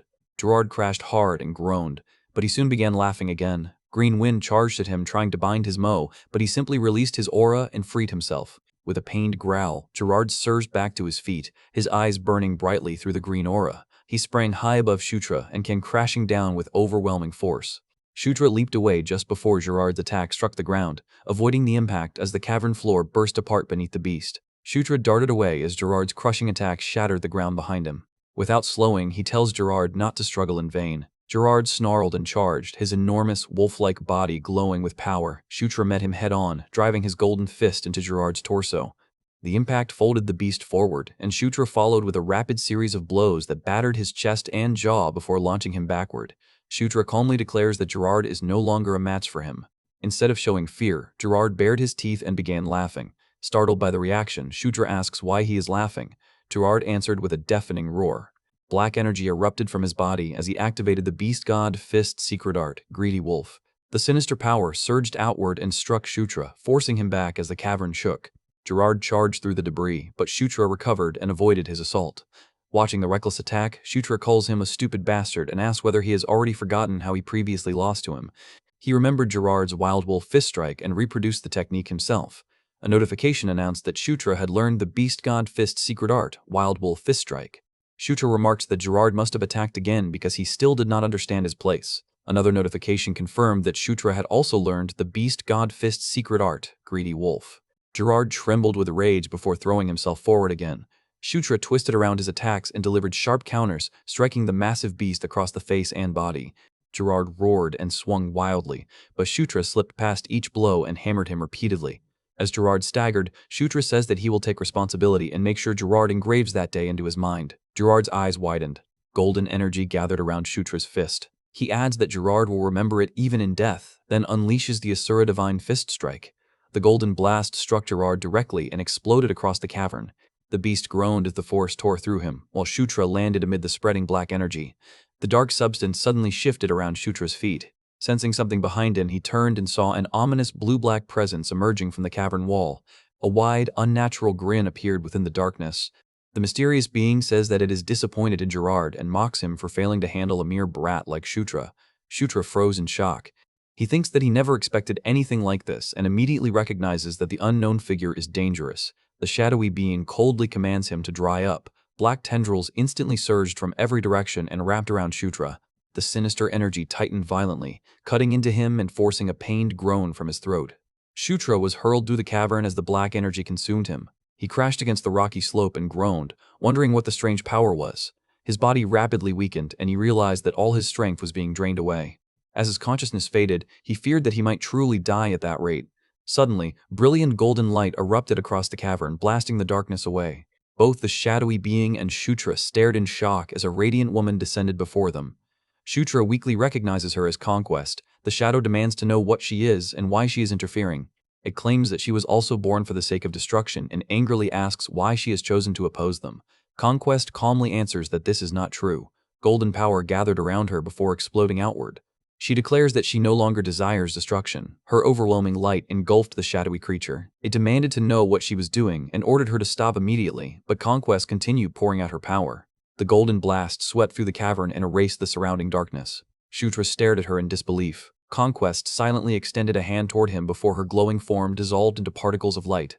Several notifications appeared, announcing that Shutra's Knight of Conquest level, King's Knight's level, and Crest of Conquest level had increased. The black creature collapsed into a dark stain across the ground. Still confused, Shutra asks Conquest to wait. More notifications informed him that several of his levels had increased, leaving him wondering what had just happened. His attention abruptly shifted toward Felicia and Sylvan. Shutra rushed over to them. Felicia urgently asks what is wrong and tells him to look at Sylvan's condition. Shutra's expression tightened as he concluded that the situation was bad. He remembered the central event of Night Saga's Demon Realm arc, the Day of Massacre. Sylvan had always been the final boss of that event. As the owner of the Fairy Eyes, Sylvan possessed the greatest mana among the Demon King's children. Shutra clearly remembered how his story had ended. Sylvan had died from mana depletion. To save him, Shutra needed to stop the Fairy Eyes, which were continuously releasing mana. He placed a hand over Sylvan's glowing eye and realized that only one solution remained. He had to make Sylvan a member of the King's Knights. Fortunately, his recent level increase had raised the organization's capacity from 5 members to 7. Shutra reasoned that bringing Sylvan under his command should allow him to control the Fairy Eyes. He tells Sylvan to listen carefully and declares that Sylvan will become his knight from that moment onward. Felicia stares at him and asks why he is suddenly talking about knighthood. Shutra apologizes and says that he will explain everything after saving Sylvan. He insists that this is the only way to preserve Sylvan's life and asks her to accept it without resisting. He then addresses Sylvan Doomblade by name and formally appoints him as his knight. A vast surge of blue power erupted around them as the appointment took effect. Blue energy surged through Sylvan as Shutra's armored hand covered his glowing eye. Sylvan's face twisted with pain, dark veins spreading across his skin while tears streamed down his cheeks. Shutra realizes that Sylvan is rejecting the appointment. Alarmed, he demands to know what Sylvan is doing and warns that rejecting it might truly kill him. Felicia says that Shutra's plan probably will not work because Sylvan has already sworn to serve as her knight. Since their bond was sealed through a magical oath, Sylvan has no choice but to reject another master. Felicia anxiously asks whether there is any other solution. Shutra admits that there is not, explaining that Sylvan must become his knight if they are to save him. After a brief pause, Felicia suddenly declares that she will become Shutra's knight instead. Shutra stares at her in shock and asks whether she truly intends to become his knight. Her words carried far greater meaning than they first appeared to. Dark Elf society was matriarchal, and Felicia was destined to become its queen. If someone like her submitted as Shutra's knight, it would be nearly equivalent to placing every Dark Elf beneath his command. Felicia asks whether Sylvan, as her knight, will also become Shutra's knight once she enters his service. With tears gathering in her eyes, she promises to obey anything Shutra commands and begs him to save her brother. Shutra gently places a hand on her head and tells her not to worry. He promises to do everything possible to save Sylvan and asks whether she accepts. Felicia quietly agrees. Power swept through the cavern as Shutra formally addresses Felicia Doomblade and appoints her as his knight. A radiant crest appeared on her forehead, filling her body with blue light. Felicia says that she is counting on him to save Sylvan. A notification announces that Felicia has become a member of the King's Knights. Shutra assures her that she can rely on him. He then turns back to the unconscious Sylvan, rests his hand on his forehead, and formally appoints Sylvan Doomblade as his knight. An immense pillar of blue energy erupted around them. A crest formed on Sylvan's forehead as the appointment succeeded. A notification then announced that the King's Knights roster was completely full, with all 7 positions occupied. A few days later, Sylvan's airship, the Black Flame Dragon, sailed beneath the clear sky. Inside the ship, Karok entered a room glowing with restorative magic and freezes at the sight before him. He asks what is happening there. Shutra points toward the injured companions and explains that he has applied recovery and purification magic for the moment. He adds that once they return, regeneration magic should completely restore them, so there is no need for excessive concern. Zephyr gratefully thanks the Ninth Prince. Shutra immediately leaves the room, but Karok chases after him and demands that he stop. Karok asks whether Shutra understands how much chaos he caused by disappearing without a word, and says that Caitlin has been extremely worried. Shutra admits that she probably has, then tells Karok that he will explain everything later. For now, he asks him to help Dahlia. Karok looks toward the room and realizes that handling all the wounded alone would be difficult for her. He then suspiciously asks whether Shutra summoned him merely for that task. Shutra cheerfully confirms it and calls Karok an all-purpose subordinate. Offended, Karok protests that he is a royal guard knight first and foremost. Shutra casually asks whether he should change Karok's position, causing Karok to angrily tell him to forget it. With that problem settled, Shutra returns to Felicia's room. He comments with relief that they have overcome one obstacle, though he never imagined Gerard would attack them all the way there. Felicia calls Shutra's name and asks whether it is finally time for him to tell her the truth. Shutra looks confused and asks what she means. Felicia crosses her arms and firmly says that he has been hiding something from her. Shutra stiffens, realizing that the moment of truth has finally arrived. He hesitates, while Felicia asks what is making him so reluctant to speak. Unable to avoid the matter any longer, Shutra abruptly declares that he is actually the Knight of Conquest. Felicia stares at him in silence before asking what the Knight of Conquest is. Shutra leans forward and tells her that he is being serious, so she should stop joking. Felicia replies that she truly has no idea what the Knight of Conquest is. Shutra had no choice but to tell her everything. Felicia thought for a moment before saying that the situation could be summarized simply. 4 entities longed for the end of the world: war, famine, death, and conquest. The knights chosen by them were known as the 4 horsemen of the apocalypse. Pointing toward Shutra, she says that he is one of them, the Knight of Conquest. Shutra confirms that she is correct. He explains that Conquest wishes to preserve the world as it is. Because of that, it chose him to betray the other 3 entities and prevent the world's destruction. Felicia quickly concludes that the purple energies they fought must have been connected to the Knight of Death, while Gerard had been the Knight of Famine. Shutra praises her for understanding everything immediately. Felicia admits that it is all new to her, but says that it makes sense and that the pieces are finally falling into place. Shutra asks that they keep the matter secret for the time being. He then asks how they should report the recent incident. Looking toward the window, Felicia says that they can simply report that the group attacking the Demon King's castle consisted of the Knights of Death and War. She adds that the castle may already know about the 4 horsemen of the apocalypse. However, Felicia says that she is more curious about why the Knight of Famine came there. When Shutra asks for her reasoning, she says that he would not have traveled so far merely for amusement. She suspects that something valuable must be hidden within the ruins. They soon return to the ruins inside the cave and approach another massive stone tablet covered in ancient writing. Shutra recognizes the crest as the same one he had seen at the Kaltine ruins. Felicia asks whether he can read the inscription. Shutra studies it carefully, then says that the structure appears to be a facility that produces mana. Felicia reacts in surprise and asks about the mana. Shutra adds that, just as she suspected, the place seems to be a ruin left by the fallen precursor race. Felicia's expression brightens as she exclaims that her theory was truly correct. Felicia beams as she exclaims that the precursor race truly existed. Watching her excitement, Shutra wonders whether that knowledge alone is enough to make her so happy. Returning to the inscription, Shutra says that it mentions a place nearby where mana is collected.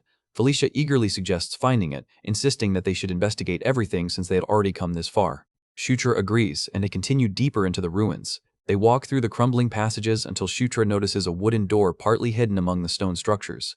He opens it, and brilliant golden light floods the corridor. Smiling at what lies beyond, he announces that they have found the mana crystal. Felicia stares at the radiant crystal in amazement. She says that she can understand why Gerard wanted it, since she has never seen a crystal containing mana of such extraordinary density. The small green fairy suddenly tells Shutra that the mana was specifically created to be absorbed. When he reacts in confusion, she explains that someone possessing a dragon heart should be fully capable of absorbing it. Shutra asks whether she truly expects him to absorb it immediately, and whether such a thing is even possible. Green Wind eagerly confirms that it is, calling this an opportunity to develop his still incomplete dragon heart. Confused, Shutra asks what she means by an incomplete dragon heart. Green Wind is stunned that he does not know, and declares that the power of a dragon heart could never be limited to what he has displayed so far. After briefly considering her words, Shutra asks whether absorbing the crystal will strengthen his dragon heart. He then starts walking toward the glowing crystal. Felicia calls after him, demanding to know what he is doing. Shutra answers that there is no reason to refuse an opportunity to become stronger, then cheerfully thanks the crystal for the meal. He reaches into the blazing mass of mana. Golden light erupts around him as the dragon heart begins absorbing the crystal's energy. The overwhelming force surges through his body, making him scream, but he resolves to devour every last trace of it. The entire chamber trembles as the crystal's mana rushes into him. The energy finally bursts outward, throwing Shutra back across the floor. Felicia and Green Wind hurry toward him. Felicia anxiously asks whether he is all right, and Shutra weakly assures her that he is fine. She angrily demands to know what he was thinking by acting without warning. She asks what she would have done if something had gone wrong. Holding his aching head, Shutra apologizes, though he privately admits that he could not resist. Notifications announce that the dragon heart's level has increased twice.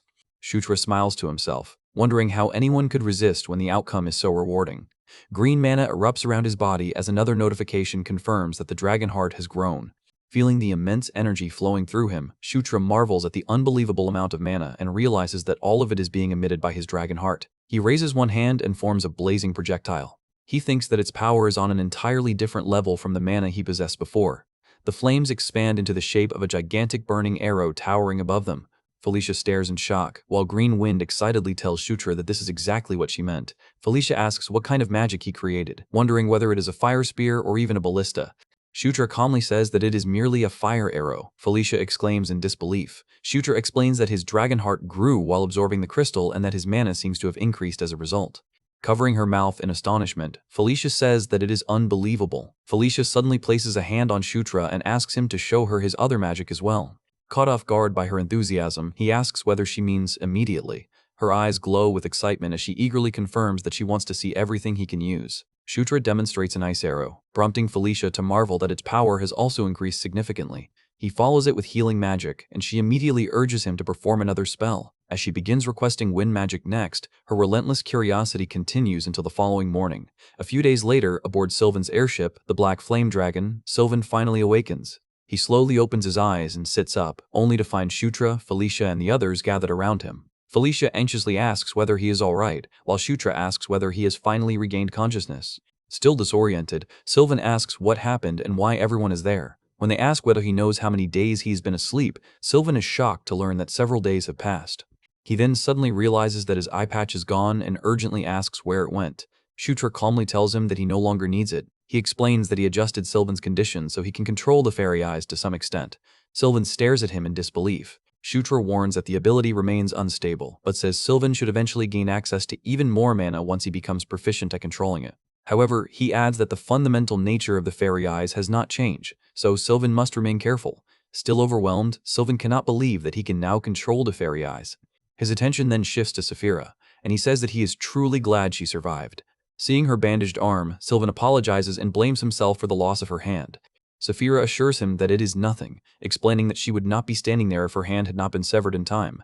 She says that Sylvan saved her life. Sylvan lowers his head, burdened by emotion. When Shutra calls to him, he looks up and answers. Sylvan then rises and solemnly declares that he will never forget Shutra's favor. He swears that from that day onward, Sylvan Doomblade will become the eternal ally of the Ninth Prince, Shutra Ignis. He promises to fulfill his duty even if it costs him his life.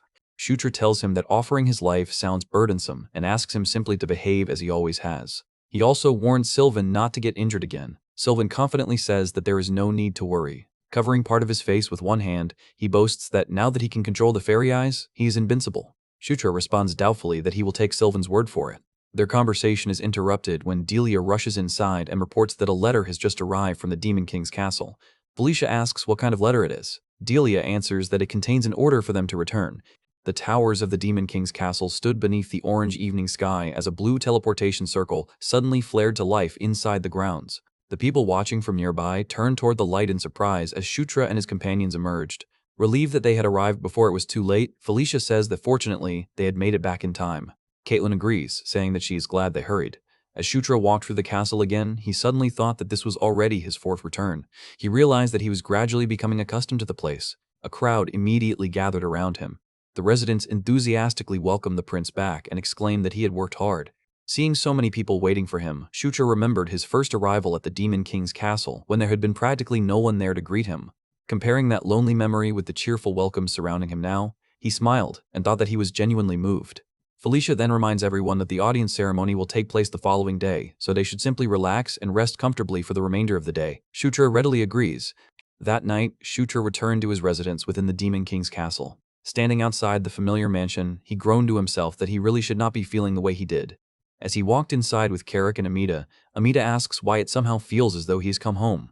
Carrick casually suggests that it is probably because Amita has grown comfortable living there. Amita immediately protests, telling him not to say something so horrible. Carrick pays little attention to his reaction and raises the shield he is carrying, telling Amita that thanks to him he has been putting the shield to good use. Amita looks pleased and remarks that he is the one who made it, after all. Remembering something, Amita turns toward Shutra and tells the ninth prince that he happens to have something for him. Caught by surprise, Shutra asks whether it is really for him. Amita explains that he made a new one because he had some spare time. Shutra stares at him expectantly until Amita proudly reveals a gleaming set of black armor decorated with gold. He tells him to take it, confidently declaring that it is definitely better than his previous equipment. He further explains that the new armor should be much better suited to the dragon aura and mana Shutra possesses. Shutra eagerly picks up the pieces of equipment, examining the boots and gauntlets with obvious excitement before enthusiastically thanking Amita. Amita then tells him to hand over that night watch, or whatever it is called, pointing out that he will not be using it while staying inside the Demon King's castle anyway. Immediately understanding what he intends, Shutra asks whether he is perhaps planning to upgrade it for him. Amita answers that he will see whether he can. Delighted, Shutra happily calls out Amita's name while clutching his new equipment. Afterward, Shutra says that he is tired and intends to rest for the remainder of the day. He is encouraged to go ahead and get some sleep. Now dressed in his new black armor, Shutra entered his room in an excellent mood. He laughed in relief and thought that everything was great and that events were proceeding incredibly smoothly. However, the instant he looked deeper into the room, he noticed someone standing near the large window. His cheerful expression vanished as he makes a confused sound. The pale-haired woman calmly apologizes for entering his room without saying anything beforehand. She explains that she had simply been curious to see what kind of man he was. Shutra's eyes widen and a bead of sweat rolls down his face as he suddenly recognizes the unexpected visitor. He wonders in disbelief why that person is there. The following day, everyone gathered inside the Demon King's castle for the audience ceremony. Carrick adjusts his formal clothing and releases a nervous sigh. He admits that no matter how many times he comes there, the place remains nerve-wracking. Someone anxiously asks whether nothing bad will happen that time. Shutra replies that he certainly hopes nothing will. Another member of the group asks why they are all behaving so anxiously. Felicia raises a hand and reminds them that she already told them they had come there to receive praise that day. Caitlin enthusiastically agrees with Felicia. Smiling, she tells everyone to stop being so tense. Just then, the enormous doors behind them begin to open. A familiar voice greets everyone, saying that it has been a while. Caitlin immediately freezes upon hearing it. A beautifully dressed, dark-haired woman enters with a composed smile and asks whether everyone has been well. Caitlin stammers in shock, almost addressing her as mom before hurriedly correcting herself and calling her mother. Elaine calmly says that she has already heard the news. With a pleased expression, she tells them that she heard they achieved excellent results in Evian. She then looks toward Shutra and asks whether he has been hurt anywhere. Shutra stares at her uneasily while thinking that he cannot understand why Elaine is there. Caitlin answers that she is fine, then asks her mother what has brought her to the Demon King's castle. Elaine simply explains that she happens to have some business there as well. She then smiles and points out that this is actually the first time the two of them have met at the Demon King's castle. Although somewhat late, she formally welcomes the ninth prince back. Shutra awkwardly lowers his head and thanks Her Highness for the warm welcome. Elaine smiles knowingly and tells him that they can discuss everything in greater detail once the ceremony is over. Shutra answers that he understands. Elaine then turns away and walks toward the bright hall beyond the doors, her long dress trailing behind her as the others watch her leave. Once she is gone, Felicia quietly speculates that Elaine must be there because of Gerard. Caitlin agrees, explaining that Gerard is, after all, their mother's sworn brother. Nearby, Carrick rests a hand against his chin and lets out a troubled hum. His expression grows uneasy as he thinks that he has a feeling something big is going to happen again. Before anyone can dwell on the matter further, a formal announcement echoes through the grand chamber, declaring that the audience ceremony will now begin. The announcer declares that the Queen will also be attending the audience ceremony and asks all the guests to show their respect. Everyone turns toward the entrance as the hall falls silent. Felicia suddenly reacts in surprise when a familiar silver-haired dark elf woman appears. Recognizing the third queen, Sylvia Doomblade, she murmurs in disbelief that it is her mother and wonders why she has come. The sight brings Shutra back to what happened 17 hours earlier. After unexpectedly entering his room, the woman had introduced herself as Felicia's mother, Sylvia Doomblade. Shutra had wondered what could possibly bring the third queen to a place like that. Sylvia says that they are short on time, so she will get straight to the point. Folding her arms, she asks whether Shutra is aware that Felicia has been acting strangely lately. Shutra reacts in confusion and asks what she means. Sylvia tells him to answer honestly before sharply demanding to know exactly what he did to her child. Shutra nervously scratches his head and admits that he's not sure what she means. Sylvia asks whether he truly does not know or is simply pretending not to. With sweat forming on his face, Shutra wonders what is happening. Judging from Sylvia's reaction, he feels as though he has committed some grave sin and begins wondering whether he made a mistake without realizing it. He apologizes but insists that he truly does not know. Sylvia sighs and presses a hand to her forehead, wondering how he could possibly fail to understand. She then explains that Felicia has talked about practically nothing except Shutra every single day since meeting him. Shutra stares blankly and reacts in surprise. Sylvia adds that when Sylvan was in danger, Felicia seemed especially moved by Shutra and by how he managed to overcome every obstacle. She explains that Felicia was never a child of many words, yet lately she's been sending Sylvia letters every day to share news, repeatedly saying how amazing Shutra is. Shutra stiffens in embarrassment before denying that he deserves such praise, saying that he merely did what he had to do. Sylvia observes that he is humble as well. She then says that there is something she truly wanted to tell him that day, not as a queen, but as the mother of 2 children. With a gentle expression, Sylvia thanks Shutra for protecting her children. Back in the audience hall, the ceremony continues. The official announces that the third queen will now bestow her blessing and declares that the recipient is the 9th prince, Shutra Ignas, who has accumulated the greatest merits. Shutra kneels before Sylvia while the gathered guests watch. Sylvia smiles and asks him to continue cherishing Felicia, making sure that the 9th prince understands her request. Shutra respectfully answers that he does, addressing her as Your Majesty. Sylvia extends her hand over his head. Green magical energy swirls around Shutra and expands across the floor, surrounding the ceremony in brilliant light. A notification announces that the blessing of the Dark Elf Queen is now with him. After the ceremony ends, Carrick remarks that, as expected, this audience ceremony was not ordinary either. Felicia lets out a long breath and admits that she still has not calmed down. Caitlin asks Felicia whether she was also unaware that the third queen would be coming. Felicia replies that if she had known, she would not have been nearly so surprised. Soon afterward, one of Sylvia's children announces that they will be leaving because they need to go see their mother first. The others accept this and let them go. Caitlin then tells Shutra that she will be heading off as well. Shutra agrees and tells her that she did good work. Once the others begin dispersing, Shutra turns toward Carrick and suggests that they head inside too. Before they can leave, someone calls out to the 9th prince. Shutra stops. A stern, red-skinned man with short white hair approaches him and asks whether he has a moment. Shutra turns back in surprise as the evening sun glows beyond the castle. Back at the residence, a startled voice asks what is going on. Another voice exclaims in disbelief that the Demon King has sent a personal letter. Shutra unfolds the letter while Carrick peers over him. When Carrick asks what it says, Shutra tells him to wait, then reveals with a tense expression that he has been invited to the pitch-black castle. Carrick reacts in shock and asks whether that is not the Demon King's own residence. He asks if Shutra has been summoned there alone. Shutra admits in his thoughts that this is a first for him as well. He reflects that an unofficial meeting with the Demon King is something he never experienced in Night Saga. Trying to stay calm, Shutra tells Carrick to keep it secret for the time being, explaining that he does not know what his father might say. Even as he says it, he wonders what exactly the Demon King's intention is in calling for him. The next day, Shutra and Carrick arrive at the pitch-black castle. The eerie fortress rises before them beneath a strange sky. Shutra admits that he is nervous, and Carrick agrees that he feels the same. Carrick then asks if this is really the right place, pointing out that no one is there. A voice suddenly answers that it is indeed the place, and says that for now, Shutra had only been told to come to the pitch-black castle. The speaker welcomes the 9th prince. Shutra looks up in surprise and recognizes the Sword Lord. The old warrior asks whether he has been well. He says that he has heard news of Shutra's great achievements again, and remarks that Shutra has clearly grown stronger in the meantime. Shutra awkwardly answers that it is so. The Sword Lord turns and tells Shutra to come with him, saying that he will guide him. He then stops Carrick and says that the path ahead is not easy, so Carrick should remain there. Carrick nervously agrees and tells the prince to be careful. Shutra waves him off with a smile and tells him not to worry and to head back first. As Shutra follows the Sword Lord, the old man warns him that if he takes even a single wrong turn he may never return, so he must follow closely. Shutra reacts in confusion. The moment the Sword Lord steps forward, the surroundings begin shifting.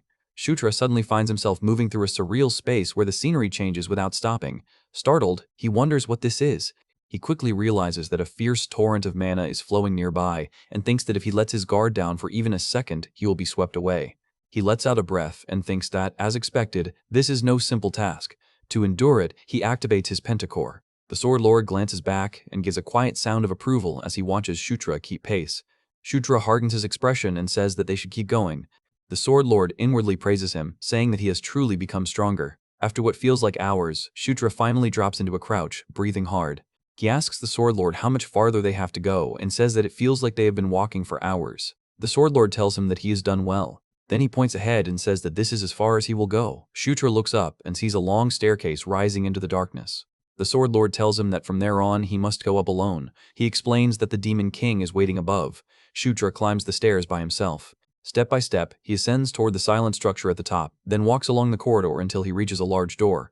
Looking up at it, he exhales and thinks that the Demon King is behind that door. He places both hands on it and pushes it open. Inside, a lone figure stands before the light. The moment Shutra sees him, he feels the crushing pressure in the room and thinks that the tension is incredible, completely different from the audience ceremony. He straightens himself and formally greets him, saying that he, the ninth prince, Shutra Ignas, greets His Majesty the Demon King. The Demon King simply answers that he may proceed. The Demon King tells Shutra that he has done well to come that far, addressing him as the child of Samhita. Shutra freezes in shock and wonders whether the Demon King really just said Samhita's name. Samhita Ignas was the fifth queen, daughter of Karuta, king of the Gandharva, and Shutra's late mother. Shutra thinks that he never expected to hear her name there, and that this is a development he never anticipated.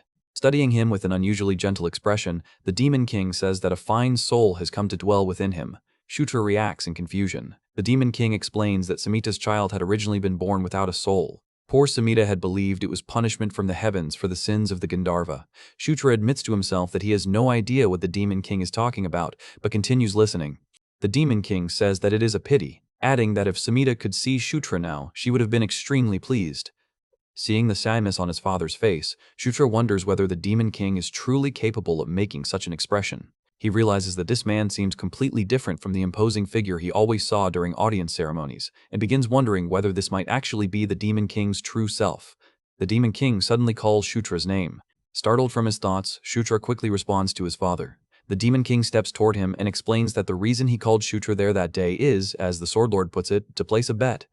Shutra wonders what he means by a bet. The Demon King explains that whoever succeeds to the position of Demon King must be the strongest. He adds that the Demon King is not merely the ruler of the demon realm, but also the one responsible for protecting it. He says that until now, only Shutra and Zephyr have stood in that place. The Demon King suddenly reaches out and places his massive hand against Shutra's chest, startling him. He declares that he will leave a seed within Shutra. Brilliant blue energy erupts from his hand and enters Shutra's body. The Demon King says that he does not know whether Shutra will be able to make that seed sprout, but if he can, he hopes Shutra will catch a glimpse of what lies beyond the limit the Demon King himself has reached. The surrounding space becomes engulfed in overwhelming blue power as the Demon King tells Shutra to behold everything he has achieved. Shutra is stunned by the sensation and suddenly thinks that it feels familiar. He remembers the moment when the Sword Lord taught him the Asura cultivation technique and realizes that the sensation is exactly the same. Before he can process it further, an immense force erupts through his body. Shutra's eyes flare with power as he screams in agony, and a tremendous pillar of blue energy bursts upward through the structure. Watching from outside, the Sword Lord realizes that it has begun. He silently urges the ninth prince to endure it, believing that if it is Shutra, he can succeed. Inside, blue electricity continues crackling around the Demon King's hand, while Shutra is overwhelmed by the raging energy. The Demon King calmly tells him that there is no need to overdo it and warns him not to become too impatient, once again addressing him as the child of Samhita. As Shutra struggles within the torrent of power, the Demon King tells him that whether or not Shutra carries his blood is of no importance. He declares that to succeed to the position of Demon King, being the strongest is enough. A notification then announces that Shutra has acquired ultimate martial arts at level 1. Elsewhere, beneath the bright sky, the Guardian Queen raised his head. Deep within the southern human realm, Guardian Queen, who had been watching the north, realized that he could no longer wait. A great battle would soon break out in the demon realm, and he could not allow its influence to reach the human realm. He tells his child to go and become the sword and shield that protects the human realm. The dragon tongue magic of blessing leaves Guardian Queen's lair and travels far away, reaching his child, the hero Loch. Standing before his companions, Loch asks whether everyone is ready. He then says that they should leave for the demon realm. With that, the group begins advancing toward the demon realm. Meanwhile, Shutra lies asleep in his room at the Demon King's castle. His eyes finally open as Green Wind suddenly rushes toward him and excitedly asks whether her master is awake. Still groggy, Shutra recognizes Green Wind. She confirms that it is indeed her. Sitting up, Shutra asks how long he has been unconscious. Green Wind tells him that he has been lying there for an entire week since they returned. Shutra exclaims in disbelief that a whole week has passed. He suddenly remembers collapsing after receiving a new technique from the Demon King. Looking at his status, he notices ultimate martial arts at level 0 with the skill still locked. Shutra recalls the Demon King transferring his power into him and thinks that he remembers everything now. Ultimate martial arts was said to contain everything the Demon King possesses. Although Shutra cannot use it yet because it remains at level 0, he wonders why that is. He clenches his hand and realizes that merely possessing the technique makes him feel as though he has been born anew. He also thinks that the only people currently possessing it are himself and Zephyr. The door opens and Carrick enters. He tells Shutra that he woke up just in time because one of the queens came looking for him. Shutra reacts in surprise and asks him to explain. Soon afterward, Shutra sits across from the fourth queen, Elaine Moonlight. Elaine apologizes for visiting while he is not feeling well. Shutra assures her that he is fine now and says that a full week of rest has done him good. Elaine says that she's glad to hear it. Shutra then asks what brings Her Highness to see him. Elaine replies that he can probably guess the reason. She identifies the matter as concerning her beloved brother, Gerard Moonlight. Shutra cautiously acknowledges her words. Elaine rises and explains that if it had not been for Shutra, she might have been forced to intervene herself. The situation could have reached the point where she would have needed to kill her own brother with her own hands. She admits that Gerard was a brother who had gone mad and that there truly had been no other choice. Elaine sincerely thanks Shutra and says that she owes him a great debt. Shutra respectfully addresses her as Your Highness. Elaine tells him that this is precisely why she came. If there is anything he wants, she asks him to tell her, promising to grant anything within her power. Flustered, Shutra tries to refuse, but Elaine tells him not to be modest. With an ominous smile, she says that she could even hit him with her aura if he would like. Shutra freezes and asks her to repeat herself. He jumps up in alarm and desperately asks what she means by that. Elaine explains that Caitlin told her that Shutra likes being hit. Judging from his reaction, she says that Caitlin apparently was not wrong. Blushing slightly, Elaine assures him that there is no need to be ashamed because she respects diverse tastes. Shutra immediately apologizes to Her Highness and declares that he has something he absolutely must do that day. Elaine reacts with mild surprise as he starts to leave. Before going, Shutra hesitates, then asks whether he could request a proper beating next time, preferably using the Beast God Fist Art. After securing a promise from the fourth queen, Shutra proceeds with his plans as scheduled. He arrives at an old fountain on the outskirts of the Demon King's castle and flicks a coin toward it. In this place, where people rarely set foot, a soul remains slumbering, unable to resolve its grievances in this world. Shutra stands before the fountain as the water suddenly surges upward. The flowing water gathers into the form of a humanoid figure, rising directly before him. The water figure fully takes shape and addresses Shutra as one who stands before him guided by luck, declaring that Shutra is the person he's been waiting for. Shutra calmly asks whether the spirit is referring to Pulitzer, the man who drove him to his death. The spirit jolts in shock. Shutra then produces a flask and asks whether this is what the spirit wants, a flask containing the soul of the one who became a wraith after death. The spirit tries to speak to the traveler, but Shutra cuts him off. He declares that the grudge is now resolved, asks whether the spirit is grateful, and tells him to hurry up, give him the reward, and ascend. Clutching the flask, the spirit complains that Shutra is terribly mean. The watery apparition finally disappears, leaving behind a glowing item. Shutra picks up the golden necklace and happily remarks that he got the item. Since this is his first time staying at the Demon King's castle for a while, Shutra decides that he cannot simply sit around. He wonders whether he should show off his Night Saga knowledge for the first time in a while. With the necklace secured, he cheerfully decides that his next destination will be the jewel hidden in the old archives and walks away. Meanwhile, back at the residence, Caitlin asks Carrick when Shutra will return. Carrick says that he is not sure, but since Shutra has already been gone for a while, he should probably return soon. Felicia worries that Shutra only just woke up, yet he's already wandering around, making her concerned. Caitlin then asks Felicia why she came and whether she has something she wants to say to Shutra. Felicia hesitates before explaining that since the mission is over, she thought she would show Shutra around the Dark Elf base. Caitlin reacts in surprise before apologetically saying that she thinks Shutra needs to go help Chris with her first. Felicia immediately objects, exclaiming that Shutra only woke up after an entire week and demanding to know who Caitlin is to ask him for help already. Caitlin protests and asks what that makes Felicia. She accuses Felicia of simply trying to take Shutra away so she can ask him for another favor. Felicia angrily denies ever saying anything like that. Caitlin insists that Felicia should just give in because Chris wants to see Shutra as well. Felicia snaps that Chris is Caitlin's brother and therefore that is her own business. The two women glare at each other stubbornly while Carrick watches their argument in silence. Carrick finally interrupts and apologizes before suggesting that they first check the letter that arrived from the Office of Public Merits. Everyone immediately turns toward him in surprise and asks whether a letter really came from the Office of Public Merits. The sealed letter states that the Ninth Prince has been assigned a new mission. Once Shutra returns, he begins reading it. He freezes when he sees his own name and wonders what exactly he is looking at. The others notice his reaction and ask what is wrong and what kind of mission could have made him stop reading. Shutra hesitantly explains that the letter says he is to support Anastasia. The assignment officially orders the Ninth Prince, Shutra Ignis, to support the Third Prince, Victor Nekrion, and the Fourth Princess, Anastasia Nekrion. Shutra focuses on Anastasia's name. He remembers that, along with Baikal and Zephyr, she is one of the Demon King's children forming the pillars of the three major factions. However, Shutra had heard that almost nothing was happening in the western region where Anastasia was stationed. Uneasy, he wonders whether something might have happened there. The others admit that the situation is completely unexpected, especially since the mission specifically involves supporting Anastasia. Felicia tells Shutra that if he does not want to accept the mission, he does not necessarily have to.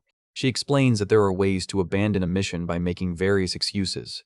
Felicia warns Shutra that, above all, he will be uncomfortable around Anastasia. Caitlin agrees, saying that even if the mission came from the Office of Public Merits, he does not have to accept it if he can provide a good reason. Shutra admits to himself that being around Anastasia certainly will not be comfortable. However, he knows they are eventually bound to clash anyway, because among the Demon King's children, Anastasia has the strongest desire to become the Demon King. He thanks them for worrying about him but says that he will give the mission a try regardless. He thinks that he cannot keep avoiding Anastasia forever. Both women stare at him in surprise and ask whether he is serious. Shutra reasons that the Office of Public Merits would not have issued such a mission without a reason, so there must be some meaning behind it. Caitlin still protests, but Shutra thinks that although things will not be easy, there is even a chance he and Anastasia might develop a friendly relationship. Felicia suddenly declares that she will accompany him. Caitlin reacts in surprise. Felicia explains that Shutra is going to meet Anastasia of all people, so she cannot allow him to go alone. She adds that if she accompanies him, she can call upon the Dark Elves as reinforcements if necessary. Shutra admits that she has a point. Sylvan then announces that he will also hurry west as soon as the Black Flame Dragon is repaired. Appearing confidently, he says that a knight cannot remain still while his master is leaving. Felicia stares at him and calls his name in surprise. Shutra says that he would appreciate the help and thanks everyone. Caitlin then apologizes to Shutra and says that she does not think she can accompany him. She explains that she needs to go to Chris this time because she has left him alone for too long. Instead, she tells Shutra to contact her if he needs any help. Shutra laughs with relief, saying that he thought something serious had happened and that she has no reason to apologize. Caitlin assures him that she will be fine and tells him to be careful as well. Shutra agrees. Felicia confidently tells Caitlin not to worry because she will protect Shutra. Carrot quietly remarks that Felicia really needs to learn how to read the room. Before their departure, Amita says that he has heard about Shutra's upcoming mission. He presents him with an improved version of Night Watch. Shutra is stunned that she has already finished it. Amita says that with enough time and materials, something like this is nothing. He explains that he reinforced its defensive and flight capabilities and increased the number of daily blink uses from 3 to 5. Impressed, Shutra thanks him enthusiastically. Amita then tells Carrick that he made new armor for him as well. Carrick excitedly asks whether he really did. He explains that he made it from leftover materials, but it should still be better than his previous equipment. Carrick happily thanks him. Shutra then asks Amita and Nyatra to remain at the Demon King's castle this time. Nyatra is surprised that they do not have to accompany him. Amita agrees with Shutra, saying that because this is merely a support mission, there is no reason for everyone to go together. Pleased by the opportunity, he says that he can spend the time making more equipment. Shutra quietly tells Nyatra that he still needs her to handle what he mentioned earlier. Nyatra immediately agrees and tells the prince to leave it to her. Curious, Carrick asks what Shutra told her to do. Shutra simply says that Carrick does not need to know. He then tells Amita and Nyatra to enjoy their stay at the Demon King's castle. Amita wishes them a safe trip. Elsewhere that night, a subordinate informs Lord Richard that the Ninth Prince is heading west to Curtis on a support mission. Richard sighs and says that he simply cannot believe Shutra's progress, questioning how anyone could experience such explosive growth. His subordinate suggests sending a spy to Curtis ahead of him. He says that by observing Shutra's movements during this mission, they should be able to gauge the Ninth Prince's true abilities. Richard points out that the fourth princess is the one in charge of Curtis and wonders whether Shutra will even be given an opportunity to play an active role. The subordinate replies that the ninth prince's role will be entirely determined by the fourth princess. When Richard asks what he means, the subordinate explains that everything ultimately depends on how Anastasia acts. Richard wonders whether something unusual will happen in Curtis as well. 4 days later, a brilliant burst of light erupts in the middle of a rain-soaked forest.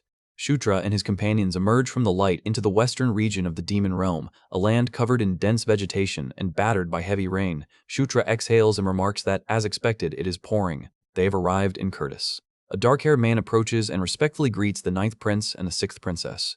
Introducing himself as Carlos, he says that he will be serving both of them from then on. Shutra immediately recognizes Carlos as an incubus and thinks that it is obvious he was assigned to keep an eye on them. Still, he had expected something like that. As Carlos smiles politely, Shutra thinks that getting close to Anastasia may take quite some time. Carlos then asks whether they should depart immediately.